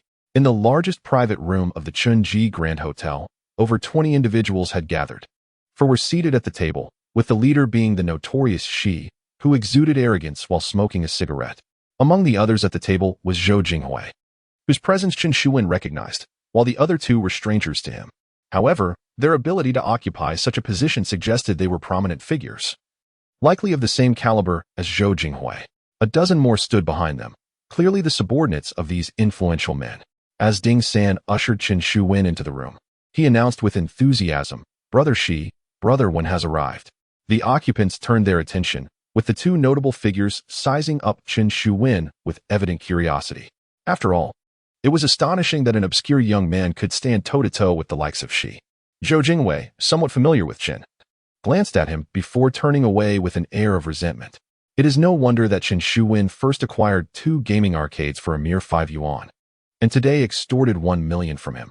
How could he not be incensed? Ding San chuckled as he introduced, "Ladies and gentlemen, this is Chen Shuwen, Brother Wen. Brother Wen. Allow me to introduce you. This is Brother Shi, and this is Brother Zhou Jinghui. You should be familiar with both. Over there, we have Brother Hao Wen and Uncle Quan." Chen Shuwen's heart stirred upon hearing the names Hao Wen and Uncle Quan. Like Zhou Jinghui, these two were renowned figures in Pingcheng, previously operating gaming arcades in the Old Square. The 7 gaming arcades in the Old Square were run by Zhou Jinghui and his 2 associates. However, after the arrival of the Serpent, they, like Zhou Jinghui, had also closed their establishments. Tonight, the Serpent had summoned all 3, and the message was unmistakable. They intended to make an example of Chen Shuwen, eliminating him while simultaneously intimidating the others, ensuring they would not entertain any ulterior motives in the future. Taking a deep breath, Chen Shuwen realized that this evening was indeed significant. The Serpent scrutinized Chen Shuwen with a hint of surprise. "Indeed, heroes emerge in youth. Young Brother Chen, your audacity to plant your flag on my territory is truly commendable." The Serpent sneered. Chen Shuwen responded with a calm smile, "Brother Shi, you jest. I am merely making a living." The Serpent laughed heartily. "We are all just trying to make a living. However, there must be rules in this trade. Young Brother Chen, conducting oneself without adhering to rules is rather unacceptable." Chen Shuwen did not reply, but instead pulled up a chair and sat at the table. Both Hao Wen and Uncle Quan frowned slightly. Chen Shuwen's action signified that he too was worthy of sharing a meal with them. Scanning the room, Chen Shuwen finally fixed his gaze on the Serpent and stated calmly, "Brother Shi, I am unclear about the rules you speak of. I do not believe I have transgressed. I have paid the rent, settled the utilities, possessed machines, and hold the necessary licenses. My business is legitimate. How then am I not adhering to the rules?" The Serpent's expression darkened. "You do not comprehend what rules are, do you? Very well, allow me to elucidate." He slammed his hand on the table and proclaimed loudly, "This is my territory now. If you open a shop here without prior notice, you are disregarding the rules." Chen Shuwen could not help but smile. "Brother Shi, consider your words. I took over Brother Huey's gaming arcade. If I recall correctly, Brother Huey's arcade was established well before yours. Since my establishment predates yours, what is there to discuss regarding notice? If anyone should be giving notice, it ought to be you approaching me. After all, your establishment came later, did it not?" At this remark, both Hao Wen and Uncle Quan's expressions shifted dramatically. They regarded Chen Shuwen with astonishment, for few had dared to speak to the Serpent in such a manner for a long time. At this moment, they all felt a fearless vigor akin to that of a newborn calf. However, Zhou Jinghui maintained a serene expression, as this was all within his expectations. Chen Shuwen's madness indeed rivaled that of a venomous serpent. The Serpent's countenance turned icy. Since rising to prominence, it was the first time he had been so openly challenged, which incited considerable anger within him. He clenched his fists, ready to erupt. Just then, the door swung open, and Zhang Feng rushed in, panting heavily. Upon seeing Zhang Feng, Chen Shuwen instantly exhaled in relief. With Zhang Feng's arrival, it was highly probable that a confrontation would be averted tonight. Chapter 63. Tonight, fame awaits. The sudden appearance of Zhang Feng left everyone in the room momentarily stunned, especially the trio of Hao Wen, Quan Shu, and Zhou Jinghui, who exchanged bewildered glances, their expressions reflecting their confusion. They were well acquainted with Zhang Feng as their establishment was situated near the old square. Logically speaking, given that the serpent was planning to deal with Qian Shuwen tonight, an affair likely to involve violence, Zhang Feng's presence here was quite unexpected. However, now that he had arrived, the night's events had taken on a rather peculiar tone. The serpent's expression hardened. He had previously instructed Zhang Feng to refrain from attending tonight's gathering. Why then? Had Zhang Feng chosen to come? In truth, Zhang Feng found himself in a dilemma. He had no desire to get embroiled in tonight's affairs.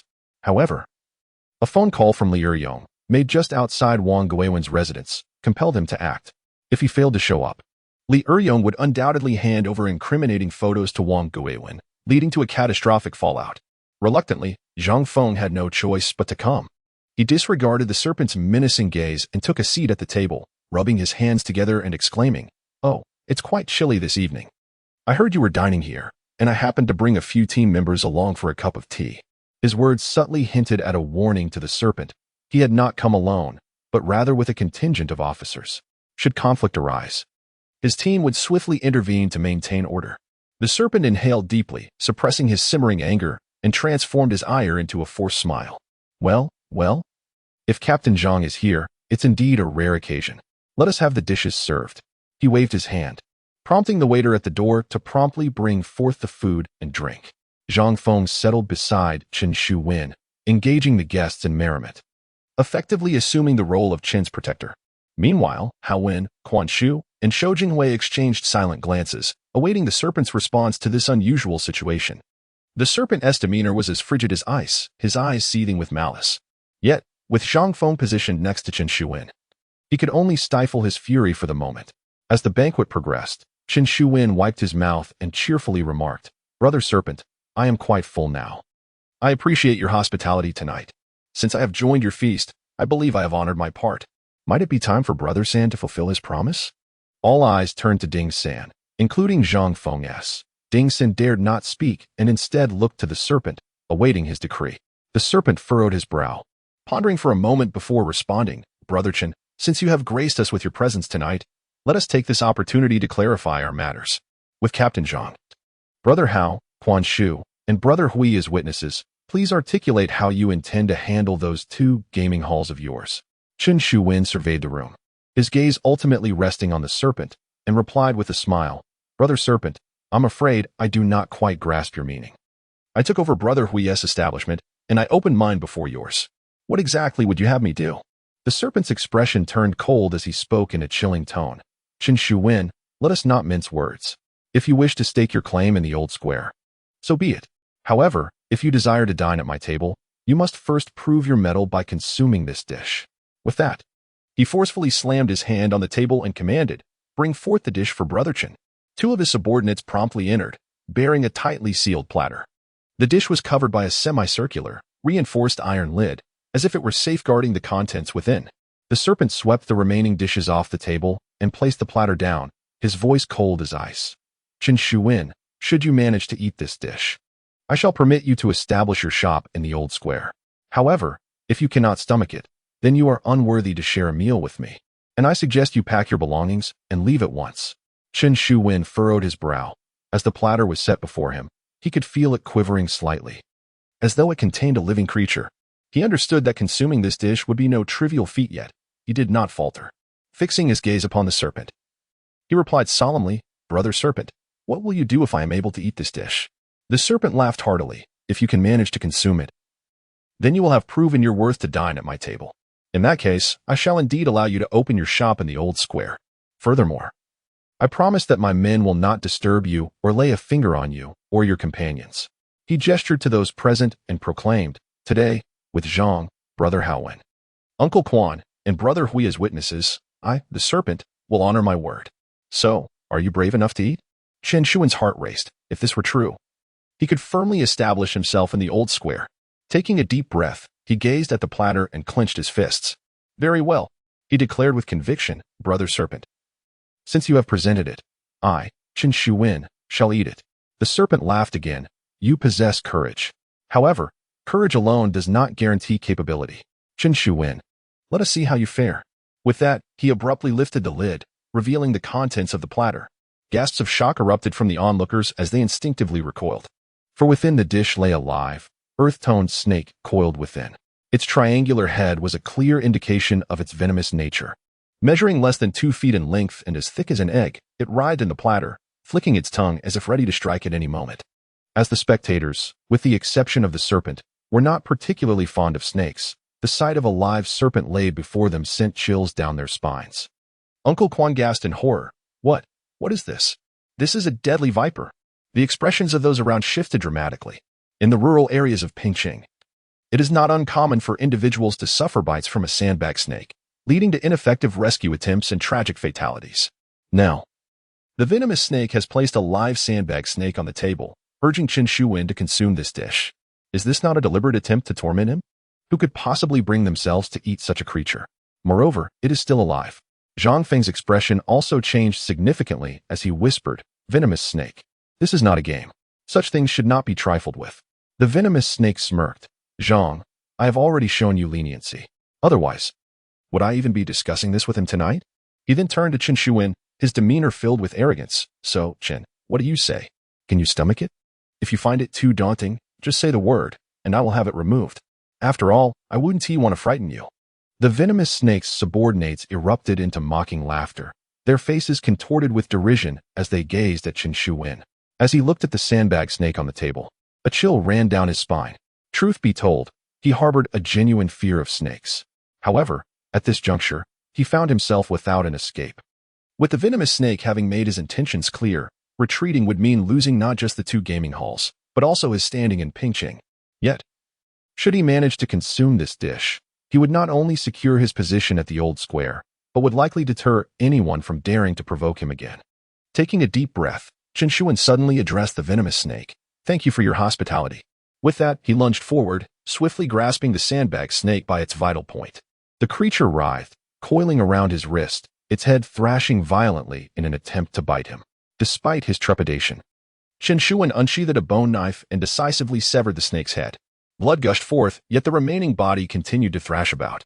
Chen Shuwen opened his mouth and bit down on a segment of the snake's body, tearing it free and chewing fiercely. Blood dripped from the corners of his mouth, and his eyes blazed with intensity as he glared menacingly at the onlookers. In that moment, even the venomous snake appeared terrified, rendered speechless and wide-eyed. Chen Shuwen had carved his name into the annals of Pingcheng that night. Who would dare to disregard him henceforth? Chapter 64. Oral conviction. A snake was consumed whole by Chen Shuwen, leaving only its head on the table, which gradually ceased to move. The onlookers were left pale and horrified, their expressions betraying their shock. The venomous serpent had now regained its composure. Yet there was a newfound wariness in its gaze directed at Chen Shuwen. It realized it had encountered someone even more ruthless than itself. After finishing the meal, Chen Shuwen wiped his mouth with his sleeve and turned to the snake, saying, "Brother Snake, I have devoured this dish. Do not forget your promise." With that, he turned on his heel and strode out. The crowd inside exchanged bewildered glances, still trying to grasp the situation. Chen Shuwen entered the adjacent room, forcefully pushing aside several of the snake's subordinates. These lackeys trembled in fear, not daring to utter a word. Chen Shuwen used a bone knife to sever the ropes binding Wu Lihong. Overcome with emotion, she burst into tears, anxiously grasping Chen Shuwen's arm. "Shuwen, Shuwen. Are you all right? Are you? You." Chen Shuwen waved his hand reassuringly and led Wu Lihong outside. As they reached the door, he suddenly turned back to the room and called out, "Brother Hui, you promised me that this establishment would be fully equipped. However, there are over 50 machines missing. Could you assist me in rectifying this?" Zhou Jinghui was taken aback. "Missing machines? How could there be a shortage? I distinctly arranged for everything to be in place."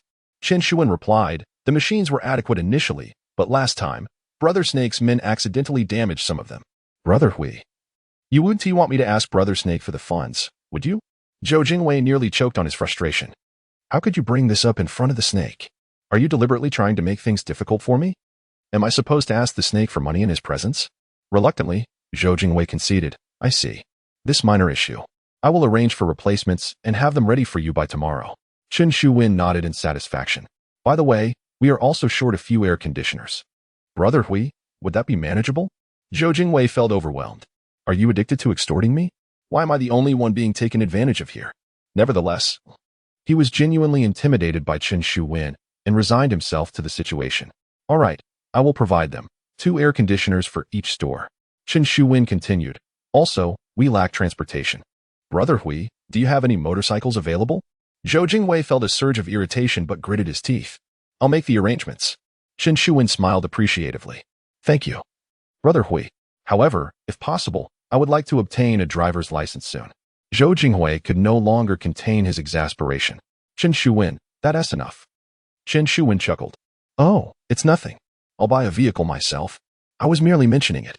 He understood that asking for another vehicle might push Zhou Jingwei over the edge, so he decided to halt his request there. After all, 50 machines for air conditioners and 6 motorcycles were already a substantial financial burden. Chen Shuwen waved to the crowd, saying, Everyone, I am full now. I must take my leave. We shall converse another time. With that, he strode confidently away with Wu Lihong. As they descended the stairs, he distinctly heard a cacophony of crashing sounds from above. Undoubtedly, the Viper was in the midst of shattering dishes. However, Chen Shuwen paid little mind to this commotion. After tonight, the Viper would no longer trouble him. And his brother's gaming hall could officially open, solidifying his foothold in the old plaza. Although the evening had been perilous, the rewards were substantial. And Chen Shuwen felt a deep sense of contentment. He and Wu Lihong made their way toward the alley opposite. Suddenly, a wave of nausea surged within him. Gritting his teeth, he fought to suppress it. He knew that if he were to vomit here, he would only invite scorn. Together with Wu Lihong, he endured until they were well outside the Chunji Grand Hotel, where he could finally lean against the roadside and retch violently. Wu Lihong gasped in alarm and rushed to support him. Chen Shuwen vomited until the world spun around him, his strength nearly depleted. Lai Ho, standing nearby, inquired incredulously. What on earth did you eat to be in such a state? Did that Viper serve you expired food? Wu Lihong shouted, Monkey, keep your mouth shut. Shuwen. He consumed a live snake. Lai Ho's eyes nearly bulged from their sockets. What? What on earth? A live snake? Why would you eat such a thing? Wu Lihong, incensed, scolded, Get lost, you filthy monkey. Close your mouth and hurry to take Shuwen to the hospital. He ingested a poisonous earthbag snake. Upon hearing this, Lai Ho wasted no time, urgently instructing Li Taiju to carry Chen Shuwen onto the tricycle, racing toward the hospital. They sped along, but when they reached the hospital entrance, the tricycle could not ascend the steps. Li Taiju leaped down, hoisting Chen Shuwen onto his back and sprinting into the hospital. Wu Lihong followed behind, weeping, while Lai Ho Wang Zhendong dashed inside, shouting, Doctor, where are the doctors? Help. Please, help. Several doctors and nurses in white coats rushed out. Upon seeing them, Wu Lihong collapsed to her knees, crying out, Doctors, please save him. I implore you. Save him. The doctors hurried over, assessing Chen Shuwen's condition and inquiring about what had transpired. Wu Lihong recounted the events, omitting the negotiations with the Viper, simply stating that Chen Shuwen had eaten a live earthbag snake. The doctors were taken aback, having never encountered such a case. Nevertheless, their professionalism shone through as they promptly took Chen Shuwen for examination and prepared to perform gastric lavage. As she watched Chen Shuwen being wheeled into the operating room, Wu Lihong could no longer contain her emotions, collapsing onto the floor in a torrent of tears. Standing at the door, Lai Ho Wang Zhendong wore a look of deep concern. During their journey, they had gleaned from Wu Lihong a rough understanding of the night's harrowing events. Thus, the two individuals were filled with utmost admiration for Chen Shuwen. They fervently hoped that Brother Wen was safe, imploring the heavens for his well-being. Lai Ho murmured to himself as he walked. Wang Zhendong stood at the end of the corridor, continuously smoking one cigarette after another. Even Li Taiju had set aside his phone, standing at the door, staring blankly at the operating room. After a lengthy duration of over 2 hours, the door to the operating room finally swung open.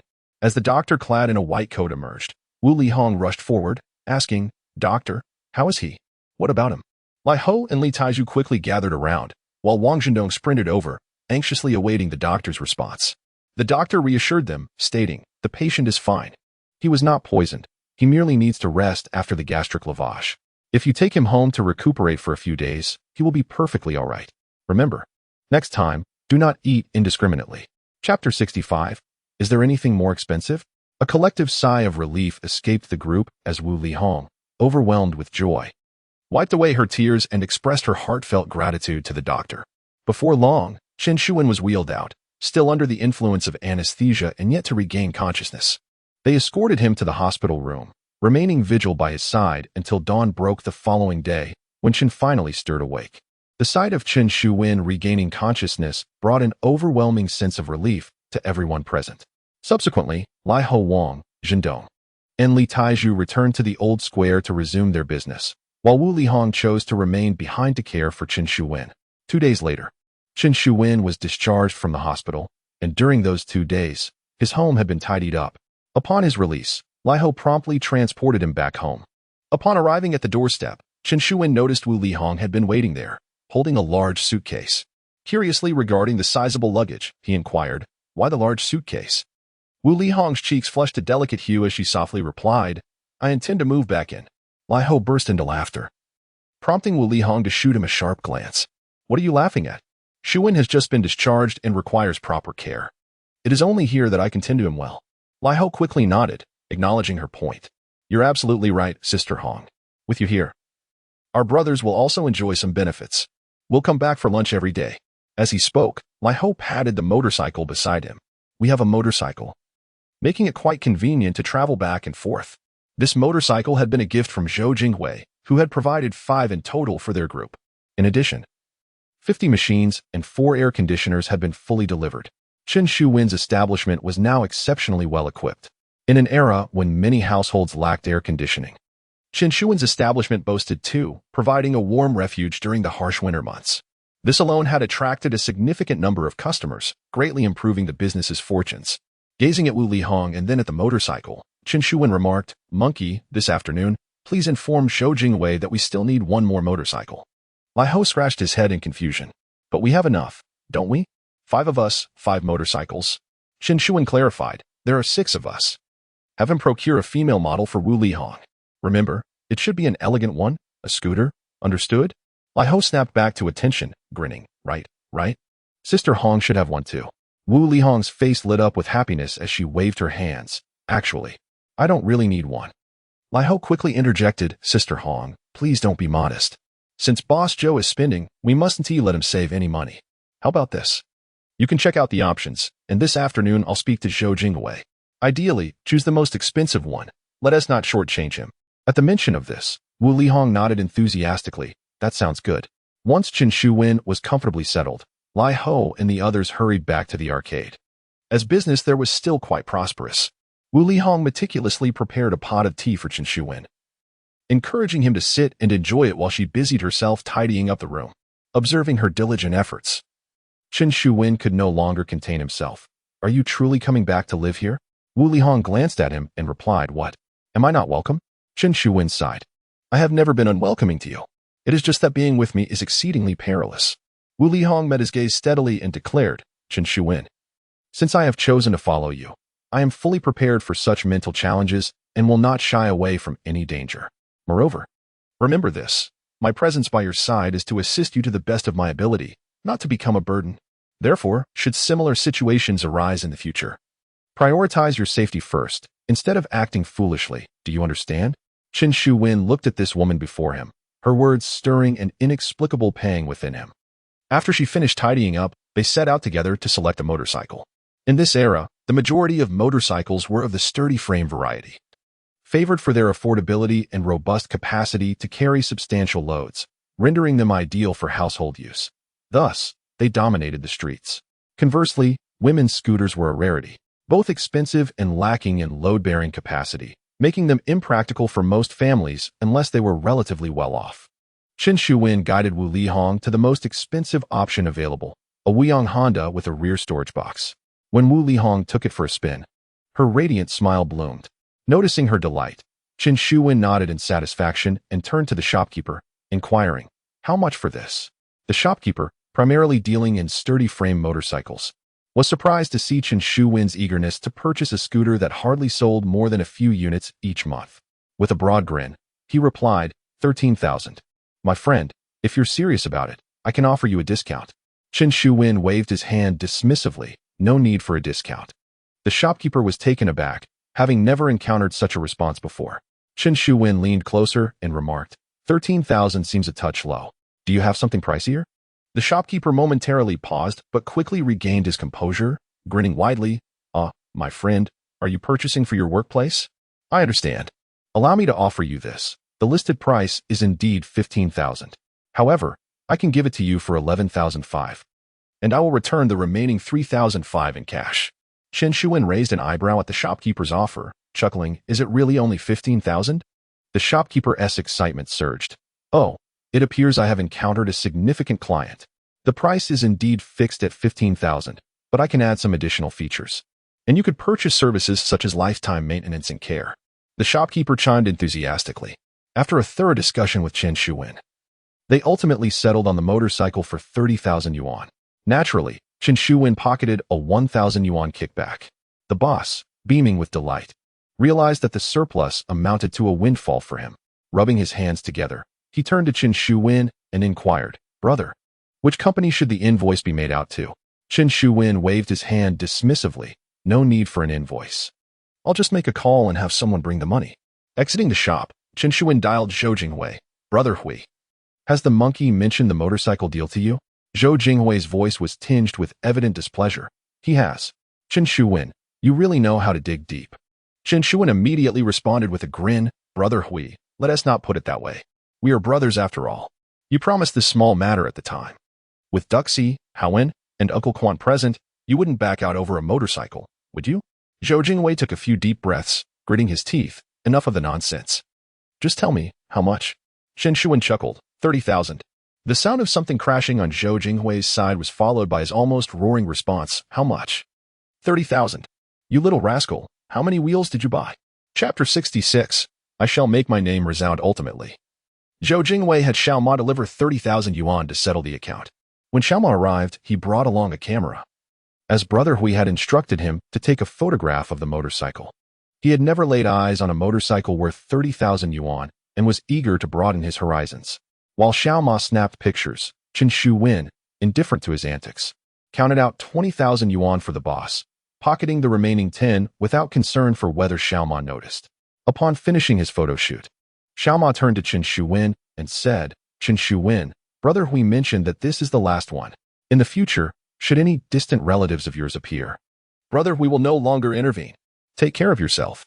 Chen Shuwen chuckled. Rest assured, that won't be necessary. Xiao Ma, do convey my gratitude to Brother Hui. With gritted teeth, Xiao Ma stormed off in anger. He had witnessed Chen Shuwen pocket a 1,000 yuan kickback, but felt utterly powerless. Truth be told, ever since that fateful evening when he watched Chen Shuwen swallow a venomous snake whole, Xiao Ma dared not harbor any defiance against him. Though Xiao Ma had endured his share of fierce battles, a ruthless figure like Chen Shuwen was beyond his reckoning. Subsequently, Wu Lihong mounted the motorcycle and took Chen Shuwen to the Old Squares arcade. Both arcades were now open, with Wang Zhendong guarding one, while Lai Ho and Li Taiju manned the other. Li Taiju was less a guardian of the establishment and more of a free customer, monopolizing a Thunderbolt machine. Having inserted hundreds of coins, effortlessly conquering level after level, rendering the NPCs devoid of any gaming experience. Lai Ho was lounging at the entrance, basking in the sun while yawning widely. Hey, you rascal. Wu Lihong accelerated towards him, causing Lai Ho to leap in surprise. Upon recognizing her, he burst into laughter. Wow. You folks bought a motorcycle so quickly? Impressive. Sister Hong, it truly complements your elegance. Beaming with pride, Wu Lihong acknowledged the beauty of the motorcycle, which had drawn many admiring glances during her ride. Upon entering the arcade, Chen Shuwen observed that around 20 to 30 patrons were present, signifying a notable increase in business. However, these individuals were engaged in outdoor gaming, leaving the slot machines entirely neglected. Lai Ho remarked, those playing the slots have mostly migrated to the snake venue. Drawing them back here won't be easy. Chen Shuwen calmly nodded. No rush. We'll devise a strategy to gradually entice them over. How's business faring daily? Lai Ho shrugged. It's still rather lackluster, barely covering rent and utilities. Even hiring an additional staff member would not suffice to cover wages. At that moment, Wu Lihong joined the conversation. Once tomorrow arrives, I will start working here. Both Chen Shuwen and Lai Ho were taken aback. You're not going to work anymore? Wu Lihong glanced at Chen Shuwen. I have gathered enough funds for my brother's surgery. What need have I for employment? Do you think I enjoy drinking? Chen Shuwen nodded. Wu Lihong had previously worked tirelessly to earn money for her brother's surgery. Now that the funds were secured, it was quite agreeable for her to assist here, especially since the recent threats from the troublemaker were unlikely to resurface, alleviating any safety concerns. As Chen Shuwen strolled around the shop, A sudden commotion erupted within. Turning his gaze, he observed two customers embroiled in a heated argument. Lai Ho was about to intervene when Chen Shuwen stopped him. Let us listen first and ascertain the situation. It's possible that someone has been sent here to create discord. We must not be deceived, Chen Shuwen whispered. Lai Ho promptly nodded. After all they had experienced, he had become considerably more cautious. After eavesdropping for a while, Chen Shuwen realized that these two individuals were not there to cause trouble but were instead incensed over the outcome of a fighting game. They were engaged in a match of King of Fighters 97. One of them had chosen the game's formidable boss, Orochi, repeatedly unleashing powerful attacks, leaving the other player unable to advance and diminishing the gaming experience. Consequently, the other player accused him of cheating, leading to their heated dispute. Upon hearing this, Chen Shuwen felt a spark of inspiration. He approached them with a smile and said, "Gentlemen, why quarrel over such a trivial matter? I can see that both of you possess commendable skills. How about this? Let us arrange a match where you both select the same character.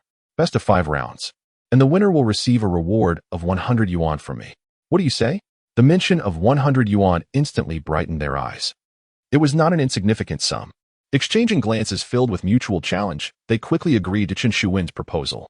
He placed 100 yuan on the table, saying, "All right. Discuss and decide on your characters. Let us avoid Orochi, that wouldn't be entertaining." After some deliberation, they settled on their characters and commenced their match. Ultimately, one young man demonstrated superior skill, winning 3 out of 4 rounds and claiming the 100 yuan. He then disdainfully glanced at his opponent, saying, "With your level, you dare challenge me?" The other player, infuriated, retorted, "You arrogant brat. Just wait.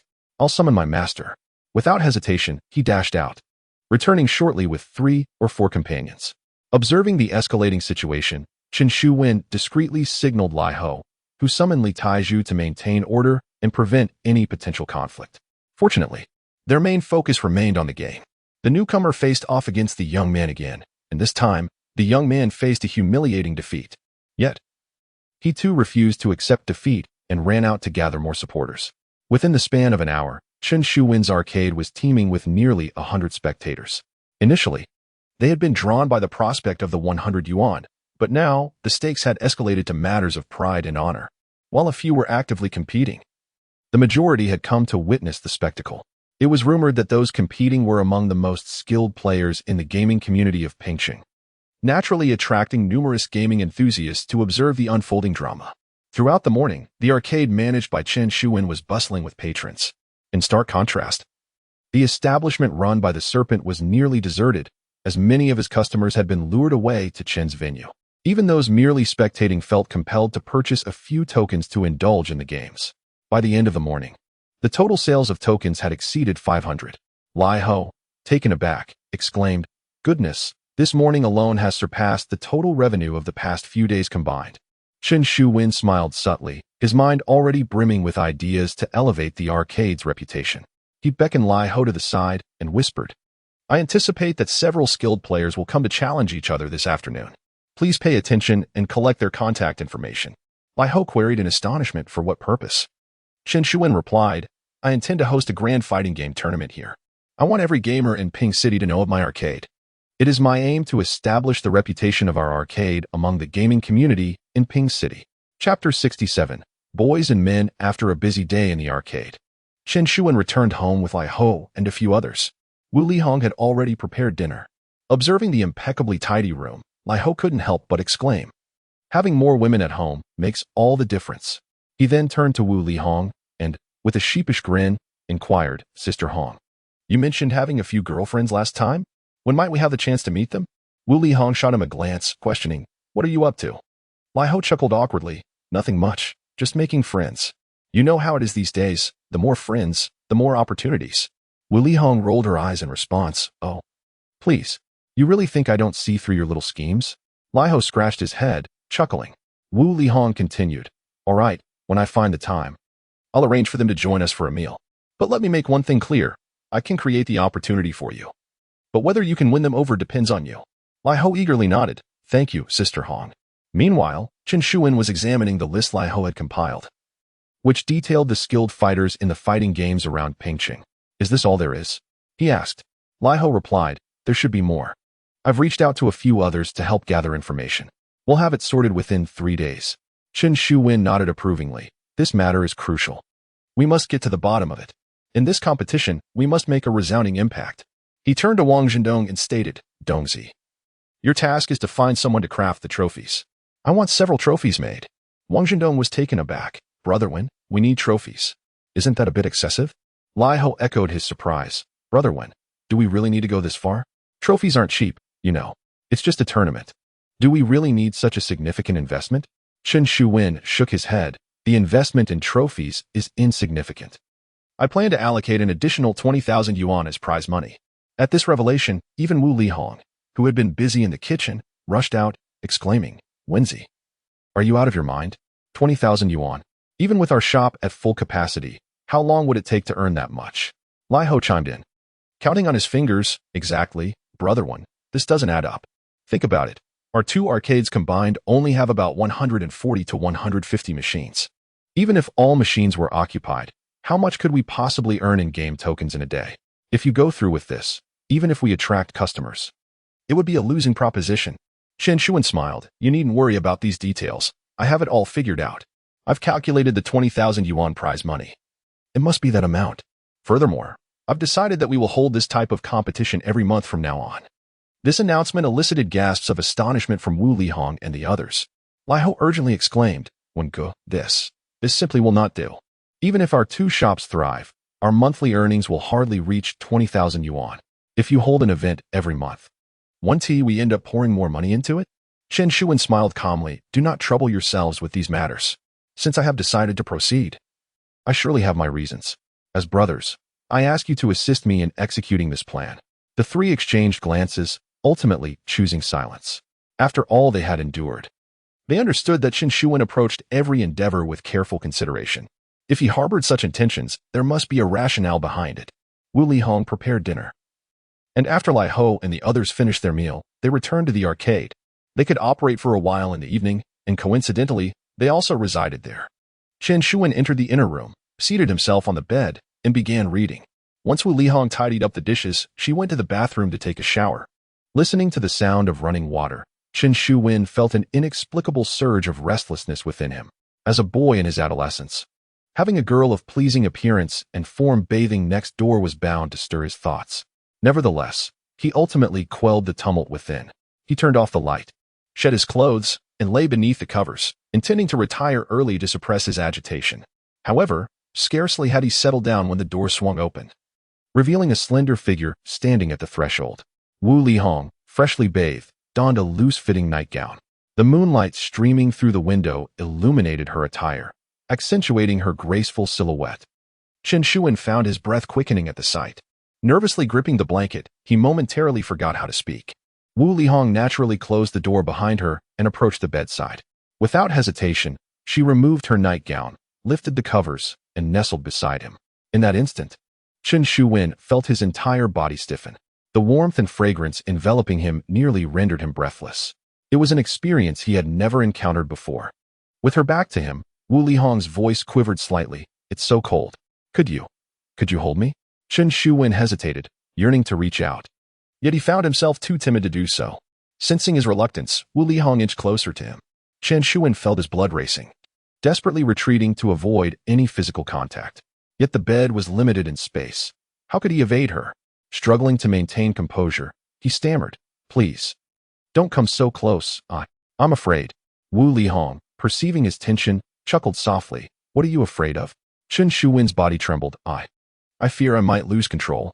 Wu Lihong turned to face him, her voice gentle. I am not afraid. Those 3 words caused Chen Shuwen to falter, and he instinctively pulled Wu Lihong into his embrace. Wu Lihong nestled against Chen Shuwen, her eyes slightly reddened, her heart brimming with sweetness.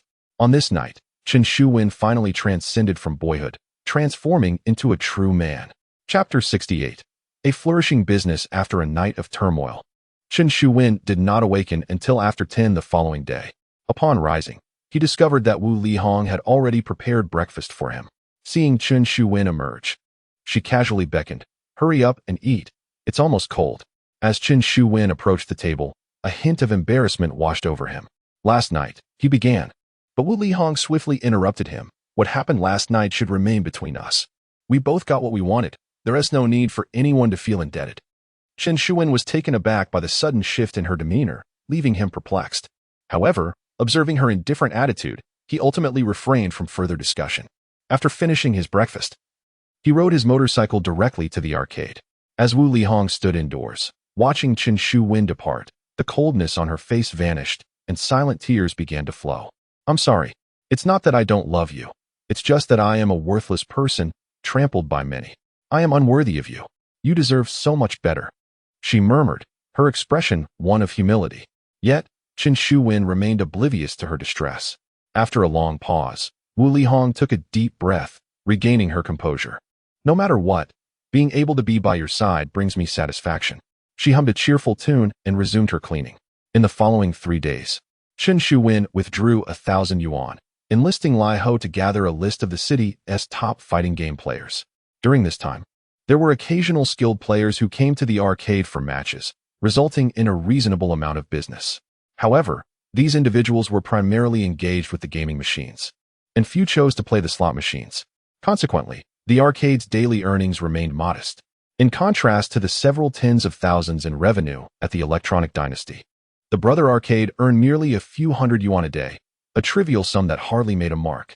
After deducting rent and utilities, little remained, causing Lai Ho and his companions to grow increasingly concerned. Yet, Chen Shuwen remained unfazed, wholly focused on the upcoming fighting tournament. Over the course of 3 days, his relationship with Wu Lihong remained unchanged. Each evening, she would visit his room, but by day, they reverted to a platonic friendship, leaving Chen Shuwen feeling rather perplexed. He could not fathom the true nature of his relationship with Wu Lihong. Were they lovers or merely friends? 3 days later, the list of the city's top players was compiled. Chen Shuwen presented the list to Lai Ho, instructing him to invite the players to participate in the competition. Additionally, he outlined the specific prizes for the event. This fighting tournament would feature 2 categories: the currently popular King of Fighters and Street Fighter. Chen Shuwen allocated 20,000 yuan and produced 6 trophies to be awarded in these 2 competitive games. The first place would receive a champion trophy along with a 5,000 yuan cash prize. The second place would earn a runner-up trophy with a prize of 2,000 yuan. And the third place would receive a bronze trophy along with 500 yuan. The remaining funds will be distributed, with rewards for the top 4, 8, and 16 competitors. While the amounts may not be substantial, the allure of the first prize is undeniably enticing. With 5,000 yuan at stake, one could nearly purchase a motorcycle. Thus, when Chen Shuwen announced this grand competition, it immediately sparked a frenzy among gaming enthusiasts throughout the city. Particularly those skilled in fighting games were filled with excitement. After all, such contests not only allow them to showcase their prowess but also offer tangible monetary rewards. Who wouldn't be thrilled? Consequently, the entire city buzzed with discussions about this event. On the second day following the announcement, as Brother Gaming opened its doors, they were met with an influx of eager customers. Outside the shop, a throng of 30 to 40 individuals had congregated, evidently waiting for the store to open. Lai Ho was astonished. Previously, it would take an hour for just a handful of customers to enter. Now, upon opening, dozens were already waiting. As soon as they saw Lai Ho, they rushed over, clamoring, "Boss, is it true that you're hosting a fighting tournament? The first prize is 5,000. Are you serious? Is this not false advertising? Can you actually provide such a prize?" Only then did Lai Ho grasp the situation and quickly reassured them. "Everyone, please listen. The competition is genuine. And so are the prizes. Look, our trophies have already been crafted. Our owner has allocated 20,000 yuan for the prize pool. So you can rest assured about the rewards." After his explanation, the crowd finally believed him, and their excitement only intensified. Many of them were formidable fighting players from Pingcheng, naturally keenly interested in the monetary rewards. Thus, as soon as Lai Ho finished his explanation, they eagerly purchased game tokens and began playing. According to them, this was merely a way to familiarize themselves with the machines. After all, the joystick requires a certain feel. With unfamiliar machines, even the most skilled players can only unleash 70% of their abilities. This is a common occurrence. To triumph in the competition, one must adapt to the machines in advance. By around 10 in the morning, when Chen Shuwen arrived at the arcade, it was already bustling with patrons, particularly in front of several gaming machines. Crowds had gathered 3 layers deep, engrossed in watching a few fighting masters compete. Chen Shuwen approached Lai Ho and remarked, "There are quite a few people here. How has the morning been?" Upon seeing Chen Shuwen, Lai Ho's face lit up with a broad smile. Brother Wen, you've arrived. Do you know how much we've sold this morning? Haha. It's only 10 o'clock, and we've already made 400 to 500. I estimate that our revenue today might reach around 2,000. He then calculated, after deducting rent, utilities, and labor costs, we could net about 1,600. If this continues, even if no one plays the slot machines, our store will still earn a considerable profit. Chen Shuwen shook his head and remarked, game consoles yield minimal profits. Even if we earn 2,000 a day, that amounts to merely 60,000 a month. However, from this sum, we must allocate a portion for various expenses. In contrast, during peak times at the Poison Snake venue, one could earn 60,000 in a single day. How can we compete? Lai Ho scratched his head, responding, Brother One, our situation is already quite commendable. How can we possibly compare to the Poison Snake? Chen Shuwen countered with determination. Since we have embarked on this journey, we must strive to expand and strengthen our enterprise. My ambitions do not merely align with those of the Poison Snake. I aspire for more than just a daily profit of 60,000. Lai Ho, taken aback, thought to himself that Chen Shuwen's aspirations were exceedingly grand. At that moment, Chen Shuwen approached the machines, bustling with patrons. He smiled and said, I presume many of you are here to participate in the competition? Our contest is set to take place in 2 weeks.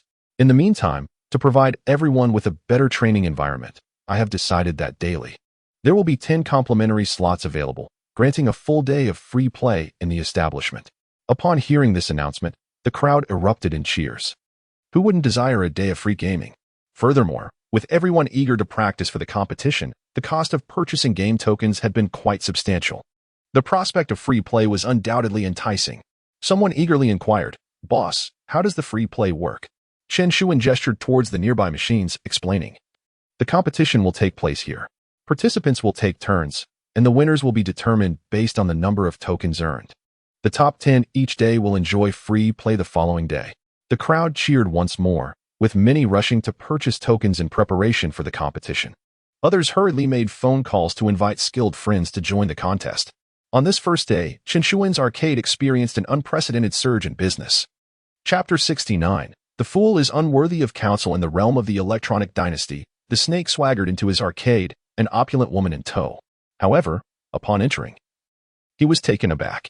The usually bustling arcade was eerily quiet, with scarcely a handful of patrons present.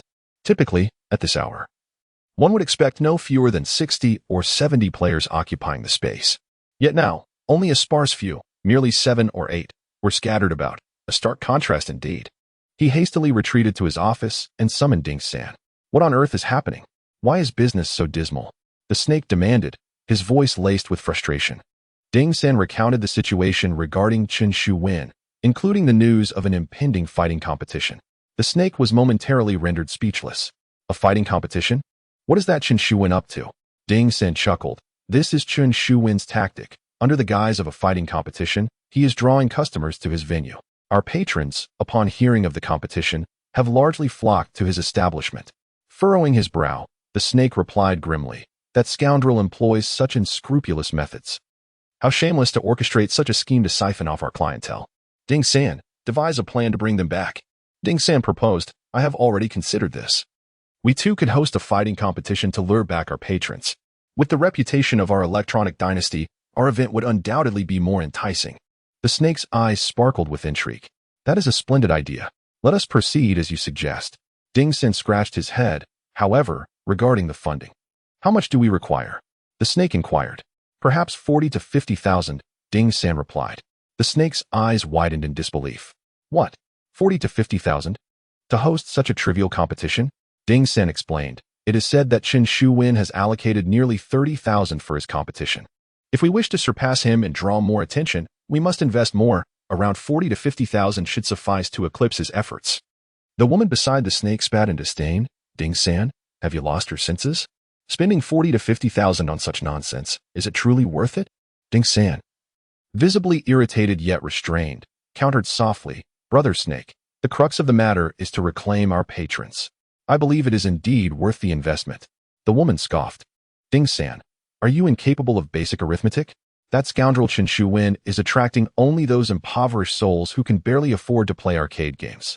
How much do these wretches contribute to our establishment monthly? She began to calculate on her fingers, From these destitute patrons, we barely earn 30 to 40,000 each month. If you now wish to spend 40 to 50,000 on this fighting competition, even if we manage to lure them back, what then? Would we not still be incurring losses? She gazed at the serpent and remarked, Brother Snake, our primary source of income does not rely on these impoverished souls, but rather on those affluent patrons indulging in the slot machines and gambling below.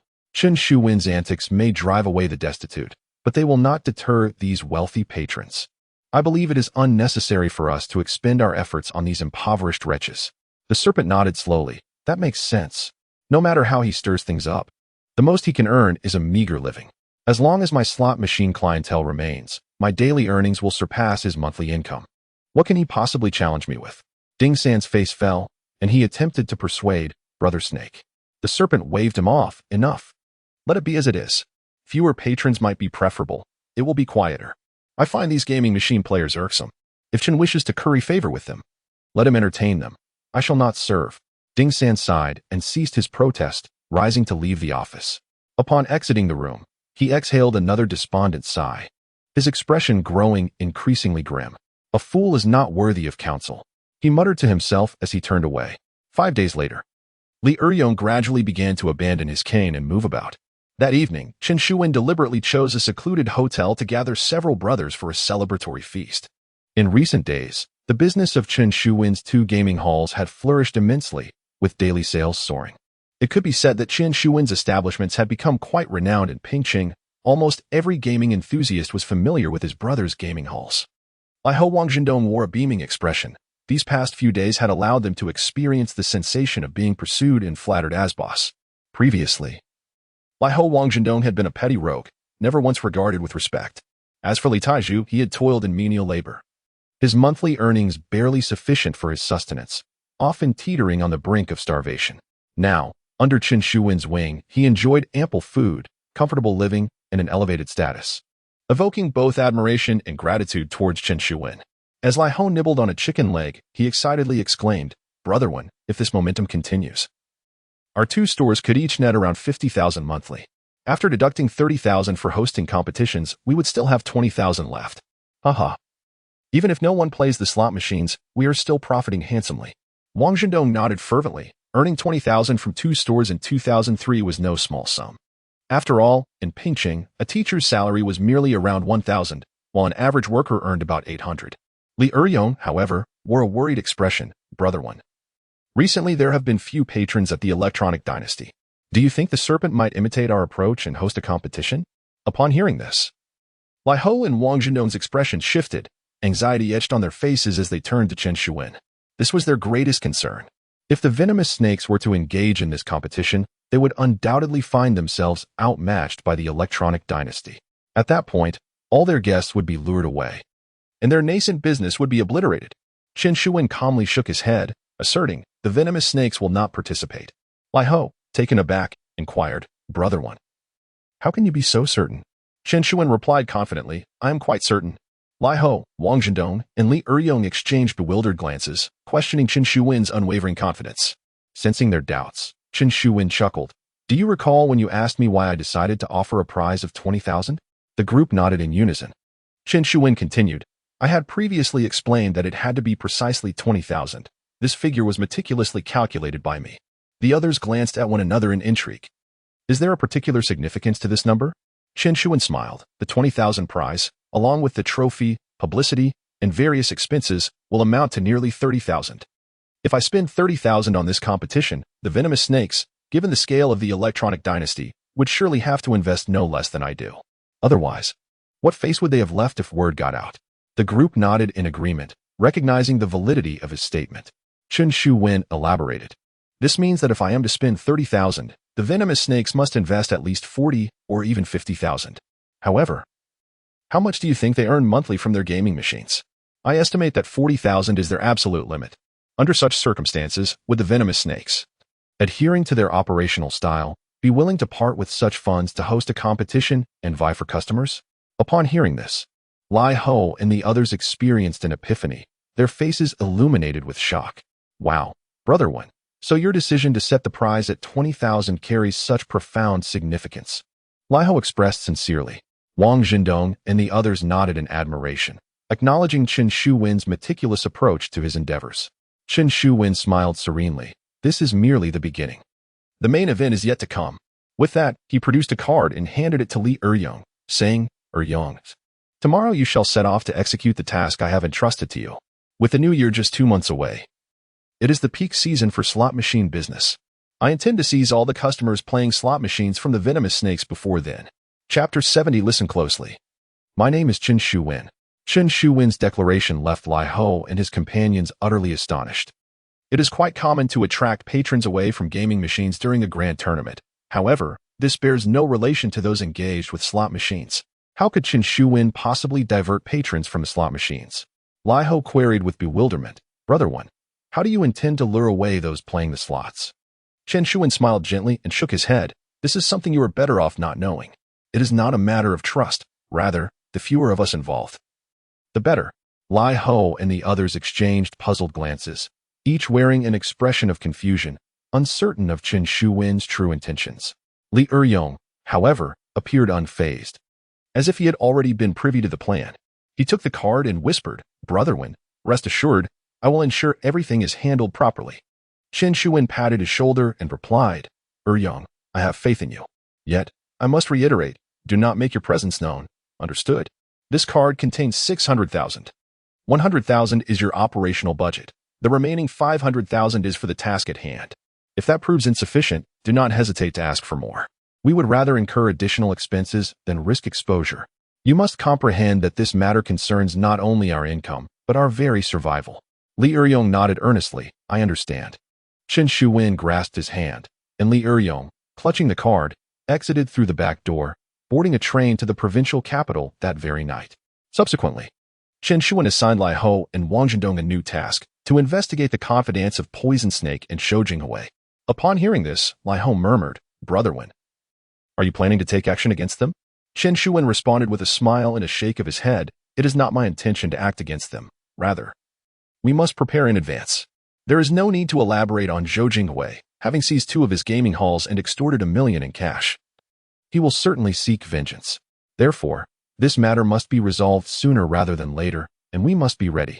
As he spoke, Chen Shuwen lifted his teacup from the table and took a deliberate sip, continuing, as for Poison Snake, I surmise that before this year concludes, we must bring our conflict to a decisive end. Either he will not survive the year, or I will not see my 19th birthday. Lai Ho and Wang Zhendong exchanged solemn looks, realizing that Chen Shuwen was indeed prepared to confront Poison Snake decisively. Yet, a sense of unease lingered within them. Could Chen Shuwen truly contend with Poison Snake given his formidable strength? After their meal, Lai Ho glanced at the time and remarked, Brother Wen, we have nearly finished eating. Shall we depart? Chen Shuwen gestured for him to wait. Hold on. There are still matters to attend to. Lai Ho and the others were left wondering if Chen Shuwen had additional plans. However, they refrained from further inquiry, knowing that Chen Shuwen invariably had his own strategies in mind. After waiting for approximately half an hour, Chen Shuwen's phone suddenly rang. Chen Shuwen cast a glance and immediately rose to his feet. Let us go downstairs, he commanded, prompting Lai Ho and the others to hastily follow suit. Upon reaching the ground floor, they heard a man's furious voice echoing from a distance. Go to hell, you filthy whore. Do you dare to strike me? Take a good look in the mirror. What worthless trash do you think you are? I ought to end your life. The group turned to see a portly man gripping a woman's hair and berating her. To their shock, the woman was none other than Wu Lihong. Witnessing the scene unfold, Lai Ho could no longer contain himself. Damn it! How dare you strike Sister Hong? Let us deal with him, he bellowed, seizing a chair from nearby and charging forward, delivering a crushing blow to the man. The man cried out in pain, but his companions quickly rushed to his aid. Meanwhile, Li Taizhu had set his phone down and charged into the fray, managing to subdue 2 of the attackers in a single encounter. Wang Zhendong, now more agile, engaged one of the men with a bottle of liquor, turning the tide in their favor as the assailants, numbering only 3, began to falter. Seizing the moment, Lai Ho pinned the man to the ground, delivering relentless kicks as the man held in agony. Do you even know who I am? How dare you strike me? Are you seeking death? He shouted defiantly. Lai Ho retorted with disdain, I don't care who you are. Hurting Sister Hong is unacceptable. The man, now in dire straits, screamed back, you better listen carefully. I am Li Yedong. I own the Donghao Entertainment City. Do you believe that with a single call, I can summon hundreds to eliminate you? Lai Ho froze momentarily. Li Yedong was indeed a well-known figure in Pingqing, though not as formidable as Zhou Jingwei. He was certainly a local power broker, far beyond Lai Ho's reach. Noticing Lai Ho's hesitation, Li Yedong quickly regained his footing, pointing angrily at him. You lot better watch out. If I don't eliminate you today, I'll no longer be called Li Yedong. At that moment, Chen Shuwen approached. He casually picked up a bottle from a nearby table and smashed it against Li Yedong's head. The impact caused Li Yedong to stagger, blood streaming down his face. Stunned, Li Yedong had not anticipated such a brutal response, even after announcing his identity. Chen Shuwen tossed the shattered bottle aside, dusted off his hands, and fixed his gaze on Li Yedong. So you're Li Yedong? Very well, I offer you this opportunity. Summon your men. I am eager to see how you intend to eliminate us. Li Yedong, clutching his head and his face pale with fury, pointed at Chen Shuwen and shouted, You've got guts, kid. I don't need to call anyone. I have a room full of brothers upstairs. Are you brave enough to face them? Upon hearing this, Chen Shuwen sneered coldly. Is that so? Then lead me to meet your brothers. As he spoke, Chen Shuwen seized Li Yedong by the ear and commanded, Lead the way. Lai Ho and his companions exchanged glances, astonished by Chen Shuwen's audacity. Li Yedong, with blood trickling from his ear, gritted his teeth and took Chen Shuwen to the innermost private room. This room was spacious, and upon entering, they found a dozen or so individuals inside. The moment Li Yedong spotted them, he shouted, Brothers, we have a disturbance. Take care of him. At his words, the others rose, brandishing bottles and chairs, hurling insults. Who the hell are you? Dare to cause trouble here? Are you tired of living? You little brat. How dare you stir up trouble here? Get him. Damn it. How dare you touch Brother Dong? Kneel. The crowd surged forward, ready to strike. Lai Ho and his companions felt their faces pale. With so many people in the room, how could they, mere four, fight back without preparation? Yet, at that moment, Chen Shuwen remained composed. He kicked Li Yedong, forcing him to bend over the table, then drew a bone knife from his waist and plunged it into the table, mere inches from Li Yedong's neck, causing him to tremble in fear. With a fierce glint in his eyes, Chen Shuwen surveyed the eager crowd and coldly declared, Listen closely. My name is Chen Shuwen. Upon hearing those words, the expressions of the individuals in the room shifted dramatically, and they instinctively lowered their weapons. Chapter 71. The shadow of a name. If one were to speak of the most renowned individual in Pingqiang of late, it would undoubtedly be Chen Shuwen. Following his encounter with the serpent at the Qinji Grand Hotel, his reputation has echoed throughout the city. The denizens of Pingqing are now acutely aware of the audacious lunatic who dared to challenge the formidable serpent and emerge victorious. Thus, there exists a palpable sense of reverence towards Chen Shuwen. Within the confines of the room, though the assembly was not insignificant in number, they were merely opportunists, emboldened by their numbers. Usually, they would bully the weak, but when confronted with a true force of nature, their bravado dissipated. Upon hearing Chen Shuwen's name, an air of panic enveloped them. Some, particularly the more timid, trembled in fear. After all, a name carries the weight of its shadow. Now, with his illustrious status in Pingqing, who could remain unperturbed? Even Li Yedong, who had been vocally defiant moments ago, fell silent and stammered, You were Brother One. Ignoring him, Chen Shuwen wielded a bone knife and turned his gaze towards a young man beside him, who was grasping a bottle of liquor. Approaching the youth, Chen assessed him from head to toe, then eyed the bottle in his hand. What is this? Planning to hurl that bottle at me? Very well. I shall grant you the opportunity. Here I stand before you. Strike me if you dare. With that, he leaned forward, inviting the youth to take action. The young man hesitated and ultimately refrained from striking, for who would dare confront such a ruthless individual? Chen Shuwen lifted his head, spitting in disdain. Damn it.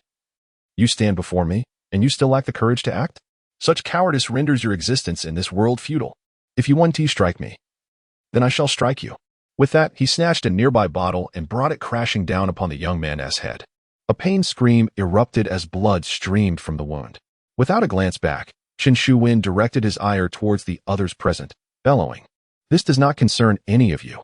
Get the hell out of my sight and sit down. The crowd, intimidated, promptly complied, settling into their seats. With a scornful spit, Chen Shuwen turned his attention back to Li Yedong. Is this your so-called brother? Wasn't he intent on ending my life? Come on, I am right here. Let us see you make a move. Li Yedong trembled uncontrollably, his face a mask of despair. Brother One, I truly did not recognize you. I sincerely apologize. Please, have mercy and spare me this once. Chen Shuwen disregarded his pleas and instead addressed Wu Lihong. Lihong, what transpired? With a quivering voice, Wu Lihong replied, I had just entered when he began to harass me, touching me inappropriately. When I resisted, he struck me. Upon hearing this, several of the onlookers erupted in fury, pointing at Li Yedong and hurling curses. Chen Shuwen approached Li Yedong, his voice icy as he inquired, "You dare to harass my friend?" With a quavering voice, Li Yedong pleaded, "Brother Wen, I truly did not know she was your friend. I merely intended to greet her, nothing more." Chen Shuwen retorted, "A greeting involves touching a girl, does it?" Li Yedong trembled as he spoke. I didn't mean it that way. She used to work in my establishment." Before Li Yedong could finish his sentence, Chen Shuwen seized a bottle and smashed it over his head, shouting, "Who are you calling a worker?" In pain and fear, Li Yedong quickly replied, "Brother Wen, I misspoke. I apologize, I didn't mean it." Chen Shuwen, gripping a bone knife tightly, coldly stated, "You bullied my friend and referred to her as a worker? Li Yedong, do you think I will let you off today?" Li Yedong was on the verge of tears. "Brother Wen, I truly realize my mistake. Please, have mercy on me this once." Chen Shuwen stood up and placed a foot upon Li Yedong's head, coldly declaring, "Do you wish to live? Very well, I shall grant you an opportunity. You must pay 500,000 to Li Hong, and this matter will be concluded. What do you say?" Li Yedong's facial muscles twitched as he stammered, 500,000. "Brother Wen, that's too much. I don't have that kind of money." Chen Shuwen replied, "No money? That can be easily resolved. I shall help you save some." With that, he suddenly seized Li Yedong's right hand and violently brought the bone knife down, severing a finger. Li Yedong let out a piercing scream, clutching his hand and retreating in panic as blood gushed forth. The onlookers were left in shock, witnessing Chen Shuwen's madness for the first time. Chen Shuwen coldly stated, "This finger, I value at 100,000. Now, you only need to pay 400,000. Of course, if you cannot produce 400,000, I shall sever another finger, which will also be worth 100,000. If you wish to offer nothing at all, I can remove all 5 of your fingers. Shall we see if you dare?" Li Yedong, fearing for his life, quickly exclaimed, I'll pay. I'll pay the money. Brother Wen, I'll get the money. Please don't cut anymore." Only then did Chen Shuwen nod in satisfaction, coldly instructing, "For 100,000, to be delivered to my establishment by tomorrow. If I do not see the money by 5 o'clock tomorrow afternoon, I will personally come to find you. At that point, it will be more than just a matter of money." Having spoken, Chen Shuwen tossed Li Yedong's severed finger onto the table and glanced at the onlookers, saying, "All right, you may continue your meal." He then swaggered out with Wu Lihong and several others. The room was left in disarray, with everyone exchanging glances, too fearful to utter a word. After a long while, 2 individuals finally approached to help Li Yedong to his feet. One of them whispered, "Brother Dong, what should we do? Should we call the police?" Li Yedong shot him a glare. "Are you out of your mind? Do you know who Chen Shuwen is? He is a madman who dares to confront even a venomous snake. Call the police? This incident would only be classified as assault at most. How many days could he possibly serve? 6 months at the most. After that, when he is out, will our lives still matter?" The others, upon hearing this, displayed expressions of alarm and dread. Indeed, the events of tonight are not particularly grave. It may merely result in a few days of detention. However, should Chen Shuwen emerge and seek vengeance, their fate would be sealed. Li Yedong's expression darkened, and through gritted teeth, he declared, "Very well. Tomorrow I shall withdraw 400,000 from the account to deliver to Chen Shuwen." One of his underlings exclaimed in shock, "Withdraw from the account? But that is company money. If boss who audits the accounts?" Li Yedong spat in disdain, "Damn that old tortoise. Do I fear him? His wife's little lover has already been toyed with by others. He dares not utter a sound. If he inquires, I shall simply state that the funds are intended for Chen Shuwen. I refuse to believe he would dare provoke Chen Shuwen further." At his words, the crowd erupted in laughter. Chapter 72. Stepping forward after Chen Shuwen and his companions dealt with Li Yedong, they headed straight home. On the way, Lai Ho expressed his concerns. "Brother Wen, do you think tonight's incident might escalate? What if he reports it to the police?" Chen Shuwen shook his head.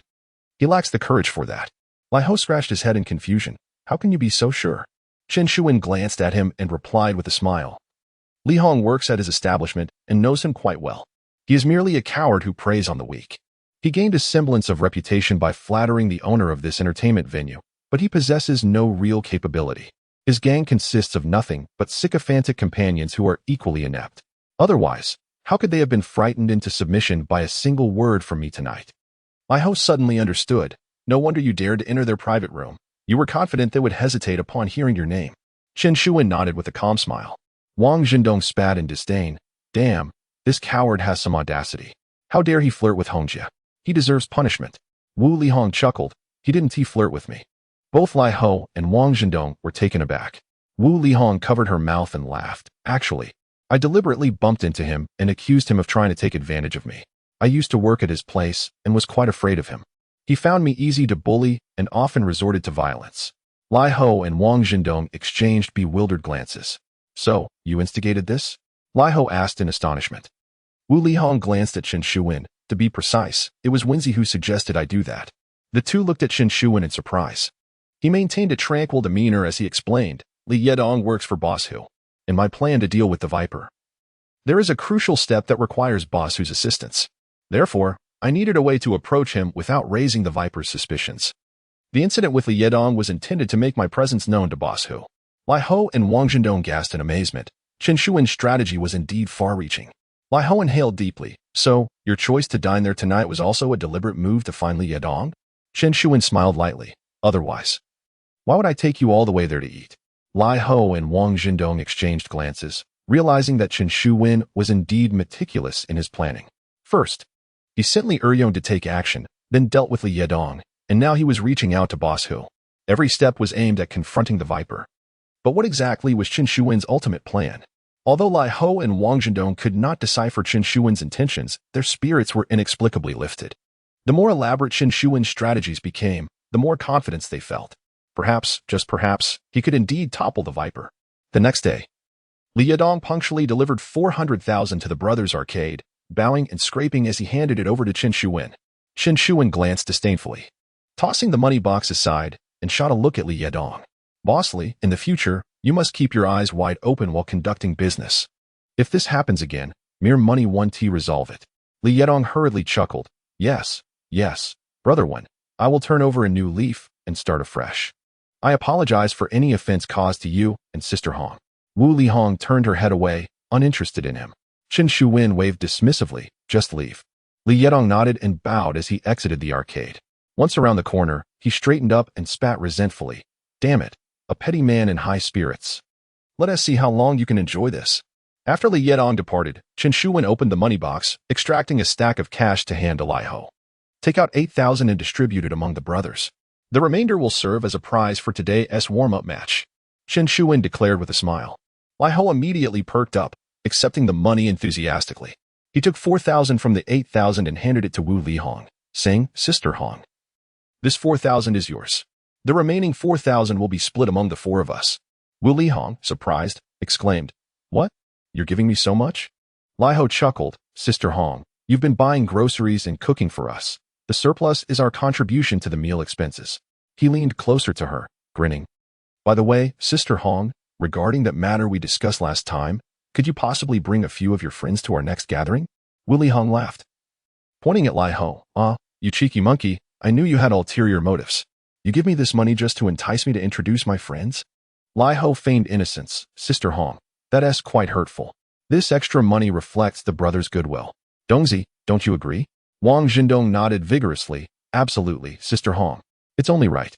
In just a few days of following Chen Shuwen, Wang Zhendong had purchased several new outfits, acquired a new phone, and received several distributions of money, leaving him immensely grateful to Chen Shuwen.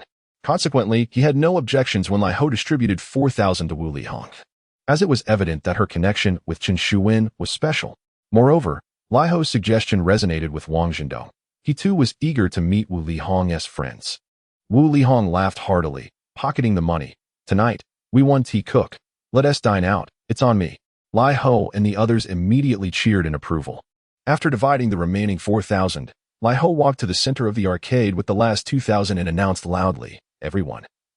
The boss is in a good mood today and has put forth 2,000 as a prize for a warm-up match. Feel free to invite friends to compete in Street Fighter and King of Fighters, each with a prize of 1,000. First place wins 500, second place 300, and third place 200. Come and join the fun. The crowd engrossed in games erupted in cheers. 500 yuan, equivalent to half a month's salary, constitutes a considerable sum. Consequently, it did not take long for half of the attendees to rush out, eager to summon their skilled acquaintances to partake in the competition. That day, the arcade owned by Chen Shuwen experienced an unprecedented surge in business. The establishment was teeming with people, particularly in front of the machines engaged in the contest, where spectators formed layers upon layers, creating a vibrant and bustling atmosphere. Meanwhile, other arcades in Pingqing witnessed a stark decline in patronage. The electronic empire of the Viper was nearly deserted, as all customers had been irresistibly drawn to Chen Shuwen's arcade. In response to this development, Viper merely scoffed, dismissing it with disdain. He believed that Chen Shuwen's attempts to appease these impoverished individuals were futile. Unbeknownst to him, he was unwittingly stepping deeper into the trap meticulously laid by Chen Shuwen. Chapter 73. Are you not convinced?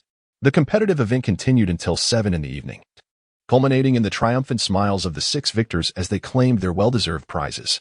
Meanwhile, Lai Ho calculated the sales figures from both stores, which had reached unprecedented heights once again.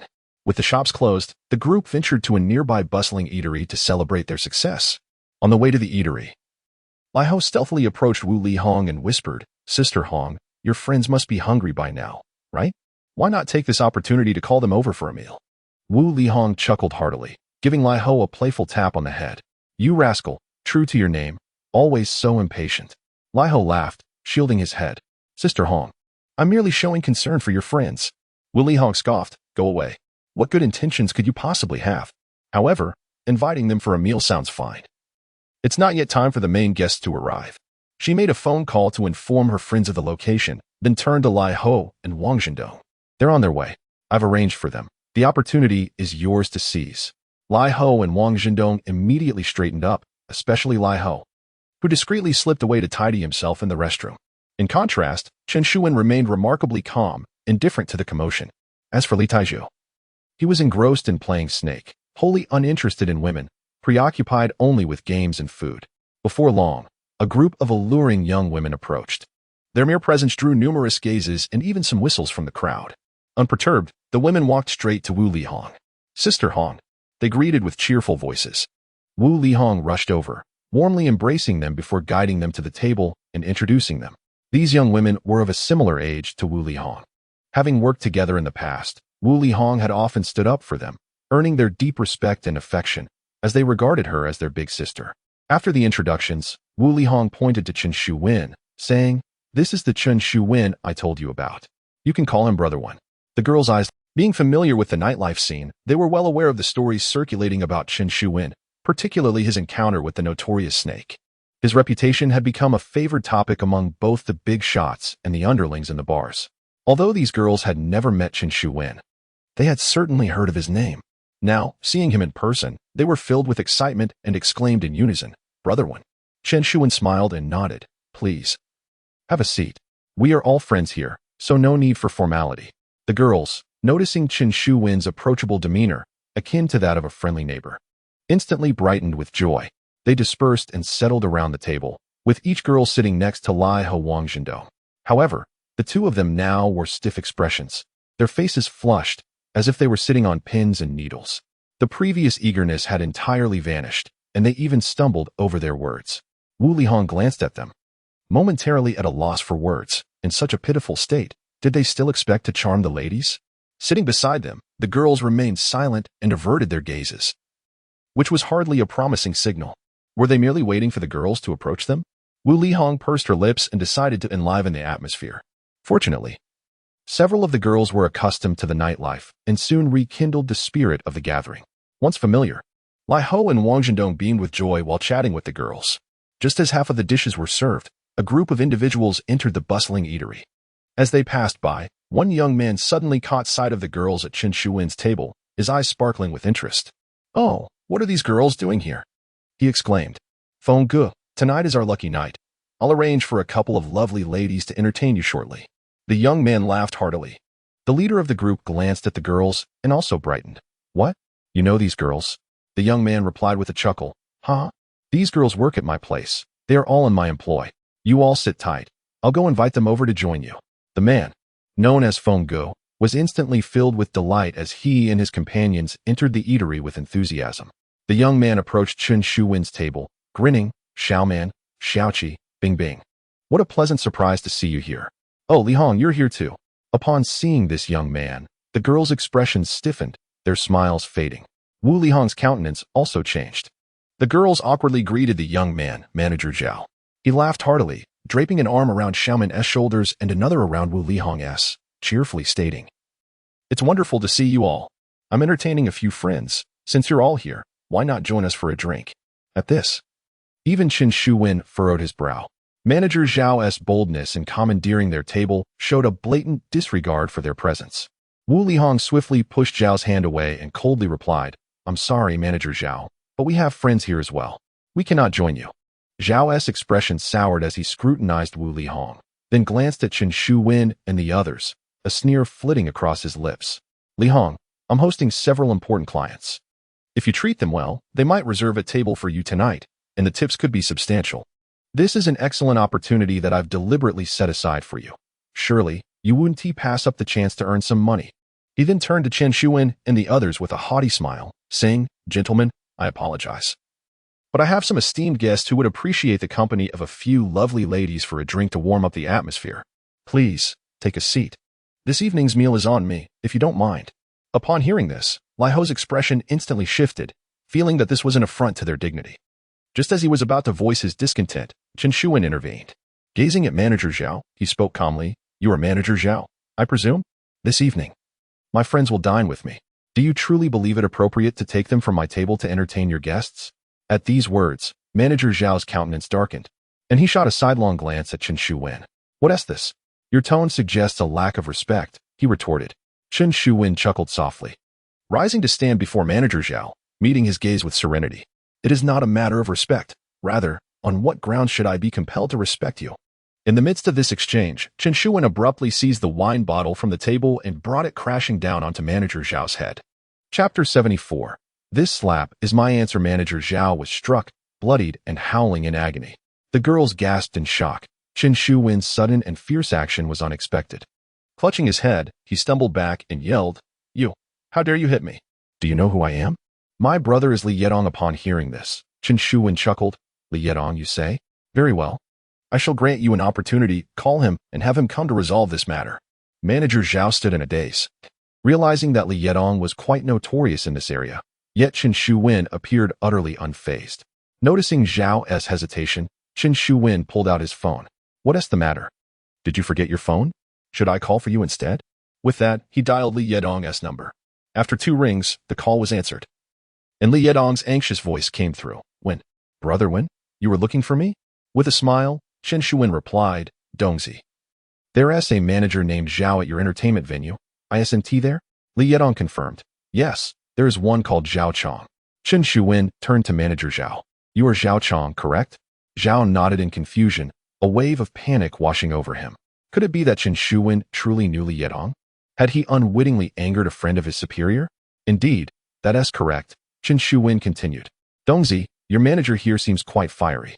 Is this how you train your subordinates?" Li Yedong's voice trembled as he cursed inwardly. "Zhao Chong, what trouble have you stirred up now?" He stammered. "Brother Wen, what exactly happened?" Chen Shuwen recounted the incident in detail. Upon hearing it, Li Yedong was nearly livid.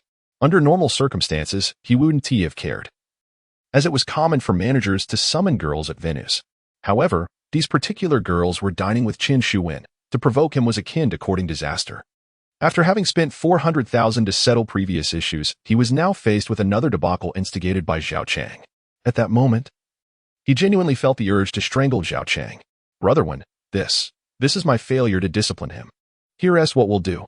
Please hand the phone to him, and I'll have him apologize to you. How does that sound?" Li Yedong said, his voice trembling.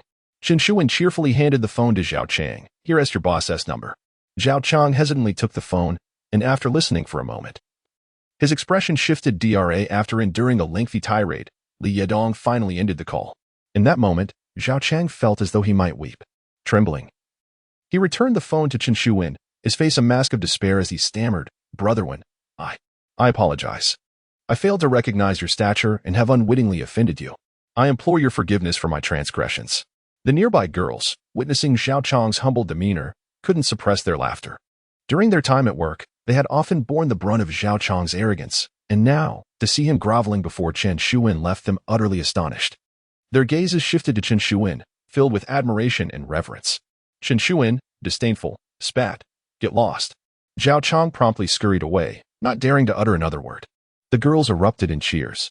Upon entering the private room, Zhao Chang found Feng Gu and others engaged in conversation. Noticing Zhao Chang's solitary entrance, Feng Gu inquired, "Xiangzi, what is the matter? Why is your head injured?" With a sigh, Zhao Chang replied, "It's not worth mentioning." Feng Gu frowned. What exactly transpired? Weren't we supposed to call some girls to join us? No girls showed up, and you got hurt. Did someone bully you? The others, upon hearing this, rose in unison, exclaiming, "Xiangzi, who dares to bully you? Tell us, and we shall avenge you." Zhao Chang glanced at Feng Gu, a sudden idea striking him. While his own leader could not assist him, Feng Gu was different. His background far surpassed that of Li Yedong. Perhaps he could reign in Chen Shuwen, or at the very least, help him reclaim his dignity. With this thought in mind, Zhao Chang exaggeratedly recounted the earlier incident, omitting Chen Shuwen's name, fearing that Feng Gu might shy away from confronting such a formidable figure. Upon hearing the tale, Feng Gu and his companions were incensed, their faces flushed with rage. Feng Gu, equally furious, declared, "Humph, those bastards have quite the audacity. I shall see just how bold they really are." With a thump of his fist on the table, he pointed at Zhao Chang, commanding, "Xiangzi, go down and tell them. Inform them that I, Zhou Jingfeng, have taken a liking to those girls. Let us see if they dare to challenge me for them." Eagerly awaiting Feng Gu's words, Zhao Chang promptly responded, "Absolutely, Feng Gu. I shall attend to it right away." He rushed downstairs to Chen Shuwen's table. Upon his return, Lai Ho and his companions were astonished. How could this fellow dare to approach again? Chen Shuwen, however, had glanced toward the second floor. Having seen Zhao Chang conversing with Zhou Jingfeng's group through the glass, it seemed that the people inside were backing Zhao Chang, emboldening him to descend. Lai Ho slammed the table, furious. "Zhao, what the hell are you doing here again? Do you seek another beating?" Zhao Chang, suppressing his anger, managed a forced smile. "Gentlemen, I mean no offense. I was merely sent by the brothers above to convey a message." He repeated Zhou Jingfeng's words and finally looked at Chen Shuwen, saying, "Brotherwen, you are all big brothers. I am merely a minor character. They asked me to convey their message, and I dared not refuse. Now that the message has been delivered, how do you wish to proceed?" Chen Shuwen gazed deeply at Zhao Chang. He was no fool and was well aware that Zhao Chang was undoubtedly stirring the pot. However, this aligned perfectly with Chen Shuwen's intentions. Recently, he had been preparing to further amplify his reputation. The previous incident involving Li Yedong was deliberately escalated by him. Now, with these individuals seeking trouble, it was precisely what he desired. If such occurrences increased, his reputation would gradually become more illustrious. Consequently, his arcade slot machines would attract patrons. Nonetheless, Chen Shuwen was prudent in his actions. He inquired first, what is the relationship between Zhou Jingfeng and Zhou Jinghui? The similarity in their names suggested some connection. Zhao Chang hastily replied, "Brother Feng is Brother Hui's cousin." Upon hearing this, Chen Shuwen smiled.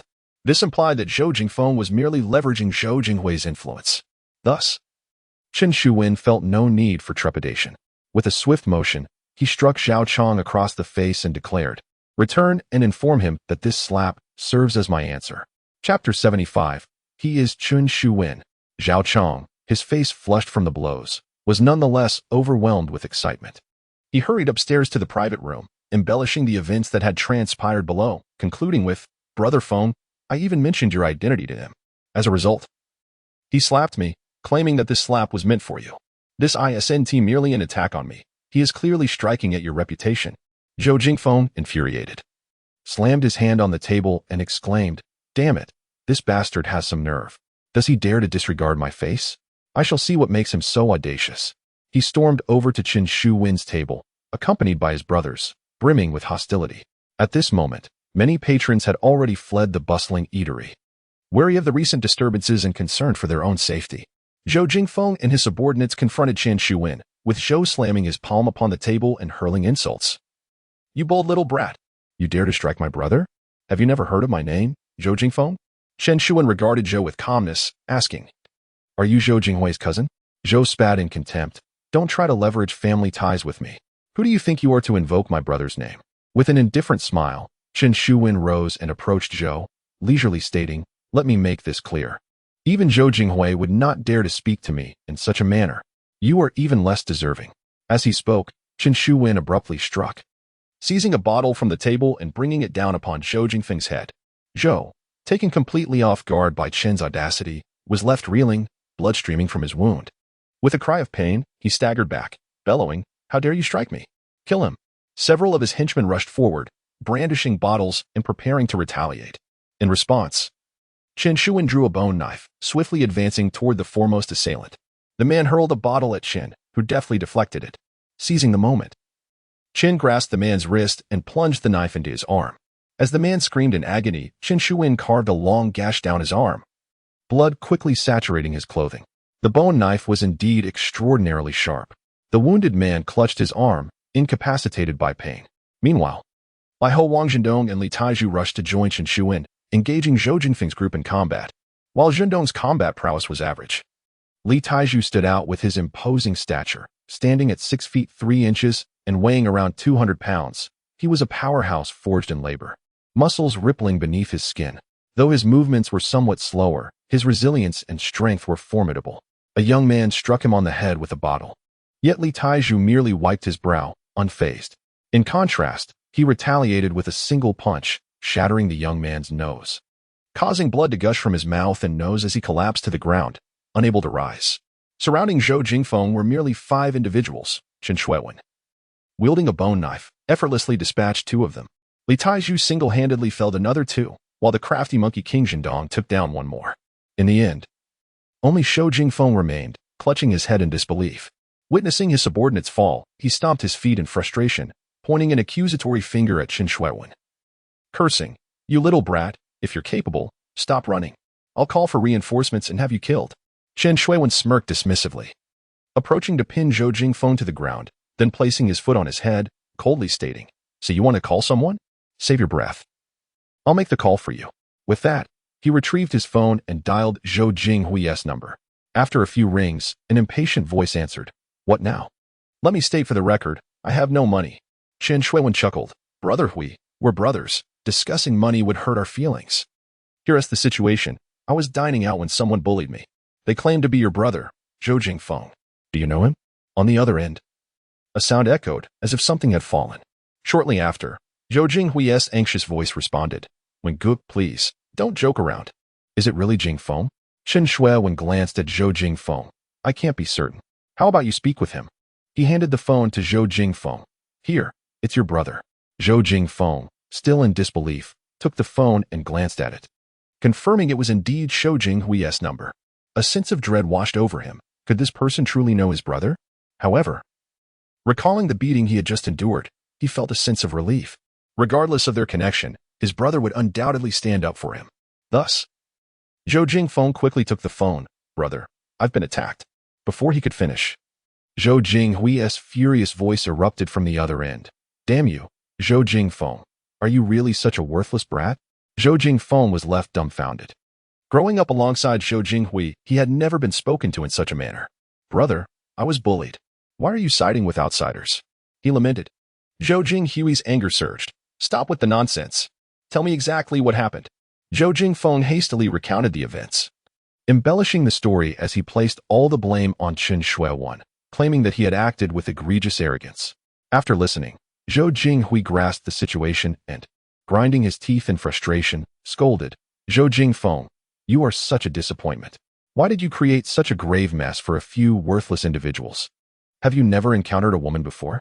Zhou Jingfeng, in a fit of anger, exclaimed, "Brother, what on earth is going on? I've been assaulted, and all you do is scold me?" Zhou Jinghui, gritting his teeth, retorted, "Why do you think I scold you? Allow me to clarify precisely why I am only reprimanding you." Taking a deep breath, Zhou Jinghui continued in a grave tone, "Do you have any idea who it is that struck you?" Zhou Jingfeng hesitated momentarily. I don't know."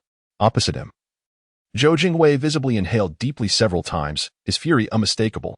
Zhou Jingfeng sensed an unsettling shift in the atmosphere. Could it be that he had indeed provoked someone he should not have? Cautiously, he inquired, "Brother, who is he?" Zhou Jinghui, clenching his teeth, enunciated each word with precision. "He is Chen Shuwen." The last 3 words struck Zhou Jingfeng like a thunderbolt. He trembled, and his phone fell to the ground with a resounding thud. He was genuinely terrified. Chapter 76. We inflict our own wounds. Zhou Jingfeng was naturally aware of Chen Shuwen's reputation. as even his supporter Zhou Jinghui had suffered considerable setbacks while in Chen Shuwen's company recently. The incident at the Qinji Grand Hotel had become the talk of Pengqing. Who would dare provoke a madman capable of contending with a venomous serpent? Zhou Jingfeng trembled in fear, finally realizing the peril he had stumbled into. He looked at Chen Shuwen, stammering, "Brother One, I didn't know it was you. I apologize for my ignorance. Please, show mercy and spare me just this once." Chen Shuwen ignored him, picking up his phone from the ground and brushing off the dust, irate, "Damn it. This is a brand new phone. Look at what you've done to it." Zhou Jingfeng glanced at the phone, noting no visible damage. However, he was no fool and quickly replied, "Brother One, I'm truly sorry. It was an accident. How about this? I'll buy you a new one as a gesture of goodwill." Chen Shuwen narrowed his eyes and shot Zhou Jingfeng a sidelong glance. "Is this merely about replacing my phone? I quite like this one. Although it cost me 8,000 yuan, it holds many important contacts. Transferring them would be quite a hassle." Zhou Jingfeng felt as if he might choke on his words. That phone couldn't be worth more than 2 or 3,000. How could you claim it cost 8,000? Who would believe that? Yet, knowing he dared not contradict Chen Shuwen, he continued, "Brother One, it's my fault. Please, be magnanimous and let it slide. How about I offer you 10,000? 8,000 for a new phone and 2,000 for the staff to assist with transferring your contacts. What do you think?" Chen Shuwen chuckled, "You are quite perceptive. In that case, this matter is indeed open to negotiation. Oh, by the way, Monkey, you and your friends should check your phones to see if they're damaged." Lai Ho, ever clever, immediately chimed in, "Oh no, my phone was also accidentally damaged just now. Brother One, look, the phone you bought for 8,000 is also broken." Wang Zhendong, eager to follow suit, declared, "Mine is broken too. Oh dear, it also cost 8,000. The two exchanged knowing glances, a silent understanding passing between them. Only Li Taizhu, with his phone in hand, examined it from every angle, a look of sheer luck on his face as he proclaimed, "Fortunately, mine is unharmed." Lai Ho shot him a glare. How could it not be damaged? It's scratched all over. It's unusable. Li Taizhu persisted in his examination. "It's fine, really." Chen Shuwen and the others were momentarily speechless, taken aback by his foolishness. Lai Ho marched over, snatched Li Taizhu's phone, and smashed it on the ground. "See? Now it's broken." Zhou Jingfeng's eyes widened in disbelief. "Brother, I'm standing right here. I'm not blind. This extortion is too blatant." Chen Shuwen then turned to Wu Lihong. "Lihong, is your phone all right?" Upon hearing this, Wu Lihong immediately chuckled. "It seems my phone is also malfunctioning." Chen Shuwen nodded and turned to the nearby girls. "What about you all?" The girls exchanged glances, and one of them, Xiaoman, whispered, "We are using a small Lingdong. And everything is fine." Chen Shuwen feigned ignorance. "Oh, so it's broken too? All right, no worries. I'll have a word with Brother Feng." He then turned to Zhou Jingfeng, smiling brightly, "Brother Feng, regarding this phone issue." Zhou Jingfeng felt an urge to curse. It was blatantly extortion. He finally understood why his elder brother, Zhou Jinghui, had been continuously coerced by Chen Shuwen. This Chen Shuwen was relentless. However, at that moment, he dared not utter a word of dissent. Zhou Jinghui had instructed him clearly. Tonight, he must secure Chen Shuwen's forgiveness, or else Zhou Jinghui would not come to his aid. Thus, Zhou Jingfeng could only wear a mournful expression. "Fine, let us change." Chen Shuwen laughed heartily. "Thank you, Brother Feng. We're not many, just 10 of us. If each one is 10,000, that's merely 100,000. Since we're all on the same side, I certainly want to make it difficult for you. How about this? Deliver it within half an hour. And I want to charge you interest. What do you say?" Zhou Jingfeng felt another surge of frustration. Was this truly a friendly arrangement? Yet, what could he say now? He could only obediently call someone to send the money. While waiting, Chen Shuwen sat down at the table, continuing to laugh and dine with everyone. Just as the money had yet to arrive, a law enforcement vehicle unexpectedly pulled up nearby. Several members of the enforcement team rushed over. Someone had reported an incident. Seeing these individuals approach, Lai Ho and his companions grew anxious. This situation could hardly be justified as self-defense. If they were apprehended, it could potentially lead to a year or more in prison. Lai Ho immediately glanced at Chen Shuwen. "Brother One, perhaps you should leave first. We'll take the heat for you." Chen Shuwen, however, remained unfazed, calm and collected, smiling as he replied, "No rush." Lai Ho and the others exchanged bewildered looks. Chen Shuwen was remarkably composed. When the law enforcement team arrived at the scene and saw the injured Zhou Jingfeng and his companions, They swiftly approached. What happened here? Zhou Jingfeng cast a glance at Chen Shuwen, who was still smiling at him.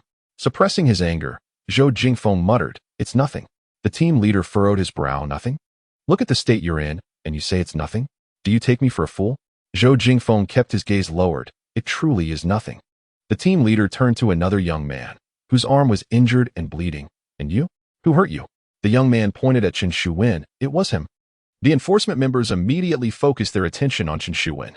Lai Ho and the others felt a sinking sensation. Trouble was brewing.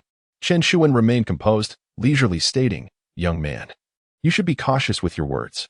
False accusations are also a crime." The young man wished to speak further, but was abruptly silenced by Zhou Jingfeng's command. "Silence." He then turned to the captain, apologizing. "I'm sorry," yes, just a bit disoriented. We merely had a few drinks and fell. It's truly nothing." The captain's expression darkened. "Do you take me for a fool? You claim to have fallen and sustained injuries like this?" He inquired sternly. "Tell me, has someone threatened you, or is there something else? Confide in me, and I shall ensure justice is served." Zhou Jingfeng, mustering his courage, insisted, "It's genuinely nothing." "Thank you." The captain questioned several others, yet they all shook their heads in denial of any issues. With no one willing to speak, the enforcement team had no choice but to depart. As they watched the enforcement team leave, Lai Ho and his companions breathed a sigh of relief. At that moment, Chen Shuwen stood up and approached Zhou Jingfeng, remarking, "Brother Feng, you are quite the man of loyalty. However, this young fellow here." Chen Shuwen's smile turned cold. Zhou Jingfeng quickly interjected, "Brother Wen, he is just a child, lacking understanding. I will certainly discipline him when I return." Chen Shuwen cast a penetrating glance at the young man and suddenly declared, "There is no need to go back. Right here. I want you to knock out his front teeth. I want him to understand what it means when trouble arises from careless words." Zhou Jingfeng's countenance changed drastically, his voice trembling as he protested, "Brother Wen, this seems rather severe." In fact, before he could finish, Chen Shuwen seized a plate from the table and struck Zhou Jingfeng's mouth, causing blood to flow. Grasping Zhou Jingfeng's hair, Chen Shuwen coldly commanded, "Listen, I am not negotiating. I am ordering you. If you fail to comply, I shall shatter all your front teeth." Zhou Jingfeng trembled all over and ultimately had no choice but to allow a few of his subordinates to knock out the young man's front teeth. The young man, in agony, cried out in pain, trembling in fear, finally comprehending the true meaning of trouble arising from careless speech. Chapter 77. I do not fear overestimating him. I only fear underestimating him. In less than half an hour, the money was delivered by Zhou Jingfeng's men, 100,000 yuan, precisely as expected. Chen Shuwen instructed Lai Ho to collect the money, then turned to Zhou Jingfeng with a smile, expressing his gratitude. "Thank you, Brother Feng. Now that the funds have arrived, let us procure some new mobile phones. You all should express your thanks to Brother Feng for the new devices." The group, including Lai Ho, erupted in laughter, exclaiming, "Thank you, Brother Feng." Zhou Jingfeng's lips twitched, rendering him momentarily speechless. As Chen Shuwen and his companions took a few steps away, he suddenly recalled something and turned to Zhao Chong, who stood at the rear. "Manager Zhao, the girls, Xiao Man and the others, will likely be late for work tonight. You wouldn't be so unkind as to mark them tardy or absent, would you?" Zhao Chang, having witnessed Zhou Jingfeng being dealt with, trembled in fear. He quickly forced a smile and replied, "Brother Wen, you jest. Xiao Man, you need not worry. I will arrange for your leave. Enjoy yourselves." Chen Shuwen shook his head. "Leave? That doesn't seem appropriate. If you grant them leave, they won't earn any money today, will they? Manager Zhao, surely you can handle this minor issue?" Zhao Chang's expression shifted once more as he hurriedly replied, "Well, that 1 count as leave. It will be treated as a day off. I will take care of it for you." With a satisfied smile, Chen Shuwen patted his shoulder. "Manager Zhao, thank you." He then strode away with his entourage, exuding confidence. Watching them depart, Zhou Jingfeng and Zhao Chang finally exhaled in relief, as if they had narrowly escaped death. Zhou Jingfeng gritted his teeth and turned to the younger subordinate who had lost a tooth in the scuffle. "Are you out of your mind? In that situation, you pointed out Chen Shuwen. Do you have a death wish? Damn it. Given the triviality of tonight's events, how long could they possibly detain Chen Shuwen? When he gets out, do you think you have enough lives for him to take?" The subordinate finally grasped why Zhou Jingfeng had spoken in such a manner before the law enforcement officers. It was clear that such trifles could not topple Chen Shuwen. However, provoking Chen Shuwen was a consequence they could not afford. After departing from the roadside stall, Chen Shuwen found an unoccupied spot to pause. From the bag of money, he extracted 20,000 yuan. This is for me and Li Hong. The remainder should be distributed among everyone. Li Ho's eyes widened in surprise as he whispered, Brother Wen, we are dividing it all? Chen Shuwen cast him a glance. I have already stated 10,000 each.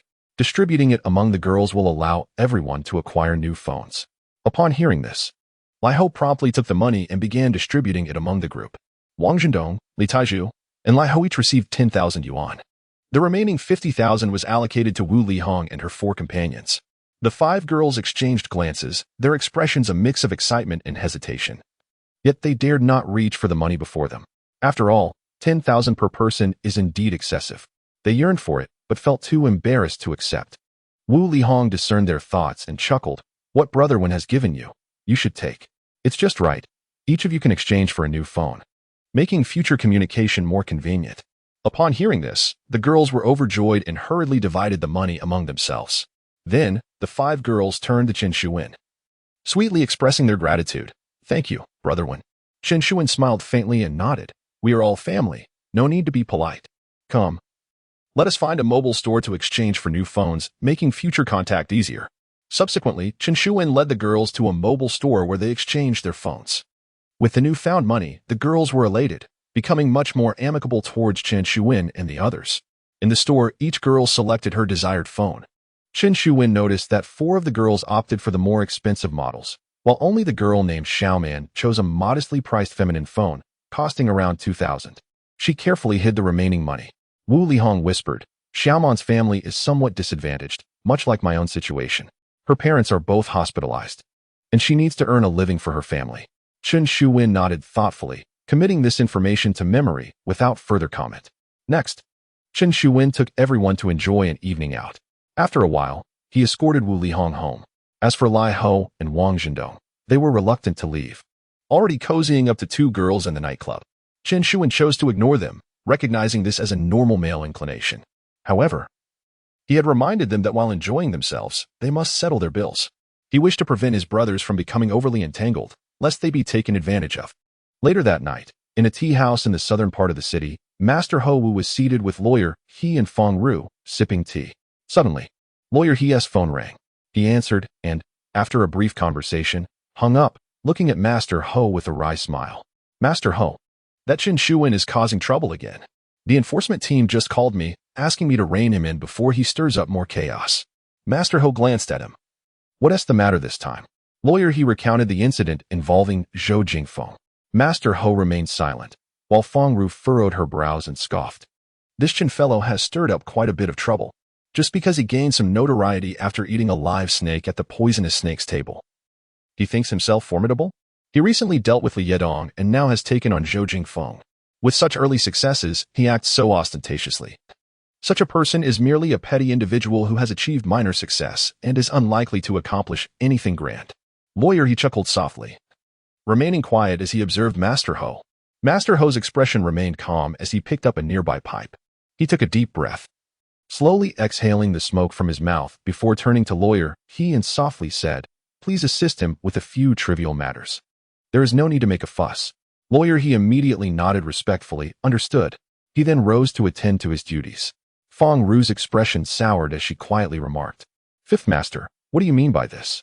This young man is clearly of little use. Why are you still aiding him? Fifth Master Ho glanced at Fong Ru and calmly replied, Chen Shuwen has taken 300,000 cash and 10 gold bars from the Zhou family, and has extorted over 1 million from Zhou Jinghui. By now, he can be considered quite wealthy. However, have you noticed what he has purchased for himself? Fong Ru paused, her expression subtly shifting. Fifth Master, what do you imply? Fifth Master Ho did not respond directly, but continued softly, during this period. A woman who previously worked in the entertainment industry has been with him constantly, indicating that he is not indifferent to women. Yet, the last time he was at our place, even with your direct involvement, you could not sway him. Fong Ru's face flushed with indignation, her gaze growing colder. She took great pride in her appearance and physique, and the fact that she lost out to a mere courtesan before Chen Shuwen filled her with intense anger. Fifth Master, what exactly are you trying to convey? Fifth Master Ho gently stated, I merely wish to inform you that this individual is not a small-minded person who has merely found success. On the contrary, you must be cautious. A person who can restrain their desires is indeed formidable. Chen Shuwen is cunning and meticulous. His actions cannot be assessed through conventional reasoning. Feng Ru hesitated momentarily, then furrowed her brow. Fifth Master, you may be overestimating him. Fifth Master Ho chuckled softly. I am not concerned about overestimating him. My fear lies in underestimating him. He turned to Feng Ru, who wore a look of astonishment, and added with a smile, here is a hint. Have you noticed that Li Eryong, who used to follow Chen Shuwen closely, has not appeared for some time? Feng Ru's expression shifted dramatically as she whispered, Fifth Master, are you implying that Li Eryong? Fifth Master Ho interjected, as the saying goes, to openly repair the road while secretly crossing the hedge. Chen Shuwen's ostentatious actions in Pingcheng are merely to draw attention. His true strategies likely lie hidden with Li Eryong. After speaking, Fifth Master Ho picked up his pipe again, took a deep drag, and amidst the swirling smoke, murmured, the new year is approaching, and it is the most lucrative time for game halls. During this period, the combined earnings of these game halls in Pingcheng can exceed 20 million. If I am not mistaken, Chen Shuwen is undoubtedly intent on completely taking down the Viper before the new year. Feng Ru's eyes widened in astonishment as she exclaimed, before the new year? How could this be possible? The strength disparity between him and the Viper is immense. What gives him the right to confront the Viper? Fifth Master Ho gazed into the dark night outside, softly replying, I too wish to know. Chapter 78, Seeking Revenge on Chen Shuwen. Pingzhou City, as the capital of Ping'an Province, exudes a vibrancy that far surpasses that of Pingcheng. In a quaint CAF nestled within the university town of North Pingzhou, Li Eryong sat face to face with a young man. Should any acquaintances happen upon this scene, they would undoubtedly be taken aback, for this young man, named Wang Kai, was a subordinate of He Fei. Li Eryong's gaze drifted to the window, where he suddenly spotted a woman approaching from a distance. He promptly retrieved a photograph, comparing it before inquiring, is that her? Wang Kai nodded vigorously. Indeed, that is her. Hu Qianqian. I have encountered her several times. Hu Qianqian was the university student whom He Fei had previously pursued. Her parents were employed in Pingcheng, while her uncle served in the provincial enforcement agency. Chen Shuwen had once revealed her entanglement with He Fei to her parents, inciting their wrath, which led to He Fei's imprisonment through her uncle's connections. Consequently, Hu Qianqian faced severe reprimands from her parents, and now she appeared visibly dejected. Li Eryong declared, very well, I entrust this matter to you. Remember the instructions I have given you. Do not let this affair falter. Wang Kai replied with assurance, rest easy, Brother Yong. Li Eryong then rose and moved to a neighboring table, donning a hat that obscured half of his face, yet he remained alert to the happenings around him. Shortly thereafter, the girl named Hu Qianqian entered the CAF. Wang Kai swiftly stood up and waved, Sister Qian, over here. With an icy demeanor, Hu Qianqian approached, her gaze fixed coldly on Wang Kai. What do you want? She inquired. Wang Kai awkwardly chuckled, Sister Qian, please take a seat. Ignoring his invitation, Hu Qianqian replied curtly, speak quickly. If there's nothing important, I must return to class. Wang Kai hastily urged, Sister Qian, do not leave just yet. Brother Fei has a few words he wishes for me to convey to you. With a frosty expression, Hu Qianqian retorted, what is there left to discuss between us? Wang Kai, feeling the tension, managed a nervous smile. Sister Qian, please do not say that. In Brother Fei's heart, you have always been the one he cherishes most. A slight tremor coursed through Hu Qianqian's body, yet her face remained impassive. How can he dare utter such words? Have I not been deceived enough? He professes his love for me while cavorting with other women, employing despicable means to toy with so many hearts. What right does he have to speak of love? Wang Kai swiftly countered, Sister Qian, you have misunderstood. Brother Fei truly loves you. The matters you mentioned occurred before he ever met you. Since you entered his life, he has pledged himself solely to you and has not loved any other woman. I swear on my life that his feelings for you are genuine. These words gradually softened Hu Qianqian's expression. Observing this, Wang Kai continued to weave a tapestry of sweet nothings, portraying He Fei as a man of deep affection. For Hu Qianqian, He Fei represented her first love, the one who had taken her innocence. Despite her deep-seated resentment towards He Fei, Hu Qianqian found her heart gradually softening as she absorbed Wang Kai's words. Slowly, she settled by the table, listening intently to Wang Kai's narration. As he continued, her eyes became red and brimming with tears, and she began to sob quietly. Observing that the moment was ripe, Wang Kai let out a gentle sigh, saying, Qianjia, discussing this now holds little significance. Fei Gu is already imprisoned. These matters are now relics of the past. He merely asked me to convey his hope that you could find it in your heart to forgive him. He also wishes for you to lead a good life and find a better man to protect you. In his lifetime, he feels unworthy of you, yet cherishes the beautiful memories shared with you. That alone makes his life worthwhile. These words overwhelmed Hu Qianqian, and she wept openly, with tears like rain on a flower. She tremulously declared, "No, no, I will wait for him to return. I will surely wait." Wang Kai could hardly suppress a smile in his heart, though he maintained an expression of solemnity. After exchanging a few more words, he sighed once more. "All right, Qianjia, I have relayed the message. Now, I must attend to some pressing matters. Take care of yourself. I may not survive, but as long as you can forgive Fei Ge, that will suffice." Hu Qianqian paused, bewildered. What are you going to do?" Wang Kai clenched his jaw. "Fei Ge has been wronged. I must seek vengeance on his behalf." Hu Qianqian's eyes widened in surprise. "Who has wronged him?" "It was Chen Shuwen," Wang Kai replied. Hu Qianqian repeated the name, her expression turning icy. "He is the one responsible for my husband's imprisonment? I will not let him go unpunished. Just wait. I will call my uncle right now and have him deal with this scoundrel." Wang Kai quickly waved his hands. "Qianjia, please refrain from doing that." Hu Qianqian, puzzled, asked, "Why not?"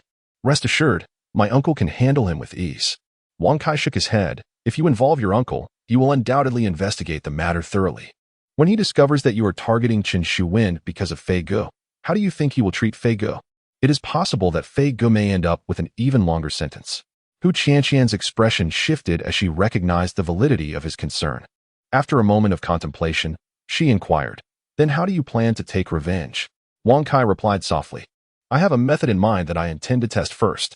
If it fails, I will confront Chen Shuwen directly." Hu Qianqian, intrigued, asked, "What method? Can I assist in any way?" Wang Kai glanced at her and suddenly said, "Qianjia, if you are willing to help, then this plan will undoubtedly succeed." Hu Qianqian's interest was piqued. "Really?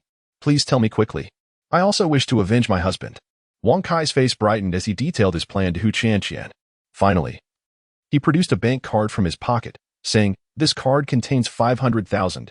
It was intended by Fei Ge for your wedding. However, it seems that it can no longer be used. If you wish to pursue this matter, you should utilize this sum to give it a try.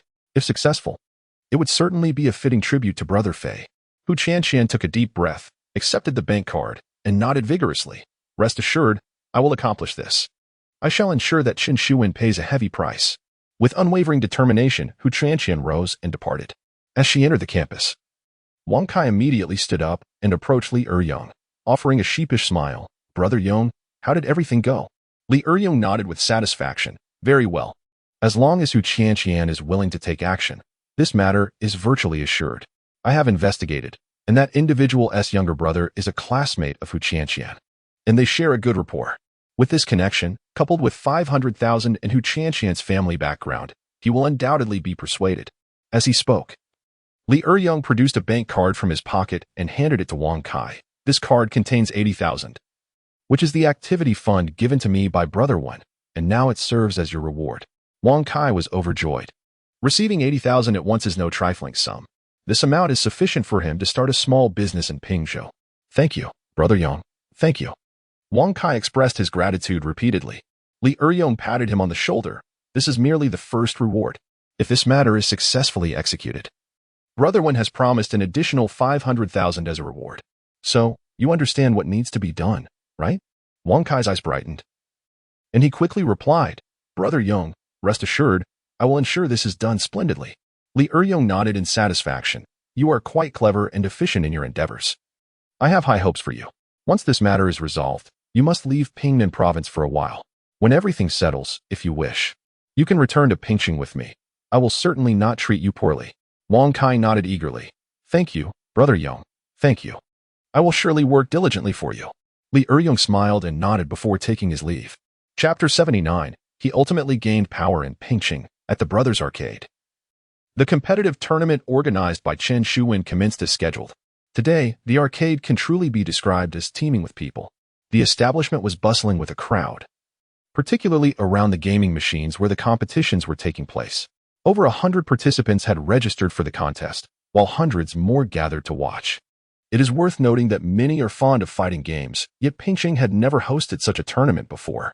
This innovative initiative by Chen Shuwen coupled with effective promotion and generous prizes, naturally attracted a multitude of participants. During this period, Chen Shuwen's reputation has soared. He has successfully dealt with influential figures like Li Yedong and Zhou Jingfeng, leading to even greater admiration from the public. Consequently, the brothers' arcade's reputation has risen significantly. In the eyes of many, Chen Shuwen's standing is nearly on par with that of the notorious Snake. In recent days, several thugs have approached him, seeking to pledge allegiance to Chen as their leader.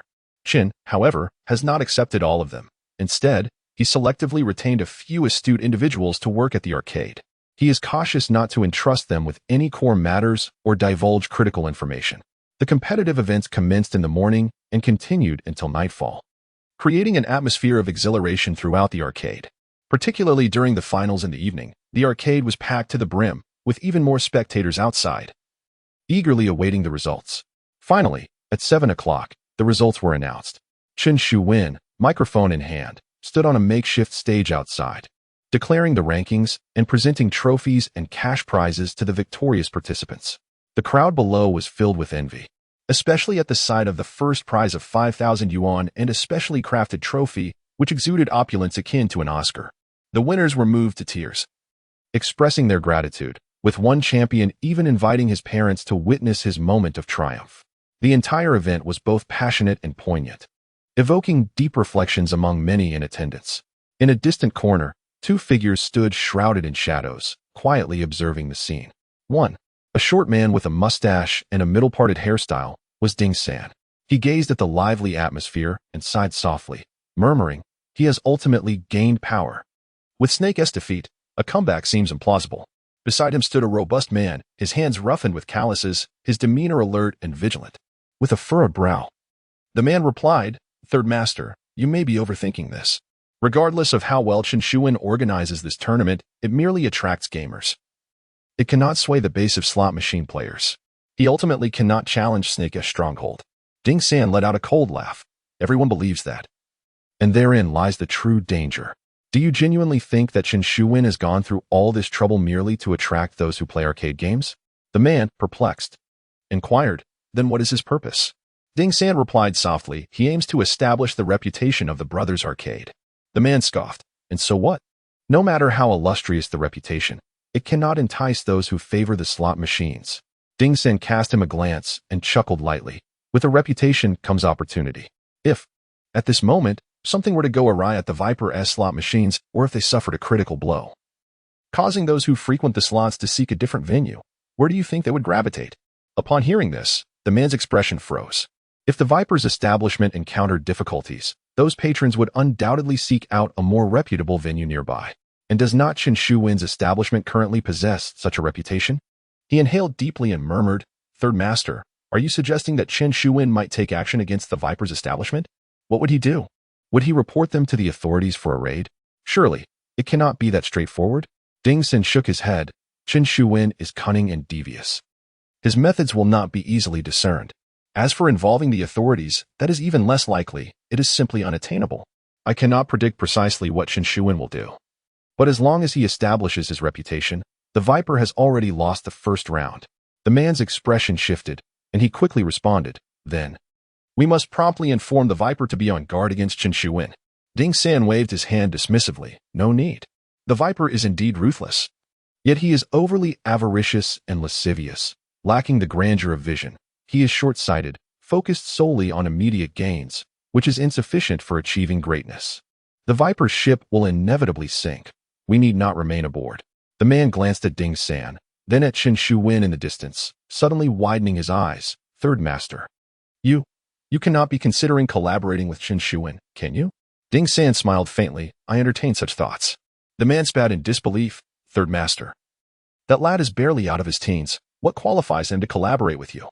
Ding San regarded the man and gently responded, "Ambition is not determined by age. This matter does not require hasty decisions. Let us first observe the outcome. If Chen Shuwen truly possesses the capability to topple the Viper, he will undoubtedly achieve greatness in the future. What harm is there in aligning with him? However, if he cannot overcome this hurdle, then we need not expend our efforts." The man nodded, eager to discern whether Chen Shuwen could indeed bring down the Viper. Chapter 80. Summoning the Viper for a test upon the conclusion of the awards ceremony. Chen Shuwen summoned the 8 finalists and proceeded to a larger hotel in Pingsheng to host a celebratory banquet in honor of their victory. Many of these contestants were financially constrained, and entering such an esteemed establishment filled them with exhilaration and profound gratitude towards Chen Shuwen.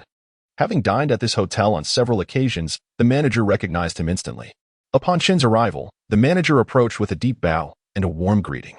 Recently, Chen Shuwen's reputation had soared, and his high-profile demeanor left few in Pingsheng willing to cross him. Observing the manager's deference, the finalists could not help but feel envious. With a casual nod, Chen Shuwen instructed the manager to arrange a private room for them. Once seated, he ensured that a lavish spread of food and drink was prepared. Although Chen abstained from alcohol, his companion, Wang Zhendong, possessed a commendable tolerance and indulged in a few toasts with the other contestants. As the evening progressed and Wang Zhendong stepped out to the restroom, a sudden commotion erupted outside. Rushing out, Chen Shuwen discovered Wang Zhendong engaged in a scuffle with a man at the restroom entrance. Upon seeing Chen, Wang Zhendong seized a nearby bottle and swung it at the man's head. Quick on his feet, the man grasped Wang's wrist, struggling to wrest the bottle away. After a brief tussle, Wang feigned release, allowing the bottle to fall into the man's grasp. The man, now brandishing the bottle, swung wildly, inadvertently striking Wang Zhendong on the head. Stunned, the man realized his intent to intimidate had backfired. At that moment, Chen Shuwen approached and seized the man by his collar, effortlessly grabbing another bottle to strike him. Although the man attempted to resist, he was held firmly by Wang Zhendong on one side and pressed against the sink by Chen Shuwen on the other. Chen delivered 2 more forceful blows with the bottles, leaving the man devoid of any capacity to fight back, only able to furiously threaten, "Just wait. My brother will come for you." Chen Shuwen disdainfully spat. "Where is your brother's room? Show me." The man, seething, revealed the room number, and without hesitation, Chen Shuwen grasped him by the neck and marched towards the designated suite. This room was the hotel's most opulent. Upon arrival, Chen Shuwen kicked the door open without a second thought. Inside, 7 or 8 individuals were dining, led by a portly man appearing to be in his 40s, his hair streaked with gray. Beside him sat a beguiling woman, her gaze alluring. Chen Shuwen instantly recognized her as the woman who had previously accompanied the Viper, also known as Boss Hu's mistress. As the occupants of the room turned their attention towards Chen, their eyes widened in outrage upon seeing the man he had subdued. "Who the hell are you? Let our second brother go. How dare you cause trouble here? Do you know who our boss is? Let me tell you, it's the infamous Boss Hu of Pingsheng. You must be tired of living to provoke Boss Hu." The crowd roared angrily, each one brimming with hostility, clearly ready to pounce on Chen Shuwen. Chen Shuwen then cast a glance at the rotund man, smirking coldly. "So, you are Boss Hu? Well, this matter will be easily resolved tonight." With that, he shoved the man forward and declared loudly, "Listen closely. My name is Chen Shuwen." The uproarious voices in the room fell silent instantly, and everyone quietly took their seats. Chen Shuwen's reputation had become too resounding during this time. The individuals present were mere bullies, capable of intimidating ordinary folks. But who would dare to stand against Chen Shuwen? Upon hearing Chen Shuwen's name, Boss Hu's expression changed. He took a deep breath and spoke in a somber tone. "Ah, it's you, Brother Chen. What seems to be the issue? How has my brother wronged you?" Chen Shuwen pointed at Wang Zhendong at the door. "My brother had his head smashed by your brother. Boss Hu, how do you propose to resolve this?" At this moment, the man hastily interjected, "Cousin, I've been wronged. That brat was too arrogant. When I went to the restroom, he told me to get lost. I was incensed and argued back. Then he struck me with a wine bottle. When I resisted, somehow the bottle ended up hitting his head. The man then clutched his head. I only hit him once. But Chen Shuwen, he hit me 3 times. Chen Shuwen retorted, "Brother, your counting seems a bit off. Did I hit you 3 times? The man asserted loudly it was 3 times. Chen Shuwen coldly laughed. "I recall it being 4 times. Was it insufficient? Then allow me to add another." With that, he seized a wine bottle from the table and, before the watchful eyes of the crowd, struck the man's head once more. The man let out a wail of despair, and the expressions of everyone in the room shifted. Chen Shuwen was far too ruthless, delivering such a heavy blow in front of them, showing utter disregard for their presence. Yet, no one dared to speak. Who would dare provoke Chen Shuwen? Chen Shuwen clapped his hands, eyeing the shattered bottle. "Oh, Mount I. No wonder it feels so smooth to strike with. Boss Hu, when you leave later, please have someone carry a few cases for me. I'll need some empty bottles for later." Boss Hu's face turned ashen. This man was his cousin. and to be struck before his eyes was akin to a slap to his face. However, he felt powerless to speak, fearing that Chen Shuwen might suddenly turn his wrath upon him. Brother Chen, my cousin has already been beaten to this extent. Why don't we just let it be? Boss Hu proposed tentatively. Chen Shuwen seized a bottle from the table, pointing it at Boss Hu. What do you mean? Can your cousin compare to my brother? The expression on Boss Hu's face shifted as he murmured, then, how do you intend to handle this, Brother Chen? Chen Shuwen smiled lightly. With your wealth. Boss Hu, surely it will not be difficult for you to manage this matter. Boss Hu's demeanor darkened immediately, and his young wife shot him a glare. What do you mean? Are you attempting to extort us? With a casual smile, Chen Shuwen approached Boss Hu's side and, without warning, delivered a sharp slap to the face of Boss Hu's wife. When a man speaks, what business do you have to interrupt? He admonished coldly. Boss Hu, does your household lack decorum? Boss Hu was momentarily stunned, while his wife erupted in fury. You dare strike me? Do you truly believe I fear you? I could easily call the serpent and have him come here to deal with you. Upon hearing this, Boss Hu's face turned ashen. He was already aware of the illicit affair between his wife and the serpent. Yet, for her to openly declare it before him was a profound humiliation.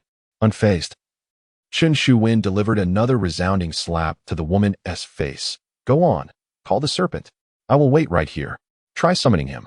Enraged and flustered, she dashed out to make the call. The onlookers within the room turned pale. Chen Shuwen displayed no fear even of the serpent. Seizing Boss Hu by the collar, Chen Shuwen chuckled softly. Now that the woman is gone, shall we discuss compensation? Boss Hu's face was ashen, and he remained silent. Observing his reaction, Chen Shuwen laughed lightly. What is the matter? Are you worried about losing face in front of your subordinates? Very well. Dongzi, have everyone leave the room. Wang Zhendong clapped his hands and commanded. Did you hear that? Everyone out. The people in the room exchanged glances, hesitant to speak up, and they all slinked out. With his men gone, Boss Hu was left in a state of disbelief. He stared at the closed door, trembling as he stammered, Brother Chun, it's all a misunderstanding. Why must you be so angry? How about this? You, name your price, and I shall compensate you. As the door clicked shut, Chen Shuwen's expression shifted. The fierce glint in his eyes faded, replaced by a serene smile. There's no need for compensation. I have something I would like to discuss privately with Boss Hu. Boss Hu, puzzled, inquired, What is it? Chen Shuwen replied, I would like to borrow 3 million from you as capital. Additionally, I hope that on the 3rd day of the 12th lunar month, Boss Hu can visit the provincial capital for a medical examination, preferably a full anesthesia gastroscopy, during which you will be unable to take calls or attend to business for an entire day. Boss Hu was rendered speechless, taken aback by such demands. What exactly do you intend to do? He stammered. With a calm smile, Chen Shuwen slowly articulated his plan. Upon hearing it, Boss Hu stood there in shock. Unable to utter a single word for a long while, Chen Shuwen patted his shoulder and said, Boss Hu, this plan of mine also serves to assist you. If it succeeds, you will vent your frustrations and recover a substantial amount of assets. If it fails, you will incur a loss of 3 million. I believe, for you, 3 million is not an insurmountable figure. Boss Hu gazed deeply at Chen Shuwen. You've caused quite a stir merely to have a private conversation with me about this matter? Chen Shuwen smiled lightly and nodded. Indeed. If I had approached you directly, the serpent would undoubtedly harbor suspicions. However, by orchestrating these events, the circumstances change. During this period, my overt actions have led others to believe that I, Chen Shuwen, am merely a petty schemer. In truth, I have deliberately cultivated that impression. Consequently, when I meet with you, others will assume I am attempting to extort you, and even the serpent will have no reason to suspect anything amiss. Boss Hu took a deep breath, compelled to acknowledge that Chen Shuwen's meticulousness was indeed astonishing. At that moment, a commotion arose from outside. Chen Shuwen chuckled. It seems the serpent has arrived. Boss Hu, ponder this carefully. Of course, you could also choose to inform the serpent about this matter. With that, Chen Shuwen's expression turned fierce once more. However, be aware that I, Chen Shuwen, am not one to shy away from a confrontation with the serpent. Yet, you must consider the benefits of revealing this to him. Your woman, right before your eyes, calls upon her lover for support. Boss Hu, can you swallow this affront? These words caused Boss Hu's countenance to darken with palpable venom. He clenched his teeth and inhaled deeply. Fine, I shall assist you. Chen Shuwen erupted in laughter, suddenly raising his voice. Then I extend my gratitude for your generosity. Boss Hu. He pushed the door open and stepped outside, where Boss Hu's young wife was sobbing as she approached with the serpent. Upon seeing Chen Shuwen, she immediately pointed at him, crying, "That's him. Brother Snake, you must avenge me." Behind, in the room, a sinister glint flashed across Basu's face. His eyes filled with malice. He remained silent, fixated on Chen Shuwen, eager to see how he would navigate this precarious situation. Chapter 81. Harmony brings wealth. The venomous serpent, accompanied by a group of underlings, charged forth with an imposing presence. "Chen Shuwen, it's you again." The serpent gritted his teeth, his expression as frigid as ice. Chen Shuwen replied with a faint smile, "Brother Snake, it has been quite some time. What brings you here? Are you truly stepping in for Basu's woman?" At this remark, several bystanders stifled their laughter. Everyone was aware of the serpent's illicit affair with Basu's mistress, yet none dared to voice it openly. Only Chen Shuwen possessed the audacity to speak such truths. The serpent's countenance darkened, his fists clenched tightly as he fixated on Chen Shuwen, his eyes glinting with malice. Clearly poised for confrontation. However, Chen Shuwen was undeterred, slowly slipping his hand into his pocket to grasp a bone knife, while the other hand discreetly withdrew into his sleeve, as if clutching something of significance. Simultaneously, Lai Ho Wang, Zhen Dong, and Li Taizhu approached from the side, their hands concealed within their sleeves, all intently watching the serpent. Moreover, Chen Shuwen's recently acquired subordinates also stepped forward. While they lacked the courage to confront the serpent directly, their presence served to bolster their collective morale. The serpent surveyed the group, his expression growing grave. He was acutely aware of Chen Shuwen's propensity for concealing lime within his clothing, striking when chaos ensued. Confident in his own combat prowess, the serpent believed that in a fair fight, he could easily dispatch Chen Shuwen and his companions. Yet, should Chen Shuwen employ lime, the outcome would be uncertain.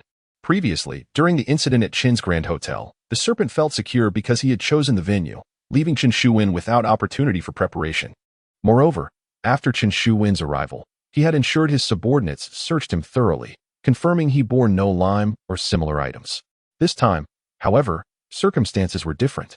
He had arrived midway through, and it was unclear whether Chen Shuwen had prepared in advance to confront him. Acting rashly could lead to a significant misstep. Thus, despite the anger seething within him, the serpent ultimately suppressed his urge to strike. He coldly remarked, "Chen Shuwen, as a man, how can you bully a girl? Don't you fear losing face when this gets out?" Chen Shuwen chuckled, "Brother Snake, you acknowledge me as a man. When we men converse and conduct ourselves, does it not seem a tad inappropriate for a woman to interject? Boss whose lack of discipline necessitates my intervention. What does that have to do with you, Brother Snake? I am not reprimanding your woman, am I?" This retort left the serpent momentarily speechless. As Chen Shuwen pointed out, this was Basu's wife. What justification did he have to intervene? He couldn't very well admit she was his own. Taking a deep breath, the serpent declared, "Basu is my employer. His affairs are my affairs." Chen Shuwen scoffed, "And does that mean his wife is also yours?" The venomous snake, in a fit of anger, exclaimed, "You." Chen Shuwen chuckled heartily, "It's just a jest. Snake brother, why take offense? The main person involved has to even spoken, so what is the rush? With the new year approaching, let us embrace harmony for prosperity." The venomous snake gritted his teeth and turned furiously to Basu. "Basu, what do you suggest we do about this?" Basu took a deep breath, glanced at Chen Shuwen, then at the venomous snake, and finally sighed, "Very well. Let us prioritize harmony for financial gain." Upon hearing this, the young mistress immediately glared in anger, spat, and muttered, "Spineless coward." Basu heard her but remained silent. Appearing genuinely weak and timid, Chen Shuwen laughed heartily and waved at Basu. "Thank you, Basu. Snake brother, see how magnanimous Basu is? This is the demeanor of someone who handles major affairs. Ha ha ha, shall we all gather for a drink?" The venomous snake cast a penetrating gaze at Chen Shuwen and coldly replied, "No need. There will be plenty of opportunities to drink when we visit the graves." Chen Shuwen smiled lightly. "What does Snake brother enjoy drinking? I shall bring you plenty then." The venomous snake, expressionless, ignored Chen Shuwen and coldly glanced at Basu before departing with his entourage. The young mistress spat again, twisting her slim waist and shaking her curvaceous figure as she followed the venomous snake out. The scene erupted in whispers, with many secretly laughing. "Wow." She openly ran off with the venomous snake. TSK, look at that woman's slender waist and her perky backside. It's quite the sight. The venomous snake must be overjoyed. I wonder how wild it will get tonight, ha ha ha." The crowd exchanged ribald jokes and continued their banter. Basu's face darkened, and without a word, he rose and left. As he passed by Chen Shuwen, he cast a cold glance and stated, "I will have the money sent to you tomorrow. Chen Shuwen chuckled again. Thank you, Boss Hu. Boss Hu departed with his men. Upon returning to the private room, Chen Shuwen felt exhilarated and slapped the table. Monkey, Dongzi, let us continue with the next round. Li Hong, call Xiaoman and the others, and reserve 2 luxurious private rooms for us. In this room, let us count heads. Each person should have a lady accompanying them. Arrange for the finest drinks and the highest tips. Then, he patted Lai Ho's shoulder and grinned.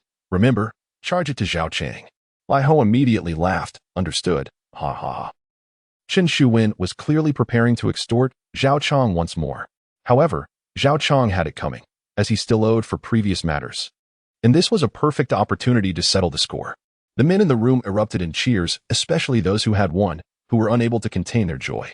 Not only had they received bonuses, but they were also treated to a lavish meal and a night out, leaving everyone in profound admiration and gratitude towards Chen Shuwen. Of course, where there was joy, there was also despair. For instance, upon receiving a call from Wu Lihong, Zhao Chang was on the verge of tears. Chen Shuwen had over 20 individuals with him tonight, necessitating the company of an equal number of young ladies. Moreover, it was anticipated that several more would join the gathering, further escalating the expenses. With 2 private rooms and the requirement for fine wine, the total expenditure for the evening would reach 30 to 40,000. To him, this was akin to carving flesh from his own body. Yet Zhao Chang dared not utter a word of dissent, obediently complying with the demands. He had learned that Chen Shuwen was once again at odds with the poison snake tonight. Given that Chen had already made his intentions clear and the poison snake had refrained from taking action, how could Zhao Chang possibly voice his discontent? Thus, with a mournful expression, Zhao Chang signed the bill. This evening, the attendees reveled to their heart's content. Following this event, Chen Shuwen's reputation was bound to soar. Before midnight, Chen Shuwen departed with Wu Lihong and Lai Ho. Upon reaching home, Lai Ho expressed his concerns, saying, Brother Wen, perhaps we should stay here with you tonight. Given the commotion, the poison snake might attempt to ambush you. Chen Shuwen smiled reassuringly. Do not worry. Even if the poison snake desired to deal with me, it would not be tonight. Lai Ho questioned, why not? Chen Shuwen explained, with the upcoming new year and the current business of the electronic dynasty, the poison snake stands to earn millions if he plays his cards right this month. Before that, he would prefer to avoid any major incidents, focusing instead on securing his profits.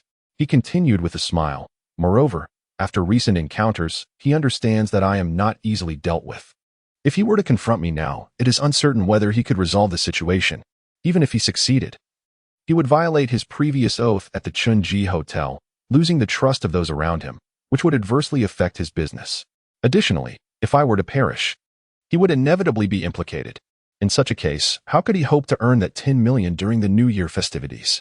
Lai Ho suddenly understood, exclaiming, No wonder, Brother Wen, you advised him that harmony brings wealth. You were warning him. Chen Shuwen chuckled and waved his hand dismissively. Rest assured, he will not take action until his true interests are threatened. The poison snake may be a madman, but he is no fool. 10 million, how could he possibly forfeit such a substantial prize? Lai Ho and the others nodded in agreement, their worries alleviated, and they turned to leave. Chapter 82. The Dilemma of the Pony. Just as Chen Shuwen had anticipated, the night passed without a single stir from the serpent. In the morning, he arrived at the arcade and, from a distance, spotted Lai Ho engaged in conversation with Wang Zhendong. What are you chatting about? Chen casually inquired. Lai Ho and Wang Zhendong exchanged mischievous glances and replied, We're discussing the serpent. Chen, taken aback, asked, What about him? Lai Ho responded, It is said that last night, the serpent took Hu's mistress and did not return home. Wang Zhendong chuckled. I heard he took her to a hotel. Wow, the staff even overheard them. The woman was screaming all night, her cries echoing down the corridor. It was quite a spectacle. Lai Ho nodded in agreement. Indeed, this morning, that woman limped out of the hotel, he continued. Damn it, the serpent is as strong as an ox. He really wore her out. Wang Zhendong laughed heartily. Can you imagine how furious Hu must have been to see his mistress in that state this morning? Chen felt exasperated. Can you two focus on something more substantial and gossip less? Lai Ho smirked. Well, we have nothing else to do, so why not chat? Disregarding their banter, Chen Shuwen entered the arcade, where he noticed an increase in patrons. Those who had triumphed in the previous competition had come to play, while those who had not also frequented the venue, ensuring that, despite it being morning, the place remained lively. As Chen settled in around 10 o'clock, a man approached him at the entrance. He stood before Chen and respectfully stated, You must be Brother Wen? Boss who sent me with this check. Please accept it. Chen took the check and nodded in satisfaction. Please extend my thanks to Boss Hu. He then proceeded to the bank to deposit the 3 million into his account. Gazing at the balance of 3,500,000, Chen murmured, all is in readiness. Only the final piece is lacking. He pulled out his phone and texted Li Eryong, action in 10 days. Li Eryong replied with a simple, okay, with a serene smile. Chen deleted the message and strolled back to the arcade. Following the conclusion of the competition, business at Chen's arcade flourished. Even the slot machines began to attract players. However, those who played the slots were merely small fry, offering little profit. The daily earnings from the slots were dwarfed by the revenue generated from the other games. Compared to the Serpent's daily intake of 100,000, Chen's slot machines seemed almost ornamental. During this period, the Serpent had entirely disregarded Chen. As the approach of the new year loomed, a time when the slot machines would be most lucrative, during the month of the new year. Given the scale of the electronic dynasty, daily earnings could potentially exceed 1 million. During a vacation period, as long as he performs well. The Serpent anticipates a substantial sum of at least 10 million, which naturally becomes his primary focus. As for the gaming machines outside, hardly anyone plays them. And the Serpent pays them no mind whatsoever. He considers the lack of players a blessing, believing it brings a sense of tranquility, in stark contrast to the Serpent's busyness. Chen Shuwen finds himself in a rather serene state. He is still occupied with preparations for the upcoming competition, which primarily involves challenging games. Titles like Journey to the West, The Legend of the Monkey King, 3 Kingdoms, Battle Chronicles, and Dinosaurs in Action are the focus. He is busy formulating rules, allocating prizes, and promoting the event, seemingly indifferent to the slot machines. Meanwhile, Lai Ho and Wang Zhendong are also preoccupied, spending most of their time away from the shop. Following Chen Shuwen's instructions, they have been discreetly investigating the close associates of the Serpent and Zhou Jinghui. Each evening, during dinner at home, Lai Ho and Wang Zhendong present their gathered information to Chen Shuwen for a comprehensive analysis. On this particular day, as Chen Shuwen peruses the materials handed to him by Lai Ho, his brow furrows slightly. This Xiao Ma is still unmarried? Chen Shuwen muses, perplexed. Lai Ho nods in affirmation. Indeed, it's quite peculiar. At 35, he remains single. Moreover, the most striking detail is that he has no girlfriend and never ventures out to meet women. Isn't that strange? Chen Shuwen remarks with a serious tone, not marrying. Having no girlfriend and not seeking women. Could he possibly be homosexual? Lai Ho shakes his head. No, I haven't heard any rumors in that regard. Perhaps he simply lacks interest in women. Chen Shuwen looks at Lai Ho intently. Have you ever encountered a man who shows no interest in women? Lai Ho scratches his head. What about Lu Xiaohui? Chen Shuwen retorts, come on, don't mention those legendary figures. I'm asking about the people around you. Have you seen anyone who is indifferent to women? Lai Ho contemplates before shaking his head. No, I haven't. However, brother one, you seem a bit indifferent to women yourself. In the room, Wu Lihong scoffs, recalling how Chen Shuwen has kept her busy ever since their first encounter.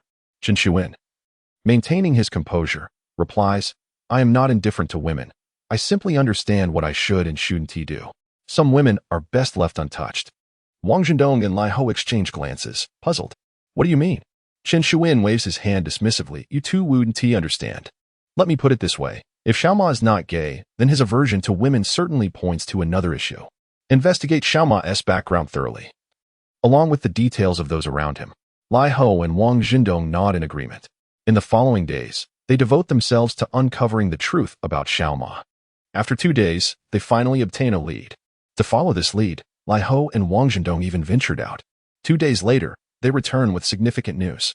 Lai Ho, with an air of mystery, declares, Brother Wen, we've discovered something you would never expect.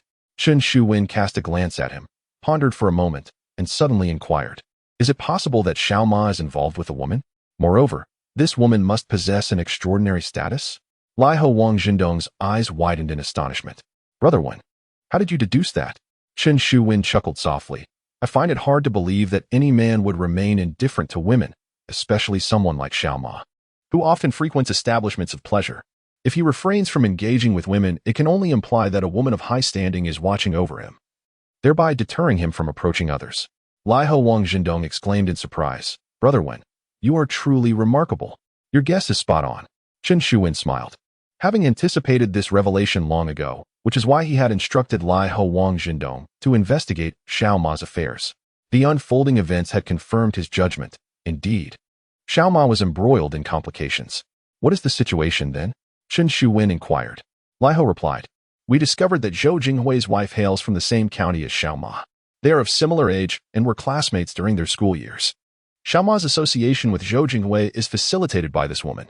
Suspecting their connection, I took the initiative to investigate their hometown. The findings were shocking.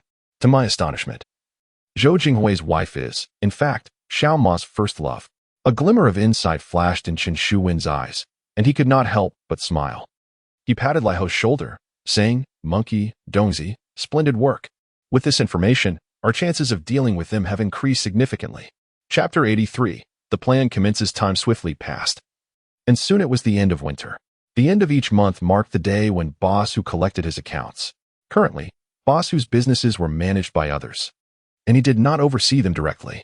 Therefore, each month, he conducted a financial review, which essentially entailed gathering profits. Even with the Electronic Dynasty, Boss Hu was required to collect profits monthly as the funds for the establishment had been invested by him. The premises belonged to Boss Hu, and the equipment within was also financed by him. Previously, the Serpent merely oversaw the operations there. However, the Serpent later seized control, claiming the establishment as his own. Nevertheless, on paper, the venue still belonged to Boss Hu, who, however, had ceased to receive any profits from the Electronic Dynasty.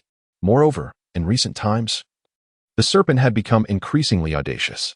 He not only failed to provide Boss Hu with any profits, but also sought to extract additional funds from him each month.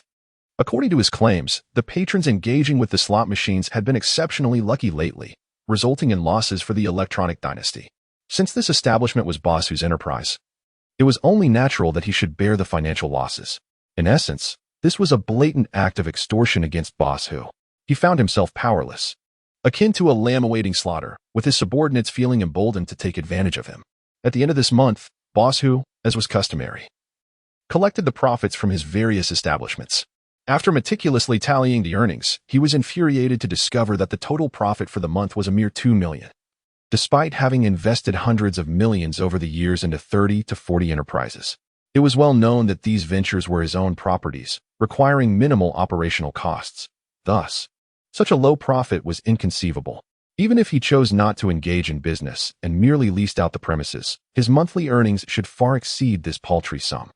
Taking a deep breath, he glanced at those managing his establishments, ultimately swallowing his anger for the time being. He understood that these individuals were currently devising ways to line their own pockets. If this continued, he would inevitably be consumed by them. However, upon reviewing the profit situation of the Electronic Dynasty, he could no longer remain composed. The accounts clearly indicated a loss of 700,000 for the month. How could such a significant loss occur? Furious, Boss Hu nearly erupted on the spot, demanding an explanation. The Serpent cast him a sidelong glance. In business, there are gains and losses. It is quite normal. This month, the luck of those playing the slot machines and patrons at the casino was exceptional. What can I do about it? Boss Hu, I have already been exceedingly generous. This 700,000 comes from my own pocket. Given our relationship, I have not charged you interest, so what is there to be dissatisfied about? Grinding his teeth, Boss Hu recognized that the Serpent was unequivocally extorting him. Yet, confronted with the Serpent's cold, piercing gaze, he ultimately suppressed his indignation. In the room, those present were not united in purpose. Rather, they seemed intent on draining him of his vitality. Should he truly provoke the Viper, none would come to his aid. Boss Hu inhaled deeply and spoke in a grave tone. Let us postpone the matter of the 700,000 for now. I have been feeling unwell lately and plan to visit Pingzhou tomorrow for a checkup. We shall discuss this further upon my return. The Viper furrowed his brow slightly but dismissed any deeper contemplation. It was unreasonable to expect Boss Hu to disperse the funds before his medical examination. That would be excessively audacious. In his view, Boss Hu was like a monk who could escape, but not the temple. Ultimately, the sum of 70,000 would be his. Having collected a portion of the profits, Boss Hu departed.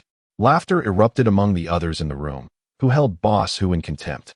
The Viper's face also displayed a hint of disdain as he waved toward Boss Hu's young mistress, who promptly sashayed out, wrapping her arms around the Viperess as they left without a care. The sight elicited another round of raucous laughter, further diminishing Boss Hu's stature in the eyes of the onlookers.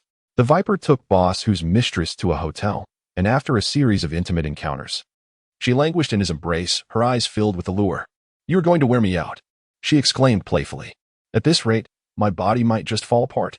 The Viper, beaming with pride in his own stamina, replied, "If you truly cannot endure it, you could invite your friends next time to share the burden."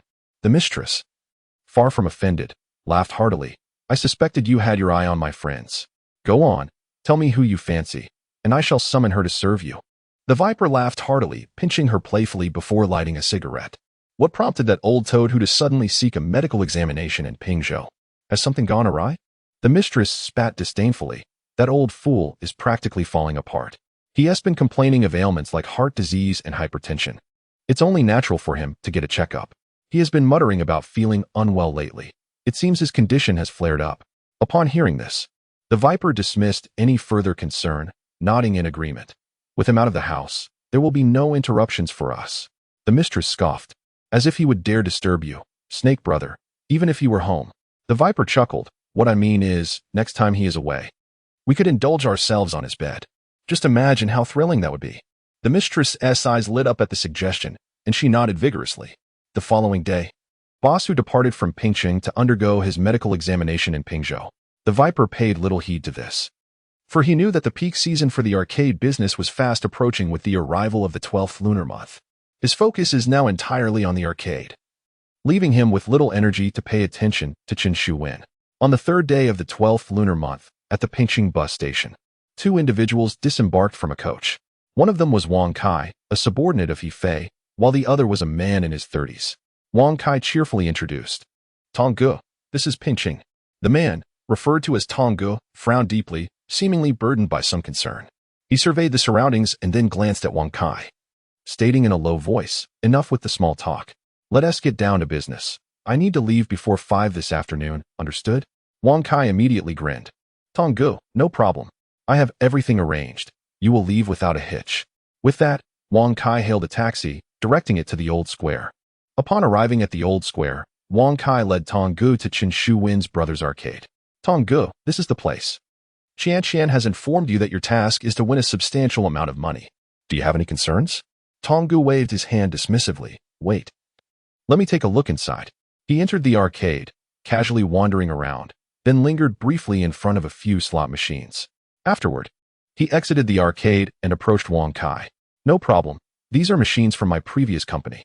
The programming is sound, and I'm confident I can win." Tong Ge nodded. Wang Kai was elated. "Shall we begin then?"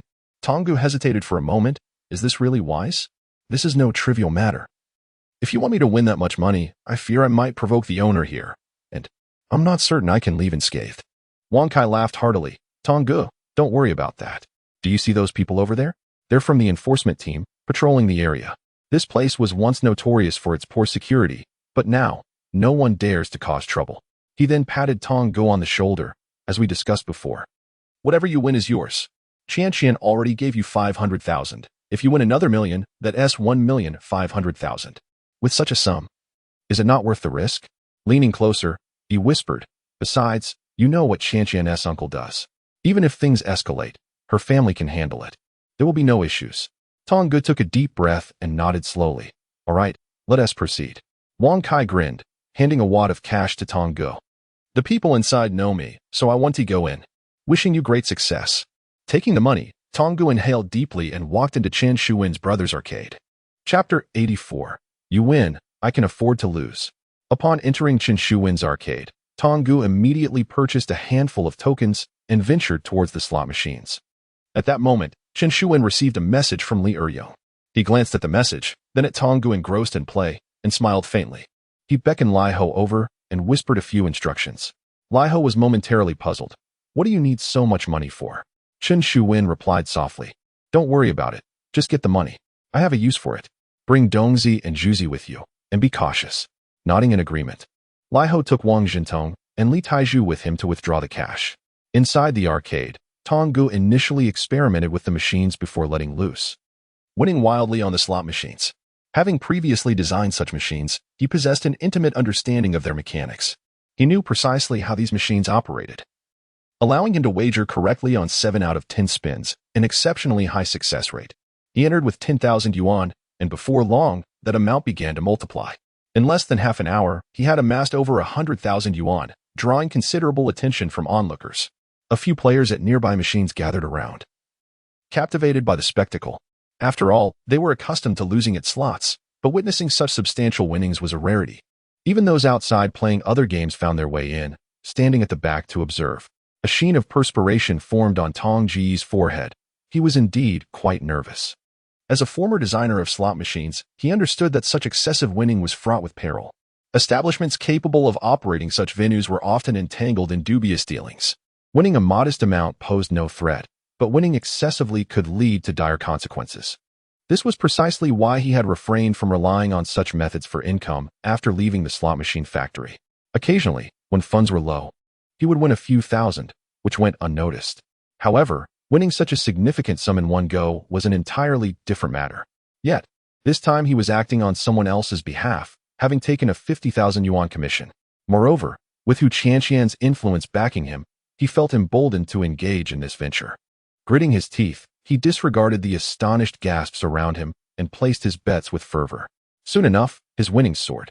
The initial sum of over 100,000 transformed into 300,000 to 400,000, then escalated to 700,000 to 800,000, culminating in an astonishing 160,000 to 70,000. At this juncture, the crowd was in a frenzy. Such an extraordinary scenario had never been witnessed before. Winning so much money at a slot machine was unprecedented. Such occurrences were typically reserved for the glitzy casinos of Las Vegas or Macau. In a small town like this, such winnings were unheard of. Amidst the crowd's astonishment, Chen Shuwen made his entrance. Upon seeing him, the crowd murmured in excitement, "Brother Wen is here. Look. This kid has won a fortune. Damn, this kid must have something going on to win so much." Amidst the clamor of the crowd, whispers arose, questioning whether Tong Gu was engaging in deceit. Cold sweat trickled from his palms as he sat upright, his heart racing with anxiety. He dreaded the thought that this money could lead to his undoing. Chen Shuwen approached the slot machine, scrutinizing the numbers displayed, then casting a grave glance at Tong Gu, whose expression was as dark as impending rain. He raised his hand, silencing the surrounding spectators, and addressed Tong Gu in a low voice. "Brother, it's time to stop. My bank card has a limit. If you continue winning, I fear you won't be able to withdraw any money today." Upon hearing this, the crowd fell silent, astonished. Many had anticipated Chen Shuwen to explode with rage, given his recent audacious demeanor and ruthless actions. However, they were taken aback by his unexpected words. Tong Gu exhaled deeply, relieved that Chen Shuwen was not furious. With a quick smile, he replied, It's fine. Let us leave it at that for today. Thank you, boss." Chen Shuwen nodded and instructed Lai Ho, who had just returned with cash, "Go give this brother his money." Lai Ho, Wang Zhendong, stood in shock. "Huh?" Chen Shuwen shot him a look. "What are you hesitating for? The man is done playing. Let us settle up." The two exchanged glances, reluctant to comply, especially with the staggering sum of over 1.6 million at stake. At that moment, a staff member urgently interjected, "Wen Gu, this guy definitely has something amiss. He has hit every bet. This is certainly cheating." Chen Shuwen regarded the staff member, then turned his gaze back to Tong Gu, finally surveying the machine itself. After a moment of contemplation, he stated solemnly, "Brother, I can give you the money. However, may I kindly ask to check if you possess any cheating tools?" Tong Gu, upon hearing this, felt a wave of relief wash over him. He understood the slot machine's programming. Cheating through the software required no tools, thus it hardly constituted cheating in the conventional sense. Hence, even if Chen Shuwen searched him, nothing incriminating would be found. "No problem," he responded promptly, removing his jacket and lifting his shirt to demonstrate he carried no devices. Chen Shuwen examined him with furrowed brows and, satisfied there were no tools, waved his hand. "Monkey, give him the money." Lai Ho anxiously protested. "Wen Gu." Chen Shuwen shot him a fierce look. "Stop with the nonsense. Hand over the cash. If I can open this establishment for business, I anticipated this day would come. Brother, if you can win, I can afford to pay." His declaration was met with a resounding cheer from the crowd. Wen Gu is magnificent. Truly a man of courage. So impressive, Wen Gu. The onlookers erupted in admiration for Chen Shuwen, recognizing the audacity required to pay out such a staggering sum. Reluctantly, Lai Ho counted out over 1.6 million for Tong Gu, who, clutching the hefty bag, exited the gaming hall still in a daze. He never anticipated that Chen Shuwen would indeed lose money and, astonishingly, allow him to leave. It is crucial to understand that Hu Qianqian's original plan was for him to sabotage Chen Shuwen's arcade, thereby winning a substantial sum of money. If Chen Shuwen did not incur losses, his reputation would be tarnished, and he would no longer be able to operate the establishment. However, now that Chen Shuwen has compensated the amount, he managed to exit smoothly, which was entirely beyond his expectations. Tong Gu, clutching the money, turned the corner where Wang Kai, wearing a face-covering hat, awaited him. Wang Kai signaled to Tong Gu and pointed towards a nearby taxi. Tong Gu promptly entered the taxi, with Wang Kai following suit, and the two departed the old square without a moment's hesitation. Meanwhile, inside the arcade, patrons were abuzz with discussions about Tong Ji's astounding victory of over 1.6 million. The most commendable aspect, of course, was that Chen Shuwen actually handed over the money to Tong Gu. It is worth noting that a similar incident had occurred before in pitching, where an individual won over 100,000 at a slot machine, only for the owner to resort to deceit, cutting off the power and ultimately offering just a few thousand to settle the matter. Therefore, the public is particularly vigilant about such occurrences. Slot machine enthusiasts tend to favor larger, reputable establishments to avoid any potential betrayal from owners. This time, Chen Shuwen's loss of over 1.6 million was enough to cement his reputation throughout Pingqing. Consequently, after Tong Ji's departure, Chen Shuwen's slot machines became immensely popular. Numerous individuals outside were drawn in to try their luck, having just witnessed someone walk away with over 1.6 million. Envy stirred within them. That day, fortune seemed to smile upon many of them, as several won amounts exceeding 10,000. Chen Shuwen, being straightforward, had Lai Ho distribute the winnings. However, as noon approached, Chen Shuwen called a halt to the proceedings. Everyone, I apologize, but my bank card has reached its limit, and we have no cash in the store. Please return tomorrow, Chen Shuwen announced with a smile.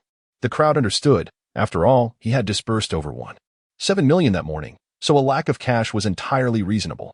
Chen Shuwen closed the doors of the establishment, yet this incident rapidly spread throughout Pingqing, significantly enhancing both his and the arcade's reputation.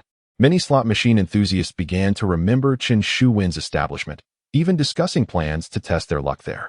At Master Ho's tea house, Master Ho sat at the table, listening intently as Fong Ru vividly recounted the events that transpired at the arcade.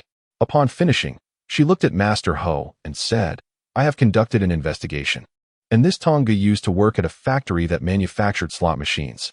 He is an engineer well-versed in the programming of these machines. He was summoned by He Fei's subordinates, as well as He Fei's girlfriend, to deal with Chen Shuwen. The Chen individual failed to conduct any investigation and immediately handed over more than 1.6 million. Chen Shuwen has truly fallen this time. Master Ho picked up his pipe, took a deep puff, and narrowed his eyes slightly, chuckling softly. Chen Shuwen has made his move, and it is a bold one indeed. While it may not be particularly sophisticated, it should suffice to deal with a viper. Fong Ru was taken aback. A bold move? Master Ho continued leisurely. Whatever information you can uncover, the viper can likely discover as well. Barring any unforeseen circumstances, this individual will be at the Electronic Dynasty this afternoon. It remains to be seen how the viper will respond to this game. Fong Ru's expression gradually became vacant as she suddenly realized that she had indeed underestimated Chen Shuwen. Chapter 85. The allure of wealth. In a hotel opposite the law enforcement team in Pingqing, Wang Kai secured a room for Tong Gu. Sitting in the private room, Tong Ji's expression finally showed signs of recovery. Is this place safe? He asked in a hushed tone. Wang Kai chuckled reassuringly. Rest assured, it is entirely secure. The law enforcement team is right across the street. Any commotion here will be heard over there with just a shout. Furthermore, the owner of this establishment happens to be Qianqian's uncle, who will keep a watchful eye on us. Tong Gu let out a long breath. His gaze fixated on the bag of money on the table, excitement bubbling within him. I never anticipated that the one surnamed Chun would possess such audacity. Over 1,600,000, and he gave it to me all at once. I thought he might pull the power switch and act unreasonably. Tong Gu exclaimed with glee, his hand instinctively reaching for the bag of money. Over 1,600,000 is no trivial sum. It would stir the heart of anyone. Wang Kai's face was also alight with excitement. Ha ha ha.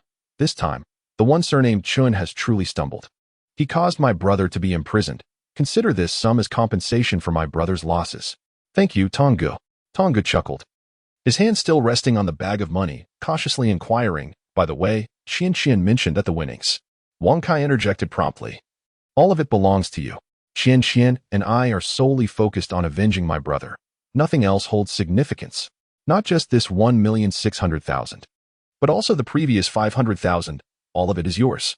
Tong Gu was overjoyed, feigning modesty. Oh, is that really appropriate? Such a large sum should be shared with you as well. Wang Kai waved his hand dismissively. Tong Gu, you undertook a considerable risk in this endeavor. The profits from this risk are rightfully yours. I cannot accept any of it. This money, having been declared yours, is indeed yours. With that, Wang Kai lifted the bag of money and thrust it into Tong Ji's embrace. Tong Gu could hardly contain his elation, having previously received 500,000, and now an additional 1,600,000. He could easily acquire several properties in Pingzhou, living a carefree life. After all, in 2003, the price of houses in Pingzhou was merely 2,000 to 3,000 per square meter. Clutching the bag of money, Tong Gu asked, "When shall we depart?" Wang Kai replied, "At 5 o'clock this afternoon. Qian has arranged for someone to escort us. Rest assured, it will be members of the law enforcement team, completely secure." Tong Gu nodded in satisfaction. With the law enforcement team escorting them, he felt reassured. Wang Kai glanced at the time. It's only 1 o'clock now. We have 4 hours left. Tong Gu, how about we head back to Chen Shuwen's establishment and try our luck again? Tong Ji's eyes sparkled. He shared the same thought. When they first visited that morning, he was filled with trepidation, fearful of potential mishaps. However, now that they had emerged unscathed and unexpectedly acquired such wealth, his courage had swelled. For him, playing the slot machines felt akin to withdrawing cash. If he could win an additional 1 or 2 million, this trip would indeed be tremendously profitable. He could even afford to marry 2 young brides. He hesitated for a moment before whispering, Is this suitable? Wang Kai chuckled reassuringly. Rest assured. I just contacted Qian. Earlier this morning, she had her cousin patrolling around the old square, concerned about any potential trouble. Her cousin is still on patrol there. If we head over now and win a significant amount, that Chen fellow wouldn't dare to lay a finger on you.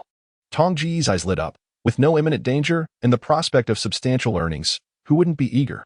He nodded eagerly. All right, then we shouldn't delay. Let's hurry over. He gathered his belongings and followed Wang Kai straight to the old square. However, upon arriving outside the arcade, they discovered it was unexpectedly closed. Wang Kai inquired nearby and learned that Chen Shuwen had run out of cash, leaving him momentarily speechless. Seriously, he's out of money already? I was hoping to bankrupt him in one go. Wang Kai muttered. Tong Gu grew anxious. If Chen Shuwen wasn't open, where could he earn money? His mind was solely focused on profit. What do we do now? We still have 3 or 4 hours. We must find something to occupy ourselves, he said. Wang Kai glanced at him and leaned closer, suggesting, what if we try a different establishment? Tong Gu paused. A different establishment? Wang Kai nodded affirmatively. Precisely. A larger venue. One that offers far more lucrative opportunities than Chen Shuwen's place, and undoubtedly more cash flow. Should everything go well, they could potentially win over 3 million in one outing. Tong Ji's eyes gleamed with greed. Such a tempting prospect overshadowed all other thoughts. All right, I'm in. He agreed enthusiastically. Wang Kai grinned and led Tong Gu directly to the electronic kingdom of the Viper. Unbeknownst to them, at a corner eatery, disguised with a face-covering hat, Chen Shuwen quietly observed this scene. Upon seeing the two enter the electronic kingdom, a faint smile crept across his face. He pulled out his phone and sent a message to Li Er-yong. The plan continues. Li Er-yong had already returned to Pingcheng and was dining with a young boy, his cousin, who hailed from a nearby county. Li Er-yong had specifically brought him from the outskirts at Chen Shuwen's instruction. After receiving Chen Shuwen's message, Li Er-yong promptly put away his phone and turned to his cousin. Do you remember what I told you? The cousin replied promptly. I remember. Book 2 rooms. 303 and 309 for 5 days. Li Er-yong nodded in satisfaction as he handed a stack of money to his cousin. The boy headed directly to the inn across the street, the very one where Chen Shuwen had previously stayed. After Chen Shuwen had dealt a heavy blow to Feng Bao's gang, his home had been left in disarray, forcing him to temporarily take 2 rooms there. The cousin entered the inn and successfully secured rooms 303 and 309. Afterward, he took the keys and went upstairs to take a look. Li Er-yong sat in a quaint little shop across the way, observing his cousin as he waved from 2 adjoining rooms. After a careful appraisal of the surroundings, he nodded in satisfaction and gestured for his cousin to come down. The cousin approached with keys in hand and presented them to Li Er-yong, saying, Cousin, it's all taken care of. Li Er-yong smiled and gently ruffled his hair, replying, Well done. Take this money and buy yourself something nice. When you come again, I shall take you around. He handed a bundle of cash to his cousin, who departed with great enthusiasm. Once alone, Li Yuryong walked to a secluded spot and concealed the 2 keys. Subsequently, he took out his mobile phone and sent a message to Chen Shuwen. All is set. Chapter 86. The show begins outside an old square. In a restaurant, the serpent was dining with a group of subordinates. Beside him sat a voluptuous woman, her neck adorned with a serpent tattoo that almost engulfed her entire throat, lending her otherwise beautiful visage an unsettling and fearsome aura. This woman was Jin Hui, the serpent's wife, known in the underworld as the Golden Ring Serpent. She was the only woman who shared the serpent's taste for the macabre and the only one unafraid of snakes. Moreover, Jin Hui was exceptionally ruthless in her dealings, rivaling the serpent himself. During the years of the serpent's imprisonment, it was Jin Hui who managed all his affairs. Upon his release, the serpent's swift rise to power was largely attributed to her efforts. Thus, Jin Hui's status was hardly inferior to that of her husband. After toasting with his subordinates, someone brought up the incident earlier that morning when Brother Tong had reportedly won over 1.6 million at Chen Shuwen's arcade. Brother Serpent, do you think Chen Shuwen has lost his mind? Over 1.6 million, just like that. Damn, even if he sold both his shops, they wouldn't be worth that much. One of the younger subordinates exclaimed loudly. The others erupted in laughter, mocking, what a fool. How could he not pull the plug when something like this happens? Clearly, he must be out of his mind. Losing over 1.6 million in one go, I doubt that Chen will last long. The serpent wore a disdainful smile, clearly unimpressed by Chen Shuwen's predicament. At that moment, Ding San, who had been silently observing from the side, raised his head. He surveyed the group, then glanced at the serpent and suddenly inquired, Brother Serpent, if this incident had occurred in the Electronic Dynasty, how would you handle it? The room fell silent, all eyes turning towards the serpent. He paused for a moment, then scoffed. Humph, with me in the Electronic Dynasty, who would dare cause trouble here? A glimmer of mockery flashed in Ding San's eyes, yet his expression remained unchanged as he pressed on, Brother Serpent, I am asking about a hypothetical situation. If someone were to win such a sum at the Electronic Dynasty, what would your course of action be? The serpent frowned, studying Ding San intently. Old 3. What do you mean by that? Ding San smiled lightly. I simply wish to know how you would address such a scenario. The serpent remained silent, his brow furrowed. At that moment, one of the younger subordinates interjected. What is there to handle? Anyone who dares to stir up trouble in the Electronic Dynasty would be made to enter upright and leave horizontally. We are not like that cowardly fool Chen Shuwen, who would let someone take away so much money. To take our money, they better have the guts to back it up. The other subordinates nodded in agreement. Ding San, however, did not pay them any heed and continued to fix his gaze on the serpent, asking once more, Brother Serpent, what is your stance on this matter? The venomous snake cast a piercing glance at Ding San, his voice icy as he stated, My brother's intentions align with my own. Ding San's eyes reflected a hint of disappointment as he let out a soft sigh. So, Brother Snake's implication is that we shall not compensate for this money? The venomous snake's expression darkened with irritation. Ding San, what exactly are you trying to convey? Ding San sighed once more. Brother Snake, while starting a business is relatively easy, maintaining it is far more challenging. The Electronic Empire has achieved its current stature largely due to your reputation and standing. If someone has won money and we refuse to compensate, do you not fear the repercussions on your reputation? The venomous snake's countenance shifted dramatically. He furrowed his brow, lost in contemplation. After a prolonged silence, he gritted his teeth and asked, Are you suggesting that I should reimburse this sum? Just as Ding San was about to respond, the cold voice of Jin Hui interjected, I believe we need not compensate for this money at all. Ding San turned to face Jin Hui, who coldly met his gaze. Brother San, under normal circumstances, who could possibly win such a sum from an arcade? That fellow must have cheated. Such individuals should not only be denied compensation, but ought to be dealt with severely. At the very least, we should incapacitate him, ensuring he never dares to cause trouble here again. A lesson to others. Upon hearing this, the venomous snake erupted into laughter, and the surrounding subordinates echoed their approval. Ding San fell silent, merely casting a deep glance at Jin Hui, a bitter smile briefly gracing his lips. Jin Hui disdainfully regarded Ding San, retorting, Brother San, you have become overly cautious in your endeavors. What is it? Did Chen Shuwen's swallowing of a live snake frighten you into submission? If you are truly that shaken, I can have the kitchen prepare some snake gall to bolster your courage. The subordinates erupted in laughter once more. Ding San remained silent, gradually bowing his head and letting out a gentle sigh. He understood all too well that Chen Shuwen was exceptionally meticulous in his dealings. This Tong Ge was likely a trap set by Chen Shuwen. Thus, it was probable that Tong Ji's winnings were not the result of cheating. This meant that the venomous snake would have no tangible evidence against him. Without evidence, to accuse him of cheating, refuse compensation, and resort to violence would inevitably tarnish the reputation of the electronic empire. In such a scenario, Chen Shuwen would be the victor, and the venomous snake's business would likely crumble.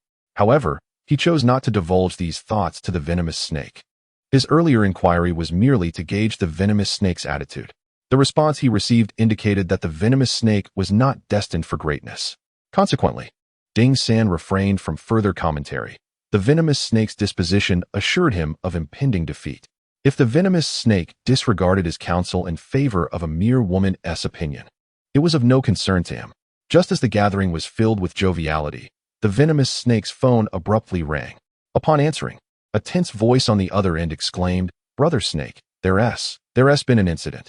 Someone has won hundreds of thousands on our slot machines, and they are still winning."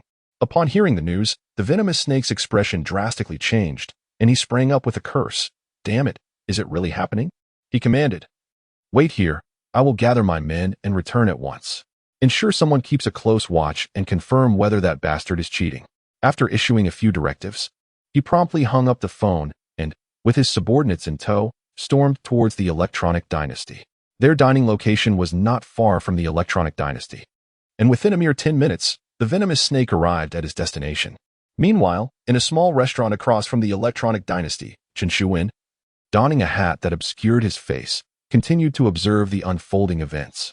Upon spotting the venomous snake's arrival, a faint smile crept across his lips as he murmured, "The show is about to begin."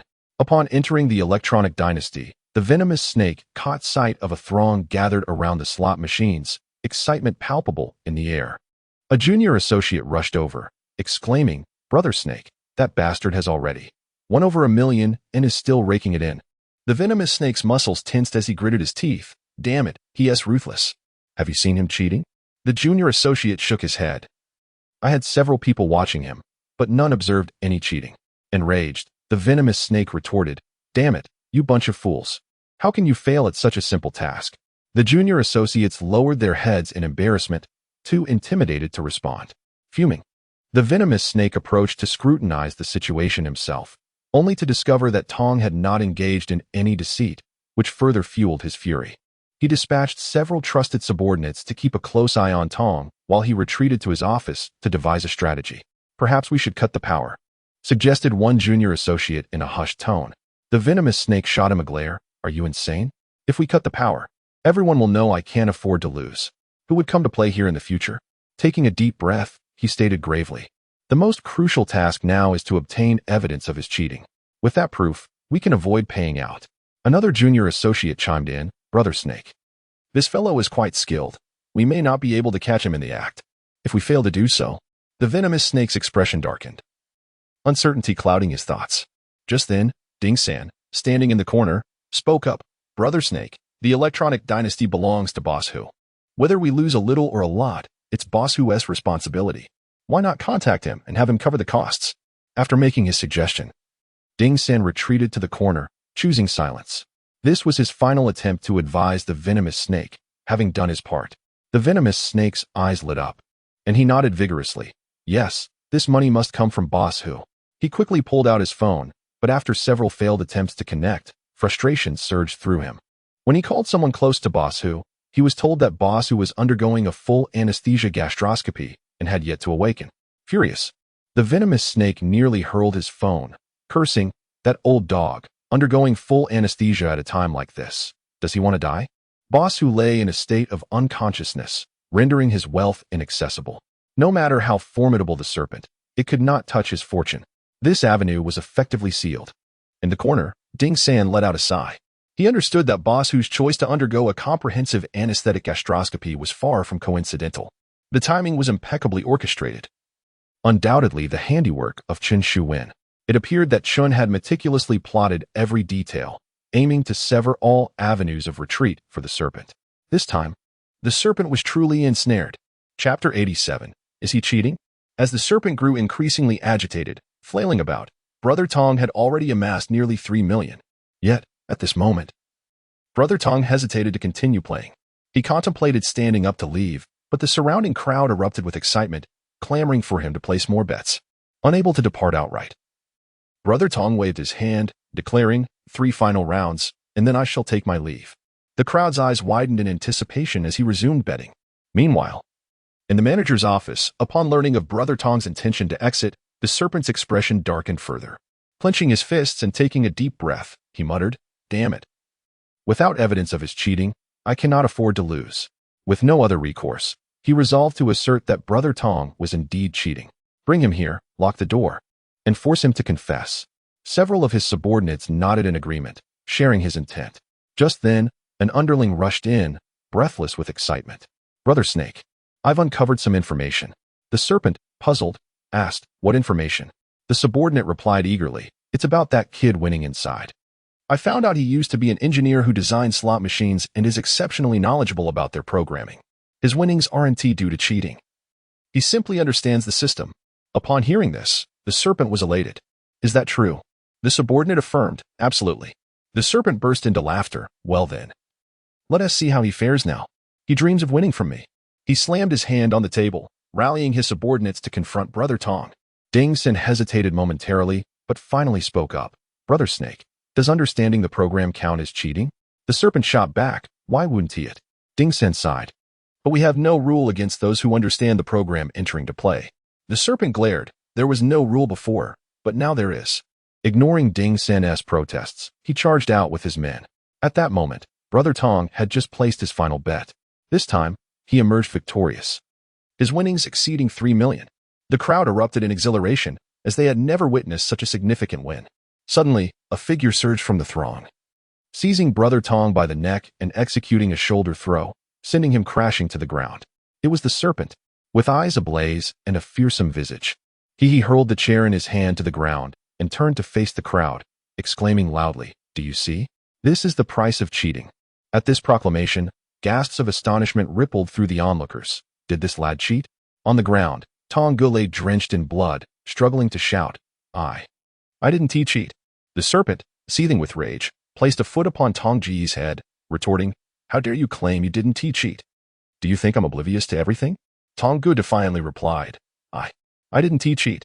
If you accuse me, bring forth your evidence. The crowd nodded in agreement, asserting that accusations of cheating must be substantiated by proof. The serpent barked in anger, evidence? I shall bring forth the evidence for you. He slammed his hand on the table and declared, this scoundrel is named Chun Yutong, who previously worked as an engineer at an arcade machine factory in the south. His primary duty was to design and install the programs for slot machines. The very slot machine he is playing is one produced by his former employer. He is exceedingly familiar with these programs and could easily exploit them to win. At this revelation, gasps of shock filled the air. It was an unexpected turn of events. Hearing the murmurs of the crowd, the serpent wore a smug expression, continuing to press his foot upon Tong Ge. Now, do you still claim you didn't cheat? Tong Ge, taken aback by the exposure of his identity, felt a surge of desperation and retorted, I merely understand the programs. Does that equate to cheating? Your establishment never prohibited someone with my knowledge from playing. If you run a business, just admit you cannot afford to lose. There is no need to deny others their winnings. This statement sparked whispers among the crowd. Could familiarity with the program be deemed cheating? Opinions varied. Damn it. Does that not count as cheating? Someone exclaimed. If you claim that after hitting the big jackpot, a series of small wins is inevitable, isn't that also familiarity with the program? If so, are you not cheating as well? This is not the same, another protested. What difference does it make? Win a few million, and see if it feels the same. The crowd buzzed with discussion, clearly divided in their opinions. However, it was evident that skepticism towards the serpent had begun to brew. To them, it appeared that the serpent was merely unwilling to accept his losses and was resorting to these tactics to avoid payment. Listening to the crowd's discourse, the serpent sensed he was losing control of the situation, which only fueled his fury. Grabbing a knife, he pointed it menacingly at Tong Ge, shouting, this is indeed cheating. Now tell me, which fool sent you to disrupt my establishment? Tong Ge, standing his ground, refused to confess. In a fit of rage, the serpent severed one of Tong Ge's hands, plunging the scene into chaos. Tong Ge, utterly unprepared for such brutality, collapsed to the ground. Rithai the venomous serpent pointed at Brother Tong, exclaiming, "If you do not speak, I shall sever your other hand." Brother Tong was genuinely frightened and hastily recounted the entire situation. Upon finishing his account, the serpent stood dumbfounded. He had previously believed that Brother Tong was dispatched by Chen Shuwen, only to discover that Brother Tong was actually invited by He Fei's underlings and his girlfriend. Initially intended to confront Chen Shuwen, Brother Tong had entered the fray solely to secure additional earnings. The onlookers around them began to murmur softly, their discussions primarily revolving around the stark contrast between Chen Shuwen and the serpent. Brother Tong had come to challenge Chen Shuwen, who had indeed paid his dues promptly, while the serpent had failed to compensate. The comparison between the two was strikingly evident. Undoubtedly, after today, many of the serpent's patrons would be lured away by Chen Shuwen. The serpent's foundational support had, at last, been shaken by Chen Shuwen. Chapter 88. The arrival of the serpent's guest in a most disheveled state. Tong Gu was ultimately rescued by the law enforcement team. As he was taken away, he was drenched in blood, his condition utterly dire. The serpent, of course, showed no intention of compensating him for the 3 million, nor did he hesitate to pilfer the tens of thousands Tong Gu had on him. Given the gravity of the situation, the serpent's establishment was temporarily shuttered. However, he remained unfazed, for the Electronic Dynasty was merely closed for the time being, not sealed off. With the arrangement to send a subordinate to take the blame, pay a fine, and alter the incident's nature to a mere brawl, the Electronic Dynasty would resume its operations by morning. Thus, after resolving this matter, he swaggered away with his underlings. In a nearby modest eatery, Chen Shuwen watched the serpent and his entourage depart, a faint smirk gracing his lips. He retrieved his phone and called Lai Ho. How did the matter unfold? Lai Ho replied, Hong Jia has already set off with her brother, following your guidance. She avoided the major hospitals in the provincial capital and opted for a slightly lesser-known facility, where specialists will perform the surgery. Even if the serpent sends someone to the provincial city, locating her will prove quite challenging. Chen Shuwen nodded in satisfaction. Well done. Now, return at once and prepare to open for business. After hanging up, Chen Shuwen left the eatery and made his way back to the brothers' arcade. He was aware that the time for a direct confrontation with the serpent was fast approaching. To prevent a recurrence of the previous incident, he had arranged for Wu Lihong and her brother to be sent to the provincial capital, coincidentally providing treatment for her brother. However, this relocation was not entirely definitive. Consequently, Chen Shuwen instructed Lai Ho to find a smaller hospital to accommodate Wu Lihong and her brother. This way, even if the serpent sought to use Wu Lihong as leverage against Chen Shuwen, locating her would not be a simple task. After all, the serpent would likely first search the prominent hospitals in the provincial capital. Who would suspect that Chen Shuwen had concealed them in a lesser-known facility? Before long, Chen Shuwen arrived at the entrance of the brothers' arcade. Upon his arrival, he noticed a crowd gathered outside, engaged in jovial conversation. These individuals were regular patrons of the arcade. As Chen Shuwen approached, they eagerly greeted him. Wen Ge, you're here. Are we opening this afternoon? Oh. We have nowhere else to go. Please let us in for a while. With a smile, Chen Shuwen returned their greetings. I have indeed come to open up. My apologies for the wait. Once we're inside, I'll distribute some tokens as a small token of compensation. The crowd erupted in cheers. These individuals, mostly unemployed, truly had little money to spare. A few complimentary tokens were enough to bring them joy. Chen Shuwen walked over, opened the arcade door, and welcomed everyone inside. Some rushed to the games, while others, eager to curry favor, engaged him in conversation at the front desk. Have you heard about the events at the Electronic Dynasty? A man inquired mysteriously. Chen Shuwen feigned curiosity. What happened? The man chuckled. This morning, that fellow won over 1,600,000 here, and just now, he went to play at the Electronic Dynasty. Upon hearing this, several bystanders leaned in, eager to catch the latest news. Chen Shuwen retrieved a pack of cigarettes from his pocket, opened it, and shared with the crowd. He then smiled. So, what do you think? The man accepted a cigarette, glanced at it, and upon realizing it was a premium brand, his face lit up with joy. He lit the cigarette, took a deep drag, and amidst the swirling smoke, recounted the events involving Tong Gu at the Electronic Dynasty. Those who were initially heading to play games were drawn closer, captivated by the man's tale. He vividly narrated the happenings at the Electronic Dynasty. When he recounted how the Viper severed Tong Ji's hand, gasps of astonishment echoed around. However, as soon as they learned of Tong Ji's identity, expressions of realization washed over the crowd. Chen Shuwen listened with a faint smile, appearing oblivious, yet in truth, he was well aware of the unfolding events. While listening, he also observed the varied reactions of those around him, noting their differing opinions. Some believed that Tonggu had cheated, while others argued that he was not cheating at all. The Viper merely refused to pay. A multitude of thoughts circulated. Meanwhile, as the man continued his narrative, a few new customers entered the arcade. Among them were several unfamiliar faces. However, Chen Shuwen recognized them from the Viper's establishment. They were regulars at the slot machines.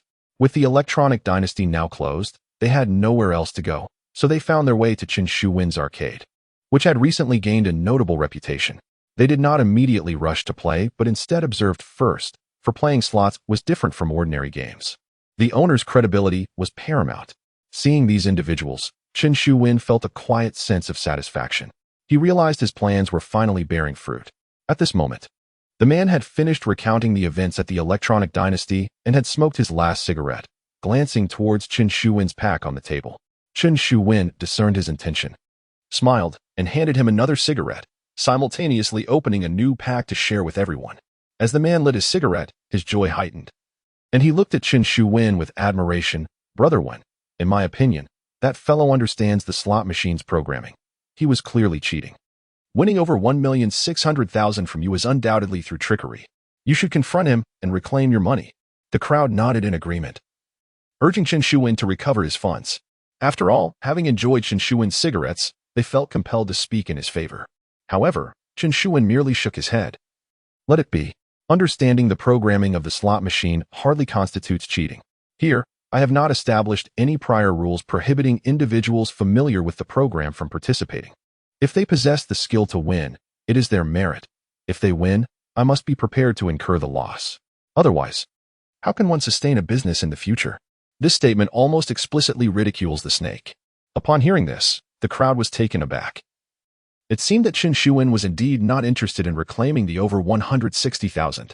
Nevertheless, his words garnered profound admiration from the onlookers. Brother Wen, your magnanimity and courage are commendable. Truly, you are a man. Many applauded him, and for numerous individuals, the praise was sincere. Chen Shuwen smiled and said, What magnanimity are you speaking of? In business, trustworthiness is paramount. However, I shall consider this a lesson bought with money. I need to call the monkey and have him put up a sign saying we do not accommodate engineers from gaming machine companies. Laughter erupted around him. Not far away, a few patrons hesitated about whether to play here, their expressions shifting. After exchanging glances, one of them approached the table and pulled out 500 yuan, saying, Boss, let me have some credits. I want to play for a while. Chen Shuwen nodded with a smile. No problem. This was merely the beginning. With this initial step, the business of the snake would inevitably flow continuously towards Chen Shuwen, unstoppable in its momentum. Chapter 89. Fortune favors me in the afternoon. Lai Ho returned, indeed bringing several plaques. Inscribed upon them were the words, Warm reminder. We do not accommodate engineers, designers, or other personnel familiar with gaming programs. Upon seeing this, everyone erupted in laughter. When good, this is a case of mending the fold after the sheep have been lost. One man teased. Chen Shuwen chuckled in response. Experience is the best teacher. It was one thing to have overlooked this in the past, but now, with this warm reminder in place, any engineers or designers that might come to play would surely be turned away. The crowd nodded in agreement, urging one another to spread the word. Lai Ho glanced toward the slot machines and widened his eyes in astonishment. Wow, why are there so many people? Previously, Chen Shuwen's slot machines attracted only a sparse few. Today, there were over 20 patrons inside, a remarkable improvement. Chen Shuwen did not answer but instead smiled as he opened a drawer. Lai Ho peered in, nearly having his eyes pop out. Where did all this money come from? Inside the drawer lay a thick stack of vibrant red bills. This is the revenue from this afternoon, Chen Shuwen declared. Lai Ho's eyes widened even further. This is so much. It must be over 10,000. Chen Shuwen nodded with a grin. 17,000. Lai Ho was in disbelief. Previously, even with both shops combined, they would have toiled for an entire day to earn 2 or 3,000, which was considered an extremely prosperous day.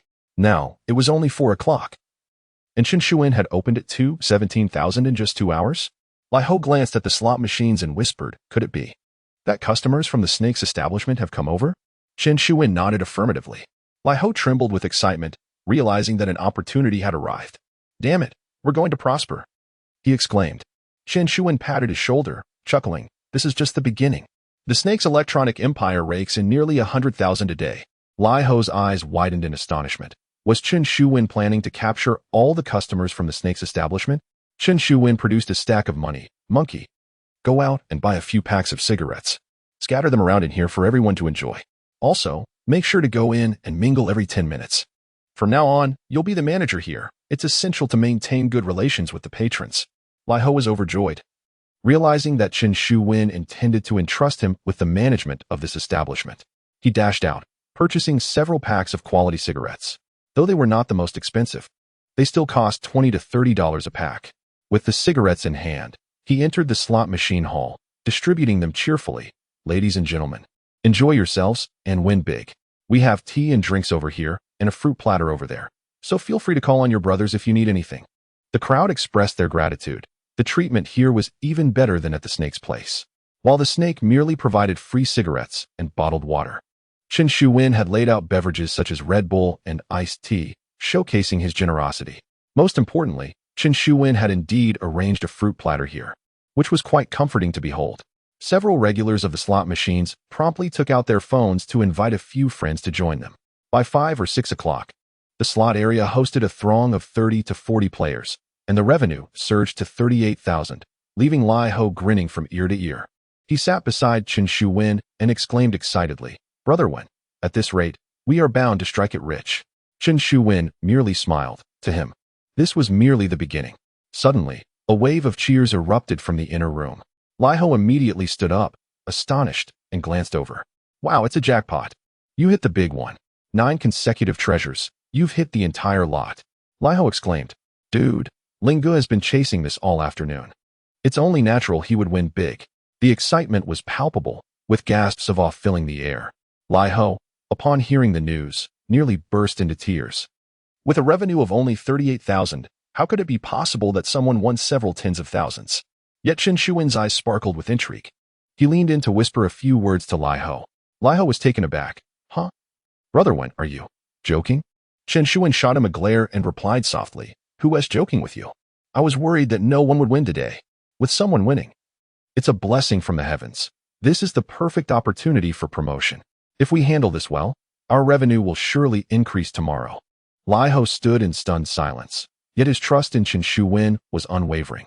Without further ado, he made his way toward the slot machine area. At this moment, a crowd had gathered around one particular machine, which had just hit the jackpot. A jubilant man, known as Ling Ge, was seated in front of it. Lai Ho took a glance at the displayed amount on the machine, estimating it to be over 70,000. He grinned broadly as he approached.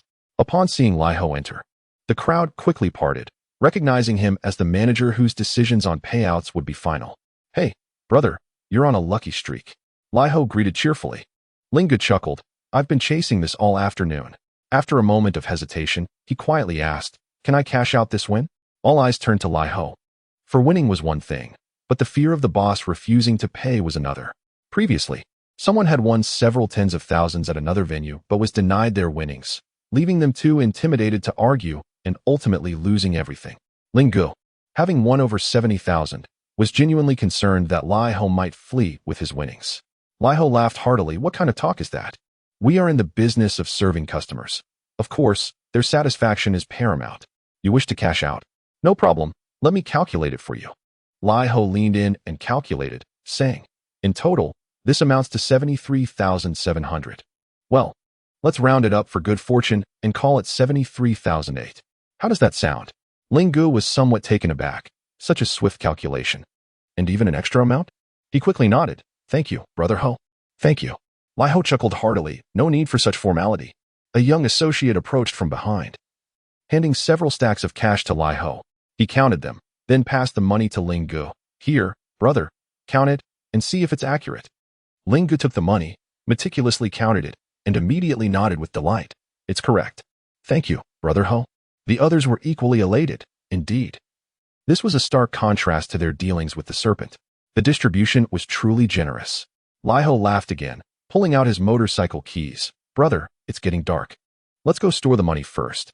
Call a reliable friend to accompany you, and remember to return my bike afterward." Ling Ge, feeling even more relieved, had indeed worried about the inconvenience of carrying such a large sum. He promptly called 2 of his friends. and the three of them rode Lai Ho's motorcycle to a nearby bank, where they deposited the money via an ATM. Once the funds were securely stored, he finally breathed a sigh of relief. Now, the money truly belonged to him. In the end, Ling Gu kept 3,000 and returned to the brothers' arcade. Inside, many were still watching.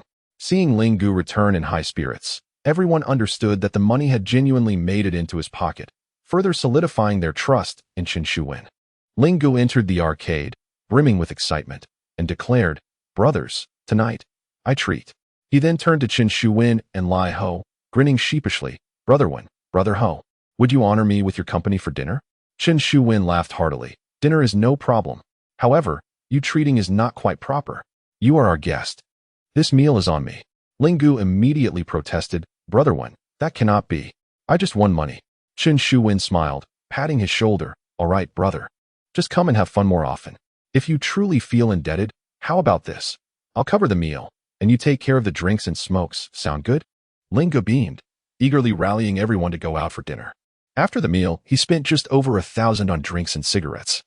As Chen Shuwen had chosen to economize, cigarettes at 10 yuan and ordinary liquor at around 30 yuan. Though the expense was modest, it elevated Chen Shuwen's reputation once again.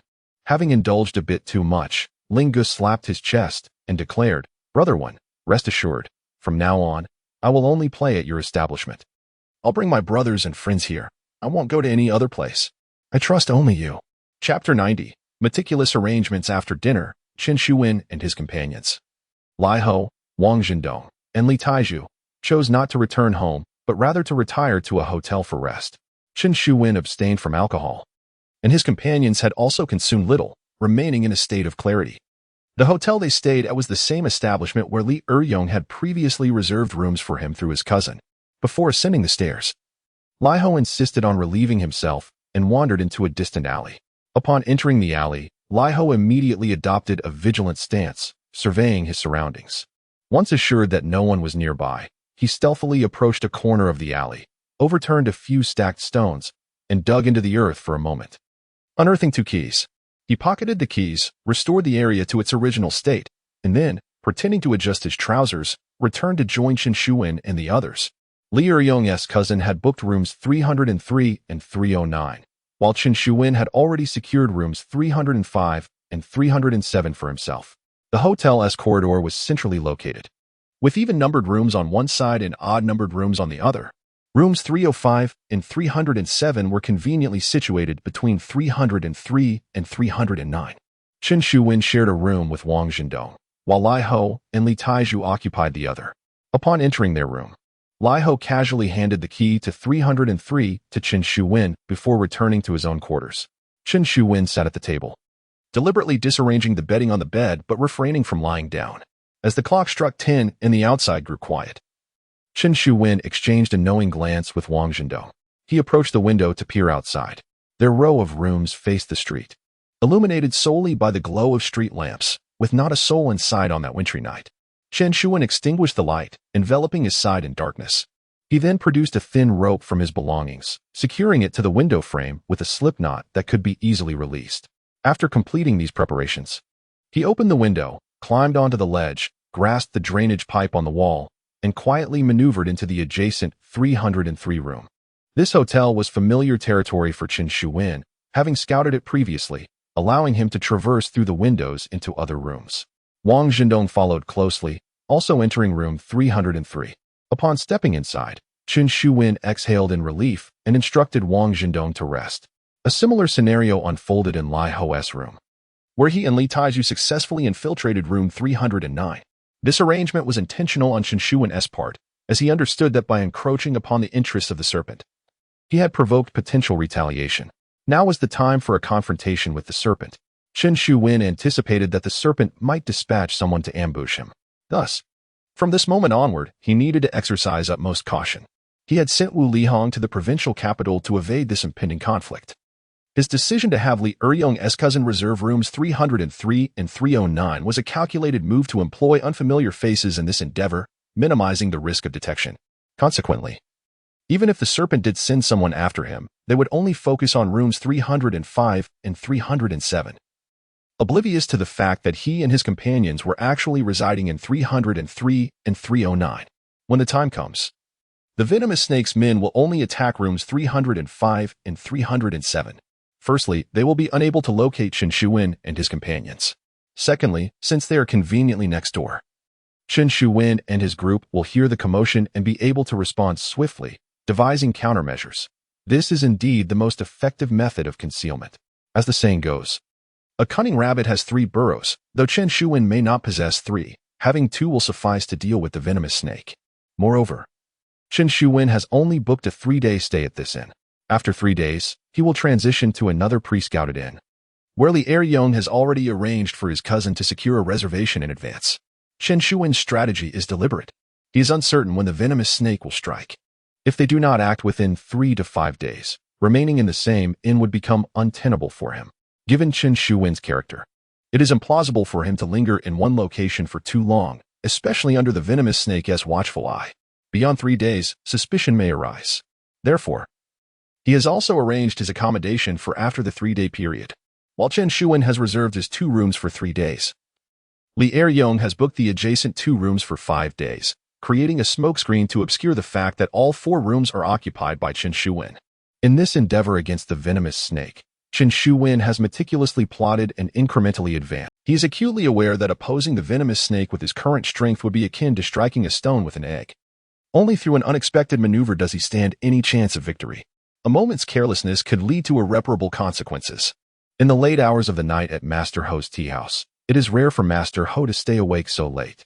He remains to listen to reports from his subordinates. Upon learning that Chen Shuwen lost over 70,000 in the afternoon, he bursts into laughter. This lad possesses a stroke of fortune. Even the heavens seem to favor him. Fang Ru also reflects on the situation. The venomous snake has sullied his reputation today, making it an opportune moment for him to enhance his own standing. Coincidentally, someone has won such a substantial sum. What better publicity could there be? The individual who played the slot machines is a regular. Having lost over 70,000 to Chen Shuwen, he will undoubtedly promote him vigorously. It appears that many of the venomous snake's patrons may soon be swayed by Chen Shuwen. This Chen Shuwen truly has a touch of serendipity. Across the table, lawyer he smiles, quietly remarking on the young man's remarkable nature. Just over a month ago, he had to call upon me for protection from the enforcement team. In such a short span, he has managed to contend with the venomous snake. Master Ho squints thoughtfully, pondering something. Suddenly, he raps the table and inquires, Binzi, have you uncovered the details I requested? Binzi promptly nods, I have. That fellow did not heed Li Eryong's instructions to leave Ping'an province. Instead, he is hiding in a suburban county beneath Pingqing. It seems he harbors a sense of luck, wishing to remain in Pingcheng to see how events unfold. Master Ho chuckles. Ah, this is indeed an uncontrollable variable. Binzi, relay that boy's position to the person from the serpent. Binzi nodded immediately. Yes. Fang Ru, taken aback, asked, Fifth Master.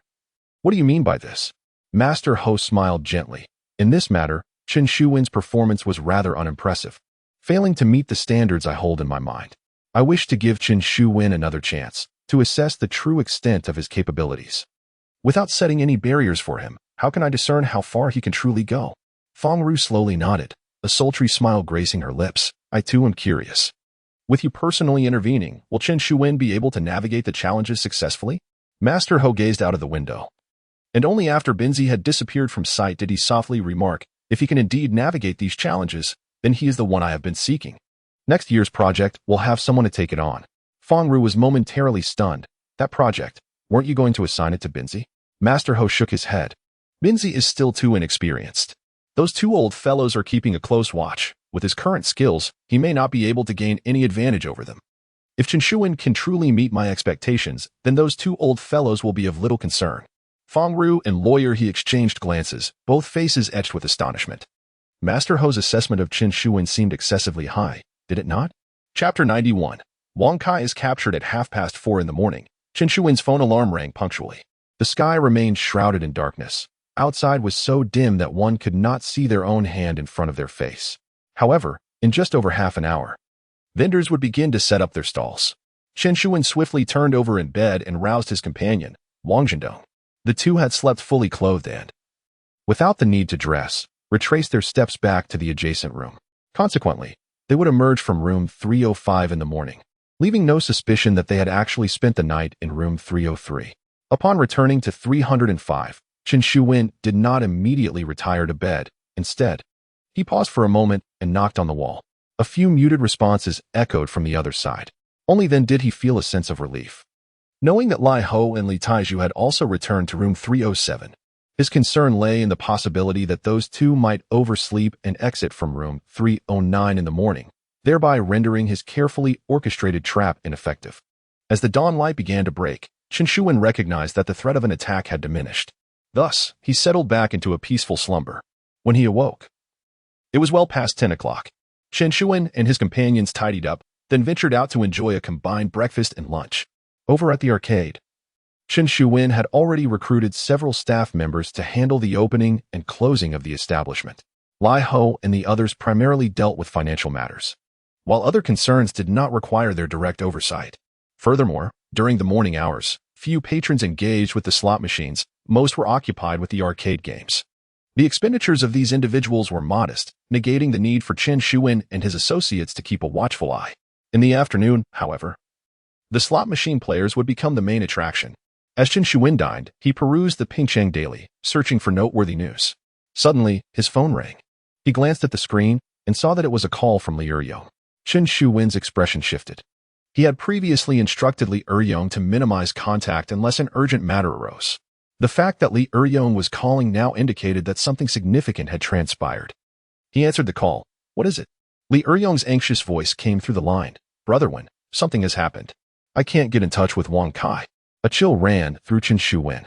Wang Kai was one of He Fei's subordinates, specifically hired by Chen Shuwen to deceive Hu Qianqian, thereby facilitating the invitation of Tong Gu to confront the snake. After all the scheming, Chen Shuwen's ultimate aim was to extricate himself from the situation. When the dust, should anyone discuss the affair, they would perceive Tong Gu as a pawn of He Fei and Hu Qianqian, with Chen Shuwen merely as a victim, entirely absolved of the plot's orchestration.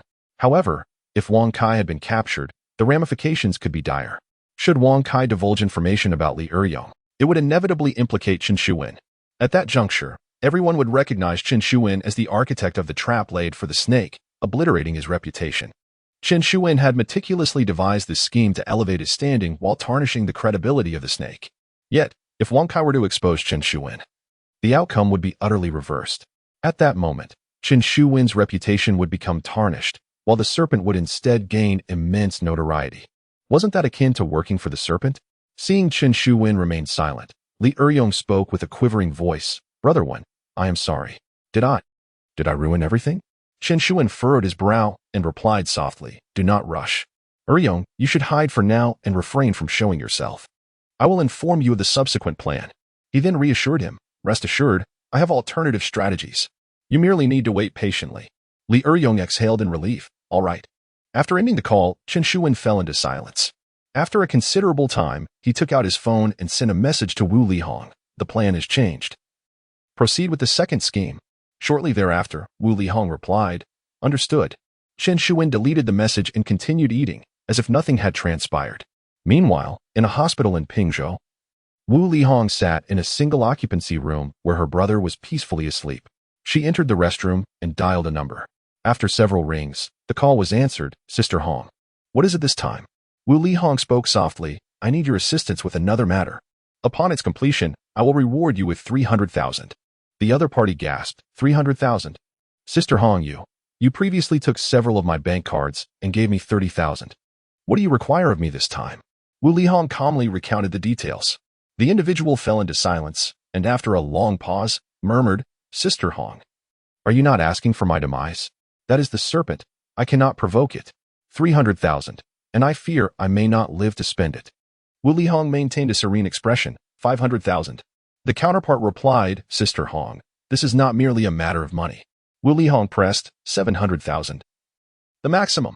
The individual protested, Sister Hong, I truly cannot. That is the serpent. Wu Lihong took a deep breath and stated solemnly, You took Chi-Chi's innocence, did you not? And what about Wen Yue and Fang Ling? You have had your way with them as well. They still possess some evidence.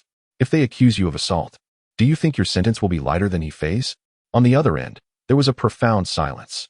After a lengthy pause, the person finally gritted their teeth and said, 700,000.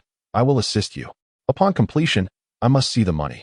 Additionally, provide me with all evidence. ensuring you will never accuse me. Wu Lihong smiled lightly. No problem. After hanging up, she sent another message to Chen Shuwen. All set. In Pingcheng, Chen Shuwen had finished his meal and was en route back to the arcade. Upon receiving Wu Lihong's message, a smile finally graced his face. He deleted the message and called Li Eryong to relay some instructions. Once all was done, Chen Shuwen felt a sense of relief as he returned to the arcade. Business at the arcade had notably improved today. At this hour, shortly after lunch, there were already more than a dozen individuals engaged in playing slot machines inside. Most of these patrons were regulars from the Electronic Dynasty, who had now come to this establishment. Among them was Brother Ling, who had won over 70,000 yuan here yesterday. Upon seeing Chen Shuwen and his companions enter, he immediately greeted them with excitement. Wengu, Hogu, you've arrived. I brought a few friends along today. Ling's friends quickly followed suit, extending their greetings to Chen Shuwen and Lai Ho. These individuals were also frequent players of the slot machines and had heard of Chen Shuwen's reputation. Chen Shuwen produced a cigarette box from his pocket, smiling as he distributed cigarettes to everyone, then remarked, "Thank you all for your support. Hosey, each of us will send over 500 yuan to my tab." The group's eyes brightened at this, although one of them awkwardly replied, "Wengu, how can we accept such generosity?" Chen Shuwen laughed. "Since it's the first time my brothers are here to support me, it's only fitting to treat you well. As the host, how can I be stingy?" Their faces lit up with joy, and they expressed their gratitude, feeling fortunate to have come to Chen Shuwen's place. Previously, when they played at the Vipers, the atmosphere was quite different. Viper typically held himself above others, only acknowledging a select few wealthy regulars, while disregarding everyone else. In contrast, Chen Shuwen not only provided excellent hospitality, but also maintained an approachable demeanor, which endeared him to them. Ling observed his brothers and chuckled, "See? I told you coming here was the right choice." They nodded in agreement. "Absolutely. Let us call the others to join us." Before long, the slot machines at Chen Shuwen's establishment were nearly filled with patrons. Unbeknownst to them, the business at Chen Shuwen's was gradually surpassing that of the Electronic Dynasty. Meanwhile, at the Electronic Dynasty, Viper surveyed the sparse crowd of merely a handful of customers, his expression darkening. Where are all the customers? At this hour, there should be at least 30 or 40. He demanded angrily. The one responsible for managing the shop was Feng Bao, whose injuries had healed. And he now replied with a face full of resentment, "Brother Snake, I've investigated. The customers have all gone to Chen Shuwen's place." Viper slammed his fist on the table in fury. "Damn it, Chen Shuwen, how dare he steal my customers?" Feng Bao grit his teeth. "Brother Snake, should I take some men to smash his shop?" Viper, his expression grim, pondered for a moment before shaking his head. "Let us not act just yet. I've previously stated at the Chunji Hotel that I wouldn't resort to such measures against him. If I send people over now, it would only make it seem as if I am going back on my word." Feng Bao grew anxious. "Brother Snake, if we do nothing, won't he snatch all our business away?" Viper waved his hand dismissively. "No need to rush. We'll discuss it later." He returned to his office. And after about half an hour, a rugged man entered, looking weary from travel. The man is named Li Guanghui, with a scar on his forehead that from a distance resembles an additional eye, earning him the nickname Three Eye. He is a trusted subordinate of the Venomous Serpent. Three Eye beamed with delight, exclaiming, "Brother Snake, it's done." The Venomous Serpent, his face alight with excitement, inquired, "Really? Have you found the person?" Three Eye replied with a grin. "I've received news that Wang Kai is hiding in a suburban county below, and I managed to corner him and bring him back. Moreover, on the way, the lad confessed everything. He was instructed by Chen Shuwen." The Venomous Serpent, overwhelmed with joy, slammed his hand on the table and exclaimed, "Damn it, Chen Shuwen. Let's see what you have to say this time. Leopard, go to the Chinji Grand Hotel and have the place cleared out for tonight. Also, gather everyone from last time. I intend to treat Chen Shuwen to another meal. I am eager to see if he can walk out of the Chinji Grand Hotel alive tonight." As he spoke, the Venomous Serpent's gaze turned icy, his face brimming with murderous intent, fully resolved to take a life. Chapter 92. The Viper invites again in the bustling arcade. Chen Shuwen was engaged in casual conversation with Lai Ho when a sudden uproar erupted at the entrance. Turning to investigate, he saw Feng Bao and a group of menacing figures standing at the door, the source of the commotion. At that moment, two individuals were attempting to enter the establishment but were intercepted by Feng Bao, one of whom was being forcefully restrained against the door. "Damn it, this bastard, not keeping his promise, actually sent someone to cause trouble?" Lai Ho's expression shifted dramatically as he anxiously glanced at Chen Shuwen. Brother Wen, should we call the others and confront them? Recently, Chen Shuwen had recruited several individuals for his 2 arcades, and they had begun to form a semblance of camaraderie. He waved his hand dismissively. There's no need for such theatrics. Those recruits of yours, untested and inexperienced, would likely scatter at the first sign of real conflict. Lai Ho scratched his head, acknowledging this truth. After all, they were dealing with the Vipers gang. The mere mention of the Vipers' name sent shivers down the spines of the local ruffians, who would hardly dare to confront them directly. Noticing Lai Ho's concern, Chen Shuwen reassured him with a smile. Do not worry, they are unlikely here to create chaos. If they truly intended to deal with us, they would not make such a ruckus but would rather devise a stealthy ambush. Relieved, Lai Ho then whispered, so what should we do now? Should we intervene or not? Chen Shuwen replied, how can we not? They are blocking our customers from entering our establishment. If we turn a blind eye, who would dare to patronize our arcade in the future? As he spoke, Chen Shuwen discreetly concealed an ashtray in his sleeve and approached the entrance. From a distance, he could hear Feng Bao shouting, you filthy wretch. Owing money to my brother Snake and playing at other venues, what does that mean? Are you toying with us? The man pinned against the door turned crimson, stammering, I wasn't here to play. I was just passing by. Please, Brother Bao. Don't misunderstand. Feng Bao spat in disdain. Go to hell. Do you take me for a fool? I heard you shouting for someone to give you $1,000. And now you claim you were merely passing through? If I don't teach you a lesson today, you'll think we are easy prey. With that, he brandished a knife, menacingly gesturing it toward the man's throat. The latter trembled in fear, pleading, Brother Bao, I'm sorry. I won't do it again. Please spare me. Feng Bao sneered, I won't spare you. Today, I'll give you a taste of your own medicine. He raised his hand, poised to strike the man. Just then, a hand suddenly reached from behind, seizing his wrist. Before Feng Bao could react, an ashtray struck him forcefully on the head. Feng Bao was nearly knocked unconscious, his head buzzing. It was fortunate that his skull was resilient, and he did not bleed from the blow. He turned to see Chen Shuwen behind him and was momentarily taken aback. You dare to strike me, Chen Shuwen? Feng Bao nearly roared in fury. Chen Shuwen scoffed. What is there to be afraid of? As he spoke, he delivered another resounding slap directly across Feng Bao's face. Feng Bao stumbled back a few steps, furious, and shouted, Damn you, Chen Shuwen. I'll end you. He bellowed, preparing to charge forward, but Chen Shuwen was quicker, darting right in front of him. Having suffered at Chen Shuwen's hands before, Feng Bao was well aware that an approach from him would not bode well. Thus, upon seeing Chen Shuwen rush towards him, he immediately aimed a kick at him, intending to shove him aside.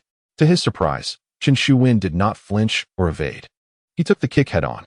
Simultaneously, Chen Shuwen seized Feng Bao's calf with one hand while the other brandished a shard of the shattered ashtray, plunging it into Feng Bao's thigh. Feng Bao emitted a piercing scream. Though the wound was shallow, the pain was excruciating. Witnessing this, Feng Bao's subordinates roared in outrage, preparing to rush over to assist him. Li Taizhu, Lai Ho, and Wang Zhendong were undeterred, advancing to confront them. Chen Shuwen's newly recruited crew stood behind him, attempting to project an intimidating presence. In terms of numbers, neither side had a significant advantage. However, should a fight ensue, Chen Shuwen's freshly assembled motley crew lacked genuine combat prowess and might very well scatter in chaos. Thus, Chen Shuwen had no expectations of them. With one arm gripping Feng Bao's right leg, he drew a bone knife with the other, pressing it against Feng Bao's throat. Feng Bao had intended to shout, but upon feeling the cold steel against his neck, he promptly silenced himself. Gritting his teeth, he said, Chen Shuwen, I don't believe you would dare kill me in front of all these people.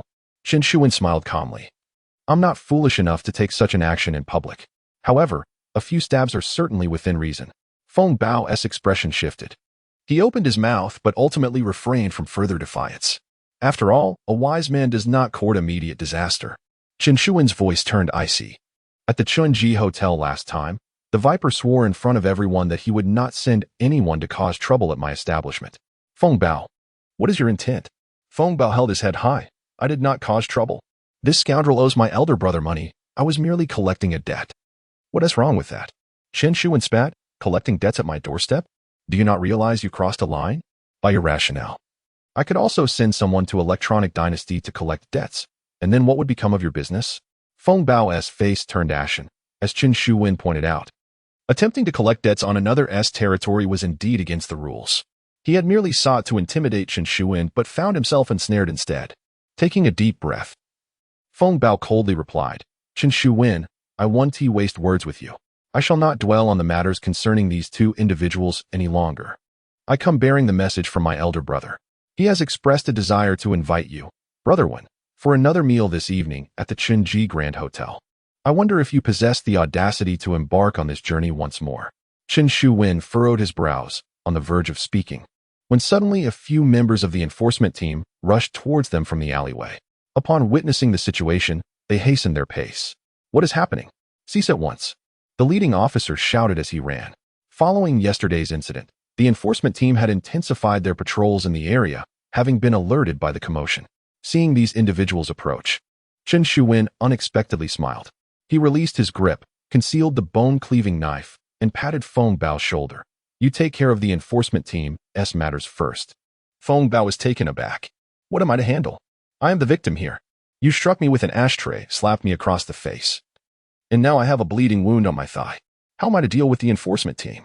Noticing Feng Bao's confusion, Chen Shuwen replied with a calm smile. If I am apprehended by the enforcement team for questioning, what will become of my attendance at your brother's banquet this evening? You invited me. Yet you are sending me to the enforcement team. Do you not think the Viper would be displeased? Feng Bao suddenly comprehended, feeling an overwhelming urge to spit blood. Had he known it would unfold this way, he would have refrained from meddling. He should have simply conveyed the Viper's intentions without complicating matters.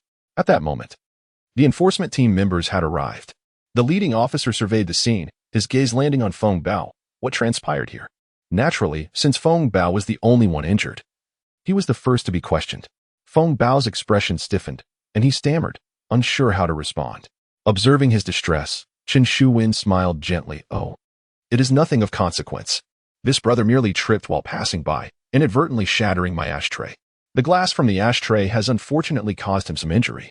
As he spoke, he cast a sorrowful glance at the shards of the ashtray scattered on the ground. Ah, this crystal ashtray cost me 18,000 yuan. What a pity.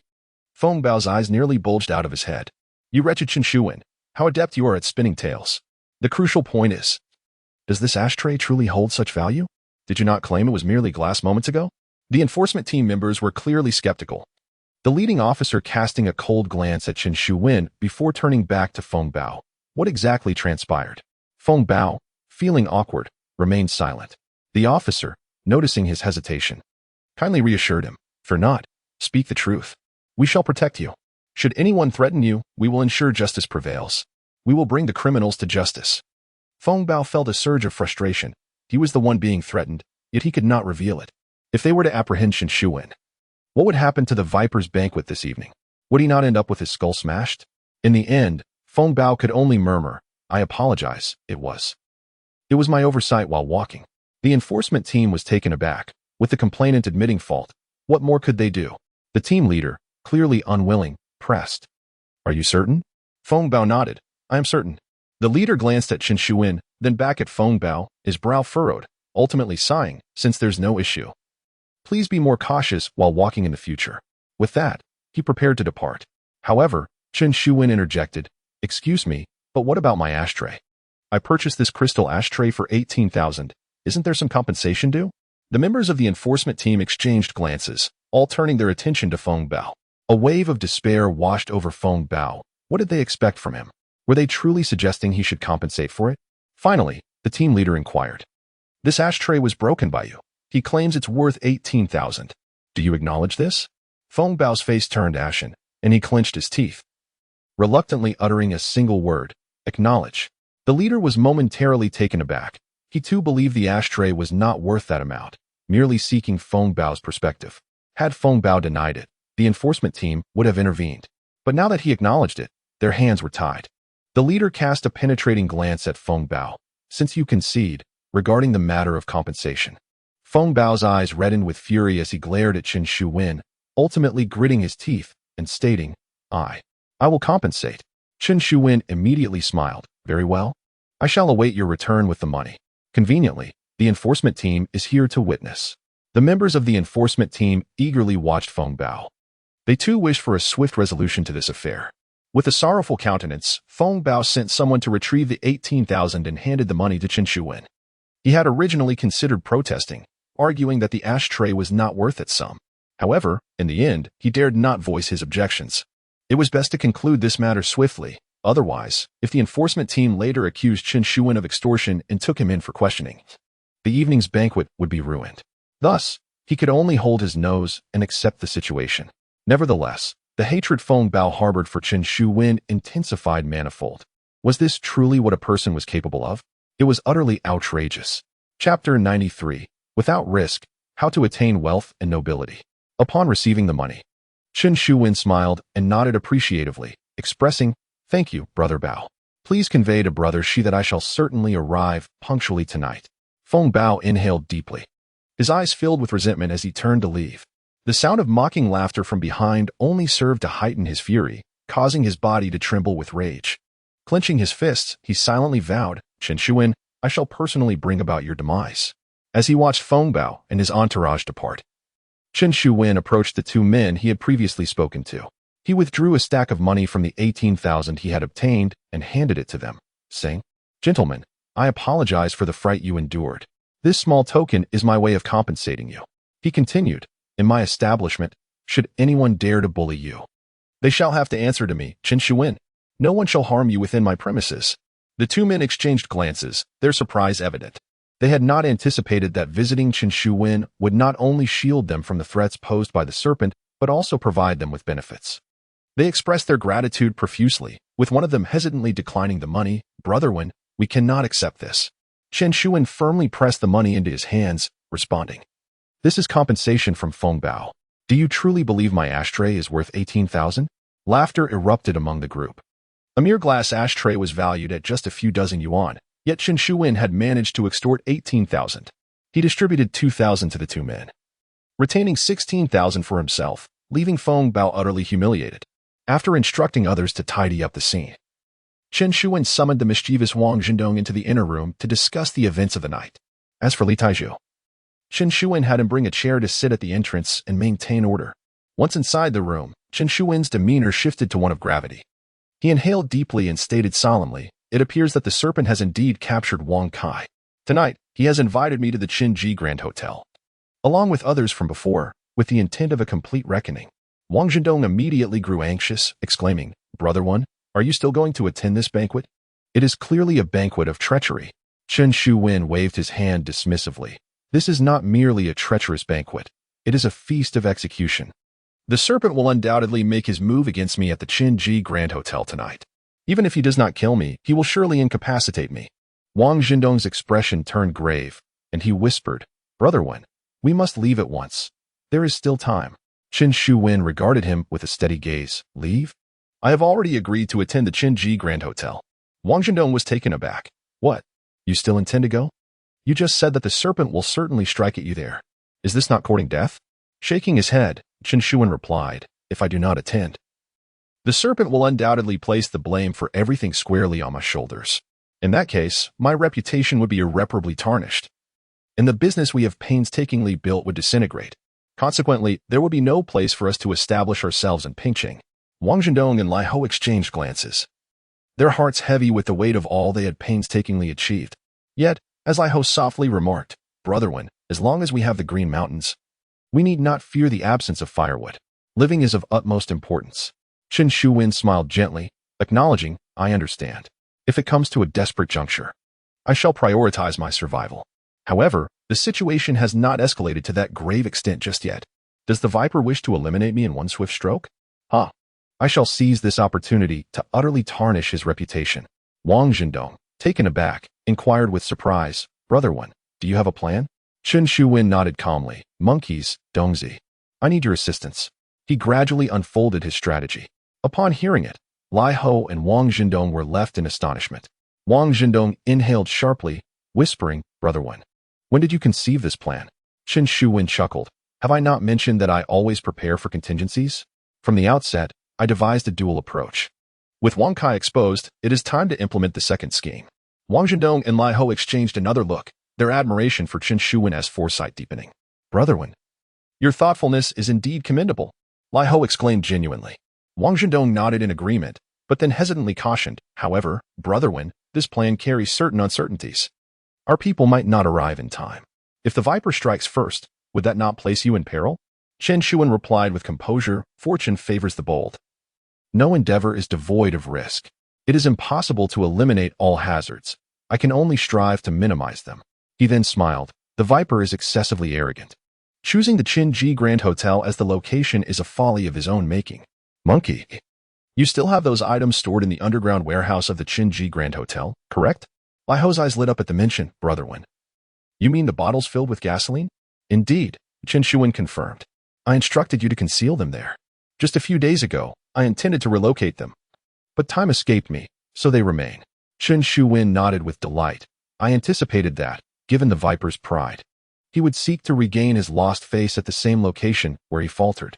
Should he come looking for me again, it is highly probable he will arrange matters at the Qinji Grand Hotel, which is why I had you leave those bottles there. Who would have thought this precaution would prove useful now? He patted Lai Ho's shoulder and whispered, after you complete your task tonight, slip into the basement of the Qinji Grand Hotel and act as the situation demands. If fortune is truly against me and I do not encounter those individuals in time, ignite those gasoline bottles and create chaos. At that moment, I shall seize the opportunity amidst the chaos to escape. Lai Ho could not help but express his concern. When good this seems far too perilous. Doesn't it? Chen Shuan stood with his hands clasped behind his back, asserting, to utterly dismantle the Viper, one must be willing to pay a price. How else can it be achieved? The path to success is invariably strewn with thorns. Without risk, how can one attain wealth and honor? Chapter 94.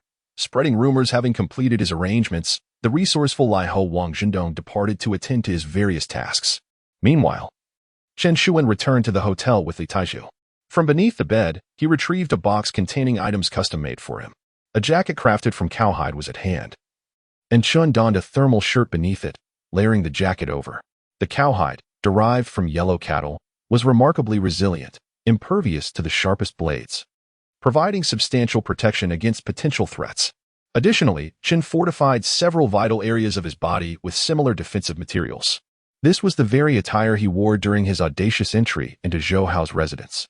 However, with ample time and resources at his disposal now, Chen was able to enhance his preparation significantly. After meticulously outfitting himself, Chen also dressed Li Taizhu in a cowhide jacket. Tonight, Li Taizhu would accompany Chen to the banquet. Although somewhat simple-minded, Li Taizhu possessed a remarkable combat prowess. In the event of a dire need for a swift escape, his presence alongside Chen would undoubtedly prove beneficial.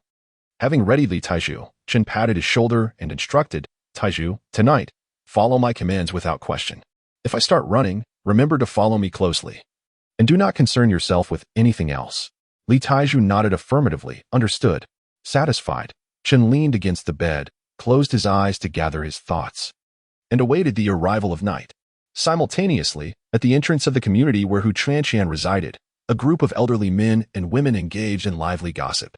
A short, lanky man, donning a hat, joined their conversation. After a while, this slender figure somehow steered the topic towards Hu Chuanqian. The affair between her and He Fei had already spread like wildfire throughout the neighborhood.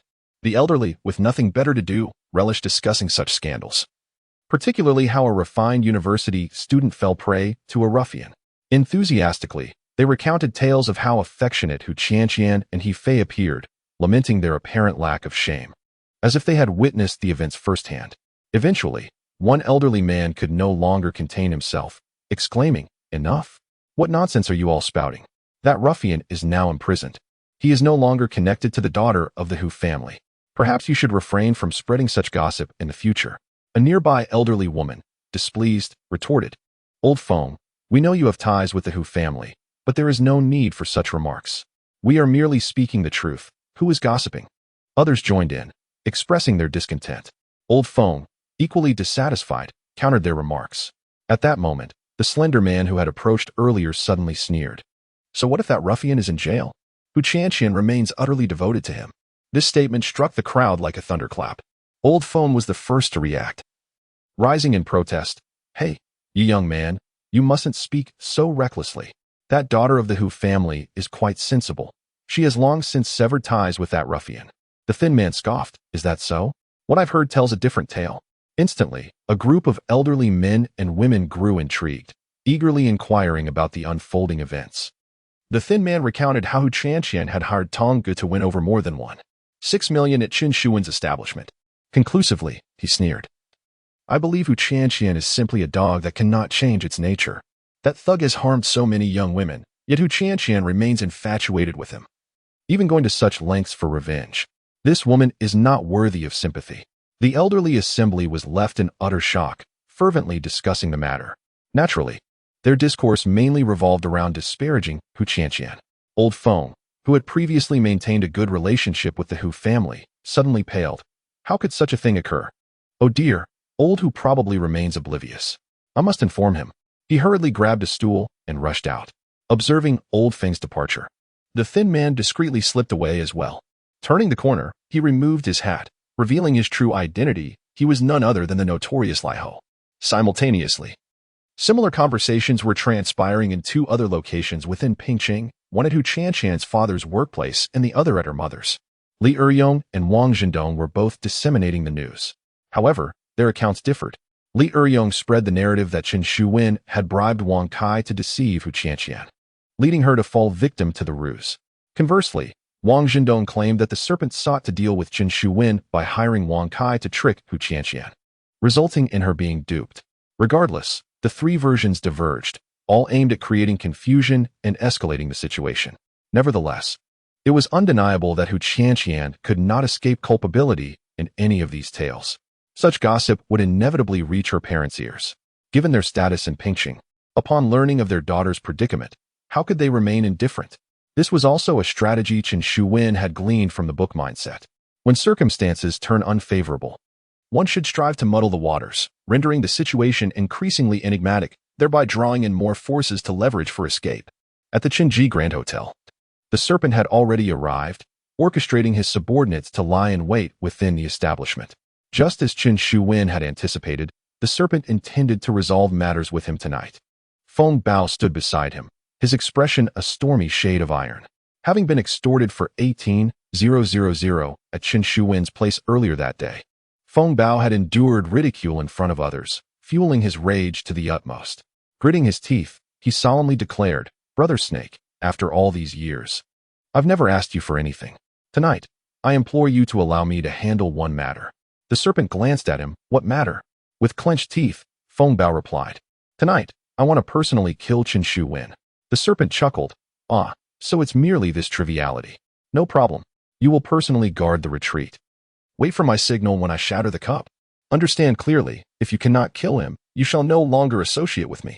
Feng Bao took a deep breath, his eyes glinting with ferocity. Brother Snake, just watch. Tonight, I will ensure his demise. He caressed the long knife at his waist, having specially sharpened it for this battle. This evening, he would use Qin Shuwen's blood to consecrate the blade. At 6 o'clock, Qin Shuwen received a message from Lai Ho. Hu Qianqian's parents have returned home, shattering numerous items in their fury. Upon reading this, Qin Shuwen couldn't help but smile. He knew his plan had begun to unfold. He rose and dressed. Zhuzi, let us go. To Qinji Grand Hotel. Chapter 95. The shattering of the cup as a signal at 7 o'clock in the evening. Qin Shuwen arrived in the vicinity of the Qinji Grand Hotel. He did not rush forward but paused momentarily at the corner of the street. Around 7:10, Lai Ho sent a message. In position, this signified that Lai Ho had already reached the underground warehouse of the Qinji Grand Hotel. It must be said, Lai Ho possessed a remarkable talent for sneaking and lockpicking, an innate gift for petty theft. This was Qin Shuwen's final contingency. When all avenues were exhausted, he would resort to igniting a Molotov cocktail, setting the Qinji Grand Hotel ablaze, and escaping amidst the chaos. Of course, should he take that route, he would undoubtedly have to flee thereafter. He would only consider such drastic measures if absolutely necessary. Qin Shuwen took a deep breath and patted Li Tieju's shoulder.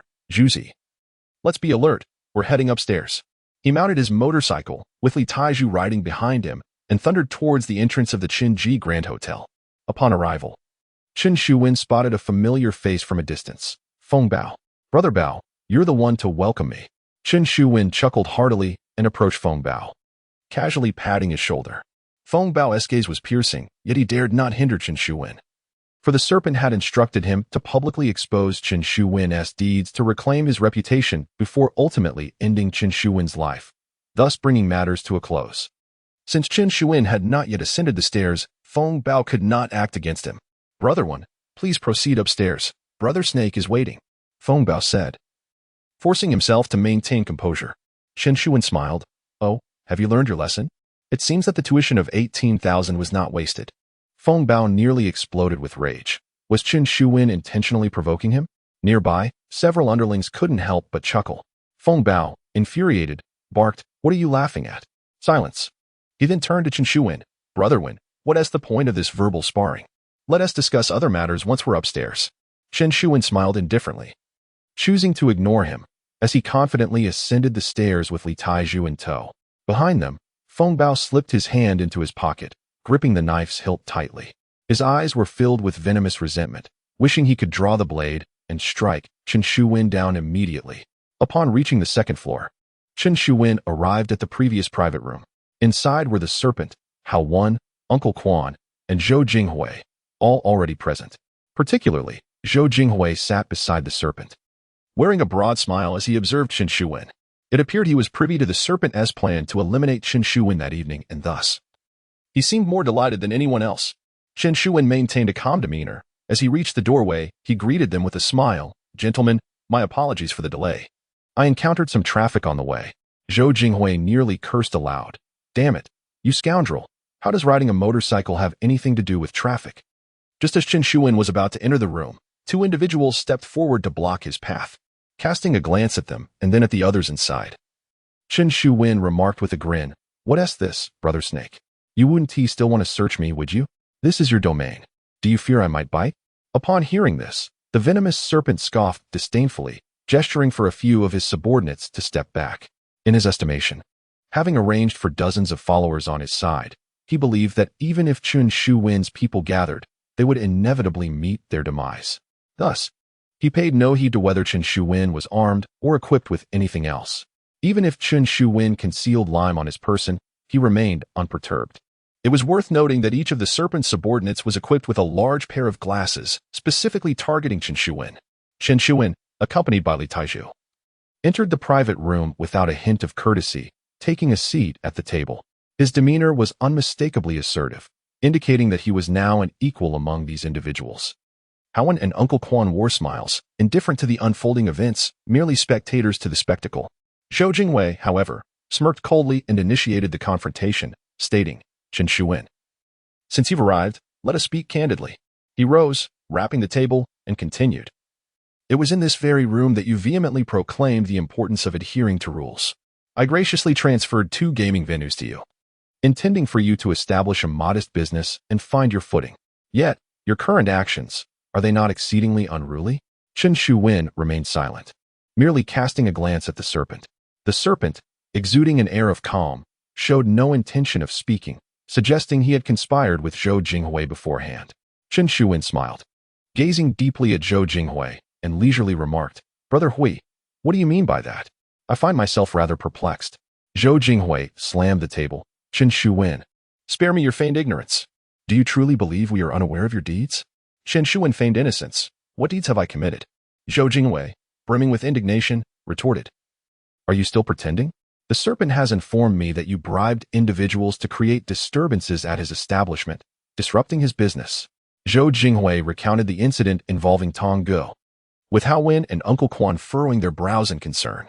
Zhou Jinghui rose in fury, pointing at Chen Shuwen. "Chen Shuwen, we are here to conduct business, and we must adhere to the rules. Last time, after you accepted that meal, the Serpent regarded you as a man and permitted you to earn your keep at the old square. Yet how have you repaid this? You feasted at the Serpent's table only to undermine him? How can one conduct themselves in such a manner? With Hao Wen and Uncle Quan present, let them adjudicate this matter and determine who is in the right." Uncle Quan remained silent, puffing on his cigarette, while Hao Wen coldly huffed. "In this line of work, one must adhere to the rules." Zhou Jinghui sneered. "Did you hear that?" Chen Shuwen calmly nodded. "Brother Hao is correct. In this business, one must indeed follow the rules. However, the actions you attribute to me are entirely untrue." "Brother Hui, what does this have to do with me?" The Serpent slammed the table. "Chen Shuwen, you certainly possess a sturdy tongue. Even now, you refuse to admit your wrongdoing? Very well, I shall ensure you comprehend the gravity of this." With that declaration, the Serpent abruptly waved his hand. "Bring them forth." A group of underlings entered, carrying a bloodied sack. They opened it, and a man, drenched in blood, tumbled out. It was none other than Wang Kai. The serpent approached, gripping Wang Kai by the neck and dragging him to the table. Chen Shuwen, do you recognize him? Chen Shuwen shook his head. I do not know him. The serpent sneered, while you may not know him, he certainly knows you.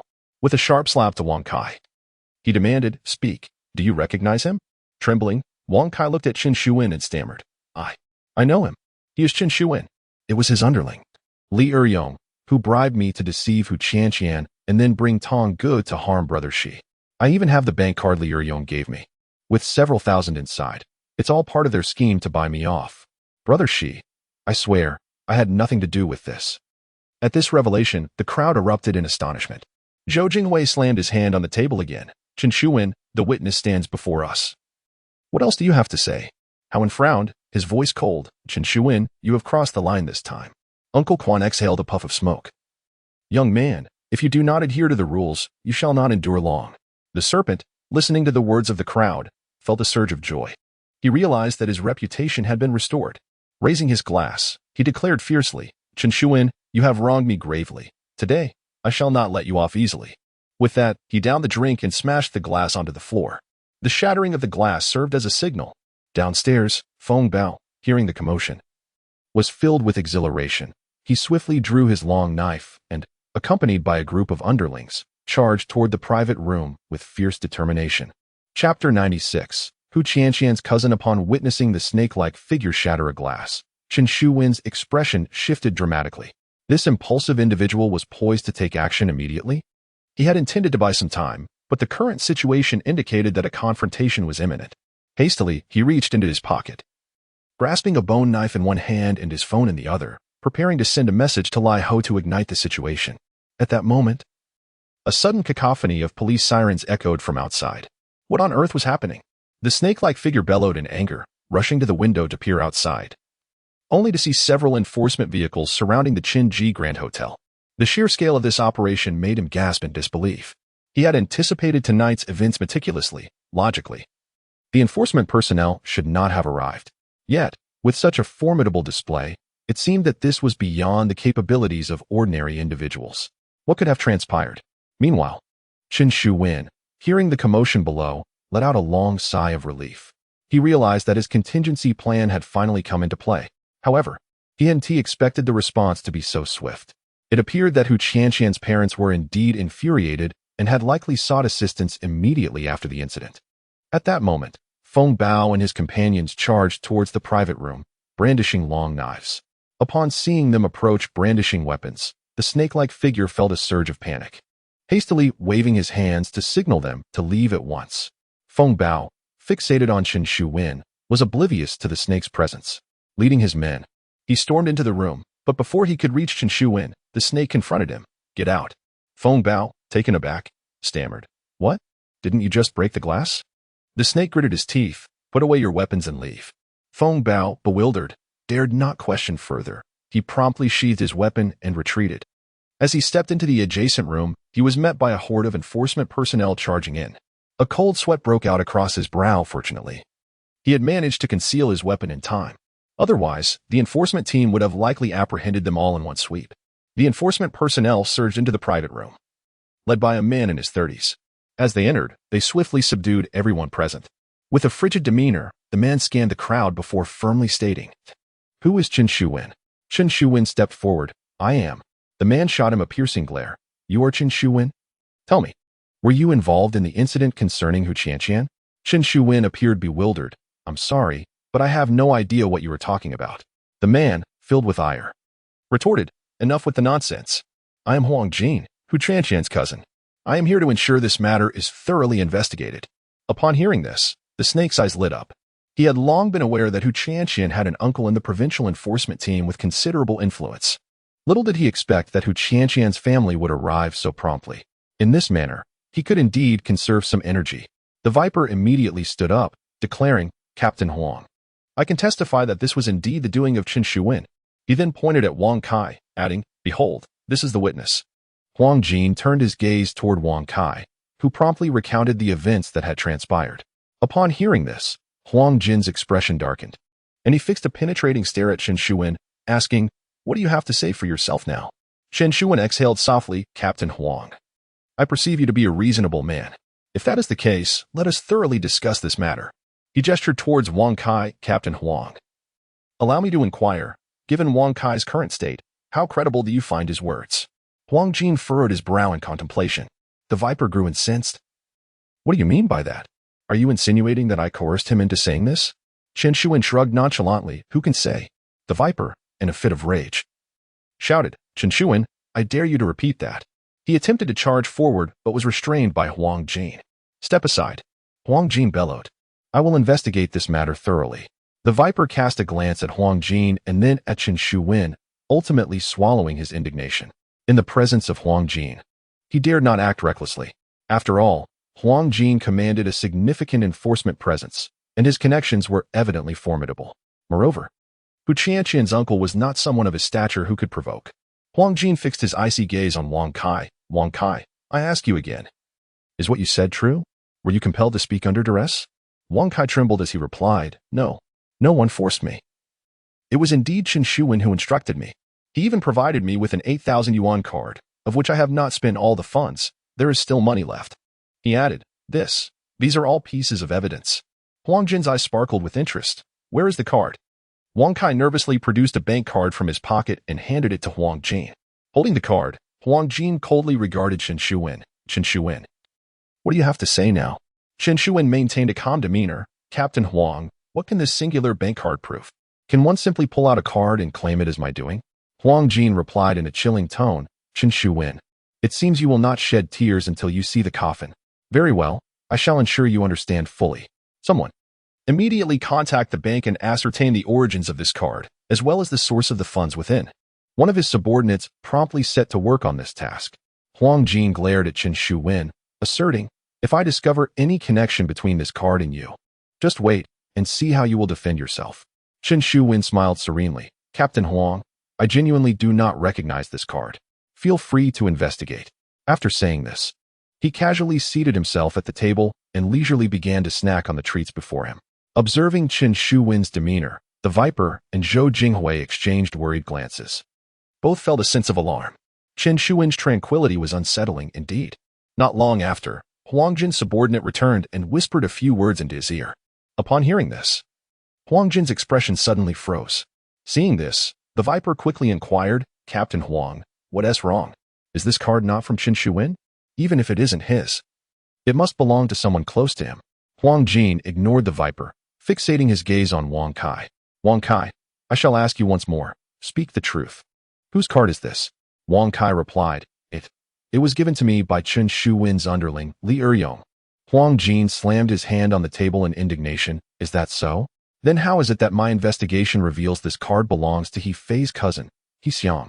The funds within were also deposited by He Xiang. Upon hearing this, the room erupted in an uproar. The card was, in fact, owned by He Fei's cousin, and the money was also deposited by He Xiang. This suggested that this incident had absolutely nothing to do with Chen Shuwen.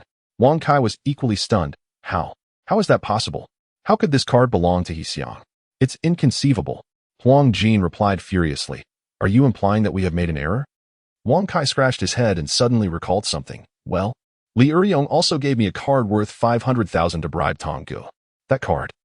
Huang Jin interrupted angrily. That card has also been investigated. It too belongs to He Xiang. Wang Kai was left utterly dumbfounded. Both cards belong to He Xiang? Did that mean there was no connection to Chen Shuwen whatsoever? Chapter 97. A clean escape. Upon hearing Huang Jin's words, the expressions of everyone in the room shifted dramatically. Both cards belonged to He Xiang, which implied that the funds used to bribe Brother Tong and those given to Wang Kai were provided by He Fei's cousin. This meant that Wang Kai had colluded with He Fei's cousin to frame Chen Shuwen.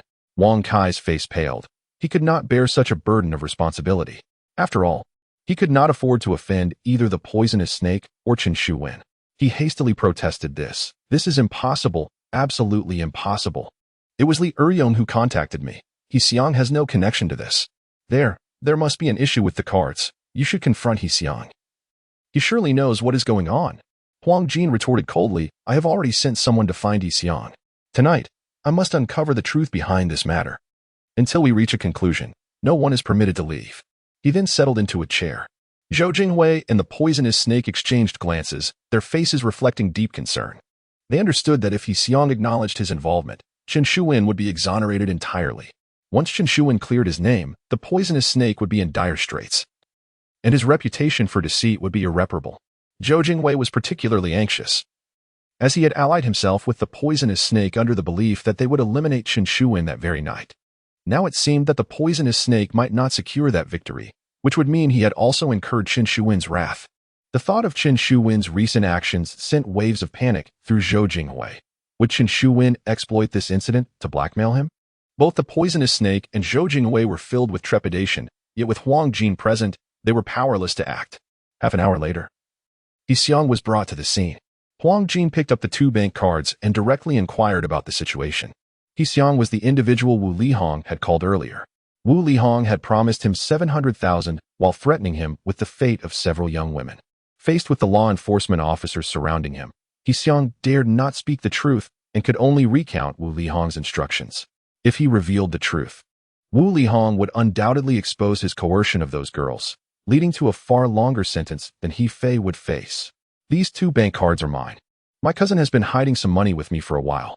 Recently, Wang Kai approached me, seeking revenge for my cousin, and asked me to withdraw the funds for his purposes. I deposited the money into these 2 cards, and he took the cards to conduct his business.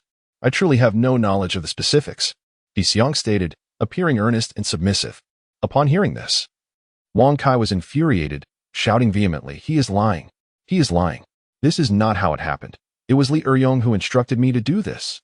Huang Jin's countenance darkened, and he waved his hand dismissively. Silence. Wang Kai was restrained by several law enforcement officers. Huang Jin fixed a cold gaze upon He Xiong. "Can you take responsibility for your words?" He Xiong felt a sense of helplessness. He did not wish to take responsibility, but could he afford to refuse? He dared to utter even half a word of dissent, and on the other side, Wu Lihong would promptly have him imprisoned. Thus, He Xiong could only obediently nod. "I can take responsibility." Huang Jin slowly nodded. "It appears this matter has become quite clear. It was indeed you, Wang Kai, who orchestrated this scheme, dragging my cousin into it, correct?" Wang Kai was on the verge of tears, exclaiming, "I was also coerced." Yet, who would believe him now? He protested repeatedly, but no one paid him any heed. Huang Jin waved his hand, instructing to have Wang Kai taken away. His gaze swept over the crowd, finally resting on Chen Shuwen. "Chen Shuwen, I am aware that you were the one who exposed the affair between my cousin and He Fei. This incident has caused significant damage to her reputation. I warn you, in your future endeavors, do not involve my cousin again. Otherwise, I shall not show you mercy." Chen Shuwen chuckled. "Captain Huang, I acted out of goodwill. If it weren't for me, your cousin would still be ensnared by He Fei's deceit. You hail from a scholarly family, and a lady of virtue should not be toyed with by a petty ruffian." Huang Jin, his forehead throbbing with rage, felt as though salt was being rubbed into their family's wounds. He furiously commanded, "Bring Chen Shuwen back. Until this matter is clarified, you remain a suspect." Several law enforcement personnel promptly escorted both Chen Shuwen and Li Taizhu away. Inside the room, only the poison snake and his associates remained, exchanging glances, engulfed in profound silence. Once again, Chen Shuwen had extricated himself from the predicament. At Ho Wuye's tea house, Ho Wuye listened intently to Feng Ru's report, a rare sparkle illuminating his countenance. Upon learning that both bank cards belonged to He Xiong, Ho Wuye erupted into laughter. What a clever lad. He has indeed left no stone unturned. He had already devised an escape route before the scheme was laid out. Truly a prodigious talent. Feng Ru's eyes sparkled as she giggled softly. "Indeed, Chen Shuwen is full of surprises. I never anticipated that, even with you personally making a move, he would manage to defuse it." Wang Kai's position was conveyed to the Poison Snake's subordinates by Binzi, for otherwise, with Poison Snake's prowess, it would have been challenging to capture Wang Kai in such a brief span of time. Feng Ru inquired, "Wu Ye, it seems you have indeed found your ideal candidate. Should we send someone to invite him over?" Ho Wu Ye chuckled heartily, setting down his pipe leisurely. "It is still too early to summon him. His ability to navigate this situation is not sufficient. A greater challenge lies ahead. If he can surmount this trial, then he will truly be the candidate I seek." Feng Ru paused momentarily, then her eyes brightened. "Wu Ye, are you referring to Poison Snake?" Ho Wu Ye nodded. "After tonight, Poison Snake's reputation will be in tatters. His electronic empire stands no chance against Chen Shuwen's brother's game arcade. Poison Snake is not one to submit quietly. He will undoubtedly resort to underhanded means to eliminate Chen Shuwen. I am curious to see if Chen Shuwen, having laid such intricate plans, can indeed defend himself against the serpent's lethal strike. Feng Ruxiu furrowed her brows slightly and murmured, Master Wu, isn't this rather unjust? Chen Shuwen has only 3 or 4 trusted subordinates by his side, while the serpent commands at least 50 or 60 desperate men. If it comes to a life-and-death struggle, Chen Shuwen, still in his formative stages, would surely be no match for the serpent. Should anything unfortunate befall him, Master Wu, would you not lose a suitable assistant? Lord Wu smiled nonchalantly and reassured, Do not worry, I will ensure his safety. With that, he lifted his pipe, taking a deep drag. Through the hazy smoke, his dark gaze flickered ominously. He turned to Feng Ruxiu and softly stated, Moreover, only by pushing him to the brink of despair and then rescuing him will he pledge unwavering loyalty to me. Will he not? Feng Ruxiu's heart stirred. She understood that Lord Wu intended to drive Chen Shuwen into a corner, compelling him to seek refuge with Lord Wu and submit entirely. She gazed out the window, her enchanting eyes gleaming with an inner light. She too was intrigued to discover whether Chen Shuwen could escape the machinations of this old fox, Lord Wu. If he could, then Chen Shuwen would indeed be the candidate she had long been seeking. Chapter 98. The Assassination of Chen Shuwen in the Chunji Grand Hotel. After Chen Shuwen and Li Taiju were taken away, Hao Wen and Uncle Quan exchanged glances and rose to their feet. Brother Shi, it is getting late. We shall take our leave to rest. With smiles, they cast aside their words and turned to depart. Snake's expression darkened. He realized that this incident would undoubtedly be disseminated by these 2 individuals. This evening, Snake had orchestrated such a grand spectacle with the intention of exposing Chen Shuwen's misdeeds, aiming to tarnish his reputation before the multitude and subsequently execute him to restore his own prestige. Yet, as events unfolded, not only had he failed to sully Chen Shuwen's name, but he had inadvertently enhanced it. If word of this incident spread throughout Pingqing tomorrow, the prospects for his electronic empire would be utterly doomed. Zhou Jinghui turned to Snake and inquired, Brother Shi, what shall we do now? That bastard Chen Shuwen is exceedingly cunning. It appears that undermining him will not be an easy task. Snake gritted his teeth. Humph. A mere Chen Shuwen is of no consequence. I have decreed that he must die, and so he shall. Zhou Jinghui's expression softened. He recognized that Snake was genuinely intent on assassination, preparing a covert strike against Chen Shuwen. He quickly smiled, Brother Shi, if there is nothing further, I shall take my leave. He was no fool and certainly did not wish to involve himself in Snake's murderous plans. With a frosty demeanor, Snake waved his hand impatiently, signaling Zhou Jinghui to exit. Zhou Jinghui hurriedly descended the stairs to escape. Snake stood by the window, watching as Zhou Jinghui receded into the distance, before summoning a few trusted confidants. Now that matters have escalated to this point, we must eliminate Chen Shuwen. Otherwise, our business will be finished. Which of you is willing to take action? Snake inquired gravely. Feng Bao was the first to rise, declaring, Brother Shi, I shall do it. Damn it. I have long desired to personally rid myself of this bastard. The others, witnessing Feng Bao's eagerness, remained silent. After all, taking a life was not a trivial matter. Seeing someone step forward, Snake nodded in approval. However, he still harbored some concerns and instructed, San Yin, take some people to assist Baozi, help him scope out the situation.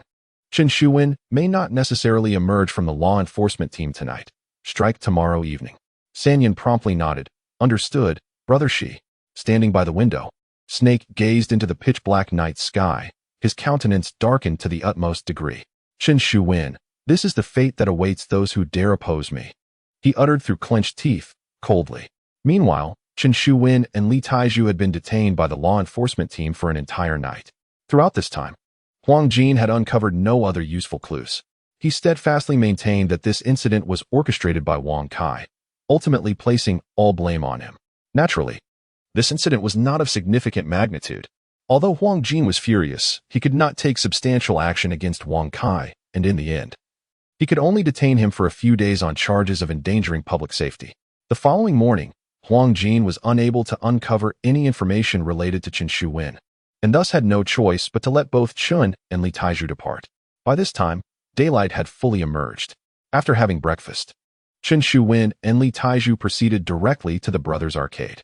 Despite the tumultuous events of the previous night, Chen Shuwen exhibited no fear of the trouble that the serpent might bring.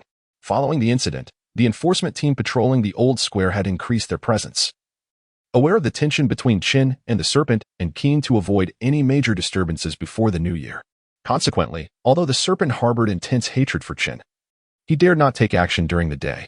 The Brothers Arcade continued its operations as usual, with business thriving even more than the day before. In stark contrast, the Serpent's electronic dynasty saw a dramatic decline in patrons. News of last night's events had been disseminated by Hao Wen and Uncle Quan, resulting in an unexpected boost to Chen Shu-Wen's reputation, while the Serpent was firmly established as a deceitful character, causing most of his customers to abandon ship.